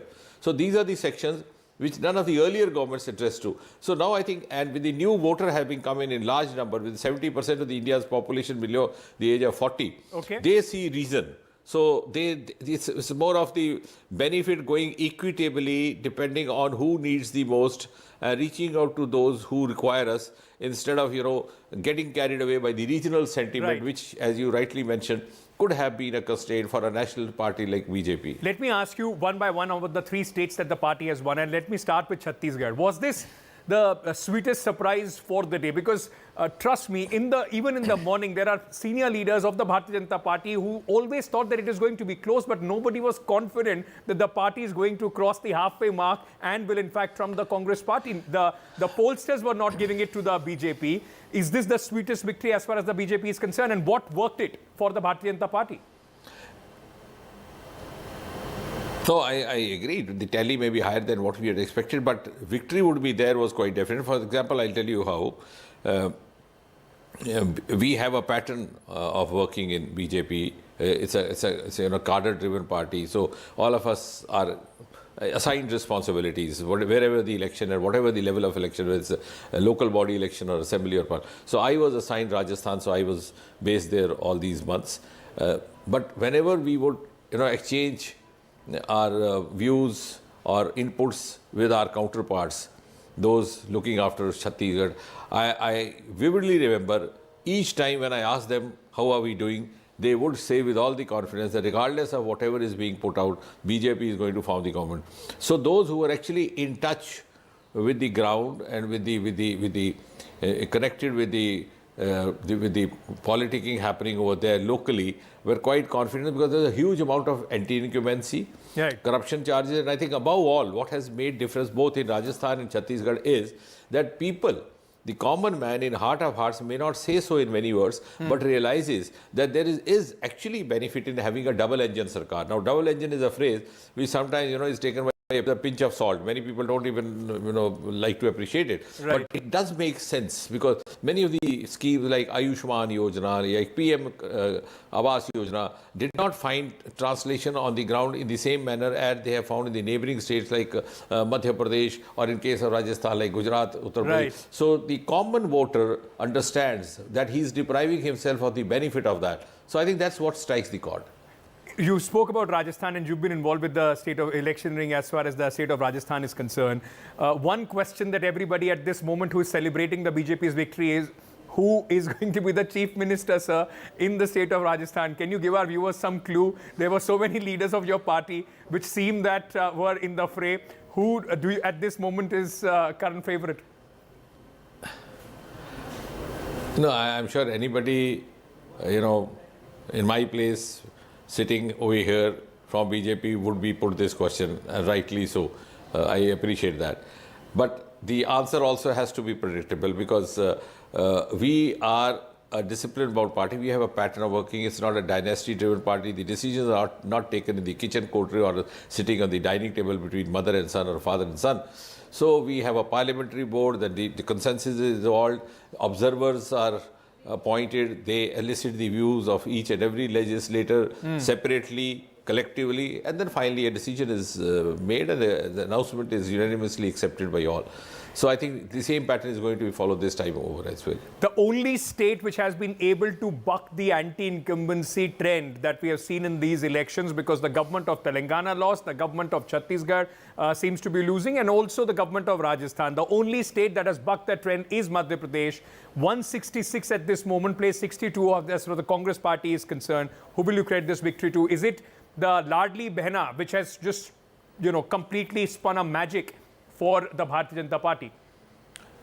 No, I think you have made a very important point. Why no anti-incumbency in Madhya Pradesh when the same is being witnessed in Chhattisgarh, Chhattisgarh, Rajasthan and Telangana? I think one important reason, of course, the schemes are there. We have the Ujjwala and we have PM Awas Yojana, so many schemes rolled out. But what I was saying in my earlier expression is that two reasons, I think. Many of these welfare schemes, which are hugely reaching the last mile, and the last man in the last queue, rolled out by Prime Minister Modi, did not find the similar kind of translation in the states which were not ruled by BJP. So A. Second, anti-incumbency also, because there was no anti-incumbency in Madhya Pradesh. But anti-incumbency because of corruption, anti-incumbency also because the people there now becoming increasingly aware, thanks to the social media and all the channels of communication, the huge technology available around us, right, could actually understand that they were being deprived of huge benefit which was available to the other states. So that's the reason there was no anti-incumbency, because the Modi schemes found a saturation translation in Madhya Pradesh and were not adversely affected by corruption charges or by pilferage of central funds, which was happening in states like Rajasthan. You could see the full-page advertisements in the newspapers depicting the chief minister, etc., which doesn't happen when you have a double-engine sarkar, because there is a huge amount of accountability. So lack of accountability, lack of translation of the central schemes initiated by Modi on the ground, and also anti-incumbency because of the corruption again, due to lack of accountability. So I think all these factors have been. In conclusion, before I let you go, sir, when Karnataka happened, a lot of BJP leaders said, do not extrapolate anything for 2024 with what has happened in Karnataka. At this moment, would the BJP want to extrapolate a lot out of what has happened in these 3 states? Is it game, set and match for Narendra Modi? Is that what the Bharatiya Janata Party now believes in? Yeah, see, the mood of the people is now quite obvious. But having said that, let me also put the record straight. I would not be pretentious. These questions are put to us or asked because the mind conditioning of the observers is influenced by the half a century of the Congress rule. But here in BJP, we follow a different pattern. This is a 24 into 7 into 365 party. And just note my words, today the results have come out. By tomorrow or day after, I'm sure the party headquarters is going to summon the meeting of the next state which is going to the elections whenever it happens. So we are continuously working. It's not that we get charged only during election. We start visiting temples during the election campaign. So we have a pattern which is always on the job. And election happens in the course of our the ongoing activity, and it's taken that side. So notwithstanding the fact that Modi ji is a huge asset for us, and today's result has actually boosted the morale of each and every Karyakarta, so also every countryman. Right. Our way of working and the kind of input that is put in by each of the Karyakarta will continue unrelented even in the days to come. Sir, congratulations today for the victory of the Bharatiya Janata Party in 3 states in the complete Hindi heartland. Thank you so much for joining us. Let me very quickly also, we were talking about Telangana, cross to my colleague Uma, who's joining us, Uma Sudhir, the only sliver of hope as far as the Congress party is concerned, but they have, as I said, it could have been possibly the biggest headline of the day if there was not this remarkable turnaround for the Bharatiya Janata Party in Chhattisgarh and, of course, the margin of the victory in the state of Madhya Pradesh. Uma, let me ask you this straight.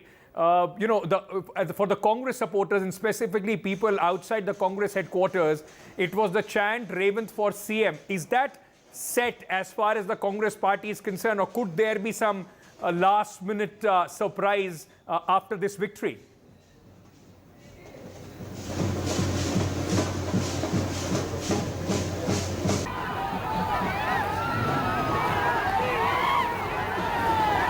All right, I've just been told there is so much activity there. My colleague Uma, the Congress is in fact, that's the only state where the crackers and the laddus all right, let me just bring you these shots as well. DK Shivkumar played an important role as far as Telangana is concerned in the campaigning.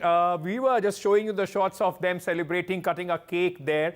That's the only state the Congress party today would be celebrating, and at least for the Congress party, that gives them the silver lining that south of Vindhyas is still where possibly there is that recall factor, the popularity where the Congress can hope with their regional faces and the popularity of the Gandhi family, Rahul Gandhi possibly, south of India, that they can put up a strong fight in 2024.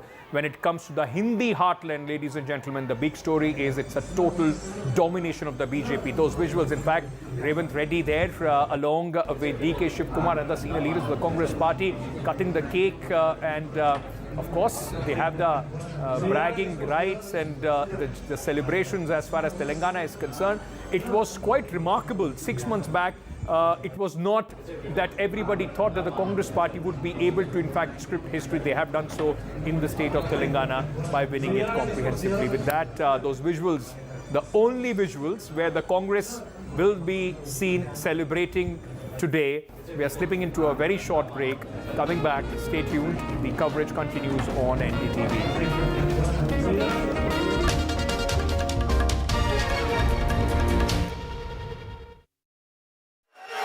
More broadband switchers? Choose us. And this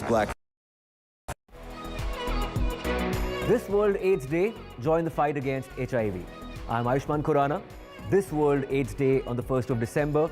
Come be a part of the Banega Swasth India campaign and be the change with me. One World Hygiene. 10 kadam, 10 kadam. It's the semi-final before the big 2024 final. The high-stakes battles in the 5 states. Can Gehlot stop the Rajasthan revolving door this time? Or will the Modi magic trump Gehlot ka jadoo? Is this the toughest political battle for Shivraj Singh Chauhan in 2 decades in MP? Will Kamal Nath turn the electoral tables this time decisively? This time, the BRS is facing a tough fight from the Congress, and the BJP's high-pitched campaign is making this a triangular contest in India's youngest state. Baghel banks on welfare scheme to retain Raipur for Congress. Which way Chhattisgarh will swing? There is a tough triangular fight between the MNF, ZPM and the Congress in Mizoram. The big question is, who will romp home? The fastest results, data crunching, accurate analysis and newsmakers. The battle for states. 6 a.m. onwards, all day, on December 3rd on NDTV. This show isn't just about news from the southern states. It's one that looks at the rest of India and the world from a diverse South India point of view, because NDTV has always taken the southern view seriously. The Southern View with Veera Raghav, only on NDTV 24/7.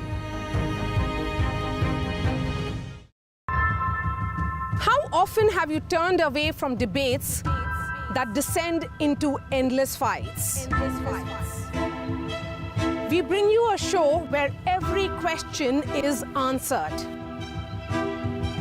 where every debate finds its resolution, where every story finds its conclusion, where opinions collide but facts prevail, where stories unfold with insights and trust.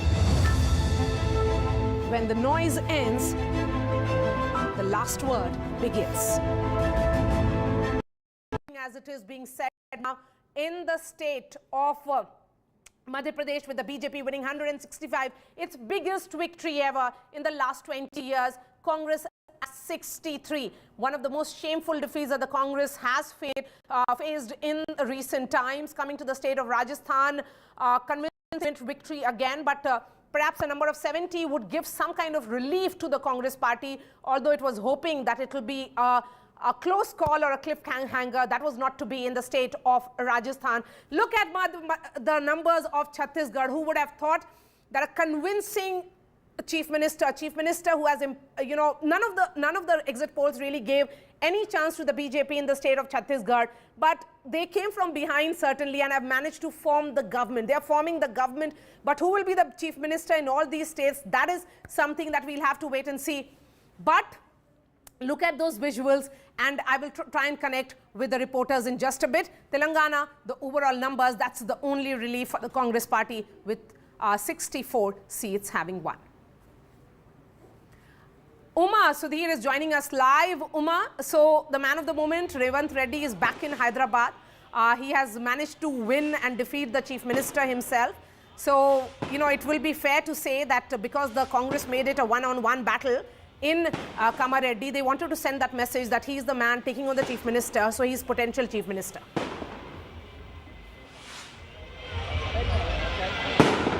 He's certainly the potential chief minister, and even the police chief of Telangana seems to think so, because even before that announcement, we saw the DGP Anjani Kumar and also the additional DGP Mr. Sanjay Jain going in and greeting Revant Reddy when it started appearing as though he is going to be the winner. While he is certainly the front runner and the favorite among the crowds as well, because wherever he goes, the big slogans of he is about to also address a press conference in a short while from now. DK Shivkumar is here and other leaders as well. But I must point out that while Revant Reddy, as the Telangana Congress chief, also is the front runner, there are others in contention as well, like Komat Reddy, Venkat Reddy, who has about 35 years experience in the Congress itself and claims that because he has won all the assembly constituencies in his district and has delivered with the highest majority or margin in his own constituency, he should be considered as well. He is said to be again, claims to be close to the Gandhi family as well. There's other contenders like Bhatti Vikramarka, Damodar Raj Narsimha, Uttam Kumar Reddy. There is also the face of the Reddy community, also the face of the SC community, who are all in contention to be Chief Minister here. I met Mr. Revant Reddy a short while ago. He doesn't want to talk too early. He does know that Rahul Gandhi and Sonia Gandhi are likely to go for him. What we understand is that the understanding is that he would be made the minister, and the others who are contenders in this, according to the caste equations as well as regional equations, will be accommodated in the cabinet. Perhaps we'll have one deputy chief minister or more. I want to understand what exactly has been the result in Kamareddy, because there are reports suggesting that perhaps it is the BJP candidate which has defeated both the chief minister, that is KCR, and also and also potential chief minister in Revant Reddy. What exactly is the result in Kamareddy?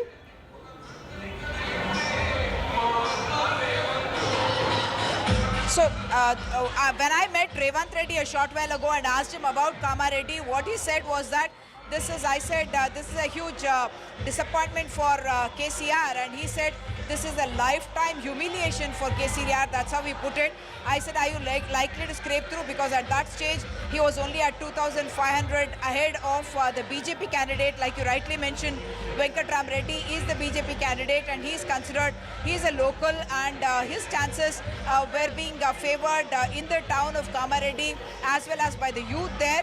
He said, why are you still having any doubts, Umaji? I am going to be the winner there. I have not been able to follow the last round to be able to know if Revant Reddy did emerge the winner. But the fact that he continued to have 2,500 or 2,000 as his lead every time after even the 6th, 7th, 8th, 9th rounds, it does appear that he has managed to actually surprise everyone, because when people were talking about him perhaps being third, that he may turn out third in Kamareddy, but everyone here is in fact calling it the Revant magic that he managed to win. We have a newsmaker joining us live from the BJP headquarters. INB Minister Anurag Thakur is joining us live. Anurag ji, 3 state के चुनाव जो सबसे अहम है Hindi belt में, छत्तीसगढ़, मध्य प्रदेश, राजस्थान, तीनों में आपकी जीत किस तरह से देख रहे हैं आप?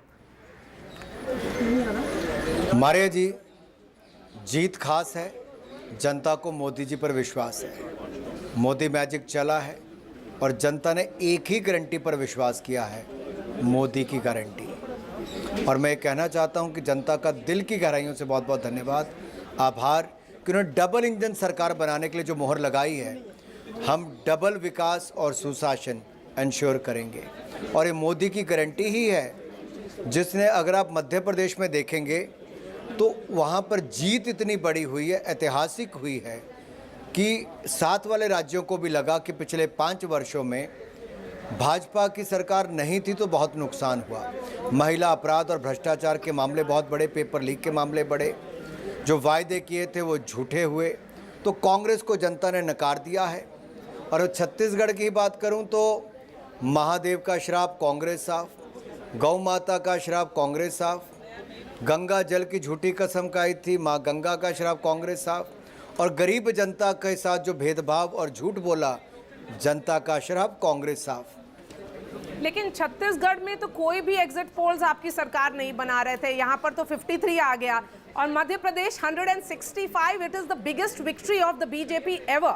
मेरा सवाल ये है कि ये तो प्रो इनकम्बेंसी का भी प्रो इनकम्बेंसी, अनुराग जी, सवाल ये उठेगा कि क्या किया आपने सही मध्य प्रदेश में और छत्तीसगढ़ में?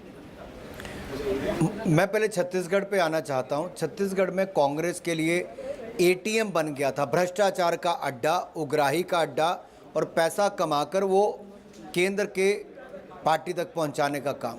भ्रष्टाचार एक के बाद दूसरे, और जनता मान चुकी थी। जैसे महादेव ऐप घोटाला आया, आपको याद होगा उससे पहले मैंने भूपे ऐप लॉन्च किया था वहाँ पर, और मैंने कहा था भ्रष्टाचार करो भूपे करो, यानी कि भ्रष्टाचार करके भूपेश बघेल जी को पेमेंट करो, और ऐसा चिपका। और प्रधानमंत्री मोदी जी ने भी जाकर जब कहा कि इन्होंने तो महादेव को भी नहीं छोड़ा, तो लोगों को वापस एक बार वापस याद कराना कि शराब घोटाला, कोयला घोटाला, गोठान घोटाला, महादेव ऐप घोटाला, घोटाले पे घोटाला कांग्रेस के छत्तीसगढ़ का राज्य बन गया था। पेपर लीक एक नहीं अनेक, राजस्थान में 19 पेपर लीक हुए, तो छत्तीसगढ़ में तो पूरी कांग्रेस कैसा लगता था, उन्हीं के लिए सरकार नौकरियां निकाल रही है। तो जनता का विश्वास उठ चुका था। जहां मध्य प्रदेश की बात है, आप देखिए जनता ने जो 1.5 साल देखा बीच में कांग्रेस का, उस समय कांग्रेस के नेता ही उनके छुट्टी पा गए थे और कांग्रेस के नेताओं ने ही कहा था कि अब कमलनाथ जी की सरकार नहीं चाहिए, हमें कमल वाली सरकार चाहिए।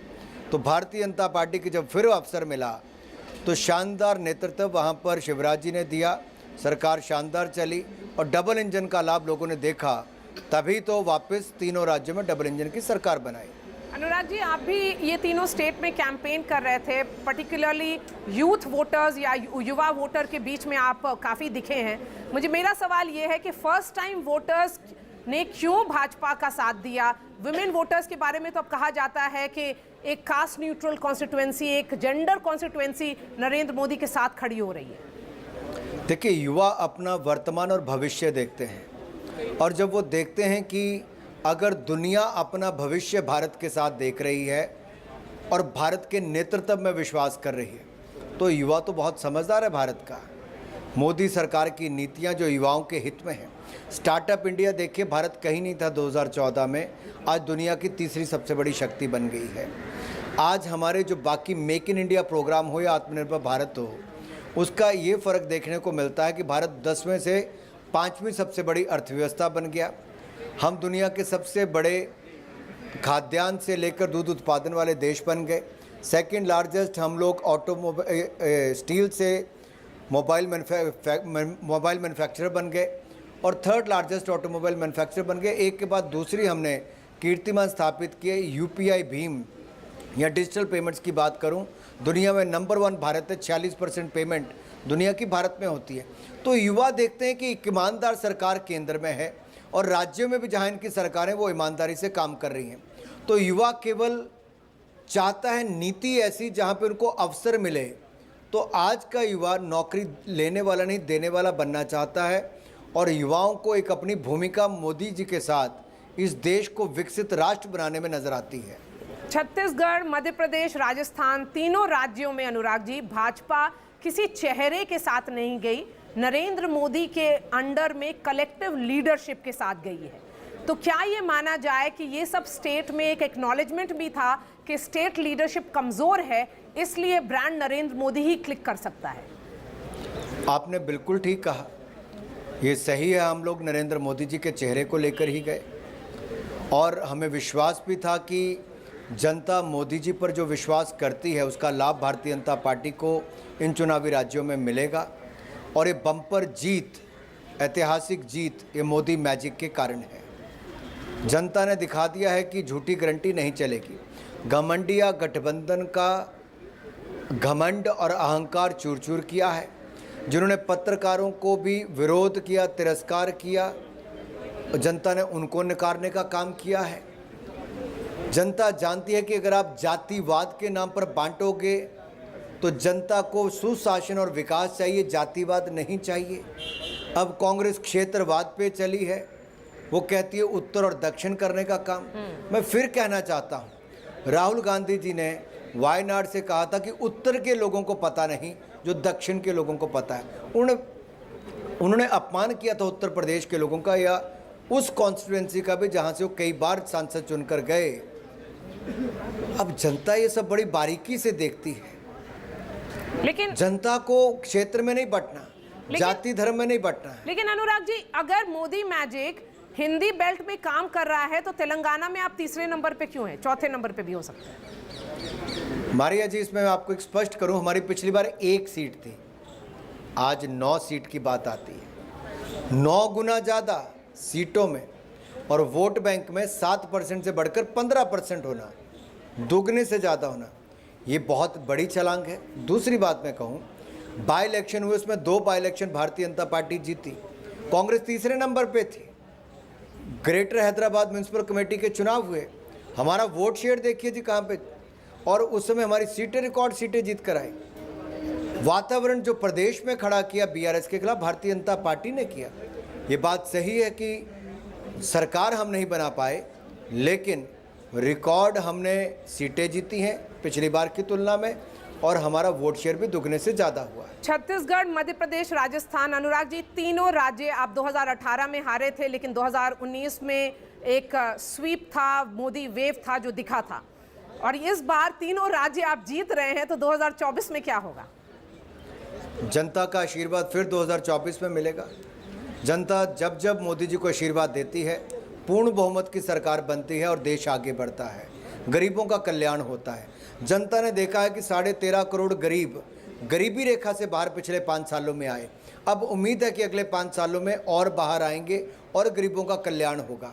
अगर 4 करोड़ पक्के मकान, 12 करोड़ शौचालय, 9.5 करोड़ बहनों को रसोई गैस का सिलेंडर, 13 करोड़ घरों को नल से जल, 60 करोड़ लोगों को 5 लाख का इलाज और 80 करोड़ से ज़्यादा गरीबों को मुफ्त में अनाज मिला है, तो जनता चाहती है कि आगे भी मिलता रहे। तो फिर एक बार मोदी सरकार ही 2024 में भी बनाएंगे। आखिरी सवाल, फिर एक बार मोदी सरकार आप कह रहे हैं 2024 में। बीजेपी मशीनरी कभी थकती नहीं है। एक चुनाव खत्म होता है, दूसरी चुनाव की तैयारी होती है। अभी आप बीजेपी हेडक्वार्टर्स में हैं, तैयारी 2024 की शुरू हो चुकी है। मेरा सवाल है, प्रधानमंत्री थोड़ी देर में आने वाले हैं, तो किस तरह का स्वागत का इंतजाम किया गया है? हम तो एक ही नारे के साथ चलते हैं, चरेवेती चरेवेती चरेवेती। न थकना है न रुकना है, बस निरंतर चलते रहना है और लक्ष्य की प्राप्ति जो विकसित भारत 2047 तक बनाना है, उसमें हर भारतीय को योगदान देना है और हर भारतीय को उससे पहले भाजपा को जिताकर सत्ता में लाकर देश के कल्याण के लिए काम करने के लिए चुनना है। आप ये भी मानते हैं कि पर्सनल अटैक्स जो हुआ है प्राइम मिनिस्टर मोदी के अगेंस्ट में, वो हमेशा बैकफायर करता है, और क्या ये रिजल्ट्स उसी का एक संकेत है?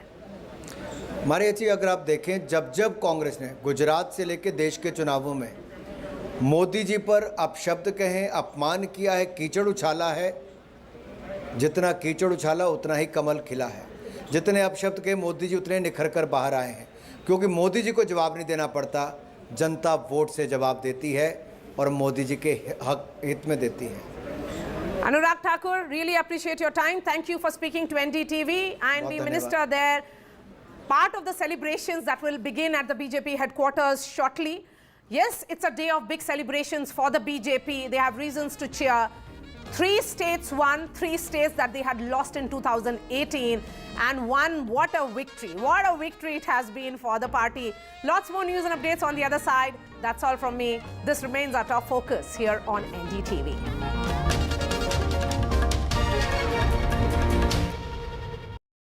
This is the most wonderfully auntie. She's turning Clara and Henry.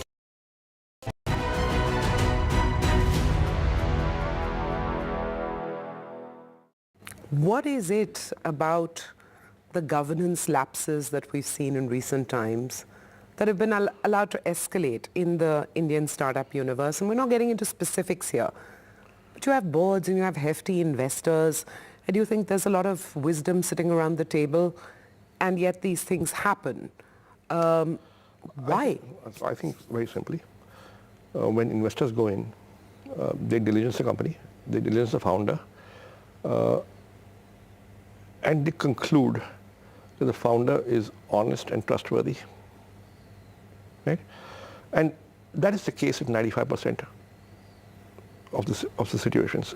Most Indian founders are trustworthy and honest, right? But there are maybe 2, 3, 4, 5% who perhaps are not that clean, right? And those are the cases that have been highlighted actually. And now having said that, I think a lot will depend on what actions investors take after they discover this. And you certainly can't let things be. That's not a good idea in my view. Is there a middle sort of category of governance lapses, which is, you know, chasing growth at the cost of strong processes? I mean, I'm trying to understand if there's a redeeming type of mistake or governance path. So you can make mistakes of business judgment, right? Those are honest mistakes. But stuff where you have been taking money out of the company, taking kickbacks, I mean, that's on an integrity issue. So really, when you're talking governance lapses, the big ones are where there's an integrity issue, right? If there's a process lapse here or a process lapse there, you'll say, okay, fix it. Make sure it doesn't happen again. Or just not scaling up checks and balances to match the, the growth. I mean, that's also a type of governance lapse. That is a governance lapse, but that is not an integrity lapse. Right. You've got to distinguish between integrity lapses and other lapses.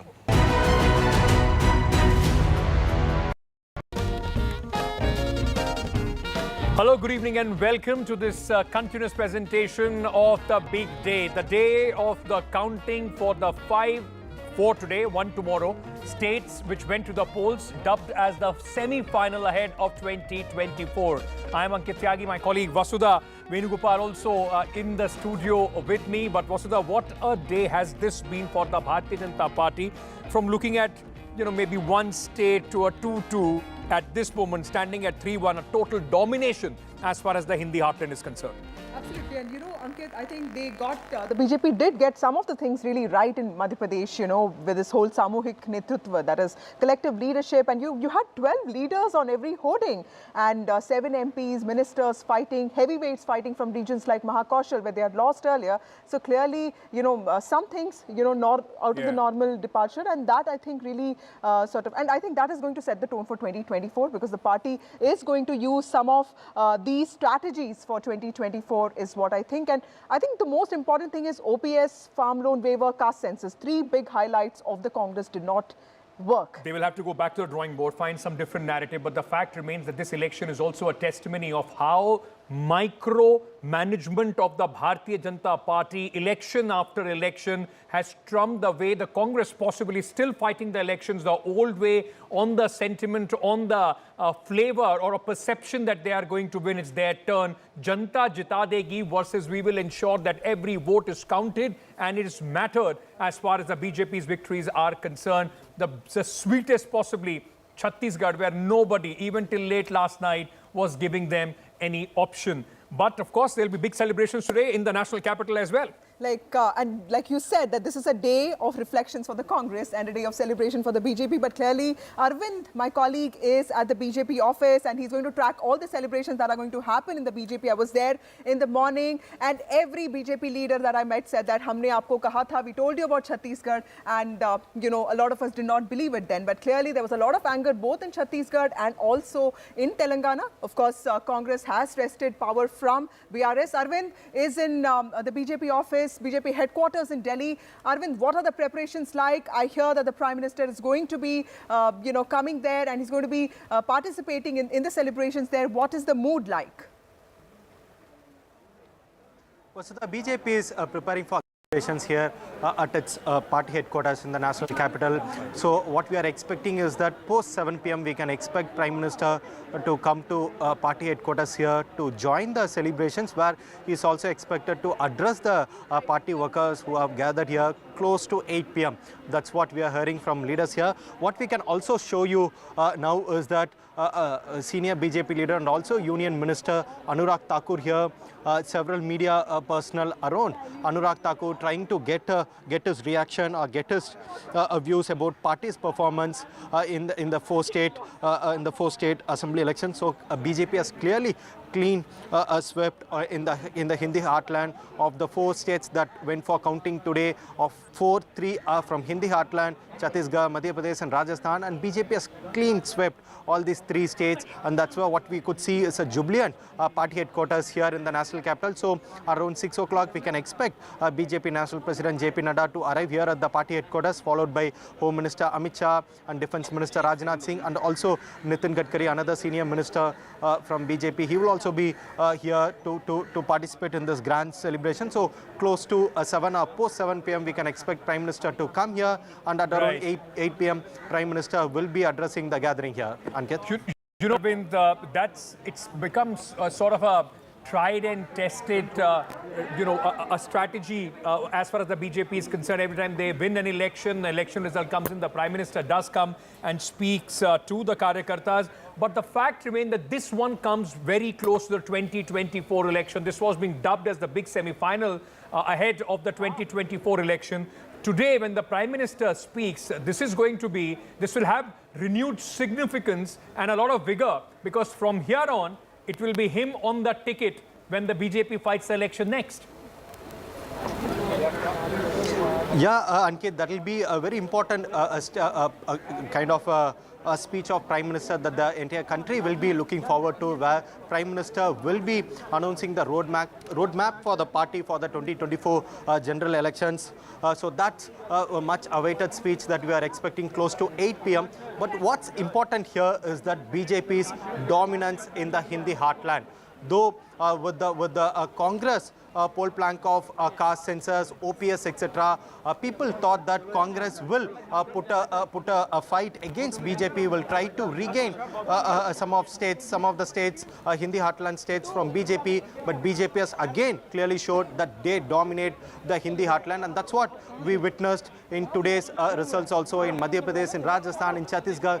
BJP has clearly won with a clear margin in all the 3 states. So Chhattisgarh, people like what Vasudha was explaining also, Chhattisgarh, no one saw, even the pollsters, even they didn't see that it would be such a victory for BJP. But BJP clearly outplayed Congress, and BJP wrested power from Congress in Chhattisgarh. And again, Madhya Pradesh and Rajasthan, clear dominance by BJP in both these states. So it's time for Congress, like what TMC, one of the alliance partner of Congress in the India Alliance, but TMC has said that it's time for Congress to go back to drawing room and then to do a complete study. Where did they go wrong? So that's a huge task for Congress, but a solace for Congress in from the southern state, where they have gained power, where they have won against BRS in Telangana. So Arvind, you know, one of the direct contrasts I was thinking about today was, in 2000. Okay. Revant Reddy, the front runner for this chief ministerial post in Telangana, is speaking. Let's listen in. Congress सरकार बना देके यहाँ के जो शहीद हुए युवता उनके विचारधारा को आगे ले जाने के लिए हमको संपूर्ण हम इंस्पिरेशन लिए, वो हम जो भी वादा किए, जो शहीद होकर उन लोग जो देश के लिए क्या किए, वो पूरा आगे हम लेकर जाएंगे। और केटीआर ने आज ट्विटर में वेलकम किया कांग्रेस पार्टी जीत को। मैं भी बीआरएस को धन्यवाद देना चाहता हूं। ये स्पिरिट आगे सरकार चलाने में भी दिखाना है, क्योंकि 10 साल अब सरकार में बैठा हुआ है, अभी विपक्ष में बैठने वाले। विपक्ष के सुझाव हमेशा हम खातिर करते हैं, पॉलिसी हम बनाएंगे, सजेशंस विपक्ष की जिम्मेदारी है सजेशन देने का। तो इसीलिए असेंबली हम चलाएंगे, विपक्ष का सुझाव लेंगे, अच्छा सरकार बना के गरीब लोगों को मदद करने के लिए हमेशा कांग्रेस पार्टी कोशिश करने वाले। इसमें हम बीआरएस और कल्वकुंट्ला Chandrashekhar Rao, Bharatiya Janata party mister Kishan Reddy, MIM अध्यक्ष Asaduddin Owaisi and CPI, CPM and Telangana Janasamiti professor Kodanda Ram, सबके मदद लेकर, सुझाव लेकर एक अच्छी सरकार बना के देश में एक आदर्श सरकार बनाने के लिए हमेशा हम लोग कोशिश करेंगे। अच्छा काम के लिए हमेशा कांग्रेस पार्टी हाजिर रहेंगे। सोनिया जी, मल्लिकार्जुन जी नेतृत्व में एक अच्छा सरकार बना के तेलंगाना स्टेट को हम तरक्की करवा देंगे।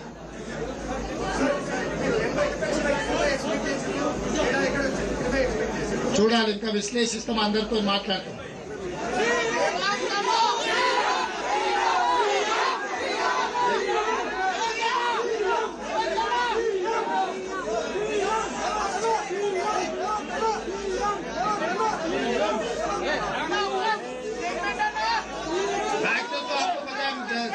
दिखाने का जरूरत नहीं है, लोग have given that mandate.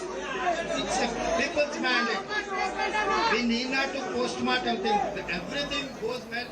All right, Revant Reddy there, in fact, speaking, the man who's supposedly the front runner, maybe the chief minister, because as soon as the results started swinging in favor of the Congress party, they were the local police chief, the DGP, everybody already lining up at his house. Yeah. They also understand that the power has shifted from KCR to Revant Reddy, and an indication that possibly he's going to be the next chief minister. Interesting, the state of Telangana. If the Congress would have performed little better in the other 3 states, this would have been possibly the crown as far as the Congress's performance today is concerned, Absolutely, isn't it? Ankit. And just a year ago, it just seemed like the Congress was going to, sort of like get divided, fragmented, because there were all these power centers from Uttam Reddy to Revanth Reddy to Vikram Makabati. And then suddenly Revanth Reddy does this yatra, and then you see all these crowds. And, it is a resurgent Congress, at least in Telangana. Clearly, South of India is thinking on different lines. Of course, that is also up for grabs. And I think BJP is also going to focus on the South of India very vocally and vociferously. That's what we understand. But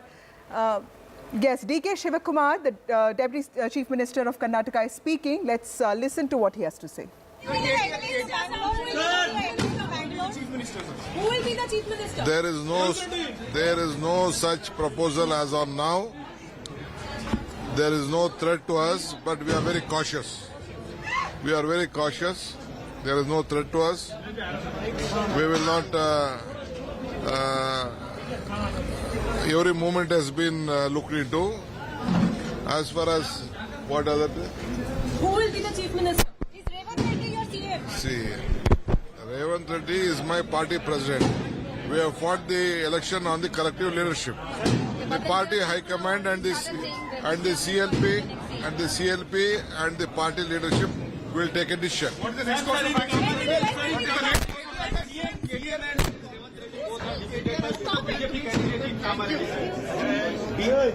Revanth Reddy and CM both have been defeated by BJP candidate in Kamaradi. It was a political strategy to contest and block there. We know the political angle. It is a political strategy which we have endorsed.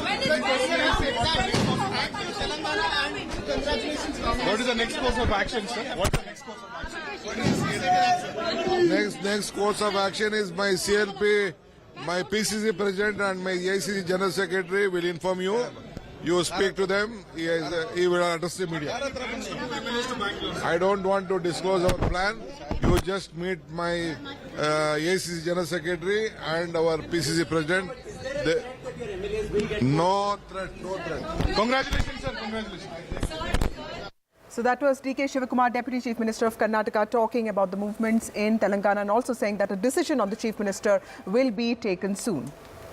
All right, so important, in fact, this development for the Congress. They will be taking heart. At least they have one state, and south of India, 135 seats in the Lok Sabha. The Congress would fancy a strong performance as far as they are concerned in 2024. But then, shift to North India, the Hindi heartland.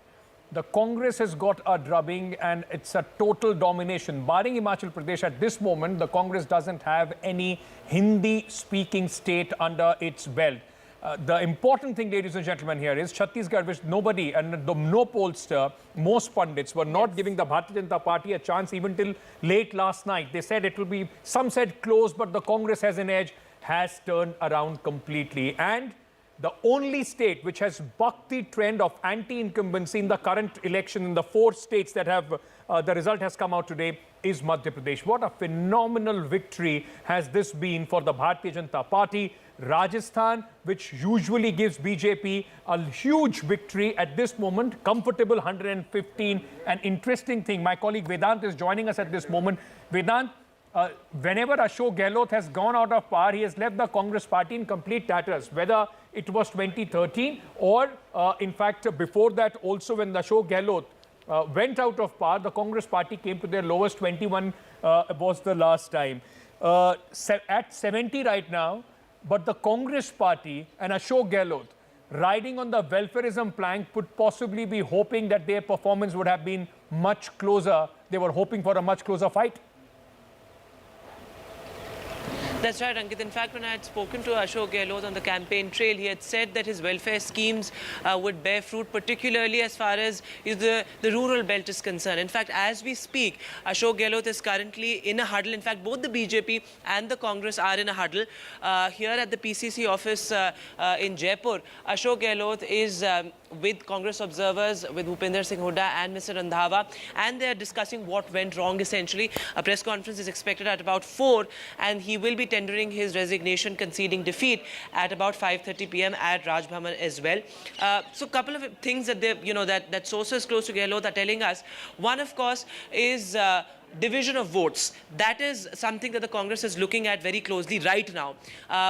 Those rebels who were denied tickets and who went on to fight elections as independents, how did they cut the Congress's votes in crucial seats? That is something that is being discussed right now. And secondly, as I was telling you earlier as well, Ankit, when I spoke to some of the senior Congress leaders here, including the Congress observers, Mr. Virendra Rathod, who is also here, he said he made a very important point. He said that perhaps as far as the tribal seats are concerned, we could have had a pre-poll alliance, because remember, as far as this election is concerned, neither the BJP nor the Congress came out with a pre-poll alliance. So that is something that he was conceding too, that perhaps as far as the tribal seats are concerned, there could have been a pre-poll alliance. The third aspect that the Congress is currently discussing is, how they could have handled the caste arithmetic better, because key Gehlot faces have lost the elections, including cabinet ministers here in Rajasthan as well. So the Congress has already gone into introspection mode. As far as the BJP is concerned, Mr. Gajendra Singh Shekhawat has been here since morning, and Vasundhara Raje is also expected to come to the BJP headquarters here in Jaipur in just a short while from now. Celebrations have been going on. Now, of course, the story shifts to who actually will be the next Chief Minister of Rajasthan. Of course, we spoke to Diya Kumari earlier in the day, and also Baba Balaknath, and both of them made the same point, that we have left it to the Parliamentary Board, and ultimately it's a decision of the High Command. So it remains to be seen how that pans out, but as far as the situation right now is concerned, both the BJP and the Congress in a huddle. So what is the Congress thinking about, the tribal seats? Because clearly there could have been some accommodation of, say, the BTP or the BAP, because tribal seats are where the BJP seems to have gained a lot. So is there any introspection, reflection on that count?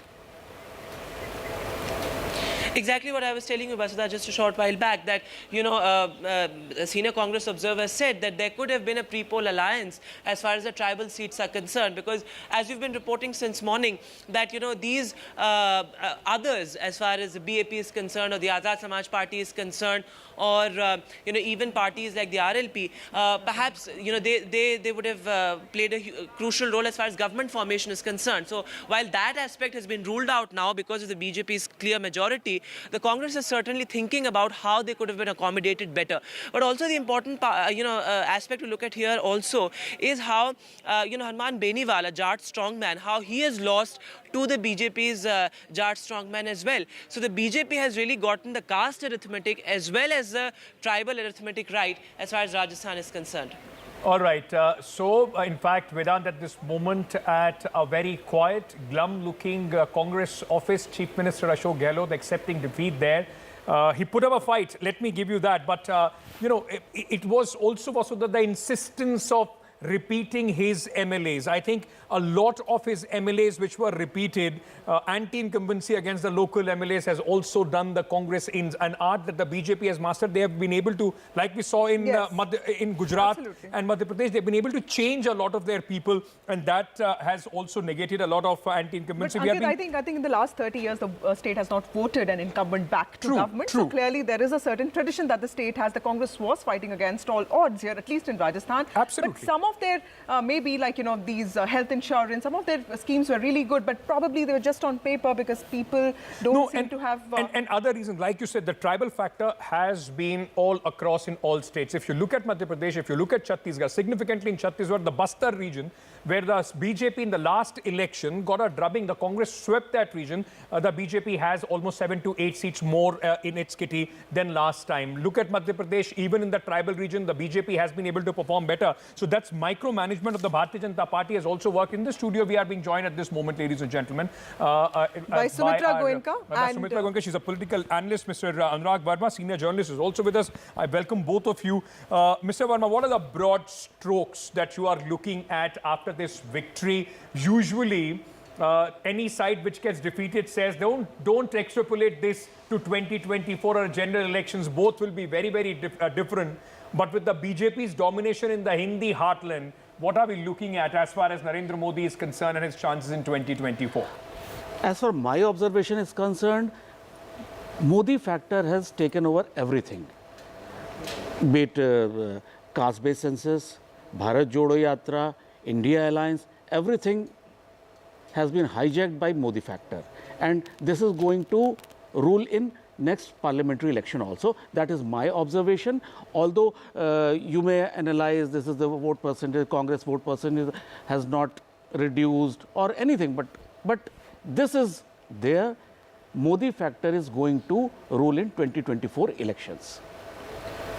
Right. Ms. Goenka, you know, when you talk about the female vote, so clearly in Madhya Pradesh, we did see a 2% increase in the voter turnout amongst women and, of course, in the overall turnout. So clearly, you know, there's something that women want, but it's not just welfare alone, it's also delivery and implementation. Because Kamal Nath was promising, you know, 1,500 rupees a month, whereas Shivraj Singh Chauhan was giving 1,250 a month. So clearly, it's not just the amount, but basically this guarantee of implementation. What do you think, ma'am? Yes, so Vasudha, I think women voters have played a very important role, not just if you look at the turnout, but also the percentage of votes which has gone to the BJP. I think there is a 4% increase in the votes which has gone to the BJP from the women voters. So this is a significant vote share, and the BJP has studied this quite earlier as well, and that is the reason why they have been you know, targeting the women voters. But I would also say that BJP has a very positive mindset when it comes to women voters, and they have seriously implemented many of the schemes. Like if you start 9 years back, we saw that people had to walk kilometers across India to get, you know, water, just a small bucket of water, you can say. But now there is a dashboard which talks about how many tap connections have gone. So basically these are the schemes, like the toilets, Ghar Ghar, you have given toilets. No, you're right. I think so it's these also things make a lot of schemes difference. And then a very important factor, the trust factor, the bharosa factor of who can deliver those schemes. So that at this moment seems to be, you know, favoring Prime Minister Narendra Modi, and what he kept saying, that it's Modi's guarantees that matter. We are being joined at this moment from the Congress office. Sulaiman Mohammad Khan, spokesperson of the Congress party, is with us. Asif Bamla of the Bharatiya Janata Party also joining us. Gentlemen, welcome. Mr. Mohammad Khan, Sulaiman Mohammad Khan, I want to start by asking you, sir, congratulations on Telangana, but the loss of Madhya Pradesh and Chhattisgarh, this is, many are calling this a demoralizing you know, defeat as far as the Congress party is concerned, sir.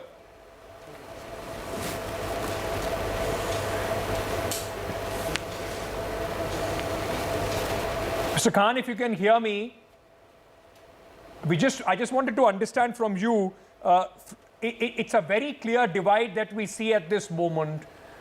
In southern India, there is still that Congress, you know, pro-Congress factor sentiments, but in the Hindi heartland, your welfare schemes in Rajasthan have not been able to save your government. Bhupesh Baghel, who many thought was a popular chief minister, has lost his seat. And in Madhya Pradesh, where the Congress, you know, hopefully was seeing that a fatigue factor against Shivraj Singh Chauhan, 20 years, 18 and a half years of governance, you've not been able to encash that sentiment as well. Hindi heartland has rejected the Congress party's narration, sir.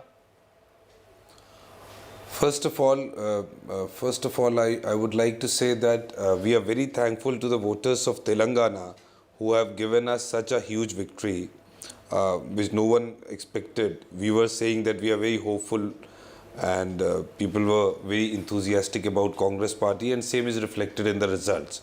As far as Madhya Pradesh, Rajasthan and Chhattisgarh are concerned, we also thank voters of these three states who have voted for us in huge numbers, although we have lost all three states. But there is one factor, you know, the win and lose, why we lost, what are the factors, all these things have to be analyzed.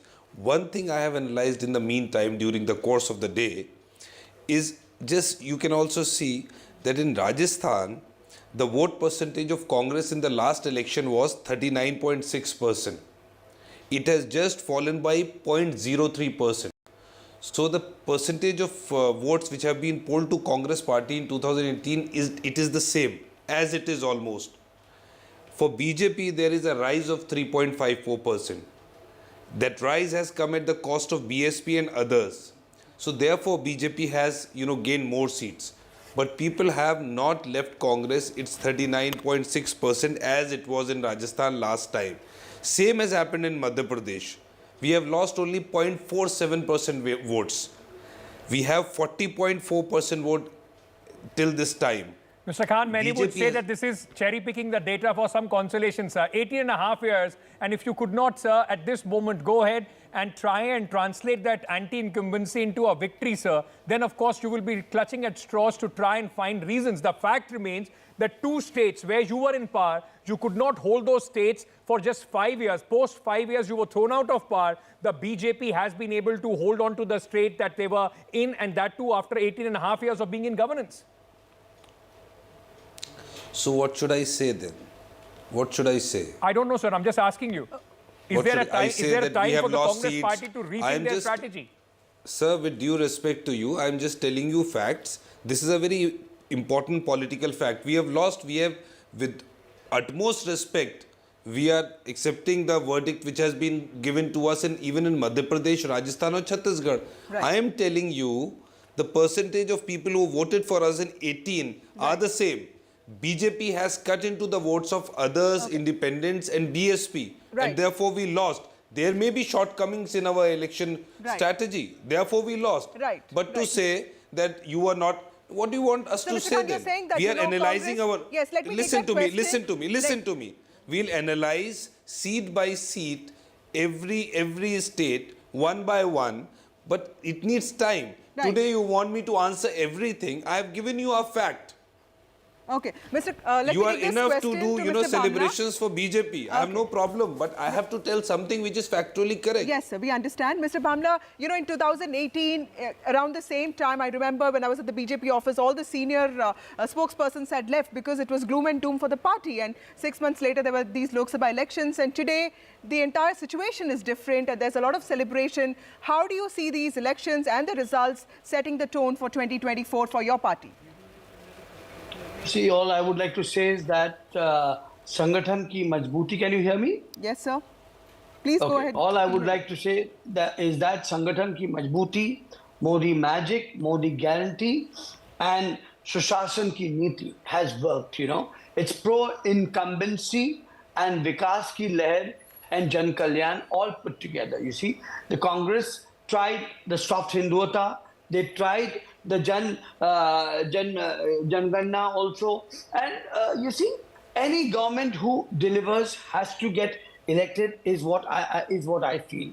Of course, I would like to say that Chhattisgarh has been, has been a major silver lining for us. We were not very sure about it, but we're very fortunate about it because the exit polls also never showed us there anywhere. Last time, around this time, of course, like you mentioned, we were not in that position. But in spite of that, the love that was given by the people of the country in the Lok Sabha election was such that we got an absolute majority. And this time in the semi-final itself, I mean, we don't call this semi-final because BJP is always on an electoral mode, and we're always ready for a go. I mean, this time we've already got 3 states, and I think we've done fairly well. But let me tell you this: you see, the people have answered the wrong nitis of the Congress, which they tried to put upon us, the insults that was thrown upon to the Honorable Prime Minister, the moral poverty that by calling the Honorable Prime Minister a Parvati, you see. Mr. Bhamla, but would you concede?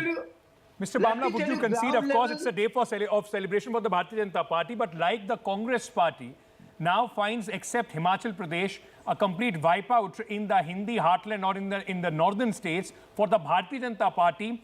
With Prime Minister Narendra Modi popularity as well, they are finding it very difficult to gain a foothold as far as the southern India is concerned. The Congress has won Telangana, barring just a minority coalition as far as Puducherry is concerned. The BJP is nowhere south of India's.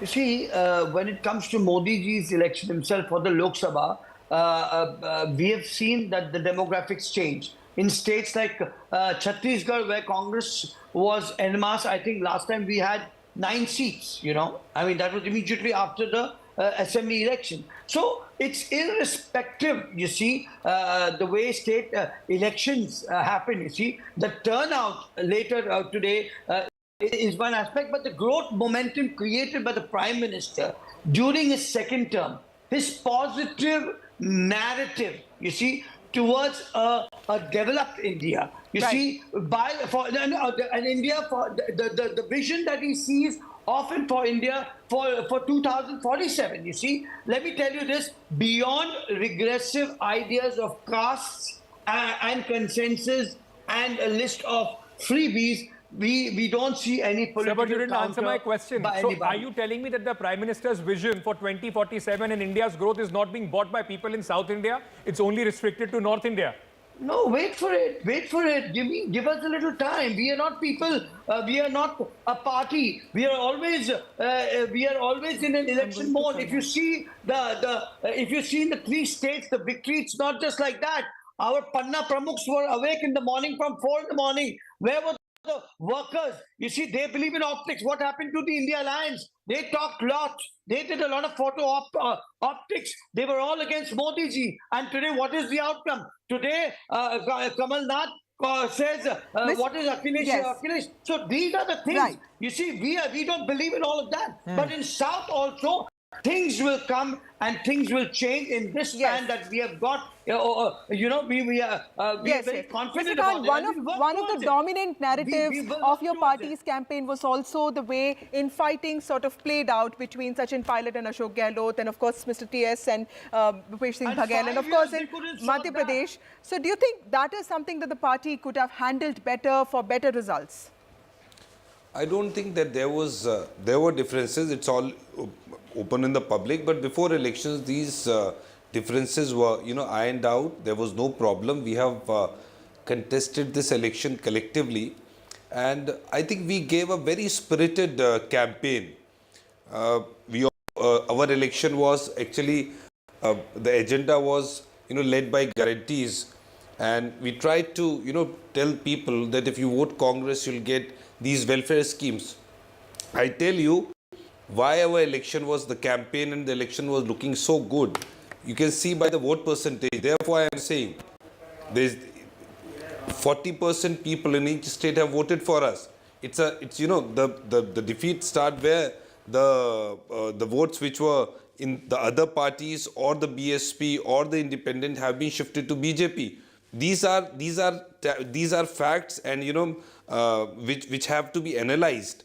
I can say that we have lost. We have to sit again on the Smriti Irani, the WCD board. Minister, is joining us. WCD Minister and also Minister for Minority Affairs. Ms. Irani, congratulations on the big victory of your party in 3 states. And I know that you have been campaigning extensively. What are your big takeaways from the results of this election? Because Mahila, Modi, and of course Modi guarantee seem to have worked. I think, Vasudha, today is a day of great jubilation and joy for all of us because, yes, the Modi magic, Modi guarantee worked.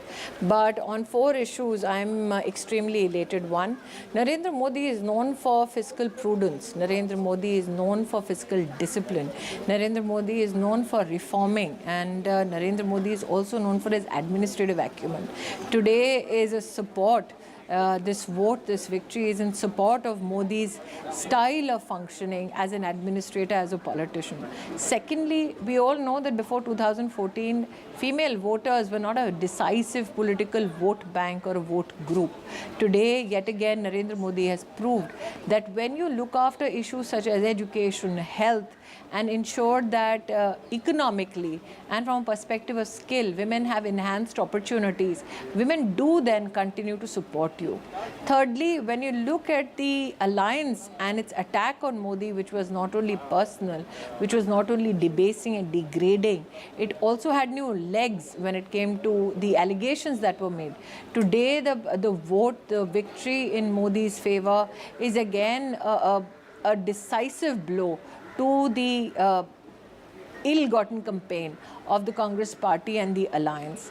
Lastly, I think the agenda of division of our society on the basis of caste, a very dangerous and decisive agenda that was proposed by the Congress leadership today, also meets its fate with the Modi guarantee winning across the states. What Modi had said in the face of such a decisive, divisive political strategy by the Congress party was that let's look at the poorest of the poor, let's look at the youth, let's look at women, let's look at our farmers, and if we have to do something, let's do it for them first.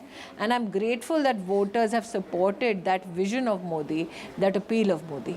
Right. Mr. Nani, do you think that this is, the Congress did talk a lot about caste census, and, you saw the farm loan waiver being promised in every manifesto of theirs. And of course, there was also the OPS in Rajasthan. So these three factors, according to me, were the highlights of the Congress campaigns. Do you think all three of them have failed, when you see the results today? I think today's victory is also a decisive death knell for the Gandhi siblings. Please recognize that the Congress party presented them and their leadership, if any, qualities as the factor that will help the Congress sail through. Do remember 72 hours ago in newsrooms across the country, there were many people who were about to blow the trumpet about Rahul Gandhi's leadership qualities, about the Priyanka Vadra magic. And I think today there's a deafening silence from those quarters as well. Right. Mr. Nani, the Congress also tried this welfare scheme. Mr. Gehlot tried very hard last 6 months. There were many schemes that were announced. Many promises were made by Mr. Kamal Nath as well. Does this mean that there is also this whole acceptability of the most important thing in politics, the bharosa? The bharosa at this moment of the voters only lies with the Prime Minister. That's why the Congress has not been able to translate their promises into victory. Now, let me just give you a small example. In Rajasthan, Gehlot promised mobile phones to all women. Turns out it was select few women, and even the mobile phone blew up in the hands of women that he wanted to give it to. In Chhattisgarh, the farmers were not receiving monies that were to be accrued to them for bonus, and some parts monies for MSP procurement. In Madhya Pradesh, 15 months that the Congress had power, they did post-dated Kanyadan, wherein for the first time in my political and social life I found out that while the Bharatiya Janata Party had a term to serve in government, we used to do Kanyadan for the poorest of the poor girls, especially girls who are specially able, Divyang. The Congress party comes into power and says, post-dated check dete hain. Right. Now, the people of the state had tested the Congress. So it's not as if they did not have an opportunity to service their promises. Right. People know that the promises made were just paper promises. For instance, Rahul Gandhi went and said, 10 din mein sabhi kisanon ka karza maaf kar dunga. Did not happen. Right. Rahul Gandhi said, berozgari bhatta de dunga. Did not happen. Ma'am, while the BJP has, it's a domination of the Bharatiya Janata Party in the Hindi heartland, barring Himachal Pradesh, now all the states rest with the Bharatiya Janata Party. The same cannot be said about, the south of Vindhyas. Why is it that the Bharatiya Janata Party has not been able to get that kind of a foothold in South India? Is that a worry for the BJP for 2024? My request to you is not fall for the Congress propaganda now of the North and South divide. The Congress tried to divide us on the basis of caste and religion. Now they are trying geography as a new precipice for division. Right. But the fact remains that there is no government of the BJP like the Congress. Agreed. So but the is that a BJP worry is for also prevalent in the West. The BJP is also prevalent in the East. True. The issue is, we're a party that was born in 1980. We're a party which just had 2 MPs. And today, 10 years of government with a decisive majority. Compare it to a party that has been in existence for over 7 decades. Right. And another difference. We are a party today, when you talk about Prime Minister Modi, when you talk about the BJP president, when you talk about Amit Shah, who are they? They began as normal BJP karyakartas at the booth. Look at the leadership of the Congress party. Who takes the decisions? The Gandhi family. They are a policy of dynastic politics. Right. So you're making a comparison between 2 political entities that have nothing in common. Okay. Right. Secondly, when you look at today, states such as Tamil Nadu, you have a new president like Annamalai, who's taken a yatra to every district of Tamil Nadu. Tamil Nadu has had a political history of being divided between two political entities. You have today Telangana, which has seen and marked improvement since our last performance. We've had the vigor of Sanjay Bandi. We also have Kishan Reddy's experience, which has come handy. You have Karnataka BJP, which has a new president, a new opposition leader. So it's not as if the BJP, if you're faced with a challenge, does not meet it with some solutions. The issue is, what is the difference? Today, the Gandhi Khandan, the leadership itself, has become a challenge for the Congress party. Right. We have no such challenge internally. Right. Mr. Rani, you know, there was one distinct feature of this election is this whole collective leadership against what seemed like powerful regional leaders of the Congress, but clearly the collective leadership of the BJP won. How do you see this aspect of the BJP? Do you see this? It was not the Congress that was fighting us alone, Vasudha. Please understand that the Congress presented itself as a part of a cohesive group of the India Alliance. Yes. The Congress itself conceded, हम मोदी से अकेले नहीं लड़ सकते. I will attract your attention to Adhir Ranjan Chaudhary's interview. Very accepted. We can't fight Modi alone. Right. That's right. So when we say, ek akela sab pe bhari, it is true. Yeah. The whole opposition had to come together. I think, yeah, you're the first one. Yes, to the tweet whole that, opposition had to come together. But what is the opposition's agenda? Right. Modi's agenda is very clear. I will build infrastructure. Right. I will make sure the poorest of the poor have food security. I will make sure that the poorest of the poor have health facilities. Have you ever seen a united opposition tell you anything of any measure? Okay. Anything of positive construct that can contribute to the country? No. Okay, Ms. Irani, if you allow us, our sister channel NDTV India would also like to have a word with you in Hindi. Sure. Thank you so much for joining us Thank you. at this moment. Congratulations, ma'am, on your party's fantastic victory in these elections. All right, we are slipping into a very short break at this moment, ladies and gentlemen. We are coming back, our continuous coverage on this big day of the Indian political scenario continues. We'll talk about the far-reaching impact after we come back after a short break. Stay tuned.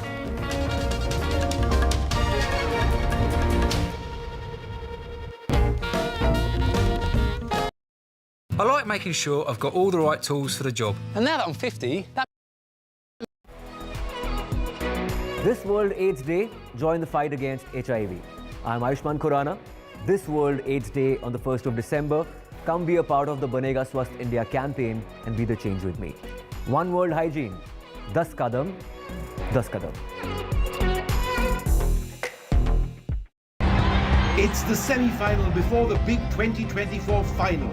The high-stakes battles in the 5 states. Can Gehlot stop the Rajasthan revolving door this time, or will the Modi magic trump Gehlot ka jadoo? Is this the toughest political battle for Shivraj Singh Chauhan in 2 decades in MP?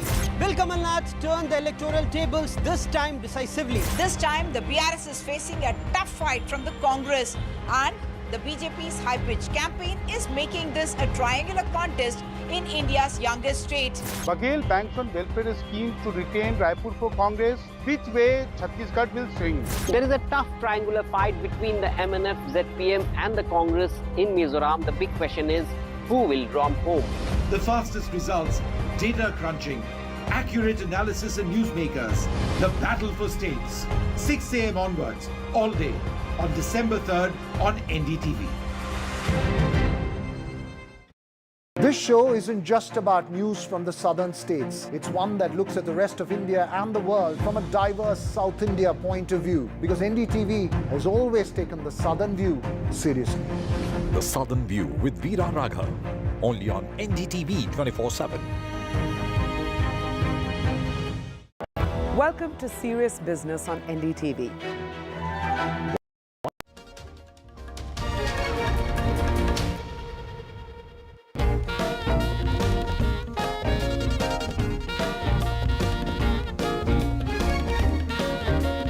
All right, welcome back, ladies and gentlemen. NDTV's continuous coverage of the big results, the semi-final results before the 2024 continues.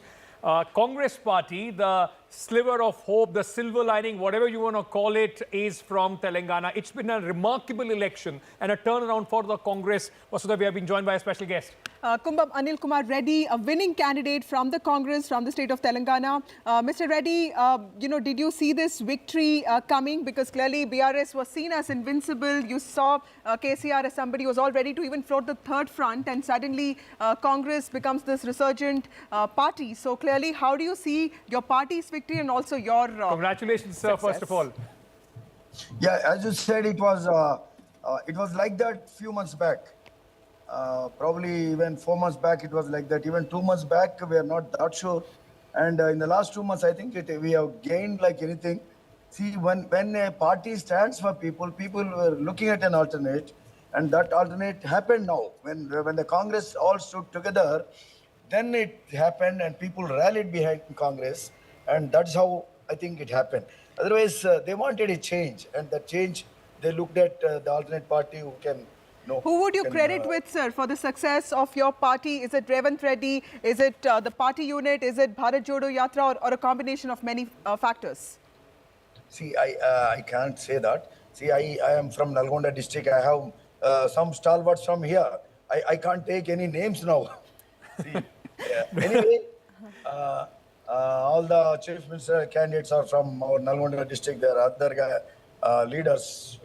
No, Vasudha, you're putting Mr. Reddy in a spot at this moment. He's a winning candidate, possibly hoping for cabinet. And will you ask these questions? He doesn't want to jeopardize his chances. But Mr. Reddy, congratulations. I want to ask you, does the momentum for the Congress party, because it seemed after the Hyderabad municipal elections that the Bharatiya Janata Party may emerge as possibly the main opposition party which was taking on the BRS. Was the Karnataka, victory in Karnataka election that turning point for the Telangana Congress party, that it came together and was able to put up this kind of a spirited fight, sir, and resulting in victory? Yeah, it is really surprising. A party wins in the neighboring state, and suddenly people get that boost, and it suddenly started happening. And simultaneously, our all leaders also joined together, and the High Command, AICC also.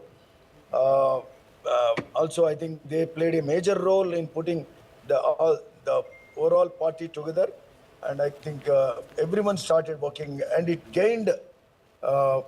It went on gaining from. It started gaining from one strength to other strength, and right. And Mr. Reddy, everybody right now has only one question for Telangana: who is going to be the chief ministers? MLAs have to decide. You will play an important role. Who do you think is going to get the top job, sir? So, see, I just told you, but I just told you I can't take any names because, see, Revanth Reddy Garu is anyway there. He is at the helm of affairs, he being the PCC president, and we have other equivalent leaders from my district. This is Nalgonda district, and this is where equivalent strong leaders are there, who are chief ministerial candidates. But anyway, I can't take any names. And as such, I think it is every leader, even Revanth Reddy said, and every other leader said, it is AICC which decides on the leader. Right. So who is going to head? And also there will be a CLP, and CLP probably even the AICC will take, High Command will take the opinion, and also, and the opinion and the High Command's opinion, all that will prevail. Right. And I think that will go like that. That is how they are going to decide. But one thing I have to say, I won from Bongir constituency, which is a historical win, because after 40 years we are winning from Bongir. Okay. So this is something really surprising. We are in the midst of a big victory rally, and it is really we are happy, and it happened, and it is so nice. Right. So all over state, we are emerging victorious. We are almost, I think we are at 65 seats. We are clearly heading for a victory, and we are forming Congress government here. And from my Bongir, I'm more happy because we are winning this seat after 40 years. I won with 26,000 and odd votes. So that is really nice for us, and I have to keep up my word to serve my constituency. and be a part That's a of massive feat, Mr. Reddy. I wanted to ask you this one question, and you can reply to this very quickly. Last in 2018, we did see the Congress breaking. Of the 19 MLAs, 12 had left, and clearly this time it's not going to be that situation. You have many more numbers. So how strong are you organizationally, and how sure are you of keeping the entire flock together?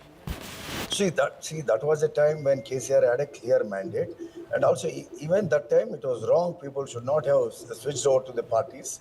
But that happened after a few months. And this is a time people's morale is high. People are supporting Congress party and such overwhelming support. And if any, there's no chance for such things. Right. And people are not going to spare that sort of leaders. It happened at a point of time when KCR was strong, he himself won 88, and probably these fellows were without work. And at a point of time, after forming government, only after a few months it happened. Even that should not have happened, that was wrong. Never we support. All right, congratulations, sir, on your victory, and also for your party. You will be sitting as far as the ruling side of the assembly is concerned this time. Thank you for joining us. All the best. All right. So there's another poll-bound state, Rajasthan, and I'm sure a lot of pollsters got this right. The BJP is, of course, leading in 116 seats, and the Congress is around 69. This is the state known for its revolving door tradition, and Ashok Gehlot has not been able to beat that, despite his Chiranjeevi Health Yojana and a whole set of welfare schemes. But the question in front of the BJP is very crucial. Who is going to be the chief minister? Remember that the BJP this time projected a collective leadership with a whole galaxy of state leaders sidelining its two-time Chief Minister Vasundhara Raje, but clearly things will have to be worked out now. It's a big state, a state that has voted for the Prime Minister in huge numbers 2 times, and very important for the BJP's Lok Sabha performance. I have Avinash Kalla joining me in the studio. Mr. Kalla, first of all, congratulations. You got this bang on. I remember you telling me, and the numbers are almost there. So tell us, what are the challenges in front of the BJP, and what are your biggest takeaways from the election results? Well, the biggest takeaway, Vasudha, is that looking at the number 69, it's an opportunity missed for the Congress party. Looking at these numbers, they would have been thinking that had we got our act right 6-8 months back, we would have won this election. Because look at it, I think we've been talking all this while that in the eastern Rajasthan, they are going to lose seats, and I think they've lost close to 22 or 23 seats. And they've also lost in Mewar.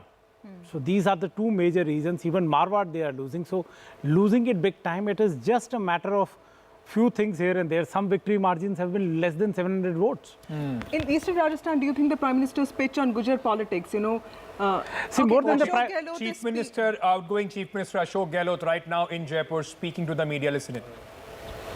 शुभकामनाएं हैं, अच्छे काम करके दिखाएं, ये हमारी भावना रहेगी उनके साथ में, पूरा सहयोग रहेगा उनके साथ में। को हर घर तक नहीं पहुंचा पाए, मैसेज नहीं दे पाए। ये लगता है कि जो स्कीमें शानदार थी हमारी, कानून में ऐतिहासिक बनाए, पूरे देश में चर्चा उसकी है। स्कीमें ऐसी बनाई जो पूरे देश में चर्चा हो रही है। पहली बार राजस्थान की चर्चा हिंदुस्तान के हर राज्य में होती है, और गारंटी हमने दी वो शानदार थी। उसके बावजूद भी जो नतीजे आए हैं तो चौंकाने वाले हैं। परंतु क्योंकि छत्तीसगढ़ में भी जो उम्मीद थी उसके विपरीत नतीजे आए हैं, मध्य प्रदेश में उल्टे नतीजे आए हैं।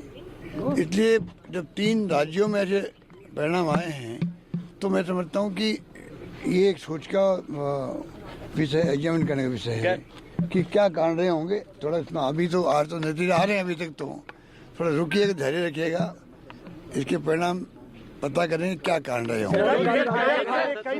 सर, दिग्गज आ रहे हैं, नए चेहरे चुनाव जीते, लगता नहीं टिकटें कुछ और काट दी, कुछ टिकटें और काट दी, नए चेहरों को मौका दिया गया, वो सारे जीत रहे हैं। कांग्रेस पार्टी को सफलता। अभी मेरी बात सुनो, ये जो प्रॉब्लम यहाँ थी, हम भी जानते हैं कि ये नए चेहरे लाने की बात थी कि नए उम्मीदवार आने चाहिए, पर ये मांग मध्य प्रदेश में तो थी नहीं, छत्तीसगढ़ में नहीं थी, तभी वहाँ भी चुनाव हारे हम लोग। तो ये कहना कि भाई नए चेहरे तो जीत जाते, वो गलत बात है। नंबर 2, नए चेहरे को हम सब लाइक करते हैं, पर जो सर्वे आए थे, जो भी आए थे, उसमें अगर किसी के खिलाफ में एंटी इंकम थी तो नो ऑप्शन, इस प्रकार हालात बन गए थे, इसलिए वो भी जो फैसले हम करना चाहते थे वो नहीं हो पाए। गहलोत सर एक इधर भी ले लीजिए, लेकिन जो एमएलए के खिलाफ एंटी इनकम टैक्स मानते हैं आप, आपने एक बार दिखा था। भाई मैंने कहा ना आपको, ये प्रॉब्लम मध्य प्रदेश में थोड़ी थी, ना एमपी में थी ना छत्तीसगढ़ में थी, चुनाव भी हमारे हैं। सर मेरा एक सर, अब अशोक गहलोत अपना रोल क्या देखते हैं? अशोक गहलोत अपना रोल क्या देखते हैं? देखिए मैं तो जनसेवक हूँ, मैंने कहा अंतिम सांस तक मैं प्रदेशवासियों की सेवा करूँ। सर मेरा एक सवाल है, चाहे भले मैं उसमें कोई पद पे रहूँ या नहीं रहूँ, मुझे तो सेवा का बचपन से शौक है और मैं उसी के अंतर्गत काम करता रहूँगा। आप लोगों के बीच में रहूँगा, राजस्थान और छत्तीसगढ़ दोनों प्रदेशवासियों के बीच में रहूँगा, उनकी सेवा करूँगा। सर ये फैसला क्या लोकसभा चुनाव को लेकर के जो कांग्रेस की तैयारी है, इंडिया अलायंस की तमाम कवायद चल रही थी, उसके लिए भी एक झटका मानते हैं? देखिए इन बातों का फर्क तो पड़ता ही है, पर मैं समझता हूँ जैसे खड़गे साहब ने कहा है, क्योंकि चुनाव में खड़गे साहब ने, राहुल गांधी जी ने, प्रियंका जी ने कोई कमी नहीं रखी, सबने हमारे नेतृत्व ने जम के कैंपेन किया यहाँ पर और हमारी स्कीम इतनी शानदार थी, हमें उम्मीद थी कि स्कीमों के आधार पर आगे जो वादे करें उनके आधार पर और कानून ऐसे ऐसे पास किए उसके आधार पर सरकार हमारी बनेगी, नहीं बन पाई। खड़गे साहब ने आज भी कहा है कि जो हुआ तो हुआ है सबके सामने, हम इसको भी देखेंगे क्या कारण रहे होंगे, आगे पार्लियामेंट तैयारी करने की हमें शुरुआत करनी चाहिए। मेरा मानना कार्यकर्ताओं को मैं कहना चाहूँगा, चुनाव में हार और जीत होती रहती है, कई कारण बन जाते हैं, उसमें जो मोदी जी, अमित शाह जी और जितने नेता आए थे बाहर से, 5-7 मुख्यमंत्री आ गए, पूरा धावा बोला मेरे पर और सरकार पर, उनका टारगेट था क्योंकि सरकार गिरा नहीं पाए थे वो। मुझे उम्मीद थी कि जनता बदला लेगी उनसे कि आप लोग लोकतंत्र की हत्या कर रहे थे, सरकार गिराने का काम कर रहे थे, हॉस्टिंग कर रहे थे, जैसे आपने मध्य प्रदेश, कर्नाटक, महाराष्ट्र में करी। तो मैंने कहा जनता बदला लेगी, हो सकता है कि जनता वो बात समझ नहीं पाई होगी सर, जो सचिन पायलट के और इसलिए मैंने जो उम्मीद की थी कि जनता बदला लेगी इन लोगों से जो लोकतंत्र के हत्यारे हैं, उल्टा हो गया। जो भाषा बोल के वो गए हैं वो भड़काने वाली भाषा थी, तनाव पैदा करने वाली भाषा थी, दंगे करवाने वाली भाषा थी, बार बार कन्हैया लाल का नाम लेना, बार बार जो 370 और 3 तलाक की बात करना, मतलब उनके कोई मुद्दा था ही नहीं। जो वो राजस्थान में हम क्या काम किए हमें उसकी आलोचना करते, वो उसकी कमियां बताते, खामियां बताते, हमें खुशी होती, बहस उस पर होती, होना वही चाहिए था। चुनाव विधानसभा के हैं, सभी लोग आए भड़का के गए। अब हो सकता है हिंदू और मुस्लिम और जो धर्म की बात ये लोग करते हैं वो भी एक कारण हो सकता है, क्योंकि जो ध्रुवीकरण हुआ है, लगता है कि मध्य प्रदेश में, छत्तीसगढ़ जैसे राज्य में जहाँ की एक तरफा जीत थी, मध्य प्रदेश में जनता इलेक्शन लड़ रही थी बीजेपी के खिलाफ में, ये माहौल था आज से 4 महीने पहले, 3 महीने पहले, और राजस्थान के अंदर शानदार माहौल था। कल रात तक उम्मीद थी सरकार हमारी बनेगी, तब भी मैंने कहा परसों नहीं बनेगी तो हम विद ह्यूमिलिटी स्वीकार करेंगे मैंडेट को। सर, जो सचिन पायलट के साथ, जो सचिन पायलट और आपके बीच में जो तनाव था, उसका भी असर पड़ा?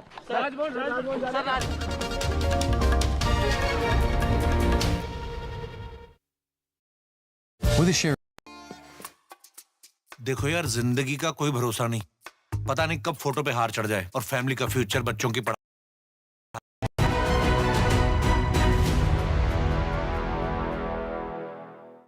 I think the first thing is one very important question. But I asked Deepinder Goyal first time I met him. So the thing, Zomato was then called Food eBay, right? And I used to visit the site regularly because it was the only restaurant listing site with all the menu cards, right? And I found that very useful. Hitesh Oberoi, our CEO, also found it useful. And we discussed one day, and he said, "Why don't you look at it for investment?" And I said, "Yeah, why not?" And I reached out to Deepinder. I didn't know him. I did in Google search to find him, and I sent him an email. And he came and met me. And the first question I asked him, "Yaar, Deepinder, ये idea कहाँ से आया? Where did you get this idea from?" And he said, "Look, I was working in Bain Consulting, right? And it was in Gurgaon. It was an office with maybe 50 or 60 people, mostly young, mostly single, mostly male, many living away from their hometowns. What it meant was they wouldn't get food from home for lunch. And consulting hours were long, so you ended up, maybe having 2 meals in the office, lunch and dinner. And office had a cafeteria which would not serve food, but you could get your own food and eat it. So to make life easy for the employees, the admin team had collateral menu cards of all restaurants that deliver there. Yeah. And so, and Deepinder said, it is a huge pain every day, 1 p.m. I go to the cafeteria, I have to wait in a line to access the file because everybody's come at 1 o'clock. And then I get it for 3.5 minutes, then I got to decide very quickly. I ring up the restaurant, I place my order, and then I come back after 45 minutes when it's delivered, and then I pay and I eat. Huge pain. One Sunday I came into office and I scanned all those menu cards and put those pages up on my personal page on the office intranet, and 2 days later the IT infra guy came to me and said, why is all the internal traffic going to your page? and that's when the penny dropped.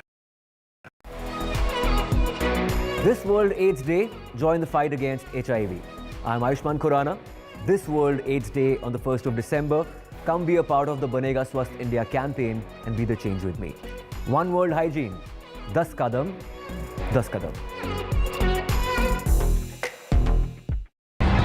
It's the semi-final before This coverage on NDTV. The big semi-final, it was touted to be at this moment at least the semi-final going the Bharatiya Janata Party way in the Hindi heartland. A total domination of the BJP. The fascinating fact, ladies and gentlemen, all of the 4 election state, all 3, barring Madhya Pradesh, the incumbent government has lost. The BJP has been able to successfully defend and save a government which had anti-incumbency of 18.5 years. That, I believe, Congress party would be one of the most demoralizing defeat of this election. And then, of course, the turnaround, what happened in Chhattisgarh. Not many, even in the Bharatiya Janata Party, saw these numbers to be turning the way they have turned. Rajasthan, many thought it was a close election.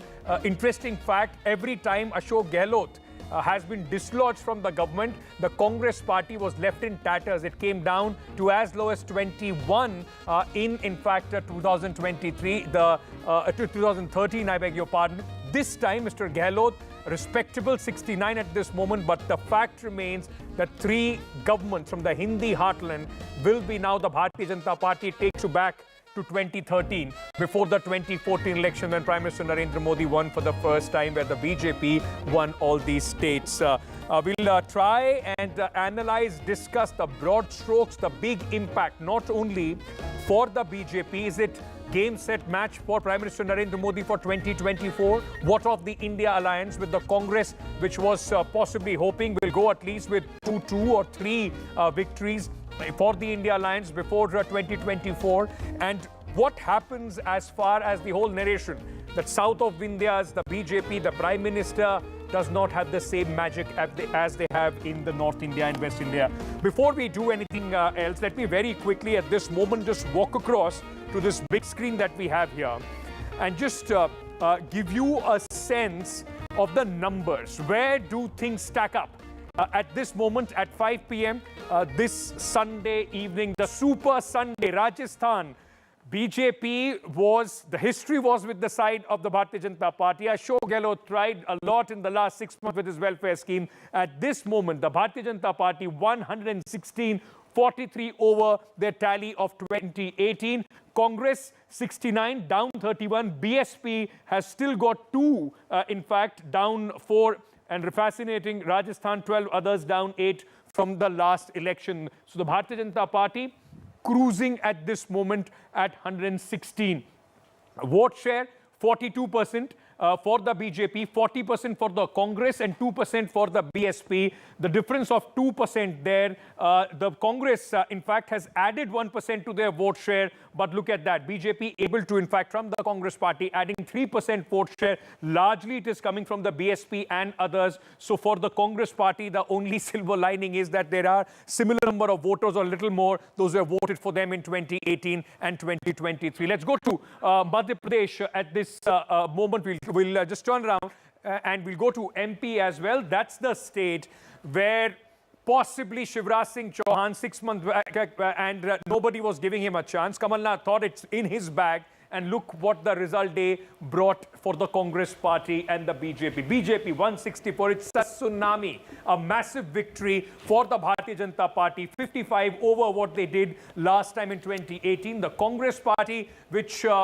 possibly was hoping a huge victory here, 65 down 49, and as I said, this is going to be one of the most demoralizing defeat for the Congress party ahead of 2024. Others won down 4 from 2018. Quickly turning to the vote share as far as the state of Madhya Pradesh is concerned, the vote share for the Bharatiya Janata Party 49%, for the Congress 41%, BSP plus and the others are about 4%. The BJP gaining a whopping 8% vote share. It's a huge swing. The Congress stays where they were, but others losing 3, the BSP losing 3, others also in fact losing vote share, but that's a massive swing in favor of the Bharatiya Janata Party, where 6 months back nobody was giving them a chance as far as Madhya Pradesh is concerned. The other state, Chhattisgarh, where the sense even till possibly early in the morning was that BJP not sure, close contest, look what has happened. 56, well over the majority mark of 45 in Chhattisgarh,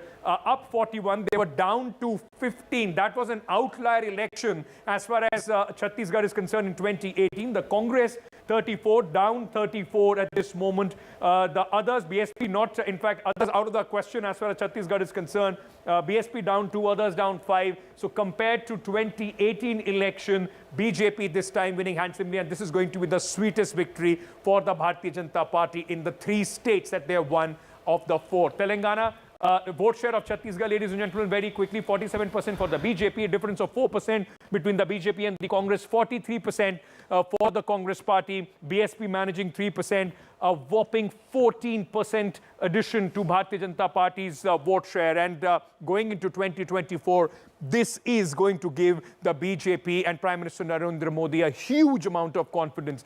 Let's shift to the only sliver of hope for the Congress party, Telangana election. It has been quite a remarkable election, quite a turnaround as well.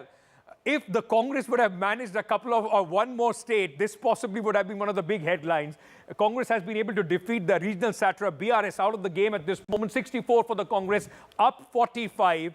40 to the BRS, down 48. BJP has also increased their seats and vote share. They are up 7. AIMIM 7. They won 7 last time. They are retaining that. Others are down 4. The fact remains the Congress comfortably, in fact, at this moment over the majority mark. 64, the Congress party. After the Hyderabad municipal election, not many would have seen this coming. Karnataka election victory at least turned the fillip for the Congress party in the state of Telangana. The vote share, 40% for the Congress party. It's a huge jump from what they had last time, 38 for the BRS and 14% for the Bharatiya Janata Party. They have also gained massively, plus 7% for the BJP, plus 9% for the Congress, and BRS losing 9% of the vote share. So at this moment, this is how the picture is stacked up on this Super Sunday. Kamal Nath, the leader of the Congress party in the state of Madhya Pradesh, speaking at this moment. Let's listen in. आप सबका बहुत बहुत स्वागत। प्रजातंत्र के इस मुकाबले में हम मध्य प्रदेश के मतदाताओं का फैसला स्वीकार करते हैं। आज विरोधी दल के नाते और आगे भी जो हमारा कर्तव्य है, हम उस कर्तव्य पर डटे रहेंगे। सबसे बड़ी चुनौती हमारे सामने नौजवानों की भविष्य की है, बेरोजगारी की है और कृषि क्षेत्र की है। कृषि क्षेत्र 70% हमारी अर्थव्यवस्था का हिस्सा है और कृषि क्षेत्र में मजबूती आए, ये हमारी प्राथमिकता होनी चाहिए। मैं भारतीय जनता पार्टी को बधाई देता हूँ और उम्मीद करता हूँ कि जिस प्रकार जनता ने उन्हें समर्थन दिया है, वो उस पर खड़े उतरेंगे और जनता को जो विश्वास उन्होंने जताया है भारतीय जनता पार्टी पर, वो विश्वास बड़ी जिम्मेदारी से वो निभाएंगे। आज हमारी दूसरी उम्मीद थी मैंने हमेशा कहा था कि मैं मध्य प्रदेश के मतदाताओं पर विश्वास करता हूं, वो आज भी करता हूं। मैंने पिछले 1 महीने से कह रहा हूं, मैं मध्य प्रदेश के मतदाताओं पर विश्वास करता हूं। मेरे से जब आप पूछते थे कि कितनी सीटें आएंगी, मैं कहता था मैं मध्य प्रदेश के मतदाताओं पर विश्वास करता हूं। आज भी मैं विश्वास करता हूं और मुझे ये उम्मीद है कि ये विश्वास जो मध्य प्रदेश के मतदाताओं ने भारतीय जनता पार्टी पर रखा है, उनके साथ विश्वासघात नहीं होगा।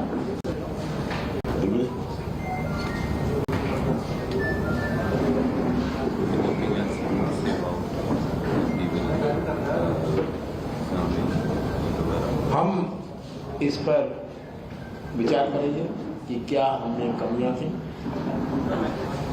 क्यों हम मतदाता को अपनी बात नहीं समझा पाए। हर उम्मीदवार से चर्चा करके, वो हारा हुआ हो या जीता हुआ हो, हम उनसे चर्चा करेंगे अगले कुछ दिनों में, और उस चर्चा के बाद हम इसका निष्कर्ष निकालेंगे। जी, क्या चूक हो गई, इतनी बड़ी टक्कर थी आपकी? ये सब तो thank you.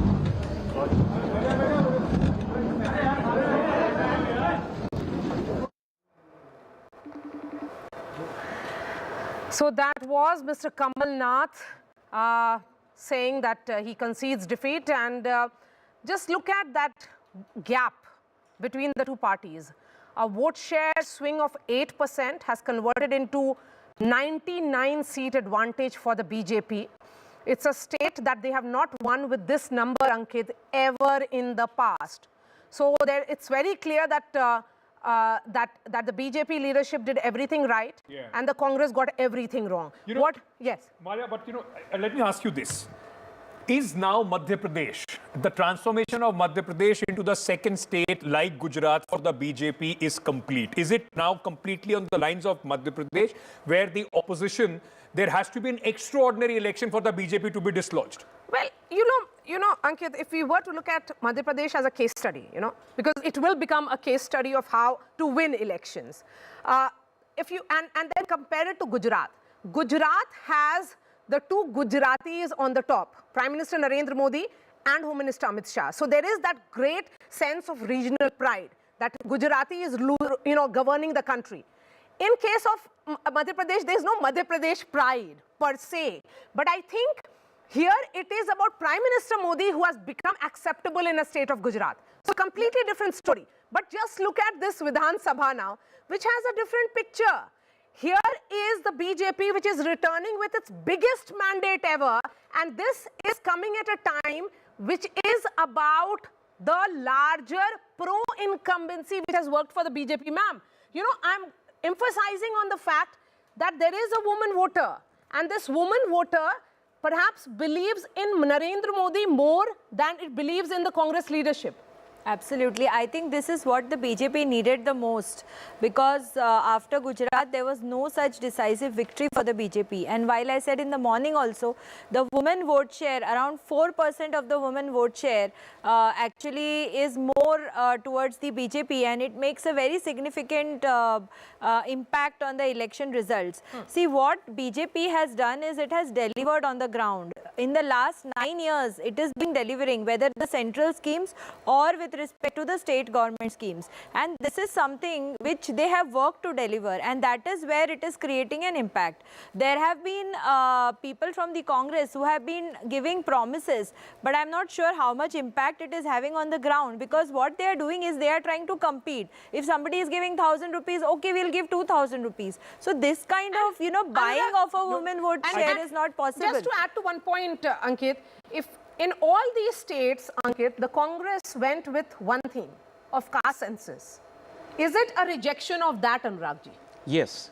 This is a complete rejection of caste census, because it has no sense also. I don't know why Rahul Gandhi is making so much noise on caste census. And I would like to add one more thing. When Shivraj ji announced this Ladli Behna Yojana, Kamal Nath was the person who criticized this scheme initially by saying this will spoil our economy, state economy. But later when he realized this is going to change fate of BJP, then he also announces Nari Samman. There's a difference. The scheme that the Congress, that's where the Congress also got it wrong. The Congress announced their 6 guarantees before Mr. Shivraj Singh Chauhan. And then Mr. Shivraj Singh Chauhan was able to supplement it. And the question also then becomes that there was delivery for the women.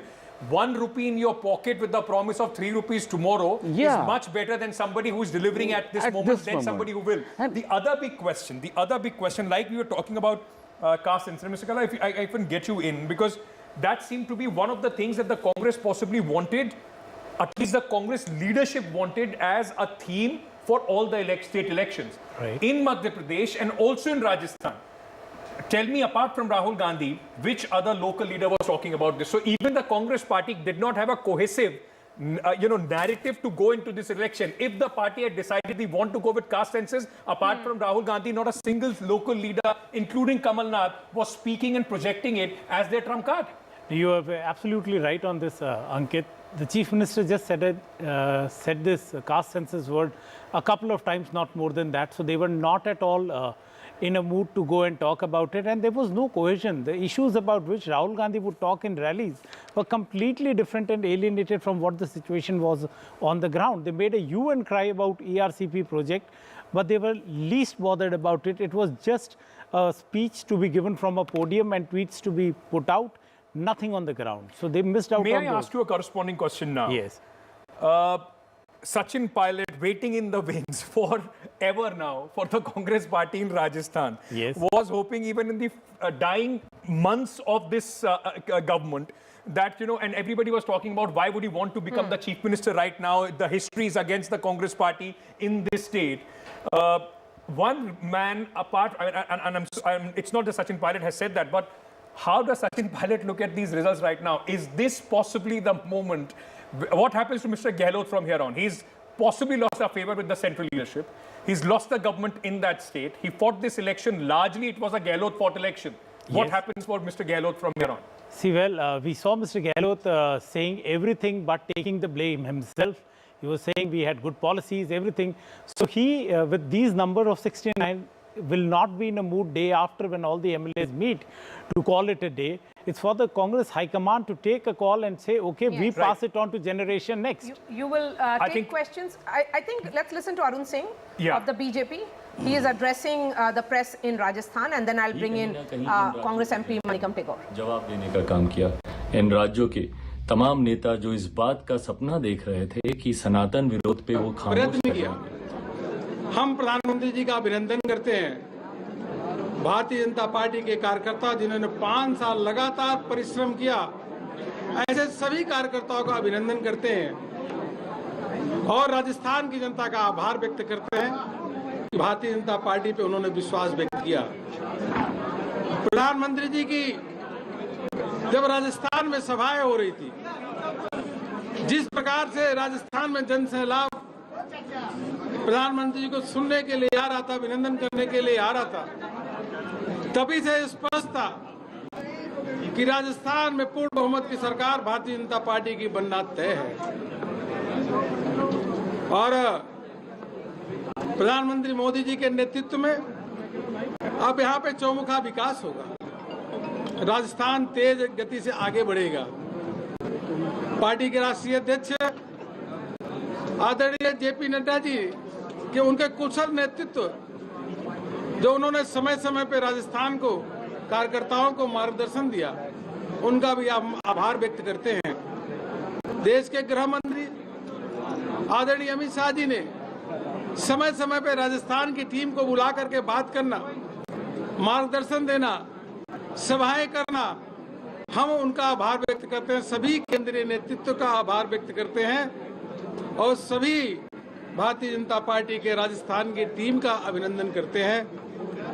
बहुत आज अच्छा दिन है, शुभ दिन है और आज जहां एक और मध्य प्रदेश में भी क्लीन स्वीप हुआ, छत्तीसगढ़ भी क्लीन स्वीप हुआ, इन सभी राज्यों Maria, one interesting thing at this, I'm sure, because most of the MLAs would be in their constituencies trying to collect their winning certificate.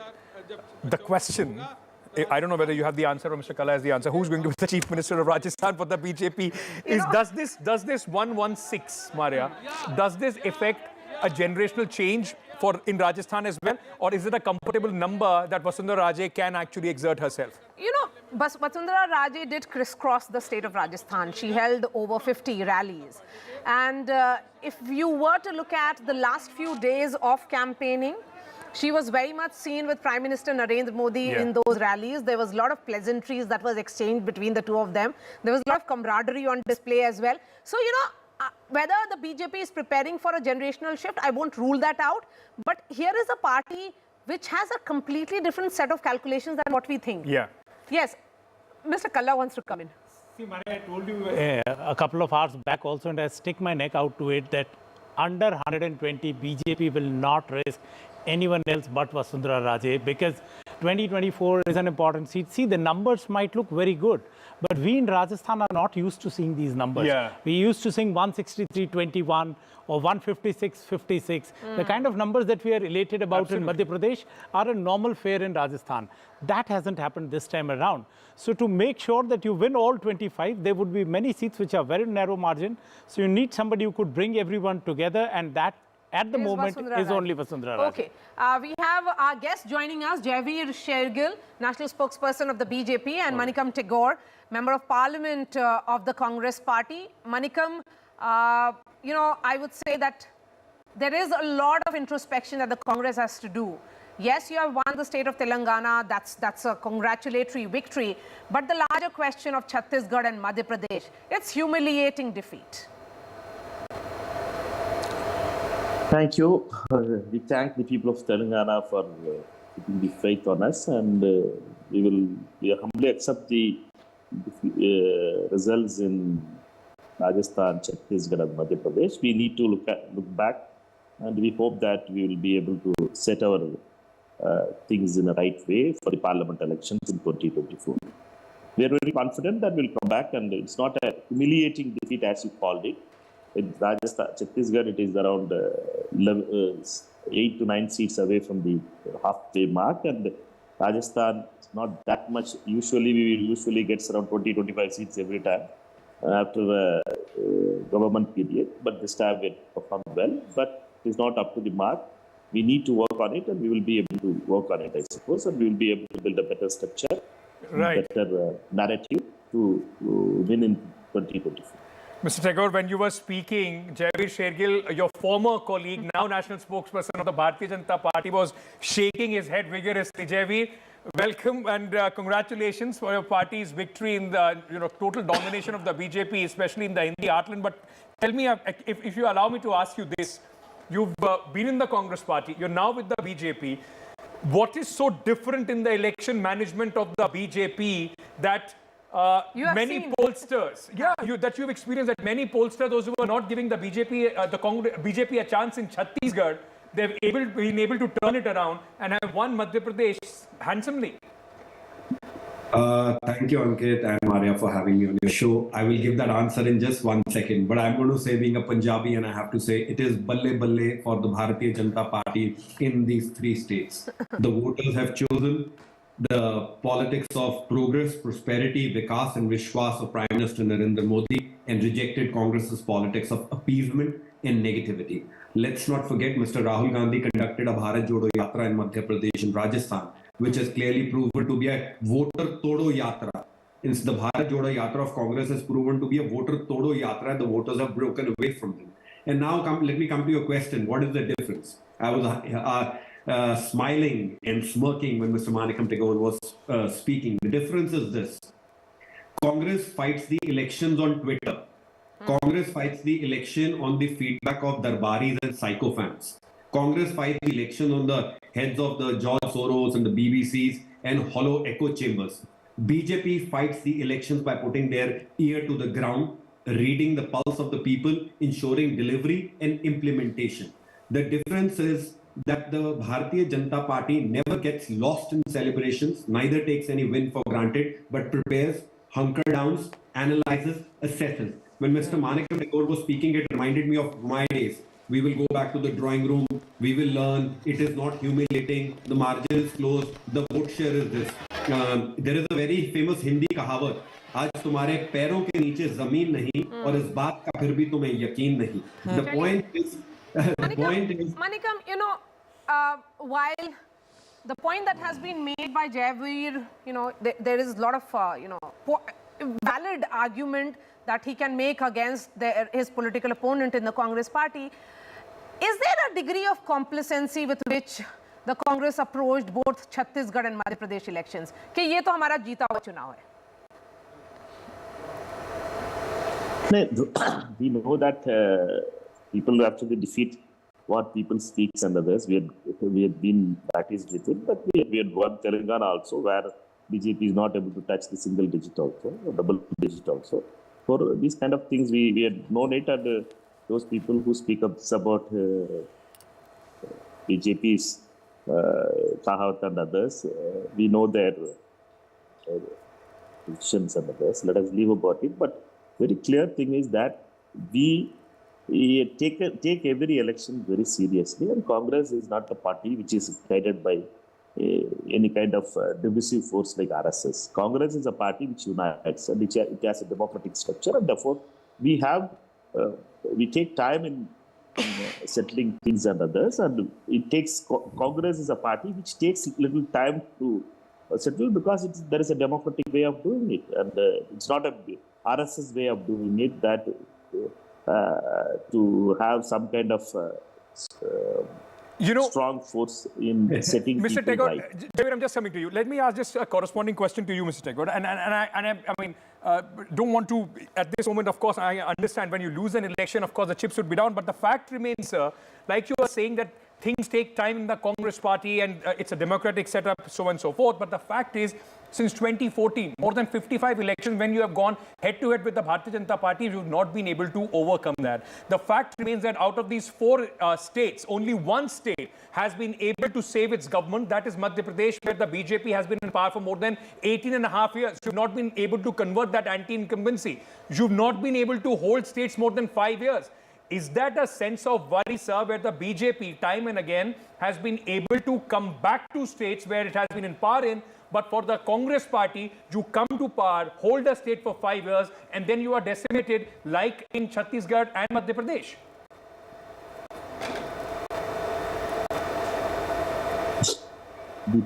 The problem with the present equilibrium is that you people come to conclusions so quickly about the democratic processes, and the Congress party just before 6 months has defeated BJP and your Modi in a very handsome way in Karnataka. Let us not forget that these kind of stories were when Mr. Modi was going there in Karnataka, people of Karnataka defeated them. Therefore, in Madhya Pradesh and Rajasthan, there are some kind of missteps we have taken it, and we will get back that and we correct it. We are in Chhattisgarh also, it is only 8-9 seats. We are down with the majority mark. How it went, what are the mistakes in the local level it has been committed, we'll be working about it. But Mr. The BJP spokesperson was speaking about Bharat Jodo Yatra and others. Well, he will not be knowing it, but because newly converts always become more loyal to the master, therefore they will be speaking like this. The reality is that Bharat Jodo united people, gave hope to people, gave some kind of hope to people that Manika, will you accept that your bargaining power within the India bloc has also gone down? You had put all the interactions, all the conversations on hold because you were hoping that of these 5 states, one, of course, the results will be coming tomorrow, you'll be able to win at least 3. But you won only 1. So, the India bloc will have reasons to say that the Congress really doesn't have that fire in the belly to lead the opposition anymore. You cannot be the fulcrum of opposition unity. That may be Maria's view, but India Alliance has have a different view. India Alliance. Akhilesh Yadav has said so. Nitish Kumar has said so. Mamata Banerjee has said so. Sharad Pawar has said so. So it's hardly Maria's view. It's your alliance partners' views. But they all come to the India Alliance meeting. We all sit together and discuss. Therefore, in this chat, it is Maria's view. I take it as Maria's view, but we fight these battles very clearly, and we fight RSS, and we fight those big corporates also. We will continue to fight this kind of thinking, but we are very clear that we will fight these battles, and people of India will one day be convinced. That's the view of us. But okay, we'll talk more about, just hoping that people will, in fact, get your message. Possibly it's time for a new narration as well, and the election machinery that we keep talking about. But Jaivir, there is one question that I wanted to ask you, and please respond to it quickly. The fact remains that while the BJP is dominating the north of India, the west of India, we are seeing a complete domination as far as the Hindi heartland is concerned. The same issues that you keep saying, that Prime Minister Narendra Modi's popularity, the local work, the machinery of the Bharatiya Janata Party, that seems to be failing as far as south of India is concerned. Is that the worry for the Bharatiya Janata Party going ahead in 2024? 130 seats, barring a junior partner in Puducherry, you are nowhere in south of India. Ankit, just one intervention and I'll answer your reply to the left-handed compliment the member parliament from Congress gave me about a newly convert. His, I don't know whether his memory fades, the individual who's led them to victory in Telangana is also a convert from ABVP to Naidu to now to the Congress party. So, let's be a little bit, let's call a spade. Number two, as far as South, the difference again in the BJP is Congress is this. BJP, rather than getting lost in the celebrations in the next 7 days, we will hunker down. What went wrong in Telangana? Though from one seat the tally has gone considerably high. Our BJP candidate has defeated the CM KCR Rao and Mr. Revant Reddy also. The South is most important in the political landscape of Bharatiya Janata Party. We have to make inroads, and I have no doubt that जो लोग कहते थे ये कैसे होगा, थोड़े वर्षों में कहेंगे ये कैसे हो गया. Let's not forget Tripura, Northeast, where BJP had 1.34% share, and today we are at 43.4%. Madhya Pradesh, Rajasthan and Chhattisgarh victory is a resounding testimony of the fact that BJP fights to win. And lastly, this one-day narrative is being peddled on your show. 7 states went to election in 2022. Congress lost 6. This election, 2023, for the sake of the member parliament on your show, I hope the pigs will fly one day, and his one day will come for the Congress's turn. And lastly, larger message for 2024 has been given. The message is this: Ye dil mange more, Modi Sarkar wants more. That is the clear message which has been given. Mr. Kalla, can I bring you in on this? Because 2013, the BJP won these states. 2014 was a comprehensive victory. 2018, the Congress won these states. BJP still managed a 2019 comprehensive victory. How do you see this now translating in 2024, specifically the state of Rajasthan, where both of us have been talking about now, the Congress has gone up to 70. The performance of the Congress party in terms of both vote share and seats is not as bad as it used to be. So, does the Congress take that as a silver lining, or is it game, set and match for the BJP as far as these states are concerned? Ankit, I would say it's an edge BJP because Congress will have to learn fast and act fast. If they still go on with the old guard mode, I don't see any difference in 2024. Whereas if they pump in fresh blood, there might be something new that they might to do and at least win a couple of seats in the Rajasthan state, because 2 elections back to back, they are yet to open their account in Lok Sabha.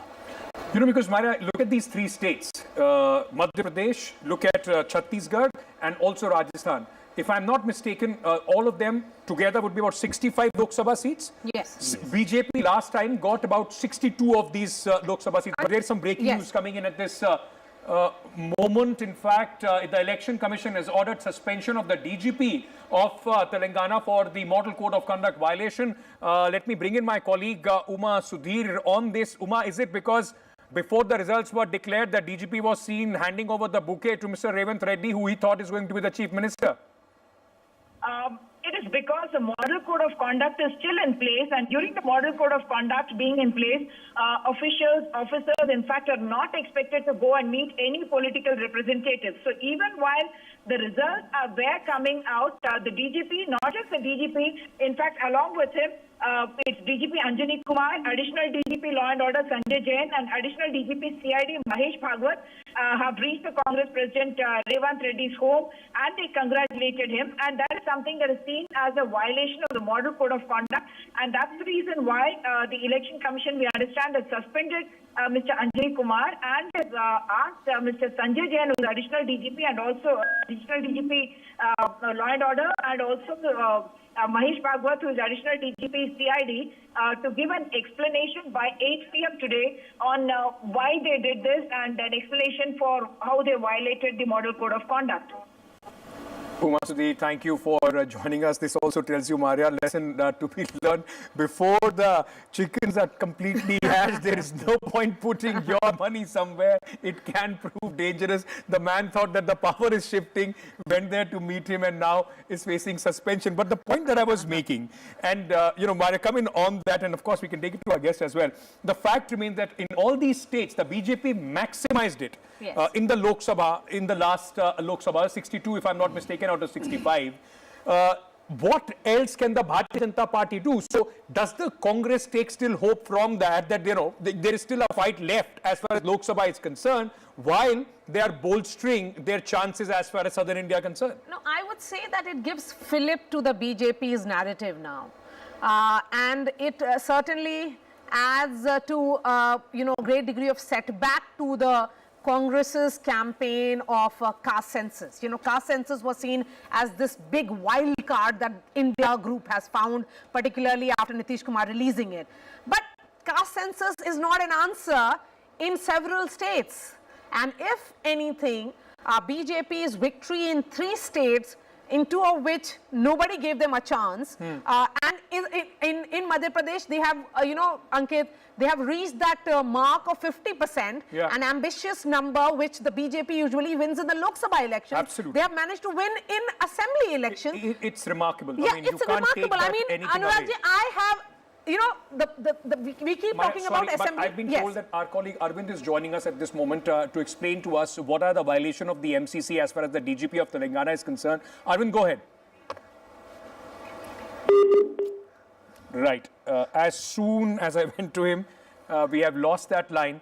With Arvind, the fact remains that 2 senior officers, the DGP has been suspended, the additional DGP has been asked to explain by 8 p.m. and this is in terms of the model code of violations. Arvind, go ahead, just explain to our viewers why has this strict action been taken against the DGP? Ankit, ECA sources have told NDTV that they have taken a toughest decision today by placing the Telangana DGP Anjani Kumar under suspension for meeting Telangana Congress President Revanth Reddy at around 12:15 p.m. when the counting process was underway. So according to EC sources, this was a clear case of violation of Model Code of Conduct, and that's why the Election Commission of India has taken this toughest decision. This is the exact word that was used by the senior most officer in the Election Commission of India. They told us that they have taken this toughest decision to suspend the DGP of a state, that is the Telangana, for allegedly violating Model Code of Conduct by meeting a political party leader who is also a contesting candidate even when the counting process was away. And that's where the Election Commission sources say, because as head of the force, the DGP could not have gone ahead and met a contesting candidate, because that would give a completely wrong picture. And if at all, if all the SPs, all the subordinate officers right under him, even if they had started deserting the counting centers, and even if they had started meeting the political leaders, that would have created a huge impact on the counting process. And that's where the Election Commission has taken this strong action against Telangana DGP Anjani Kumar for allegedly violating Model Code of Conduct by meeting contesting candidate and also Telangana Congress President Revanth Reddy, and also 2 other officers also met Revanth Reddy along with DGP, one ADG Law and Order and also CID Chief. Both those IPS officers have been asked to explain their conduct by 8 p.m. today. Both of them have to give in return. Why did they go and meet Revant Reddy by 8 p.m. today? But the Election Commission has taken a strong action against DGP for going ahead and meeting one of the contesting candidates. So DGP has been suspended. 2 other senior officers have been issued notice, and both of them have been asked to respond by 8 p.m. today on their conduct in meeting Revant Reddy, one of the contesting candidates, and also Telangana Congress President. Right, Arvind, in fact, giving us that important information that very hard, in fact, decision has been taken by the EC suspension of the senior most officer as far as the state of Telangana is concerned. Thank you, Arvind, for joining us at this moment.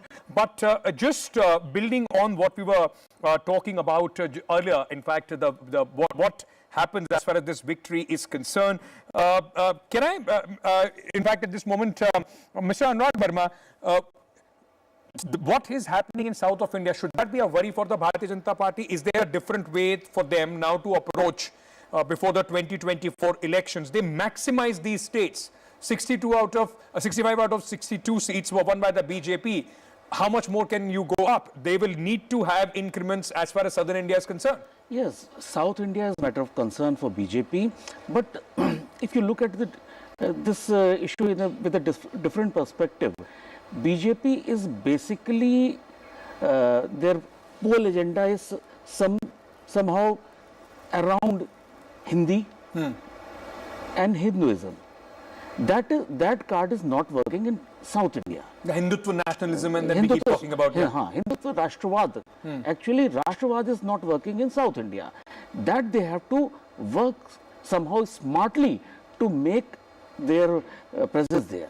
Is that something, Ms. Goenka, that the Congress party, and specifically, let's say Rahul Gandhi, who doesn't find much resonance or voters backing him up as far as the Hindi heartland is concerned, and we have seen that state elections after elections, Rahul Gandhi at this moment doesn't have that ability that the voter does an incremental vote in the name of Rahul Gandhi, which Prime Minister Narendra Modi massively can in some states up to 14-15%. Does that mean that for the Congress party, they should also, re-strategize, put more focus in southern states where they possibly can, win much better than they can in north? See, if you look at couple of southern states, first let us take the example of Karnataka. Karnataka, even though the Congress has won, I wouldn't rule out BJP completely from Karnataka. Maybe in the next elections, they may even come back. It's not like the Hindu vote bank is not appealing to BJP. Or secondly, if you look at Telangana, traditionally BJP was with the TDP in Telangana, and it was a very big vote bank for the TDP. But now, if you, I would like to just draw a parallel to how BJP has progressed in the northeastern states also. So it took time, it took efforts, it took 30-40 years of deep work inside northeast to get there. So I think BJP is doing its best. You may see in the coming years some progress being made in Tamil Nadu, Kerala, Telangana also. I would like to point out one very important thing. BJP has got more seats than AIMIM. So that is something which is a very positive thing if you look at it. And regarding the 24 elections, I just want to make one point. 24 elections, even though today I think if BJP would have lost everything, 24 elections belongs to the BJP. It doesn't have any repercussions. Now only the thing is it will add to the seats, I think, or the vote share. The BJP would be delighted to hear that, but every election is different, and I'm sure the BJP would also want to take it like that. But BJP starts on the pole position. My colleague Maria has more analysis of what is happening. Maria, over to you. What we have seen today is a massive BJP wave in Hindi heartland. Remember, 3 states they lost in 2018, 3 states they wrested back this time. First, the state of Chhattisgarh, where the chief minister had borrowed the BJP playbook of Hindutva and welfarism. Second, the state where the BJP was facing the anti-incumbency of 18 years and a visible fatigue factor, that is Madhya Pradesh. And third, a state where the incumbent chief minister had gone all out with his guarantees, that is Rajasthan. So what did the BJP do right to go against the popular narrative in these states? I'm going to begin with Chhattisgarh. Remember, voters have given a mandate which has appended the mandate of the pollsters. None of the pollsters gave a chance to the BJP in Chhattisgarh. It was a well-set government of Bhupesh Baghel, a popular chief minister, nobody thought that BJP can really trump him. What worked? Prime Minister Modi, remember, had announced 24,000 crore for the welfare of tribals. Where did he do so and when? On tribal icon Birsa Munda Jayanti, the occasion chosen and the place chosen was Ranchi. It had its impact in Chhattisgarh and tribal belt of other states, including Madhya Pradesh and Rajasthan. The BJP visibly came from behind to counter the welfare politics of Bhupesh Baghel, with Prime Minister himself saying that it is about his personal guarantees. What we saw also was collective leadership under brand Narendra Modi to counter what was visible dominance of state politics by one man, that is Bhupesh Baghel. Shifting focus now to Madhya Pradesh. Madhya Pradesh mandate for the BJP is now close to the ultimate ambition of Prime Minister Narendra Modi of securing 50% of votes polled. What they have usually done in Lok Sabha is now translating into assembly elections. In what was a break from the past, the BJP released the candidate list a month before the ECI, that is the Election Commission of India, announced the poll dates. It fielded 3 union ministers, 4 MPs and a party general secretary, sending a message of all hands on deck. And these MPs and ministers have clearly delivered for the BJP. The message again was collective leadership to counter any fatigue against a chief minister of 18 years. Now to Rajasthan. Despite all indications of a Gehlot fight back, the BJP roamed home with great ease. In the end, pushing aside all internal differences and dissent. Remember that image of Prime Minister Modi in Mathura? He was celebrating the 525th birth anniversary of Sant Mirabai, who was from Rajasthan. The message was for women voters in Rajasthan, communicated from Mathura. It ensured that despite not having announced the chief minister phase, the party also ensured that Vasundhara was not seen as disgruntled. And she played an important role and an active role in electioneering, and that's why we are saying the party managed dissent and differences pretty well. And then the party also countered the temple run of Ashok Gehlot with Sanatan Dharma push in certain pockets. So that electrified the BJP campaign. Coming back to this question certainly of what worked in Rajasthan, if we were to look at the Mirabai celebrations in Mathura, Avinash. BJP played all its cards very well, like you rightly pointed it out, be it the Mirabai celebration, or they came to Mangad Dham also, if you remember, the place where many tribals were martyred, and the Prime Minister said we'll make a monument here. So every small such thing and occasion was counted, and the Prime Minister was present there. That added to the charm, and then the whole idea of collective leadership and not disgruntling anyone, getting everybody all. So the biggest thing that the BJP did well here was to accommodate everyone, you know, give everybody's aspiration a chance and say, okay, you are in the game, and they all came in handy and they won the election handsomely well here. Avinash, but do you think that's the difference between how the Congress and the campaign in Absolutely, Rajasthan? yes. Because, you know, possibly the BJP and the central leadership also at the end, they were able to maneuver, put their ego aside. When they thought Vasundhara Raje is important, they were able to bring her right in the last few rallies of the Prime Minister, bring her on the, put in the center stage, which Ashok Gehlot could not do with Sachin Pilot. One more important thing I wanted to, a lot of people are discussing about, Gehlot also put out so much welfareism. Shivraj Singh Chauhan put out welfareism. Why is it that his worked and his did not? I think one important factor of all the schemes that Mr. Ashok Gehlot put out, there was no direct cash benefit scheme that went in anybody's pocket.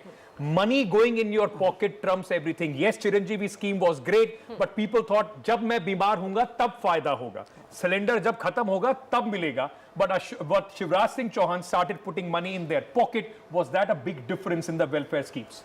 See, I'll tell you one more thing, Ankit. You know, well, let's talk about welfareism. It was a litmus test for a welfare state in Rajasthan. But the Rajasthanis have one thing which I've always said, that they look at, and it goes with what you're saying, what we have got from this government is done, what is it that the new one will give?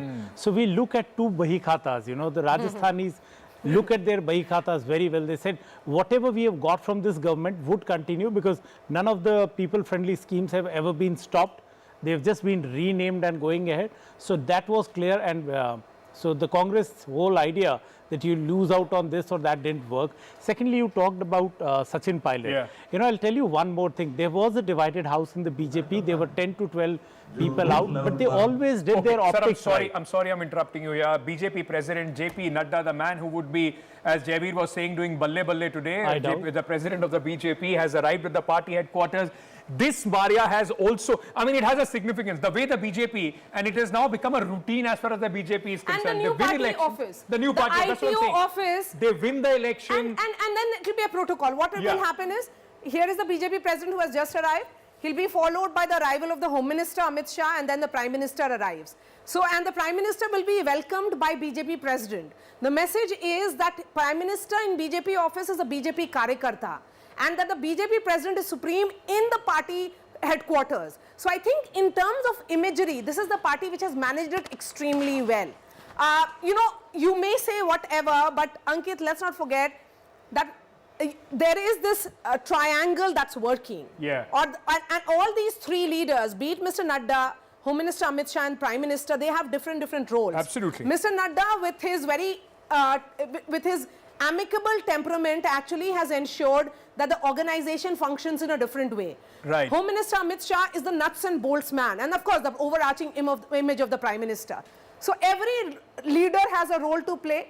And he'll also say that all these victories are coming under his leadership as the party president. Record will be, the history will say that it was the BJP president, JP Nadda, one victory after another. Eventually, that's what the records will say. But as I said, when things are working, when there is a team which is winning, you see all these nuts and bolts working perfectly. Yes, there is a lot of work that goes behind it. And that work behind making sure that you cross that finishing line is something that Congress possibly can now take a leaf out of BJP's book. I have to slip into a very short break. It will be very hectic after the break when the celebration started at the BJP office.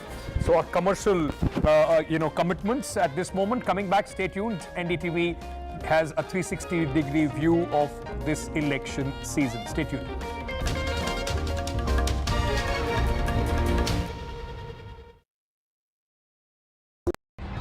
It's the semi-final before the big 2024 final. The high-stakes battles in the 5 states. Can Gehlot stop the Rajasthan revolving door this time? Or will the Modi magic trump Gehlot ka jadoo? Is this the toughest political battle for Shivraj Singh Chauhan in 2 decades in MP? Will Kamal Nath turn the electoral tables this time decisively? This time, the BRS is facing a tough fight from the Congress, and the BJP's high-pitched campaign is making this a triangular contest in India's youngest state. Baghel banks on welfare scheme to retain Raipur for Congress. Which way Chhattisgarh will swing? There is a tough triangular fight between the MNF, ZPM and the Congress in Mizoram. The big question is, who will drum home? The fastest results, data crunching, accurate analysis and newsmakers. The battle for states. 6 a.m. onwards, all day, on December 3rd on NDTV. This show isn't just about news from the southern states. It's one that looks at the rest of India and the world from a diverse South India point of view, because NDTV has always taken the southern view seriously. The Southern View with Veera Raghav, only on NDTV 24/7.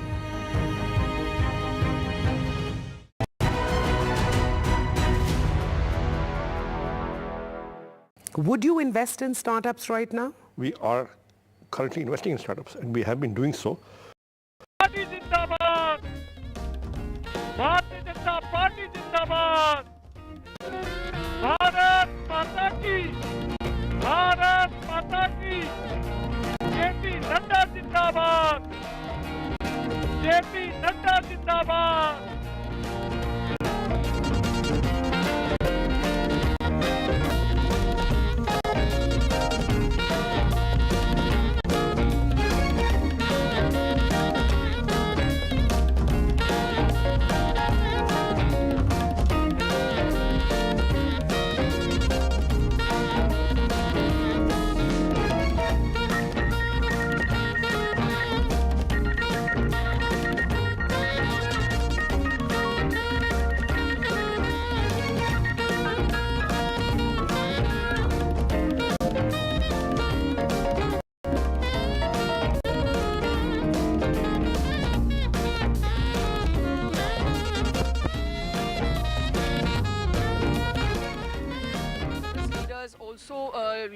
for Delhi. Amrita Dhawan ji there getting ready to go to Delhi. And so Amrita ji, what would you like to say about the Congress's in performance in Rajasthan? देखिए, राजस्थान के इस सभी परिणामों का स्वागत भी करते हैं और एक्सेप्ट भी करते हैं. पब्लिक का जो निर्णय है वो सर माथे पर है. क्या कमियां रही उसका विश्लेषण होगा.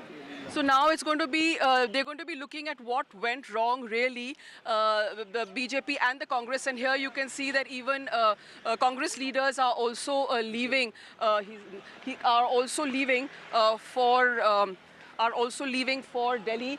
Gajendra Singh Shekhawat there, about to leave for Delhi. He's in the car getting ready to go to Delhi. There'll be charter flight accompanied by Mr. Arun Singh. So in little 2 minutes if we can just have with you. Gajendra जी, बहुत बहुत बधाई. बहुत ही ऐतिहासिक जीत रही है और आपने पूरी तरह से बीजेपी की, आपने सीपी जोशी ने और अरुण सिंह ने पूरी तरह से बीजेपी की कमान संभाली थी. You were the backroom boys. देखिए, भारतीय जनता पार्टी के सभी ज्येष्ठ कार्यकर्ताओं ने मिलकर के भारतीय जनता पार्टी की इस प्रचंड बहुमत से विजयश्री जो माननीय नरेंद्र मोदी जी के नेतृत्व में उनके चेहरे पर जो चुनाव लड़ करके हमने हासिल किए, उनके द्वारा धरातल पर किए गए कामों के आधार पर, उनके द्वारा सामान्य मानवीय के जीवन में लाए गए परिवर्तन के आधार पर जो जनता ने मतदान किया है, ये जीत माननीय नरेंद्र मोदी जी को और भारतीय जनता पार्टी के देवतुल्य कार्यकर्ताओं को हम सब लोग समर्पित करते हैं. पर आपको क्या लगता है, क्या खास रहा आपके कैंपेन में जो आपने अलग किया? देखिए, इस गारंटी फॉर गारंटी था, चुनाव में गारंटी और ये सब चीज़ें जो है ये नीजक रिएक्शन से आई थी. भारतीय जनता पार्टी पहले ही दिन से इस वर्तमान की कांग्रेस सरकार के विफलता को लेकर के और माननीय मोदी जी की सरकार की योजनाओं को धरातल पर उतारने में जिस तरह से कोताही गहलोत साहब की सरकार ने की थी, उसको लेकर के लड़ रही थी और जनता ने उसको शुरुआत से ही एंडोर्स भी किया था. जनता ने उसको जो है उस पर मोहर भी लगाई थी. 1 साल पहले जब हमने जनाक्रोश यात्राएं की थी, तब भी इस बात का भरोसा और विश्वास हो गया था कि राजस्थान की जनता ने कांग्रेस की वर्तमान सरकार को उखाड़ फेंकने का मानस बना लिया. गजेंद्र जी, you managed to do a very cohesive leadership. देखिए, आप खुद देख सकते हैं कि भारतीय जनता पार्टी को न केवल राजस्थान में अपितु मध्य प्रदेश में, छत्तीसगढ़ में, सभी जगह नरेंद्र मोदी जी के नेतृत्व में, क्योंकि तीनों ही प्रांतों में हम नरेंद्र मोदी जी के चेहरे पर चुनाव लड़ रहे थे, लैंडस्लाइड विक्ट्री मिली है. और ये इस बात का द्योतक है कि नरेंद्र मोदी जी का तिलिस्म, उनका जादू अभी भी चल रहा है. लोग उनमें अपने लिए किसी न किसी तरह से एक हमसाये की तरह उनको देखते हैं. युवा लोग उनको अपने मेंटर की तरह देखते हैं. महिलाएं उन्हें अपने भाई की तरह देखती हैं जो गरीब के कल्याण के लिए काम करते हैं. देश का सामान्य मानवीय उनको उनके जीवन को सुधारने की गारंटी देने वाले व्यक्ति की तरह समझते हैं. देश के सैनिक उनको अपने सहयोगी और सखा की तरह समझते हैं. इसलिए देश का हर एक तबका उनसे जिस तरह का जुड़ाव रखता है, ये उसी के चलते हम जो है ये 3 राज्यों में प्रचंड बहुमत से जीत पाए हैं. आप कहीं ना कहीं सीएम कौन बनेगा, सीएम कौन रहेंगे, कांग्रेस क्या कहेंगे?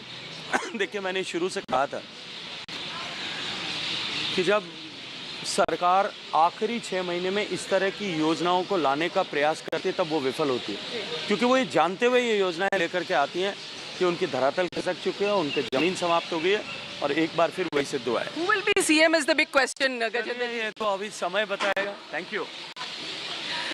सो गजेंद्र सिंह शेखावत, एक खास मुलाकात NDTV से जाते जाते उन्होंने कहा कि हु विल बी सीएम के लिए $1 बिलियन क्वेश्चन, उन्होंने कहा कि समय बताएगा. लेकिन गजेंद्र सिंह शेखावत जी गए हैं दिल्ली और हम देख रहे हैं कि अरुण सिंह जी भी उनके साथ गए हैं. तो यहाँ यानी कि जो बीजेपी के सब रणनीतिकार हैं अब जो है वो दिल्ली रहेंगे और आगे की चर्चा वहाँ पर होगी. What is the next plan? So now the BJP has very clearly done Operation Desert Storm in Rajasthan. They had a huge challenge from the Congress, from Chief Minister Ashok Gehlot and his social welfare schemes. But somewhere, like you heard Gajendra Singh Shekhawat saying, guarantee for guarantee. And of course, the fact that, the BJP did come up with an experiment and they went ahead. उन्होंने Prime Minister Narendra Modi के चेहरे पे चुनाव लड़ा और वो जीत गई. इसका मतलब कहीं न कहीं जो लीडरशिप है बीजेपी की, जो रीजनल लीडरशिप है, उसमें भी कहीं ना कहीं फेरबदल या उठापटक हम देख सकते हैं. So some expect some kind of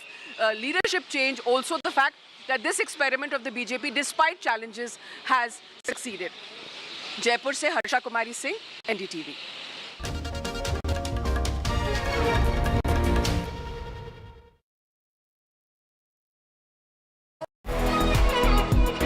This World AIDS Day, join the fight against HIV.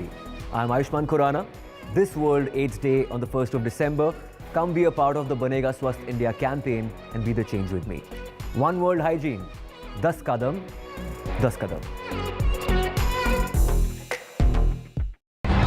It's the semi-final before the big 2024 final. The high-stakes battles in the 5 states. Can Gehlot stop the Rajasthan revolving door this time, or will the Modi magic trump Gehlot ka jadoo? Is this the toughest political battle for Shivraj Singh Chauhan in 2 decades in MP? Will Kamal Nath turn the electoral tables this time decisively? This time, the BRS is facing a tough fight from the Congress, and the BJP's high-pitched campaign is making this a triangular contest in India's youngest state. Baghel banks on welfare scheme to retain Raipur for Congress. Which way Chhattisgarh will swing? There is a tough triangular fight between the MNF, ZPM and the Congress in Mizoram. The big question is, who will drum home? The fastest results, data crunching, accurate analysis and newsmakers. The battle for states. 6 a.m. onwards, all day, on December 3rd on NDTV. This show isn't just about news from the southern states. It's one that looks at the rest of India and the world from a diverse South India point of view, because NDTV has always taken the southern view seriously. The Southern View with Veera Raghav, only on NDTV 24/7.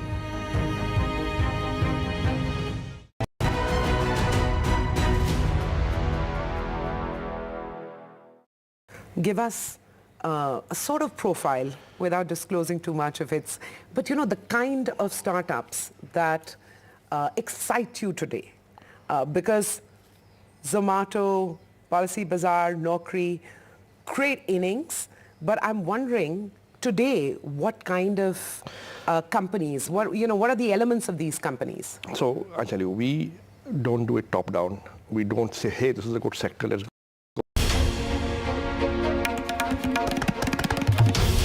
This is NDTV, and you're watching NDTV 24/7.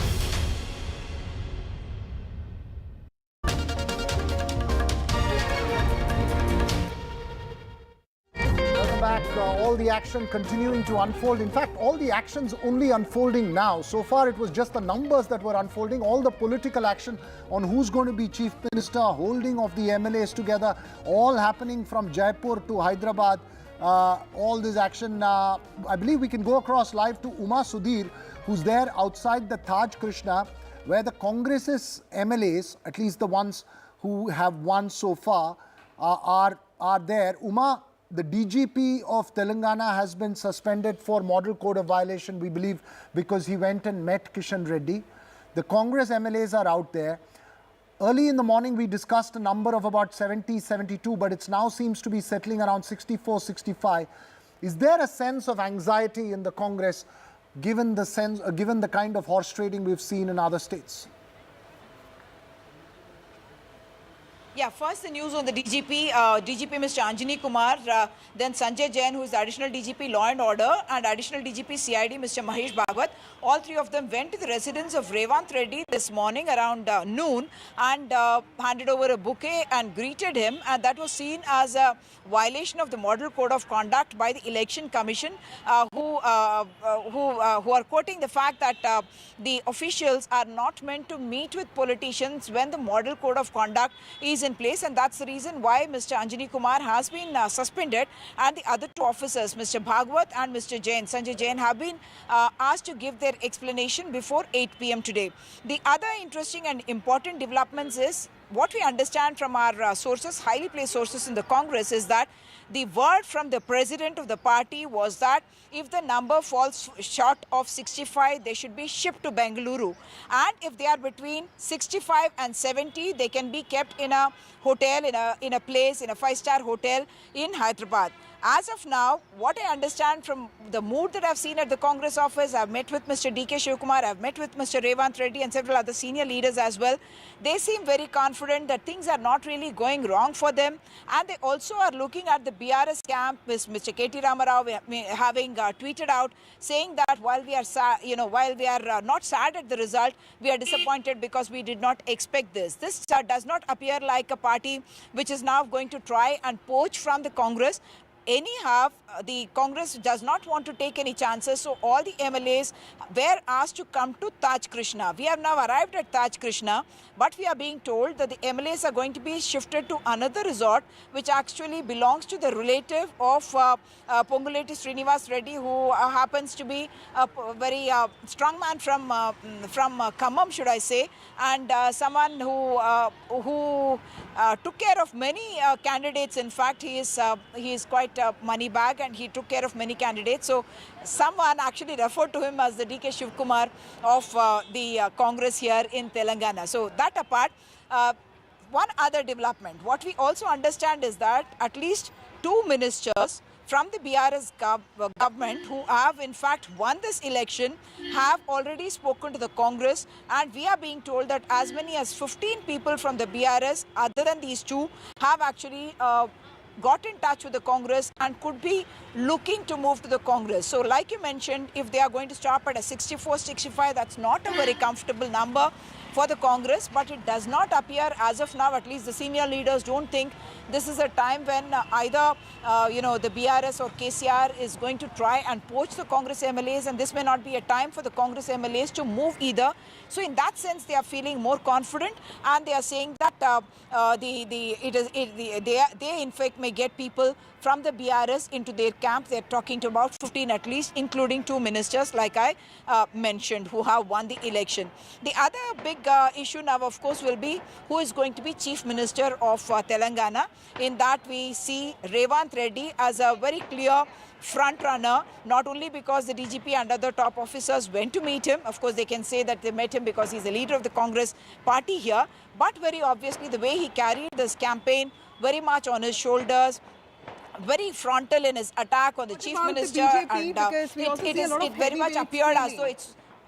Yes, we also see a lot of heavyweights from the BJP trailing. Yes, the BJP had fielded a lot of MPs, but I see from Itala Rajendra to Mr. Dharmapuri trailing, and that, while the party has improved its performance, this seems to be quite a setback for the party.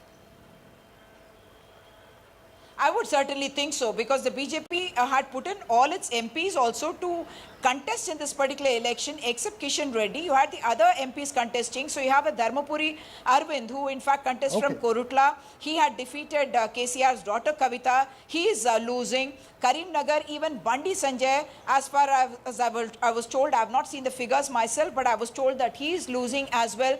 So you have Itala Rajendra, in fact, losing both his seats. He was someone who won a bipole, very high powered, high voltage, high focus bipole, in which KCR, had tried to defeat Itala Rajendra, but all forces had come together. He's losing from both his constituencies. Also Dubak, where Raghunandan had won the bipole. He's also losing his bipole. But very quickly, just I'll talk. I will have to interrupt you, Uma. Just quickly on the 3 other chief ministerial candidates. Yes, please go ahead.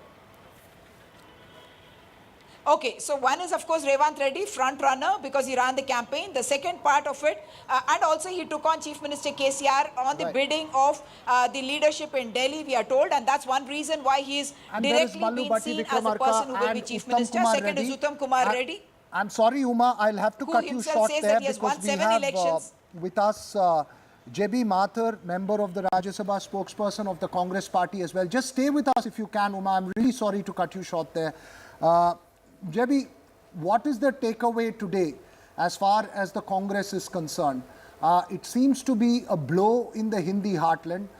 There is smiles in Telangana, but is 65 a number that the Congress feels completely comfortable with? Well, we concede that it's not a bright day for Congress. We were expecting definitely a much brighter picture for this these state elections. But Telangana, of course, it's a big victory and definitely a game changer in Telangana politics. But as far as Congress party is concerned, this is part of politics. I mean, sometimes we face setbacks, sometimes we face defeat, but we continue with our ideology, what we believe in, and our Congress president Mallikarjun Kharge ji, Rahul Gandhi ji, they all have, while accepting with humbleness that we concede defeat, but as much as we accept that, we continue to fight.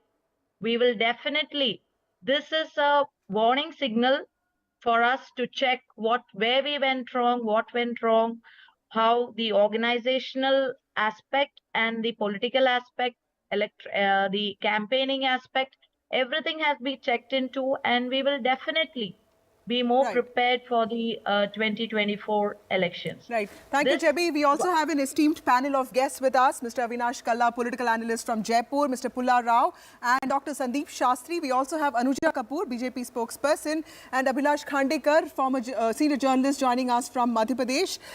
Mr. Kalla, there is a lot of interest about Rajasthan, and you were bang on about the numbers. But tell us, what is the way forward? Like, clearly there are fault lines within the BJP, there are camps. Of course, the party has put out an emphatic win, but clearly the challenges start right now as to who the chief minister would be. Vasudha, I think BJP has been a very pragmatic party. All through this campaign, they've accommodated everybody. They've got everybody's aspirations together. And now, I think going forward, the big challenge is who will lead them in 2024. And I see the former chief minister as a front runner because she's an experienced hand. The BJP wants to win 25 seats again. And there is somebody like her who could deliver it. So I think she has a bright chance. But the number of seats that they've got is comfortable enough. So would there be a generational change is something that many are asking. But in my opinion, I think that will have to wait for some time. After 2024 election and the victory, there might be something. But right now, the momentum and the victory, the set formula that the BJP have, I don't think they would like to disturb that. Right. Anuja Kapoor from the BJP. Ma'am, of course, there's Modi magic, there is Mahila factor, and of course, the Modi guarantees that your party is crediting with. But clearly, did you anticipate over 160 seats in Madhya Pradesh, and also Chhattisgarh has come as quite a bit of a surprise. Why do you think this happened?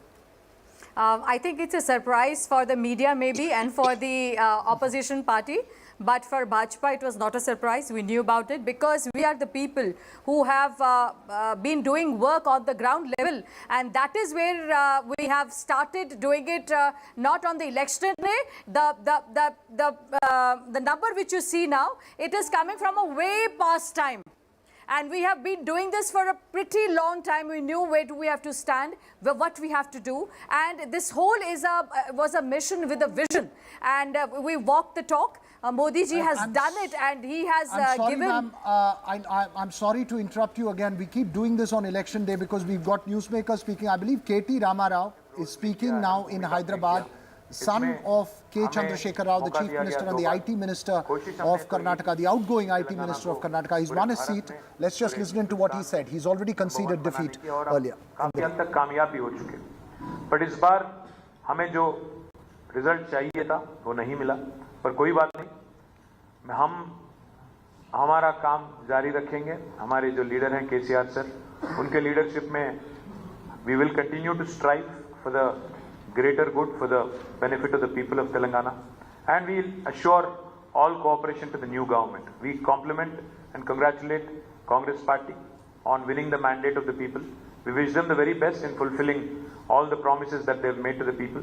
Of course, we will play the role of a constructive opposition, which is what has been conferred upon to us by the people of Telangana, and we will play a very constructive role. I promise you that, because this is a state for which we fought hard. This is a state for which our Honorable Chief Minister and our party president has in fact risked his life. So we will do everything in our capacity to help the newly incumbent government to ensure that a proper transition happens. And as part of the democratic process, our Chief Minister has already sent his resignation to the Honorable Governor, and I think the due process will follow hereafter. And I thank the entire media members as well for your cooperation, for your support during elections and even before that. Thank you. बैठक बाद में करेंगे और चिंतन भी करेंगे, लेकिन अभी शुरुआत में आपको क्या लग रहा है कि कहाँ चूक हुई है? अभी आपके साथ चिंतन करेंगे, बैठक करेंगे, जैसा आपने कहा, बाद में बताएंगे। अभी क्या बताएंगे आप? अभी तो हाँ, क्या बता रहे हैं? सबसे बड़ा रीजन क्या रहा हार का? दो चार दिन तो रुक जाइए, क्या जल्दी है? ఆదిలాబాద్ కావచ్చు, నిజామాబాద్ కావచ్చు, వరంగల్ కావచ్చు, ఇలాంటి జిల్లాల్లో కూడా అందులో రూరల్ ఏరియా ఉంది. తెలంగాణ ఉద్యమంలో ఆగిపోయింది. అదే మాకు కూడా కొంత ఆశ్చర్యంగా ఏముందంటే, ఇది ఒక వేవ్ అయితేనేమో మొత్తం రాష్ట్రం అంతటా ఒకలాగా ఉండేది. అట్లా లేదు. హైదరాబాద్, గ్రేటర్ హైదరాబాద్ ఇదంతా చూస్తేనేమో ఇక్కడ ఏకపక్షమైన తీర్పిచ్చారు. Lost a school at the moment, KT Ramarao, quite a cool customer there, and in terms of leadership or whatever else, the road ahead for the BRS may be a difficult one, but I think we need to shift focus from Telangana, where the results are clear, to the other states where the results are perhaps clearer. Vasudha, maybe start with Madhya Pradesh. Dr. Shastri, when I look at Madhya Pradesh results of the BJP, there are many things that the BJP did for the first time, starting 5 yatras in the state and having this whole set of 12 leaders, in every hoarding, and more importantly, fielding heavyweights from Mahakaushal and Malwa Nimar and all these areas where the party did not do well in 2018. Clearly, many things that the party did seemed like a course correction, lessons from Karnataka. But what do you think were the best takeaways from the BJP's campaign in Madhya Pradesh? Clearly 163 seats and leads is not it's a remarkable feat. So what do you think the BJP did right? As you mentioned, it's a multi-pronged strategy, long-term strategy they have taken. And as I said in your show in the morning, I think there are 3 M's which are central to their victory: Modi, Mamaji and Mahila. And somebody added T. They said tribal vote. Tribal vote. Yes. So I think a triple M and T is what has led to this victory. But Dr. Shastri, even SC/ST votes, if you look at it, but what I understand is 88 seats Madhya Pradesh BJP has won for the last 5 years. Clearly 2018 was an exception then because there was a close fight, but otherwise Mamaji has found as you're saying, you see, all the strategies that the BJP adopted in its campaign are linked to this fact of the fear of a fatigue factor. Yes. Having been in power for 2 decades, say 1.5 years in the middle, they were aware that they have to take steps to offset that factor, and all the points you raised were essentially steps to offset that factor. And then, of course, in the last mile, the campaign of the Chief Minister, I think, played an important role. He was back in the campaign with the 3rd and 4th round of ticket distribution. And that campaign which he participated in went across the state. The image of being the uncle next door is something, I think, which worked to their advantage quite strongly. Quickly, some data points here, and if we can pick those up on the screens, those key data takeaways that we have made from our data analysis, Vasudha. The BJP has been poor in rural areas since 2014, but this time it's improved dramatically in rural areas. Yes. The Congress, as far as the Congress is concerned, this is the best performance in terms of vote share. It actually increases its vote share but loses seats. Best strike rate of sitting MLAs for the Congress was in Rajasthan, where sitting MLAs got re-elected. Obviously, the numbers reflect that as well, right? It was the incumbent government there. So the Congress versus BJP, and I think this is extremely interesting. In those key takeaways, the Congress versus BJP, at least according to the preliminary data analysis, has squeezed out the smaller parties. Yes. It's become a Congress versus BJP battle. So it's the BJP which is sort of eating away the smaller party vote shares. Absolutely. So I think largely that's also true of Telangana, right? BJP eating away the BRS's vote share. Absolutely. BJP in the last few years has become more inclusive. They've taken people. They look to attract people with some talent, with some vote base, with some specific qualities all over the country. And Telangana is one of them. They are not hesitant to take in outsiders, people from other parties. They give them a good space, and especially the tribal vote. Yeah. They, you mentioned the tribal vote. All over the country, BJP has captured the imagination of tribals because they give them space. Yes. Other parties have established leaders, and they can't accommodate them. For example, in Telangana, BJP has gone out of the way. Banjaras and others, they get positions, they get respect. Yeah, quickly mentioning Vasudha, just to point out that in Kamareddy, where it's Revanth Reddy versus KCR, it's the homegrown Venkatramana Reddy, and I wish Uma Sudhir was still with us. The homegrown Venkatramana Reddy who's leading now. That's right. Both Revanth Reddy and KCR, at least at the last this one that I saw, I didn't see a clear why he won. Yes. Everybody knew that KCR will win from Gajwel. Everyone knew this Revant Reddy will win from Kodangal. Why sacrifice this guy? That was one of the arguments. Mr. Khandekar, I would like to pose this question that Mr. Pullara was talking about. When you talk about the imagination of tribal votes, this race for tribal votes, BJP has been talking about Rani Durgavati or for that matter Birsa Munda. So there is this sense of cultural nationalism, raising the spirit of cultural nationalism and also hailing regional icons. Do you think that aspect really helped the BJP in Madhya Pradesh? Because clearly, it looks like a sweep. This comfortable victory for the BJP makes it seem like 2018 when we saw a close fight was just an exception, and the default voting pattern of people of the state seems to be Bharatiya Janata Party. It's quite right, because BJP has not left any class or any social grouping untouched in the last 3-4 years.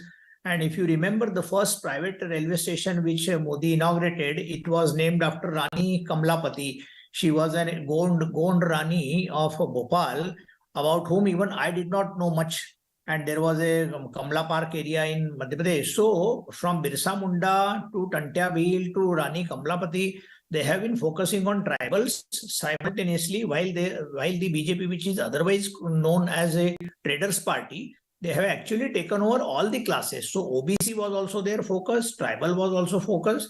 And I would like to remind here that while today BJP is winning 162 seats, but this same BJP under Uma Bharti, the OBC leader, had won 173 seats in 2003 for the first time when BJP came back to power. So today's 165 has already been surpassed by BJP itself. The BJP has not gone to that level. But that was the time when Digvijay Singh 10-year-old government was dubbed as anti-people or maybe bad in governance and roti kapda makan, all these issues were being raised against Digvijay Singh. So today when we come back to the same question, the BJP has definitely tended to the tribal votes. Right. It has also looked after the SC/ST votes. It has also looked after the OBCs, and it has really touched upon all the classes while providing, while creating a women's vote bank, very solid vote bank in Madhya Pradesh. Right, so that vote bank did not really exist before in elsewhere other states. But through Ladli Behna, they have been able to consolidate all the women under the BJP. That's an important point, plan. sir, which we've been discussing all morning. I'm afraid we'll have to take a very short break now, because I believe there's a lot of action that's lined up at the BJP headquarters as well. We'll take a very short break. When we come back, we'll keep this conversation going.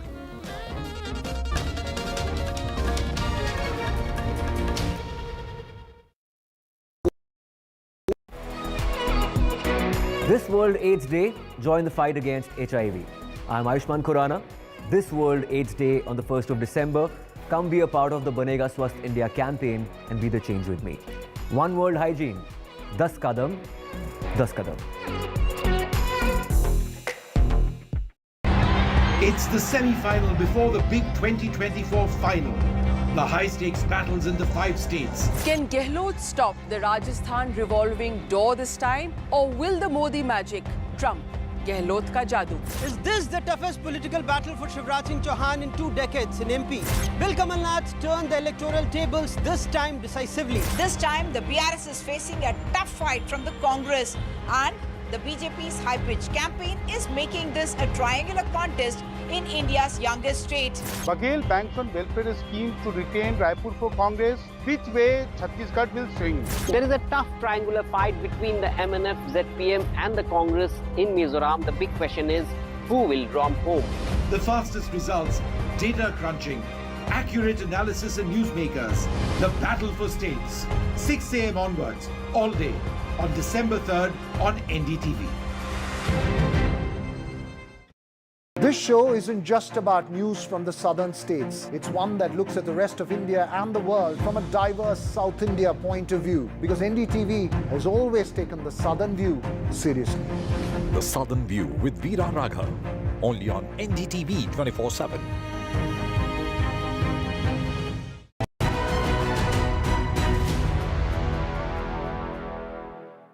Tell you something. I'll give you a little story of something that we did about maybe 50 Home Minister Amit Shah has already arrived, and BJP President JP Nadda has also arrived. Prime Minister Narendra Modi is going to be there anytime soon, and this is part of his tradition every time the party wins to talk to party workers, thank them, and also mobilize them for the big battle of the Lok Sabha 2024.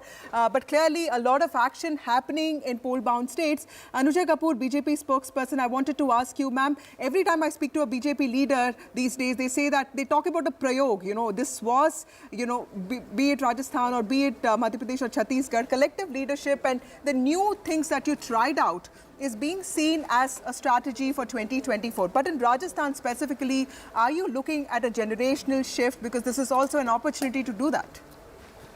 I would just say that it is not only about the things what brought us here. It is you know that we have been working on the ground for so long, and people always used to understand the freebies. Now, when Modi guarantee card came up, the youth came up forward, the women came up forward. So when there was a walk to talk, so then there is something which made the people understand that the guarantee card of the freebies would not work, because they have seen Congress, they've seen how Modi ji has done a surgical strike for corruption, and how the PFI was banned, how the women of India was being dignified the minute Modi ji came on board, and how the farmers, the MSP level was also been there, and the COVID-19 was a major shift which has brought into the cognizance of a common man.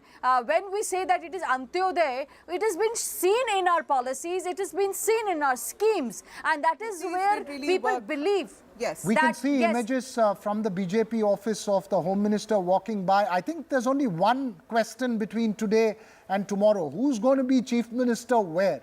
And do you have any answers on that, ma'am? Do we expect some answers by tonight on who's going to be Chief Minister in Rajasthan and Madhya Pradesh? See, as I said, this is a cadre-based party. We never, you know, we were together because CM and Deputy CM, Modi ji, Amit Shah ji, and JP Nadda ji, we all were there, and Panna Pramukh were there, Panch Parmeshwar were there. So you see that the MLAs and MPs, we all were together. Who will be the CM is depending upon how the, you know, the leadership thinks about it. I know it will be decided later. Mr. Abhilash, you wanted to make a quick point? Say that Shivraj Singh, who has emerged a taller leader, actually he is the tallest chief minister in BJP ranks. I think he will continue because he has worked very hard, and after Modi, he was the face, if not officially, among the public, he was the face, and I think he will be sworn in as chief minister. If, what about Rajasthan, sir? Mr. Kalla, what do you want think? to just put out this graphic that we made of chief minister contenders, Vasudha, in Telangana, Rajasthan and Madhya Pradesh.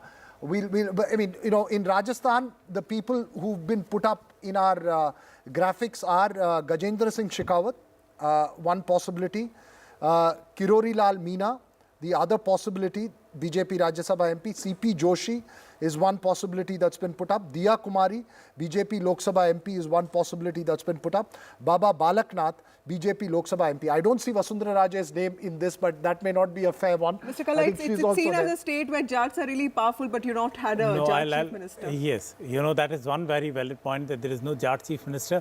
But Veera, I'll just say one thing, you know, all these names are really good, but looking at the Rajasthan results, what we are looking, Congress at 70, you know, more than any push that the BJP would have given, it's just the revolving door policy.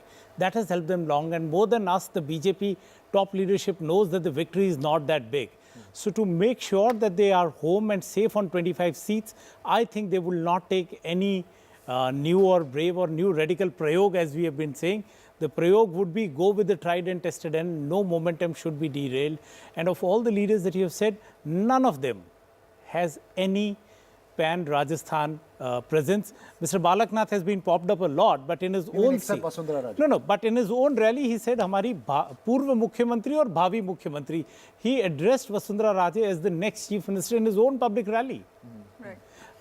And as far as Mr. Shekhawat is concerned, the mandate is not that high. I think on the polling day itself, we were talking here, and I told Maria that for that to happen, they need to have at least 140 seats, that the cushion is so heavy that they could push anyone in. The cushion, let me tell you, is 115, not too heavy. Okay. So you're saying that the Chief Minister will be made keeping 2024 Lok Sabha in I mind? think so. You need somebody who is experienced and who can sail it through, who can keep the momentum going. Dr. Is Shastri, my what do you guess. think, sir? Till it's announced, we can discuss. No, I think again, given the suspense that always surrounds a Chief Minister's choice, in one of the three states, I think we are going to have a surprise element. It may not be Madhya Pradesh because of the role that was just now mentioned that we have seen of Shivraj Singh Chauhan playing. Again, in Chhattisgarh, would you bring back Raman Singh? Would you bring back Vasundhara? Now, this will be an interesting question because BJP sees itself as a party of change. Right. And if you're a party of change, are you going to remain with people who lost you the last election? Would you make them the Chief Minister? I don't know. I'm not too sure that would happen. The same question goes for the Congress as well, sir. Same, sir. You know, already I must tell you, I mean, that's the only state that I am, I've involved myself as a reporter in, Vasudha. I've already been getting messages from several Congress leaders listing out their biodata saying, sir, he's a chief ministerial candidate, he's a chief ministerial candidate. What do you think? But it has to be It Revant will Reddy. be a surprise. I agree with Professor, because what's the point of bringing people who had lost the last No, but election? here you have Revant Reddy very clearly. No, announced. Revant Reddy is for the Congress. No, Revant Reddy is all set. Because, one question or one answer we have not got so far, the caste composition of the Congress MLAs. How many Reddys have been elected in 119 out of the tribals and scheduled castes, if you remove them? Vasudha, Enormous I figure. would like to chip in here. Yes, sir. Just to recall and remind that when Shivraj Singh lost in 2018, after Jyotiraditya came, he left Congress and joined BJP. It was the old defeated Chief Minister Shivraj Singh on whose head the mantle fell. Right. So you never know what BJP does. And when Shivraj Singh was made the Chief Minister for the first time in 2005, he did not have the Pan Madhya Pradesh presence, or he was not really a tall leader. So BJP can always bring surprises. Vasudha, I think I think we have Uma as well bringing it some quick breaking news. I believe KCR and Revant Reddy have both lost Kamareddy, and I think Venkatramana Reddy, Uma, our friend Venkatramana Reddy seems to have won. He said very clearly, I am the home man. These are all people from outside. You all think that they are going to win. You don't know me. I will win this seat. That's what he told me in the interview when we met him at It's actually nice of you that you Kamareddy. actually went and, spoke We to met him. all Yeah. three of them in that thing. Uma. Yes, indeed. See, Venkatramana Reddy was very clearly popular among the youth there, and also, many of the people in Kamareddy town, at least, he was stronger, and that is something that Revant Reddy also conceded when I met him earlier this afternoon. Just a day before the campaign ended, when I met KG Ramarao and asked him about KCR's chances in Kamareddy, he said, it's to be presumed that KCR would win, and there is no question of his not winning the Kamareddy seat. And this afternoon, when Revant Reddy seemed to be leading by about 2,000 to 2,500 votes, I asked him, this is a humiliation for KCR if he is defeated by you in Kamareddy. He said it's a lifetime humiliation, not just a humiliation. I said, but are you really going to win, because your margin is only about 2,000, 2,500? He said, why do you have this doubt, Umaji? And now it appears like Venkatramana Reddy is in fact the winner. He is the local person, and I remember something very interesting that happened there, because one youth, in fact, he showed me SMSs, and he said, ever since the TSPSC leak thing happened, we have decided that we will change this government, and that's why the youth power voted against the KCR government, and that's why he said that, that the government has been voted out in that sense. In this case, of course, Venkatramana Reddy making it, and people in a sense should be thankful, because if it had been either KCR or Revant Reddy, they would have probably had a bipole, and that would have been just expenditure on the exchequer. Uma, I don't have the exact data right now. I'm sorry, Vasudha, but I just want to point this out. I think this is just symbolic, one result. We leave that aside because Kamareddy is around the area which is area of influence of the BRS. But even if you go down to Adilabad and Karimnagar, Uma, maybe tomorrow when we see the vote shares, we may find that the BJP's rise in vote share has been largely at the BRS's expense in some of those northern districts, which are considered the traditional TDP strongholds, which are the BRS strongholds. What's the sense that you're picking up very quickly before we move forward? Okay, one important thing that we must point out, like Vasudha was saying earlier, is that all key leaders, many key leaders of the BJP have lost this particular election. But in the seats that they have picked up, couple of them, I think the Hindutva, the kind of a campaign or plank of the BJP has worked in those areas. But in the others, like you mentioned, it is the anti-incumbency that has worked, and so that doesn't reflect that they are taking away from the BRS. It's rather that they would be taking away from the Congress. That's the sense that I got from talking to one of those people who is an insider in the BJP and watching the results very closely. When I asked him to analyze what happened, he said it's actually straight anti-incumbency in some seats, and some other seats he spoke about the Hindutva plank, because of which it seemed to have worked. In which case, yes, it was also about the shift of the Muslim vote from the, how it helped the BRS, it shifted to the Congress and therefore they lost, etc. That is a different calculation that comes about, but the consolidation that happened for the BJP happened for those reasons. Right. That's My right. colleague Maria Shakil, thank you, Uma. My colleague Maria Shakil joins us from the newsroom. Maria, this is quite bizarre because both, KCR and Revanth Reddy losing from Kamareddy reminds me of Mamata Banerjee losing from Nandigram in 2021. But clearly, so many political undertones there. These are their second seats. Okay. These are their second seat. KCR, of course, has Gajwel, and Kodangal is where Revanth Reddy is. They've won both their main primary seats. Yes. The seats where they wanted to go and fight each other out, the BJP has won. Yes. Maria.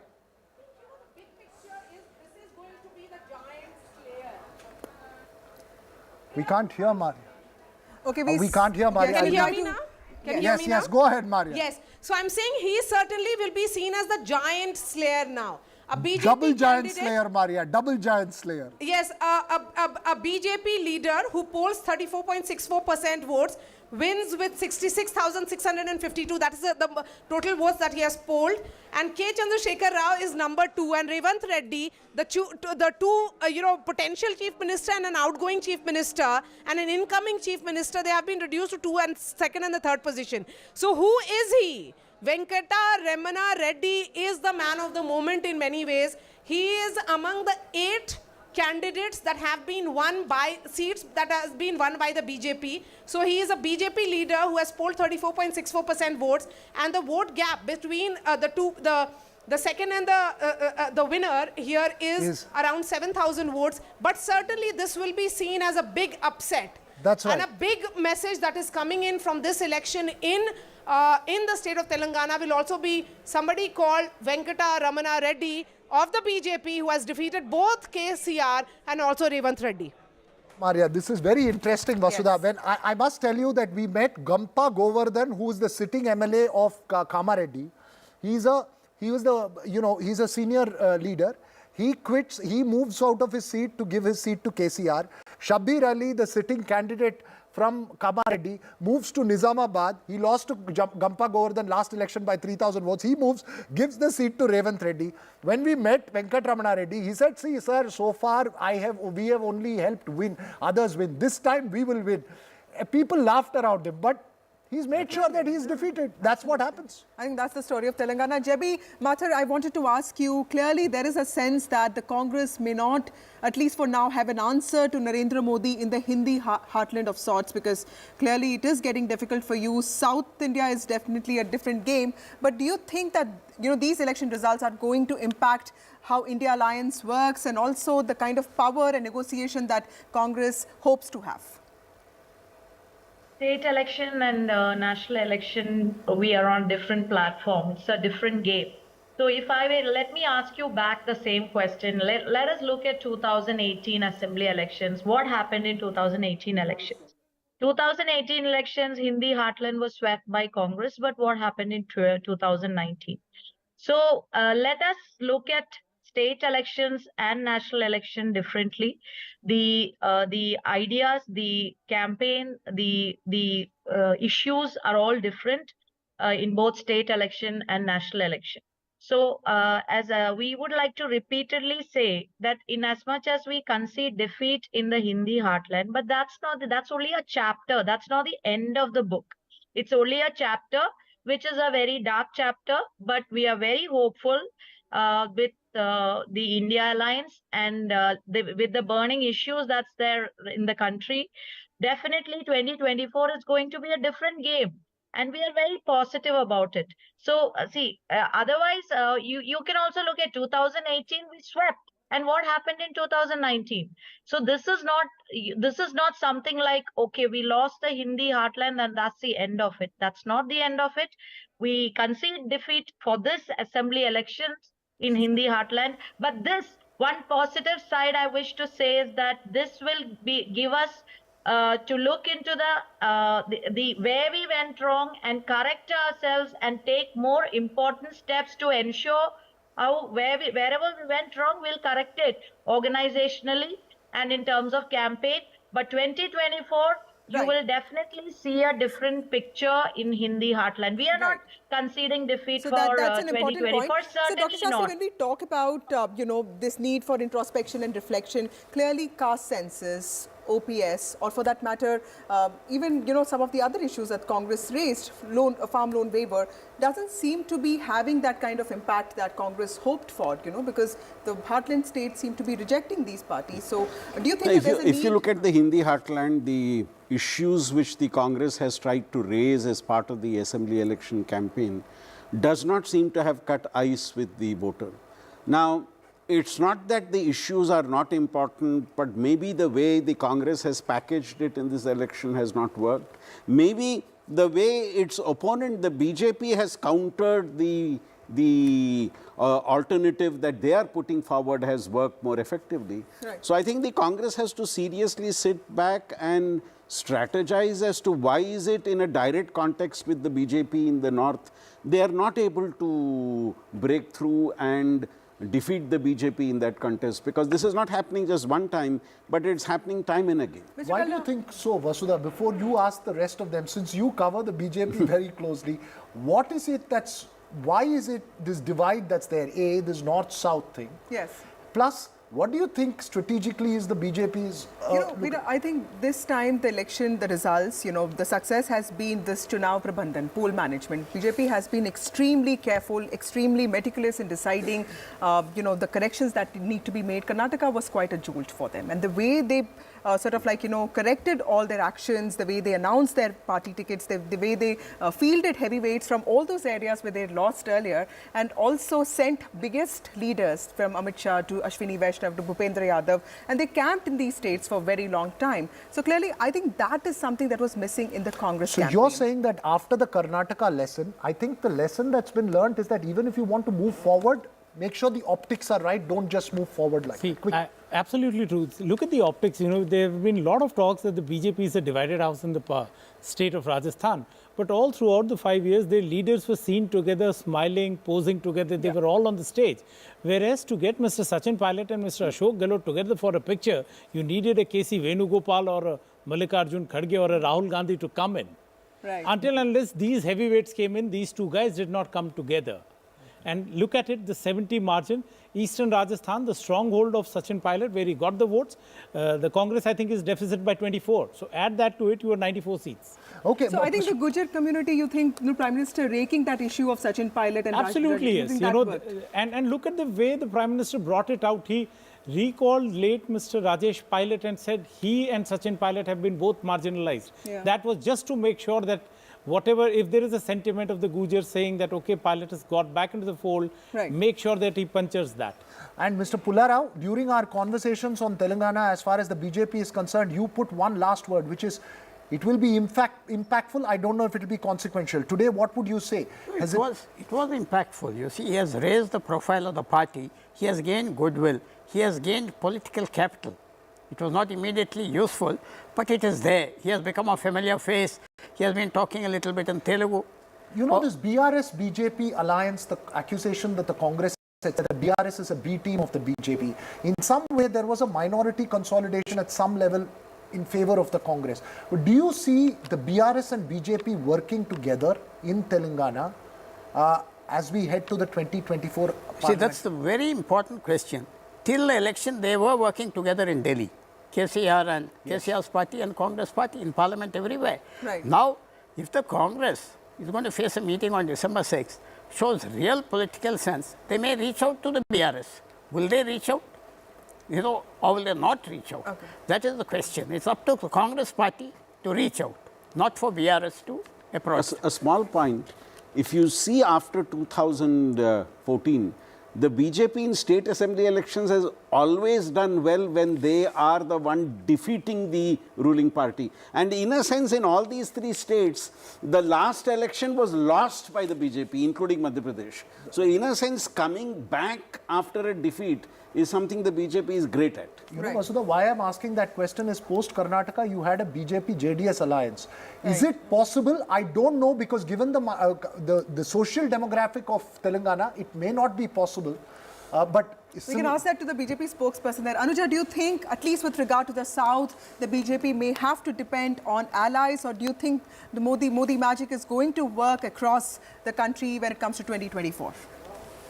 I think the things have been very evident in 2019 also. Modi ji has been elected with again a thumping majority. So 2024 will be an easy catch. Telangana, if somebody says that we lost, I'm sorry, we never lost anywhere in any state. Always our vote share has been increasing, and we have seen that the seats have been coming up. So we now from 1 to 9, we are again the same party which once in some time past we were having only 2 votes. Now we are a party of 400 votes, and we have an opposition on the other side.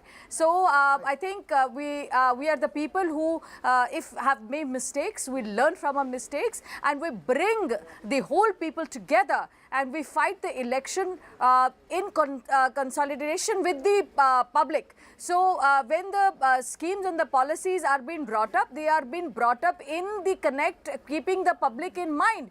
And when we say Pradhan Sevak, our Prime Minister is a Pradhan Sevak, it is just not been said because he says because he's been doing it for them, and it is doing it for his country first. In terms of vote shares as well, the BJP has improved in Telangana, point taken, but let's focus on Rajasthan at the moment. I believe we can play out pictures of Ashok Gehlot tendering his resignation. Vasudha, Ashok Gehlot is also a personality until this morning to have reckoned with for any political party.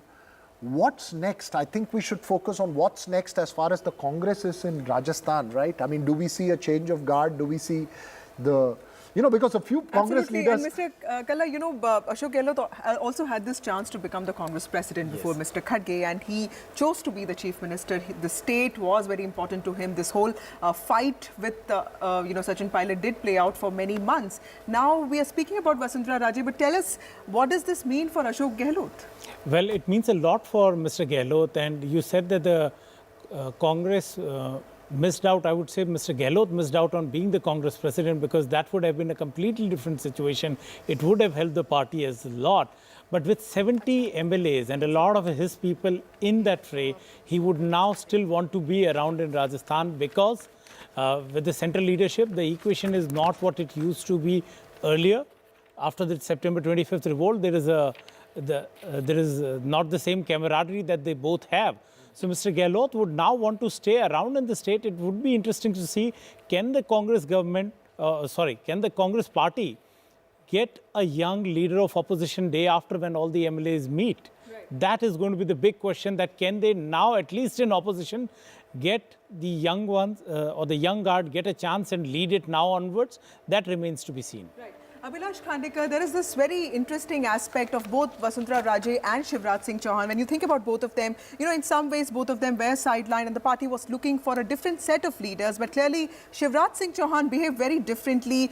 All 5 years he spent telling people of his state that he's very critical for the party, and to the party he kept telling them that he's very, very critical for the state. So explain to me, what is the future of Shivraj Singh Chauhan going to be now?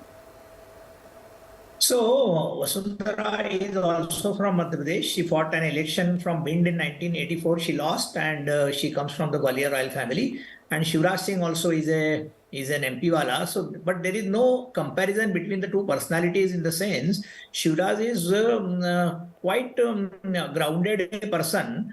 And if today we see 162, 163 seats for BJP and Modi's guarantee everything, there is also one factor that Shivraj Singh despite being a long-serving chief minister, has actually no iota of arrogance touching him. So he is quite a popular person, and he has survived many BJP chiefs from Rajnath Singh to Gadkari to Venkaiah Naidu and to Amit Shah and Nadda and all that. So he knows how to play his cards well.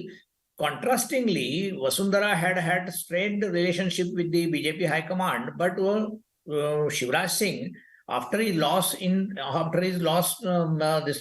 BJP's loss in 2018, he was made the national vice president and made in charge of the membership drive. He took it very sportingly and went away to various states in Northeast and all other places. So the point I am trying to make is that Shivraj Singh is a very wily politician, and he knows what the BJP High Command wants, and he actually does exactly what they want.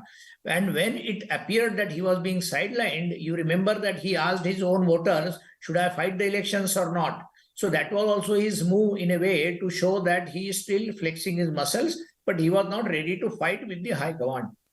So I think he still has a chance of becoming the chief minister, because the BJP tried to sideline him, and entire campaign revolved around Modi because people knew that there was an anti-incumbency factor. Maybe take that question to JB as well. What next in terms of the fact that I think it's become clear that there is a south-north divide. Things are working in the south, but in the Hindi heartland, the Congress is not able to counter the BJP, or as observers put it, the Narendra Modi charisma. What's next for the Congress? Because you have, 6 months left for the Lok Sabha elections. What in terms of strategic thinking can the party change? Is it enough time to bring in a new guard or a leadership change in states like Rajasthan and Madhya Pradesh? It's not something about that we have to bring a change of guard overnight. Our party will definitely look into what went wrong. See, and only after that we will be able to devise what careful strategy should be made. But whatever it is, I repeat that you cannot compare a World Cup cricket with a World Cup football. A win in World Cup football does not mean a win in World Cup cricket. The rules are different, the game is different. So the assembly elections is different from national elections, and this is we have reached a point where we have to give serious thinking to making strategies pan-India, and I wouldn't want to differentiate between South-North divide or anything like that, but definitely we'll have to bring in strategies to connect with people, to bring the issues, what matters to the country will have to be taken to the ground. The reality, see, the price rise is a reality, unemployment is a reality, the corruption is reality, but how we connect it to the people matters. So I think we have to redraw our campaign strategies to make sure there are no loopholes to ensure victory in 2024. And I just have a question. Please. A big role. Yes. Also. One small question. You know, in the last 2 years, there have been so many changes in the Congress. Many seniors have left or retired. Is there a deficit of advice? Is there a deficit of, people giving advice? The old seniors have all gone. Ahmed Patel, Anthony, Ghulam Nabi Azad, Sibal. Is there some deficit there that, most of them now are from the south? I'm not mentioning names, say the General Secretary, Congress President, others. Is there some deficit? Do you feel that lack? It's a very interesting question. We won Himachal Pradesh, we won Karnataka, we won Telangana. So we admit that we lost the Hindi heartland, Hindi belt. But that doesn't mean that leadership, otherwise we should have lost everywhere. And also, what BJP has always been trying to portray is a Congress Mukt Bharat. And we have given a fight. It's not the case that we have miserably failed. When we compare to the previous elections of where there's anti-incumbency, we were less in number in most of the states when compared to what we have now. But that is no solace. But what I'm trying to convey is, when the game is different, let's face it differently. But this is a warning signal for us to be more more serious thinking to be given in strategic planning on how we convey what we want to convey to the people. Because if we look at UPA 1 and 2, where we went wrong in UPA 2 was that whatever good things we did, we were not able to convey to the people. So that is where the campaign strategy matters. But as far as we are concerned, 2024, the burning issues of the country continues. And what is now tomorrow Parliament session is beginning. We will raise it there, definitely the issues that matters, and we will definitely, I am telling you with confidence that 2024 is a different ball game and not the assembly election. Very quick question, Vasudha, and I think, how do you see this change or affect the dynamics of Congress's equations with allies as far as the INDIA alliance is concerned? And I think, just very quickly, do you see this affecting that dynamics in terms of the power equation between the Congress and the other allies? Because the Congress has been the glue trying to put this together. How do you see this playing out, and what do you see the... Ms. Mathe?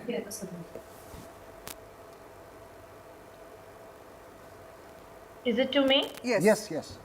Yeah, India Alliance, if you look at now for example, I mean your channel or other channels are all showing the Hindi heartland being the saffronized. But if you look at the pan-India now also, India Alliance have a great role. The impact of India Alliance will definitely, the coming together of so many parties and issues on one hand, and also the coming together of all the parties jointly for a mission which we have in common is to bring down a government which we believe is definitely corrupt and definitely against the people, and definitely. So that alliance will definitely, along with a careful strategy on campaigning and taking these issues, the people will make the days brighter for 2024. And I am again saying this is only one chapter. Many chapters, many pages are left for the book. Dr. Shastri, you know, we have not touched upon Chhattisgarh at all, and that was the most interesting and surprising aspect for me. Mr. Baghel did a lot of things to counter Hindutva, to counter BJP's welfare. Clearly, where do you think he went wrong? No, it's clear that you do have a vote shift in terms of possibly the tribal vote, something we have been discussing since morning. And the Sahu community is what I understand. Especially in that community, there is the shift of tribal vote. Secondly, I think the projections which the Congress was doing about its achievements in the state and the projections by Mr. Baghel do not seem to resonate at the ground if you look at how voters have expressed their view.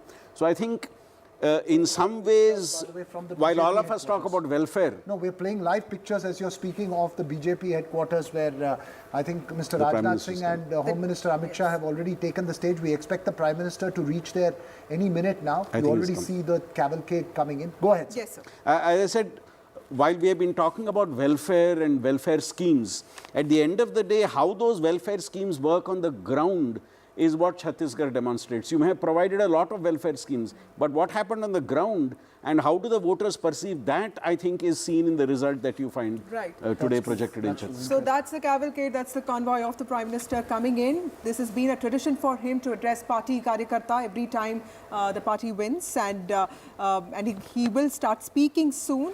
Remember, mobilizing the party cadre has been an important part of the BJP's work strategy, especially this time in Madhya Pradesh where the party was battling an 18-year-old anti-incumbency. Prime Minister Narendra Modi addressed 14 rallies in Madhya Pradesh in the last 1.5 months, and senior leaders Bhupendra Yadav, Amit Shah and Ashwini Vaishnav are also camping in the state.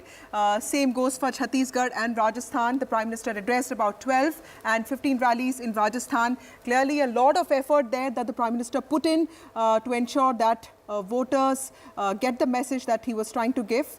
BJP, government and of course the Prime Minister work in tandem, and today he is going to most likely talk to workers and mobilize them and also thank them for the party's victories. This would be, as we wait for the Prime Minister to come up, I mean, you know, every time there's been a bad result, like for instance in Karnataka, we say that an assembly election is different from a parliamentary election. Now this time it's been a good result for the BJP. So do we see this as an indication for a parliamentary election, or is that going to be very different? No, I think it is certainly going to be a validation for the BJP, and it's a boost for their 2024 prospects. There is no denying the fact.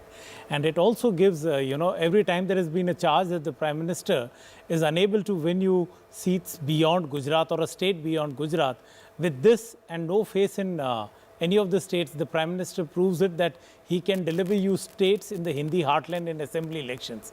Right. So the charge that was always against him, that he's not able to deliver you states on his own, this one around, he proves them wrong, and he says, I can deliver the states even after 10 years. I just want to ask one question to you as well as the rest of them. In Madhya Pradesh, there was a time when anti-incumbency was very strong. What was that one defining moment in this election campaign where things turned?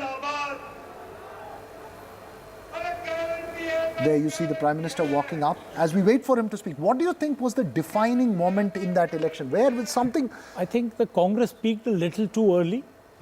That peak came way too early, and that gave BJP and Shivraj Singh Chauhan all the time to course correct themselves, and the schemes. How does this peaking early happen? I mean, because a lot of these psephologists and others talk about this, and one of the things that's been given credit to that campaign manager Sunil Kanugulu in Telangana and Karnataka is the fact that he ensures that the peak is at the right time. What has happened in Madhya Pradesh is the campaign started very early. And I think the Congress let out all its strategies too early, which gave time to the BJP to counter those strategies and come up with an alternative strategy, which the people seem to believe is a better strategy than what the Congress offered. Right. And that's what here means speaking too early. Aside from giving things, the personality of the giver also is very important. KCR gave so many things. Gehlot gave so many things. And the most things were given by Baghel. And yet it failed. Right. Yeah, absolutely. Shivraj Chauhan had a better personality. There you have it, the victory march of the Prime Minister there. It's a big day. I have a different point to make, Vasudha. Yes. Yeah, quickly make the point, sir. I was saying that when the anti-incumbency was strongly felt by the BJP High Command, they tried to dissuade the people, the voters and the leaders, and they confused the voters in such a manner that they fielded 7 heavyweights, and all of them, almost barring one, but that is Kulaste, everyone has won. And they, in a very, very intelligent move, they tried to cut the anti-incumbency perception in Madhya Pradesh that showed that if BJP wins, they will not make Shivraj Singh Chauhan Chief Minister, and they have got many others like Kailash Vijayvargiya, like Prahlad Patel, like Narendra Singh Tomar. So that was one move. And the second one is about the Ladli Behna, 1,250 rupees per month for 3 months, 4 months to large number of women. So these Prime are Minister is two going to things. speak now, so we'll have to wait. I must point out that Avinash, you and the Prime Minister seem to be wearing the same colour today. Good lords. You colour schemed with the Prime Minister. Wish I was. We Jodhpuris have a knack of it. Once Ashok Gehlot and Prime Minister wore the same kind of colour. So today I take the charge. So on the stage, Defence Minister Rajnath Singh, Home Minister Amit Shah, and of course Prime Minister Narendra Modi has arrived, and he's going to speak soon. And JP Nadda, the BJP President. Okay, sorry. So we now, so you've got Chhattisgarh, which is very clear.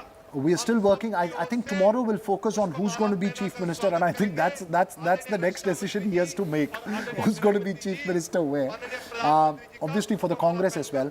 Any word you're picking up on when the CLP or the BJP legislative parties are going to meet, where they're going to meet? Because as Uma was pointing out, there is something going on at Taj Krishna. The process is that every MLA will go back to his constituency, his or her constituency, to pick up their from the returning officer the certificate. So what I understand is today is a day of celebration. We'll get to know all of that tomorrow. Okay. It's been a day of emphatic victory. But Mr. Kala, tell me something. How do you see, this one thing that you talked about is very interesting. When Bihar 2015 happened, we felt that the Modi factor did not work in Bihar because the Mahagathbandhan won. And then, of course, even recently, Himachal happened where the Congress won. But clearly, Modi magic seems to be working in states irrespective of anything that Congress promises. What is it? What is it that... See, I'll tell you, I'm saying that the BJP will take the credit that the Prime Minister led. And for Rajasthan, yes, I've always maintained that they would want a faceless election in Rajasthan because we are a pendulum state.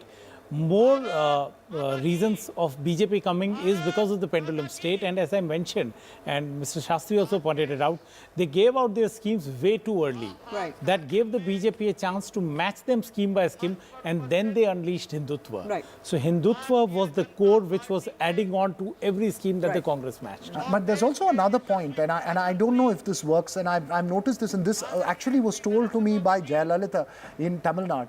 And she had said that, look, when you give,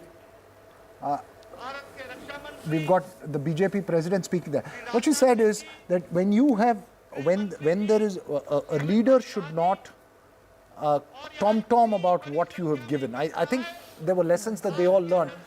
And also, you know, you might like to think, was there too much interference from Delhi in the Congress issue? Was there too much interference?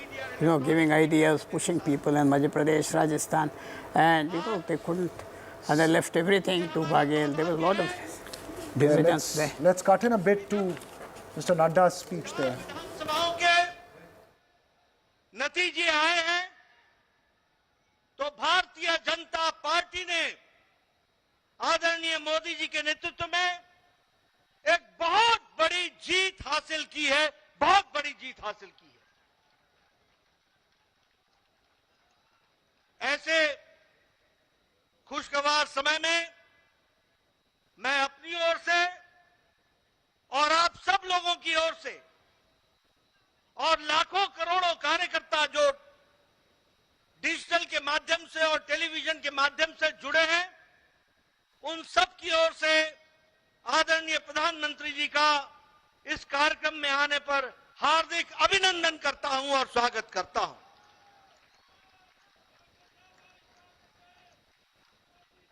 जब हम प्रधानमंत्री जी का अभिनंदन करते हैं तो दिल से उनको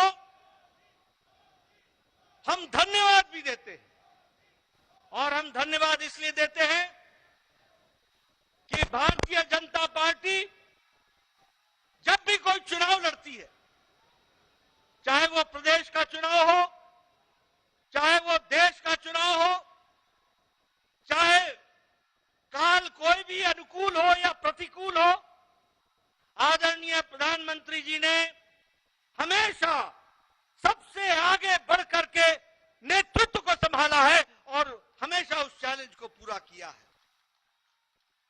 He has always led the campaign from the front, और उन्होंने अथक प्रयास, अथक मेहनत और संगठन और चुनाव के राजनीति और रणनीति की छोटी छोटी बारीकियों से लेकर उससे निकलने वाले नतीजे तक का खुद ध्यान रखते हुए चुनाव को इस मुकाम तक पहुंचाया है, और एक नहीं अनेकों चुनाव को पहुंचाया है। ऐसे हमारे यशस्वी प्रधानमंत्री जी हैं।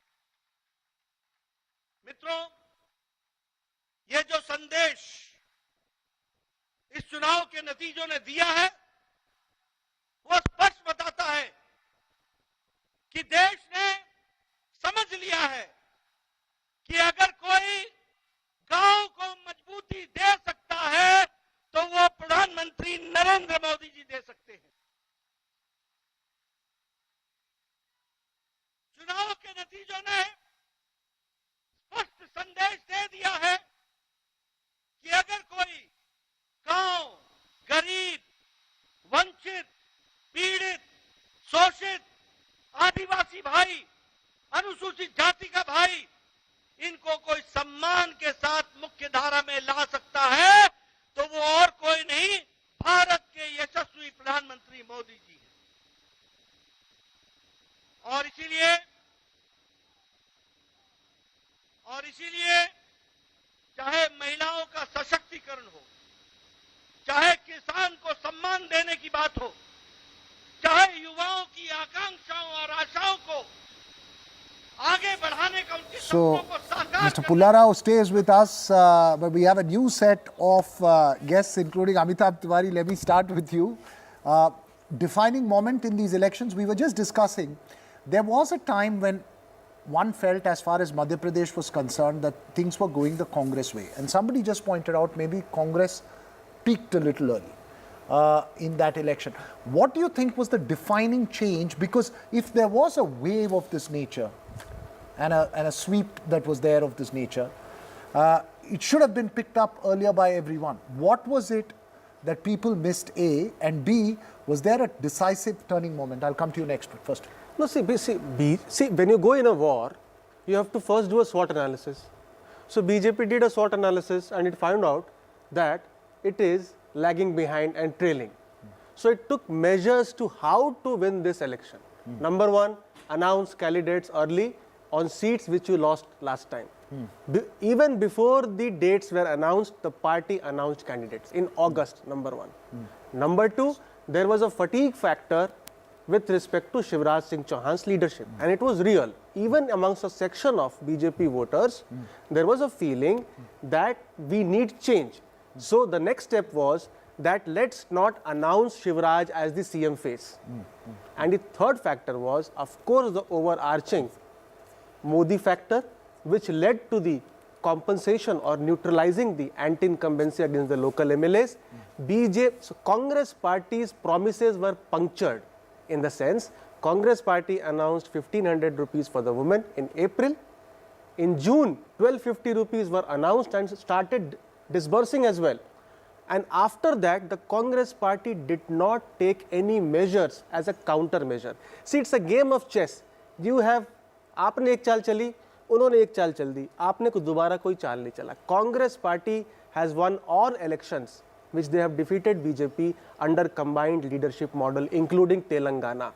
But in Madhya Pradesh, they have announced a presidential candidate. Why was it? Why was the reason? What? Reason was probably because he had the resources and he was funding the election, so he got the leadership. Right. That's probably the only reason, and they don't have any other leader because Scindia already had moved to the BJP camp. Rajat, when we look at Chhattisgarh, that was quite surprising for me because Bhupesh Baghel, you know, he countered BJP's Hindutva, he countered BJP's welfare. Clearly, there is something that he did not get right. What was it? See, Vasudha, I think if you were to analyze Chhattisgarh, you cannot do that without talking about 80% population, which is a farming population. We've talked about how Dhan MSP procurement wasn't up to the mark, especially in the last couple of years. But forget Dhan, it was Dalhan for which MSPs were just not implemented in the entire state. A lot of farmers were increasingly getting dependent on rice alone. And that became, you know, that was, BJP saw very early signs of, rice and farmers dependent on rice quite early on in the election. In fact, they went out and promised far better sort of rate for MSP procurement for greater number of even areas.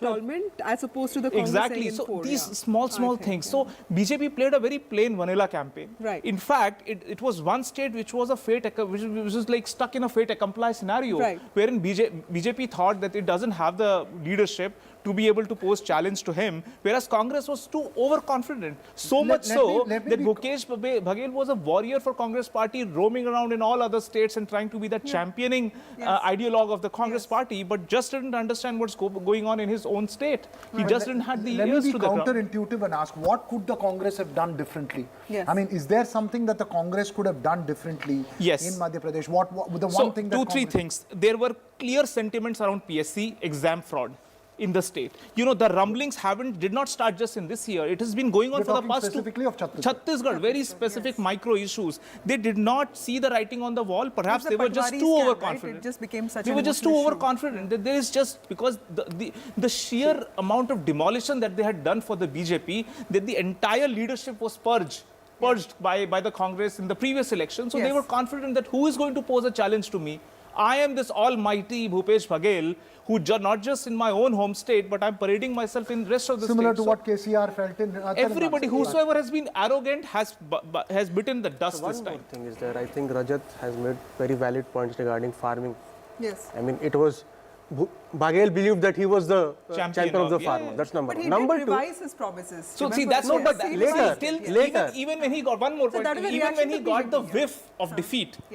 2 days before the final polling, he said every woman I'll give 15,000 rupees. So these are like you're trying to bait voters. Voters have understood. By that time, the slippage and avalanche had happened. BJP also promised the Matri. All of that happened retrospective. What I'm saying is that Bhupesh Baghel was seeing his avalanche happening before him, just was not accepting it. As opposition parties, you need to promise only. Yeah. The government has to deliver. Right. And some of the things which Rajat has mentioned have not been delivered. But one more thing is very important. Congress won 26 out of 29 ST reserved seats.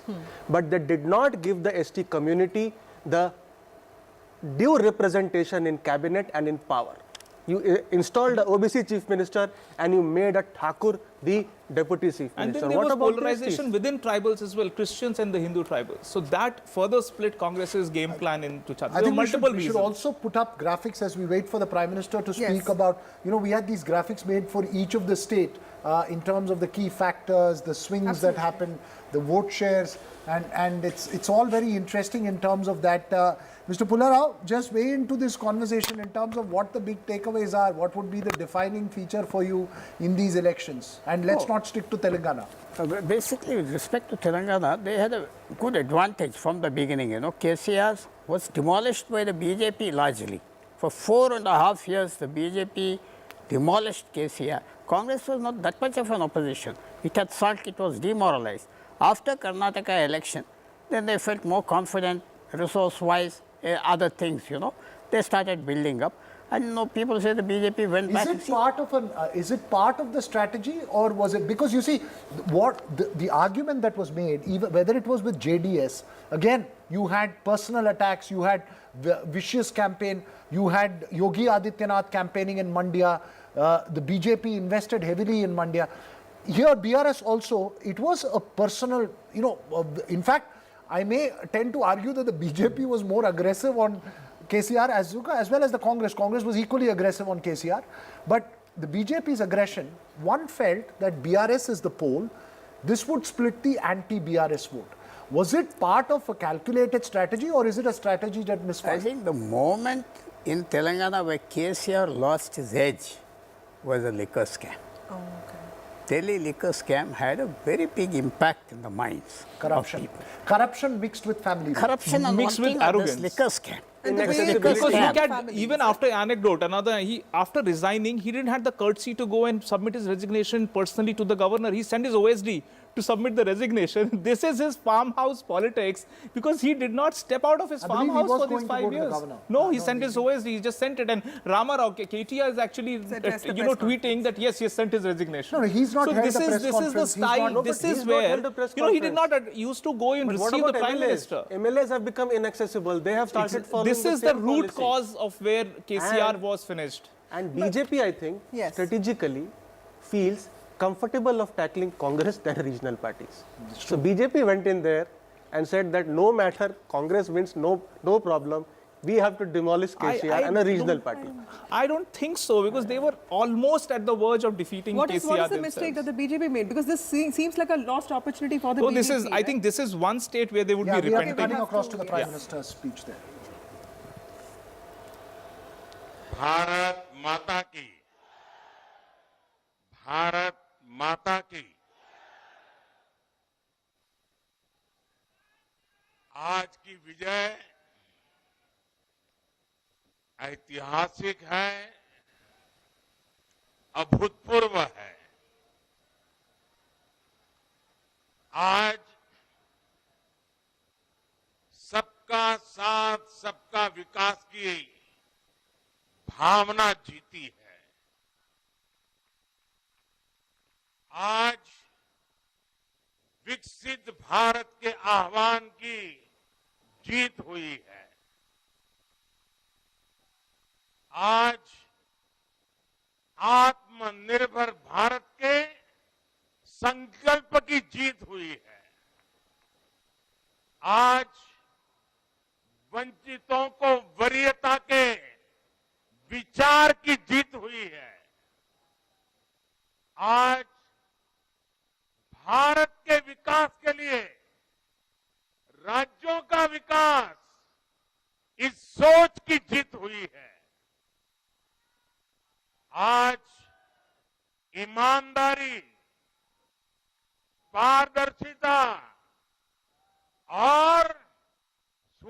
शासन की जीत हुई है।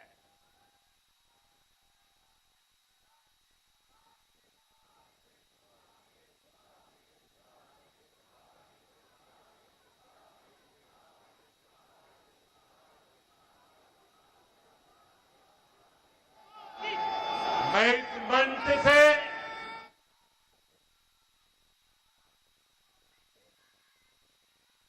सभी मतदाताओं को आदरपूर्वक नमन करता हूं। मध्य प्रदेश, राजस्थान और छत्तीसगढ़ के लोगों ने भाजपा पर भरपूर स्नेह दिखाया है। तेलंगाना में भी बीजेपी के प्रति समर्थन लगातार बढ़ रहा है।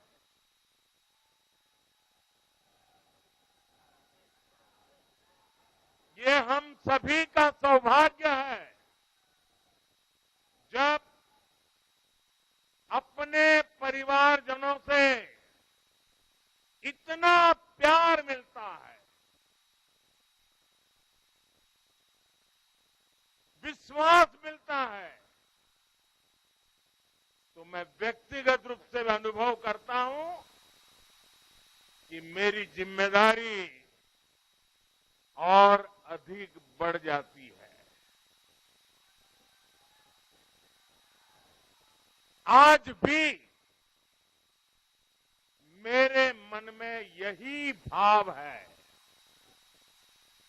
मैं अपनी माताओं, बहनों, बेटियों के सामने, मैं अपने युवा साथियों के सामने,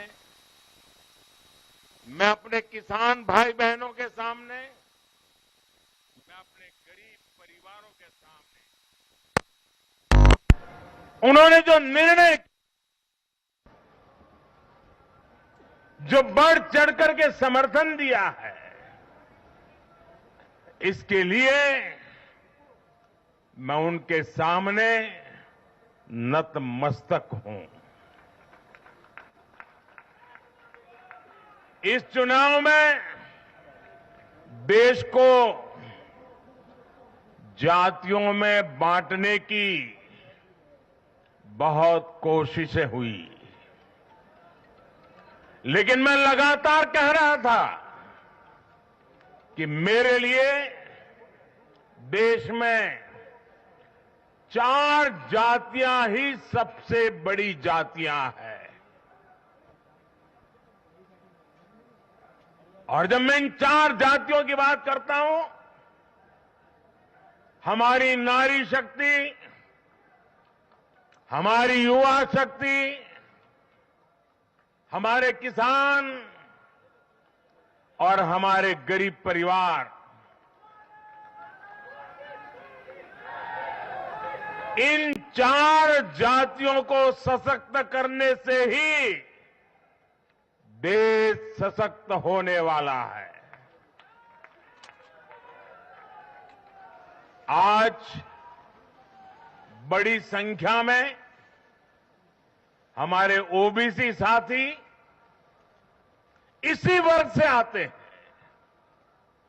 आज बड़ी संख्या में हमारे आदिवासी साथी इसी वर्ग में आते हैं। और इन चुनावों में इन चारों जातियों ने भाजपा की योजनाओं और भाजपा के रोड मैप को लेकर बहुत उत्साह दिखाया है। आज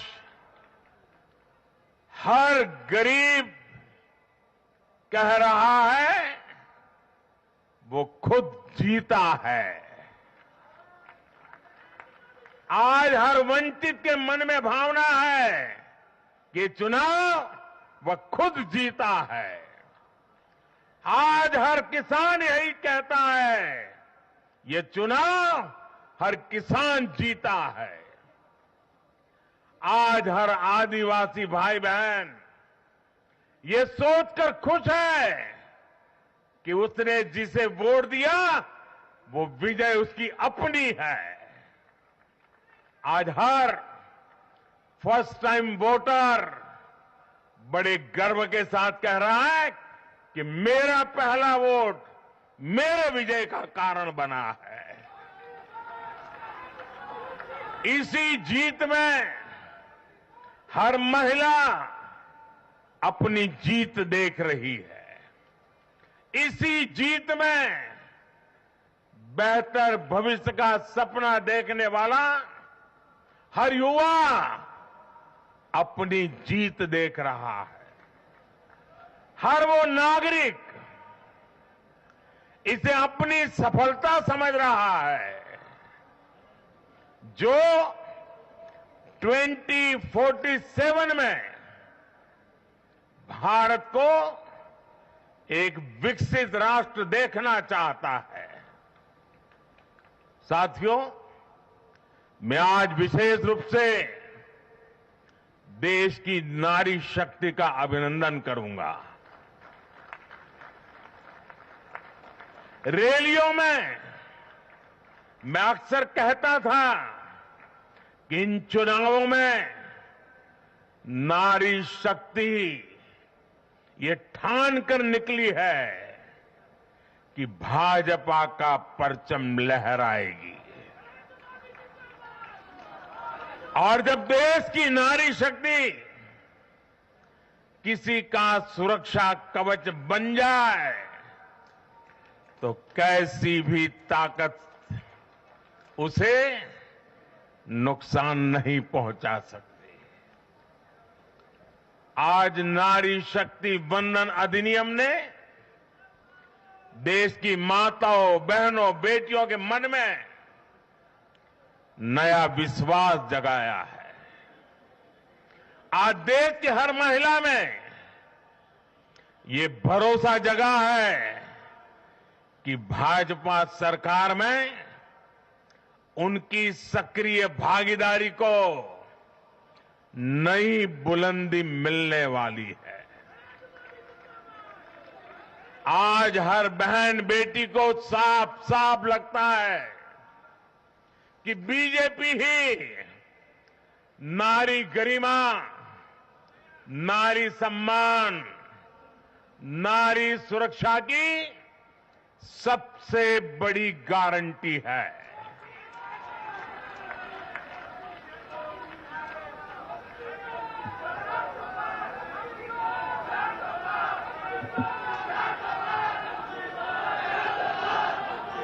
उन्होंने देखा है कि बीते 10 वर्षों में भाजपा ने उन तक टॉयलेट, बिजली, गैस, नल से जल, बैंक में खाते, ऐसी बुनियादी सुविधाएं पहुंचाने के लिए कितनी ईमानदारी से काम किया है। आज वो देख रही है कि कैसे बीजेपी घर परिवार में, समाज में उनकी आर्थिक भागीदारी बढ़ाने के लिए उन्हें रोजगार, स्वरोजगार के नए अवसर देने के लिए निरंतर काम कर रही है। नारी शक्ति का विकास बीजेपी के विकास मॉडल का एक महत्वपूर्ण स्तंभ भी है। और इसलिए इन चुनावों में महिलाओं ने, बहनों, बेटियों ने एक प्रकार से भाजपा के विजय की पूरी जिम्मेवारी अपने हाथ में उठा ली थी और भरपूर आशीर्वाद दिया है। मैं आज पूरी विनम्रता से देश की हर बहन बेटी को यही कहूंगा कि आपसे जो वायदा बीजेपी ने किए हैं वो 100% पूरे किए जाएंगे। और ये मोदी की गारंटी है।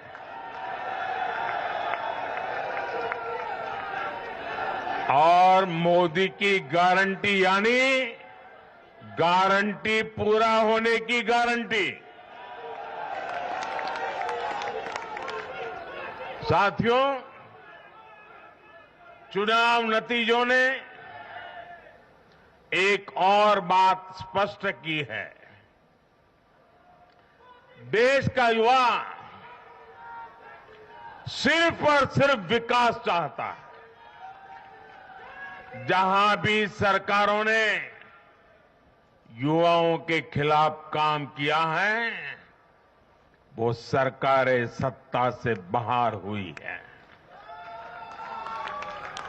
चाहे राजस्थान हो, छत्तीसगढ़ हो या तेलंगाना हो, ये सारी सरकारें पेपर लीक और भर्ती घोटालों के आरोपों में गिरी हुई थी।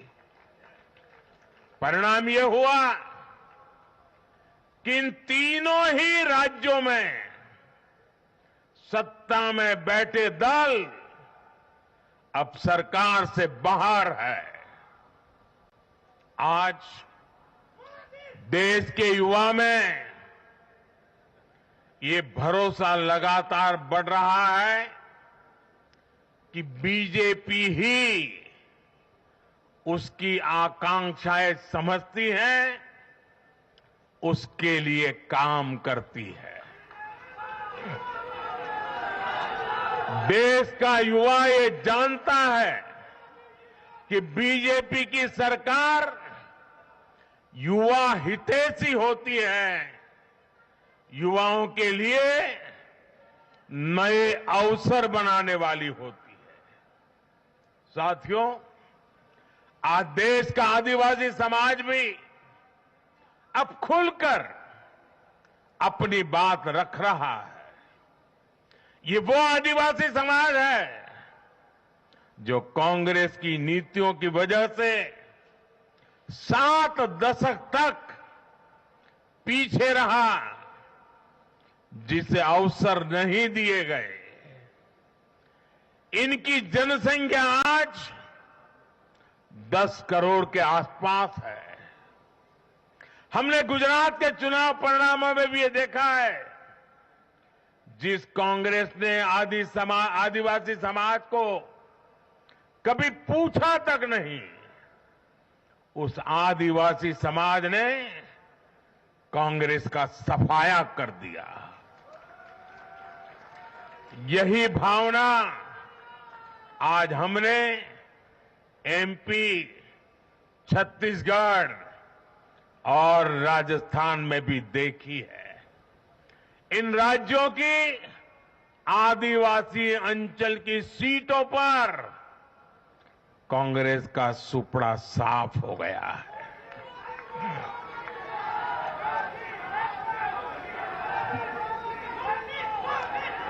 आदिवासी समाज आज विकास के लिए आकांक्षी है और उन्हें भरोसा है कि इस आकांक्षा को सिर्फ और सिर्फ भाजपा सरकार ही पूरा कर सकती है। मेरे परिवारजनों, मैं आज हर राज्य के भाजपा कार्यकर्ताओं की भी सराहना करूंगा, भूरी भूरी प्रशंसा करूंगा। भाजपा और कमल के प्रति आपकी निष्ठा, आपका समर्पण अतुलनीय है।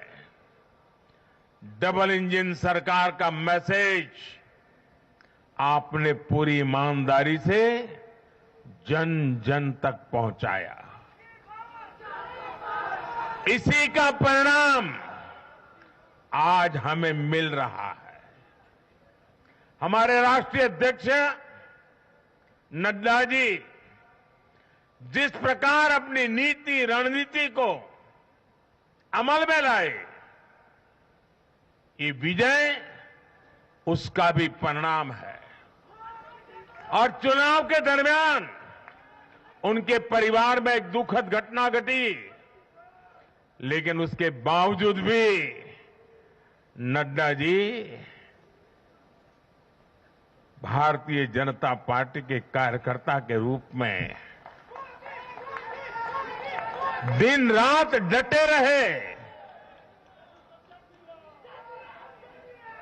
साथियों, राजनीति के इतने वर्षों में मैं हमेशा भविष्यवाणियों से दूर रहा। मैं कभी वादे और बड़ी बड़ी घोषणाएं नहीं करता हूं, इतने साल हो गए, कभी नहीं करता हूं। लेकिन इस बार चुनाव में मैंने अपना ये नियम भी तोड़ा था। मैंने राजस्थान में मावजी महाराज को प्रणाम करते हुए उन्हीं की धरती पर ये भविष्यवाणी की थी कि राजस्थान में कांग्रेस सरकार लौट करके नहीं आएगी। मैं भविष्यवेत्ता नहीं हूं, लेकिन मेरा राजस्थान के लोगों पर भरोसा था, वहां की जनता पर भरोसा था। और आज हम नतीजे देख रहे हैं। मध्य प्रदेश ने भी हमें फिर दिखाया है कि भाजपा के सेवा भाव का कोई विकल्प नहीं है। 2 दशक से वहां भाजपा की सरकार है और इतने वर्षों के बाद भी भाजपा पर भरोसा लगातार मजबूती हो रहा है। छत्तीसगढ़ के परिवारजनों को तो जब मैं वहां चुनाव सभाओं में गया तो मैं खुद ही पहली सभा में, छत्तीसगढ़ के चुनाव की पहली सभा में मैंने खुद कहा था कि मैं आपसे कुछ मांगने नहीं आया हूं, मैं तो आपको 3 दिसंबर के बाद सरकार बनेगी तो शपथ समारोह में निमंत्रण देने के लिए आया। छत्तीसगढ़ के परिणाम से साफ है कि हर परिजन ने उस बात को स्वीकार किया है। मैं तेलंगाना की जनता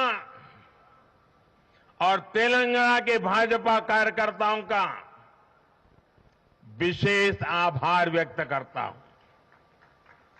हर चुनाव में तेलंगाना में भाजपा का ग्राफ लगातार बढ़ रहा है। मैं तेलंगाना के लोगों को ये विश्वास दिलाता हूं कि बीजेपी आपकी सेवा में कोई कोर कसर बाकी नहीं छोड़ेगी। भारतीय जनता पार्टी तेलंगाना अभिवृद्धि कोसम एल्लापूडू पनी चिंतूने उटुंदी। तेलंगानातो మాకు చాలా మంచి अनुबंधम उंडी। मेरे परिवारजनों, इस चुनाव परिणाम की गुंज सिर्फ एमपी, राजस्थान और छत्तीसगढ़ तक सीमित नहीं रहेगी। इन परिणामों की गुंज दूर तक जाएगी। पूरी दुनिया में इन चुनाव परिणामों की गुंज सुनाई देगी। ये चुनाव परिणाम भारत के विकास पर भरोसा,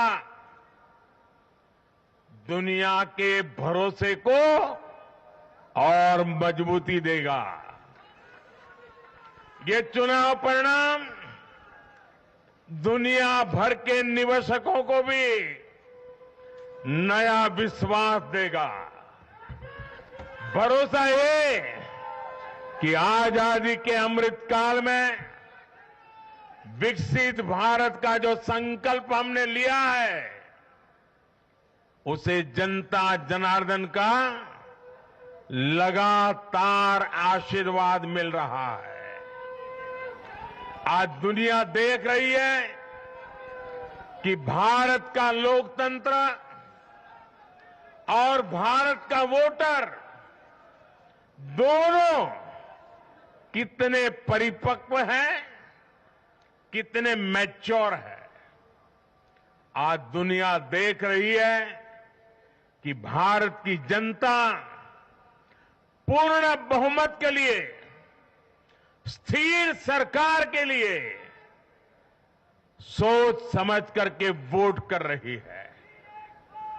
साथियों, भाजपा ने सेवा और सुशासन की राजनीति का नया मॉडल देश के सामने प्रस्तुत किया है।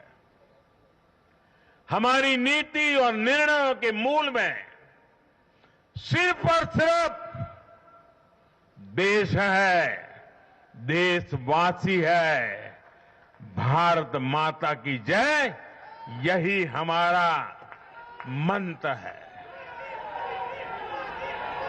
इसलिए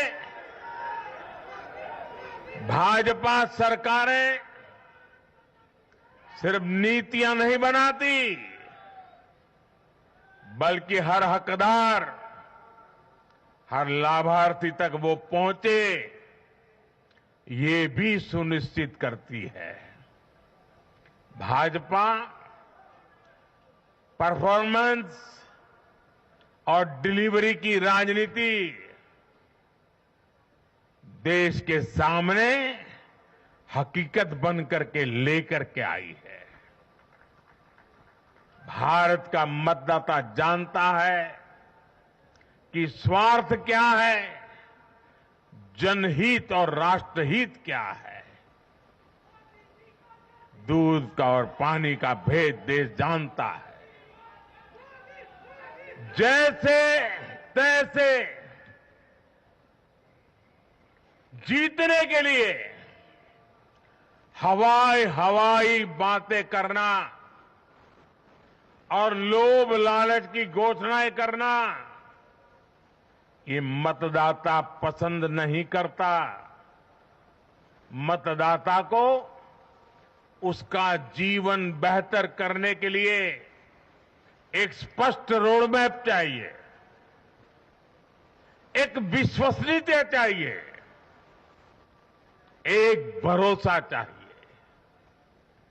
भारत का वोटर ये जानता है कि जब भारत आगे बढ़ता है तो राज्य आगे बढ़ता है, हर परिवार का जीवन बेहतर होता है। इसलिए वो बीजेपी को चुन रहा है, लगातार चुन रहा है।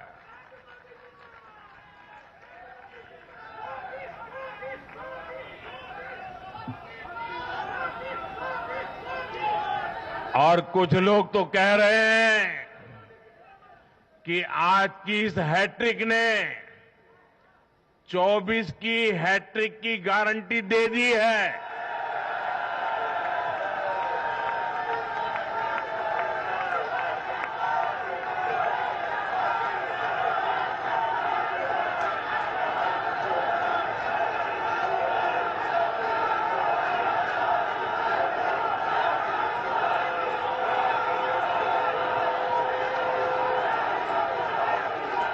साथियों, आज के जनादेश ने ये भी साबित किया है कि भ्रष्टाचार, तुष्टीकरण और परिवारवाद को लेकर देश के भीतर, देश के हर नागरिक के दिल में जीरो टॉलरेंस बन रही है। आज देश को लगता है कि इन तीन बुराइयों को खत्म करने में अगर कोई प्रभावी है तो वो भाजपा ही है।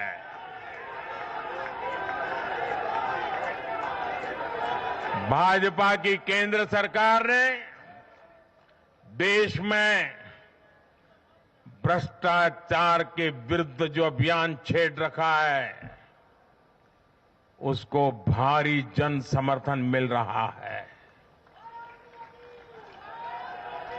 ये उन दलों, उन नेताओं को वोटर की साफ साफ चेतावनी है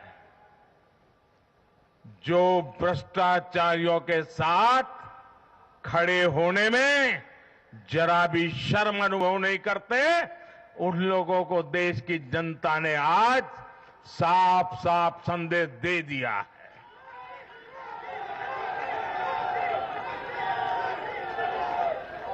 और ऐसे लोग जो भांति भांति के तर्कों से भ्रष्टाचारियों को कवच देते हैं, कवर अप करने की कोशिश करते हैं, ऐसे लोग जो भ्रष्टाचार पर कड़ा प्रहार करने वाली जांच एजेंसियों को बदनाम करने में दिन रात जुटे हुए हैं, वे समझ लें ये चुनाव नतीजे भ्रष्टाचार के खिलाफ लड़ाई का भी जन समर्थन है।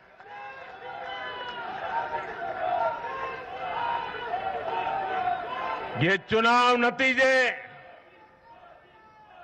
कांग्रेस और उसके घमंडिया गठबंधन के लिए भी बहुत बड़ा सबक है। सबक ये है कि सिर्फ कुछ परिवारवादियों के मंच पर एक साथ आ जाने से फोटो कितनी अच्छी निकल जाए, देश का भरोसा नहीं जीता जाता। देश की जनता का दिल जीतने के लिए राष्ट्र सेवा का जज्बा होना चाहिए और घमंडिया गठबंधन में रत्ती भर भी वो नजर नहीं आता है।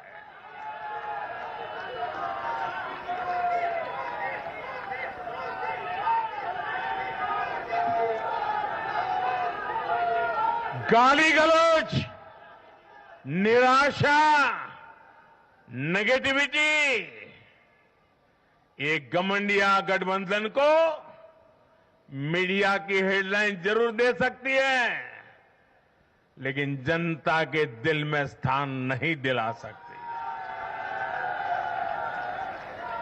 साथियों, आज के ये नतीजे उन ताकतों को भी चेतावनी है जो प्रगति और जन कल्याण की राजनीति के खिलाफ खड़े रहते हैं। जब भी विकास होता है, कांग्रेस और उसके साथी विरोध करते हैं। जब हम वंदे भारत ट्रेन लॉन्च करते हैं तो कांग्रेस और उसके साथी उसकी मजाक उड़ाते हैं। जब हम आयुष्मान भारत लॉन्च करते हैं तो कांग्रेस और उसके साथी इसमें रोड़ा अटकाते हैं। जब हम गरीबों के लिए घर बनाते हैं तब कांग्रेस और उसके साथी रुकावटें डालते हैं। जब हम गरीबों तक नल से जल पहुंचाते हैं तो कांग्रेस और उसके साथी इसमें भ्रष्टाचार का रास्ता बनाने में लग जाते हैं। जब हम ग्रामीण विकास के लिए फंड भेजते हैं तो कांग्रेस और उसके साथी इसे गरीबों को तक पहुंचने में रुकावट डालने की कोशिश करते हैं। ऐसी सभी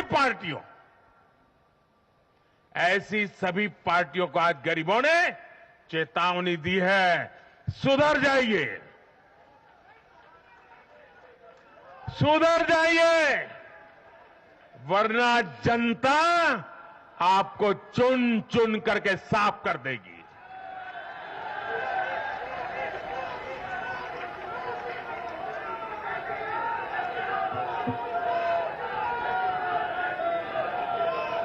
आज ऐसी पार्टियों के लिए सबक है कि केंद्र सरकार की गरीब कल्याण की योजनाओं और उनके लिए भेजे जा रहे फंड के बीच में आने की कोशिश मत करो।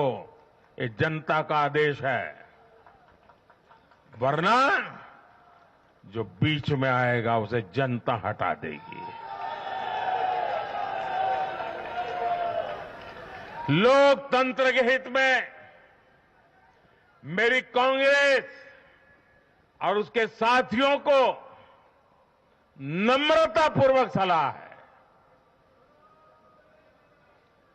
कृपा करके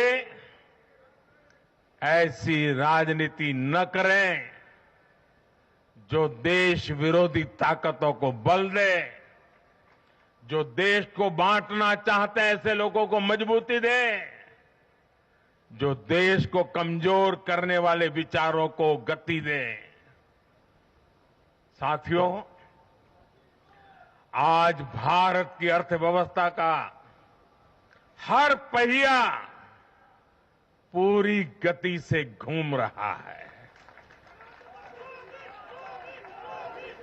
कुछ लोग कह रहे थे कि विश्व में मंदी का असर भारत पर पड़ेगा, लेकिन भारत ने हर आकलन से कहीं बेहतर प्रदर्शन किया।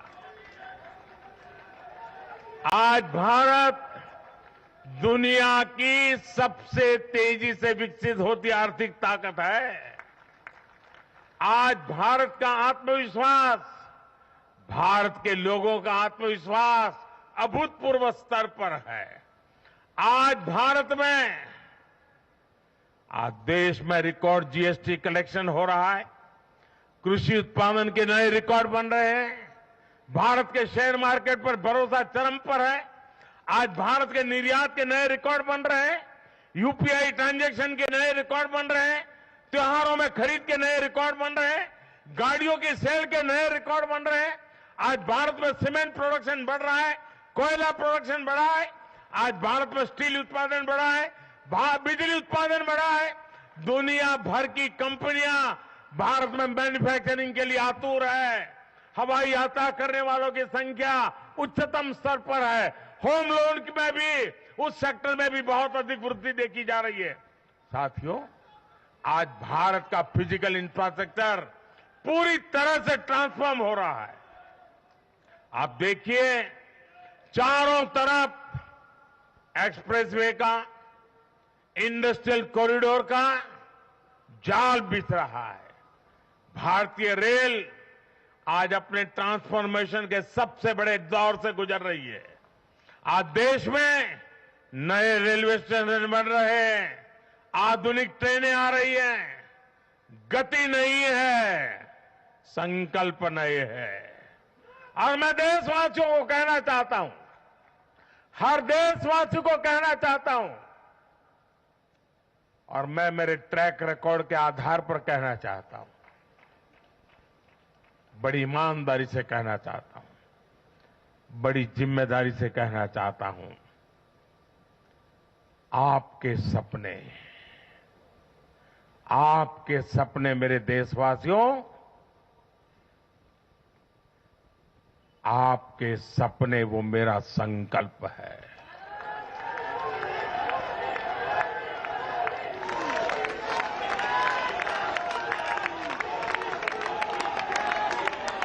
आपके सपनों को पूरा करने के लिए जो मेरा संकल्प है, वो मेरी साधना भी है, मेरी तपस्या भी है।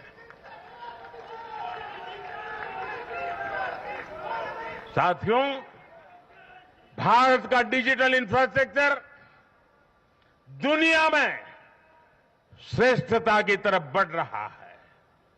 भारत आज दुनिया में 5G नेटवर्क के मामले में अग्रणी देश में पहुंच चुका है। आज भारत में गांव-गांव तक ऑप्टिकल फाइबर पहुंच रहा है। आज देश के सोशल इंफ्रास्ट्रक्चर पर भी अभूतपूर्व गति से काम हो रहा है। हर गरीब को मुफ्त राशन वाली योजना अगले 5 साल के लिए बढ़ा दी गई है। भाजपा सरकार में 4 करोड़ गरीब परिवारों के पक्के घर बन चुके हैं। हम हर गरीब परिवार को पक्की छत देने के संकल्प की ओर तेजी से बढ़ रहे हैं। घर घर नल से जल, ये अभियान तेज गति से चल रहा है।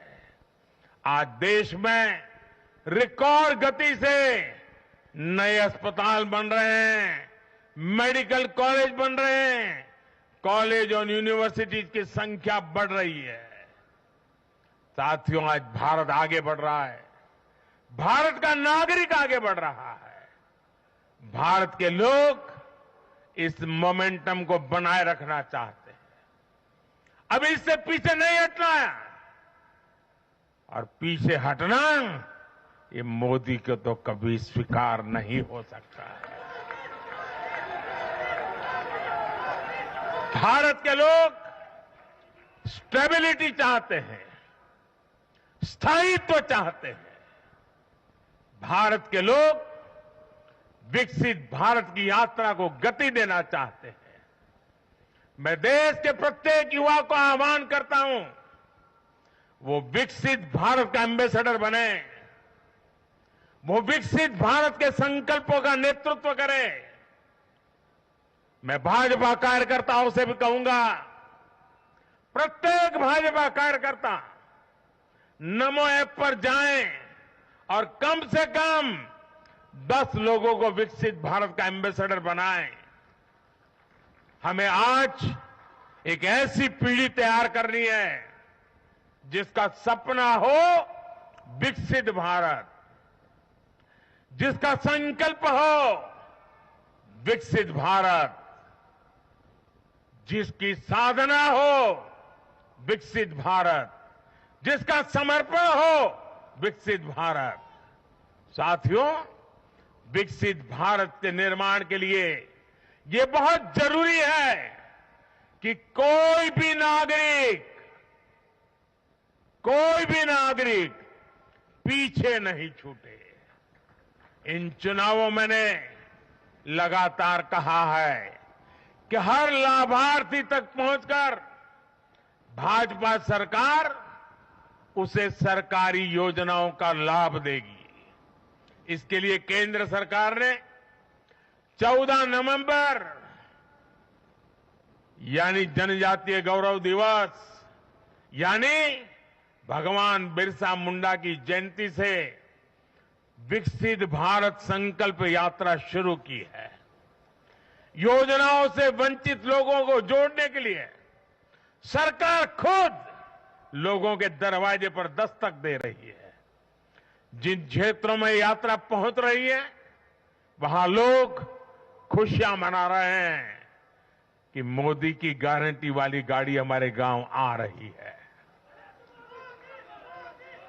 मैं आज विजय के इस समारोह से हर बीजेपी कार्यकर्ता को सलाह दूंगा, आग्रह करूंगा,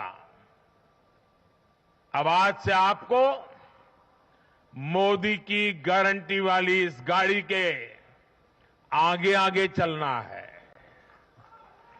मोदी की गारंटी वाली गाड़ी देश की सफलता की गारंटी बनेगी, और ये भी मोदी की गारंटी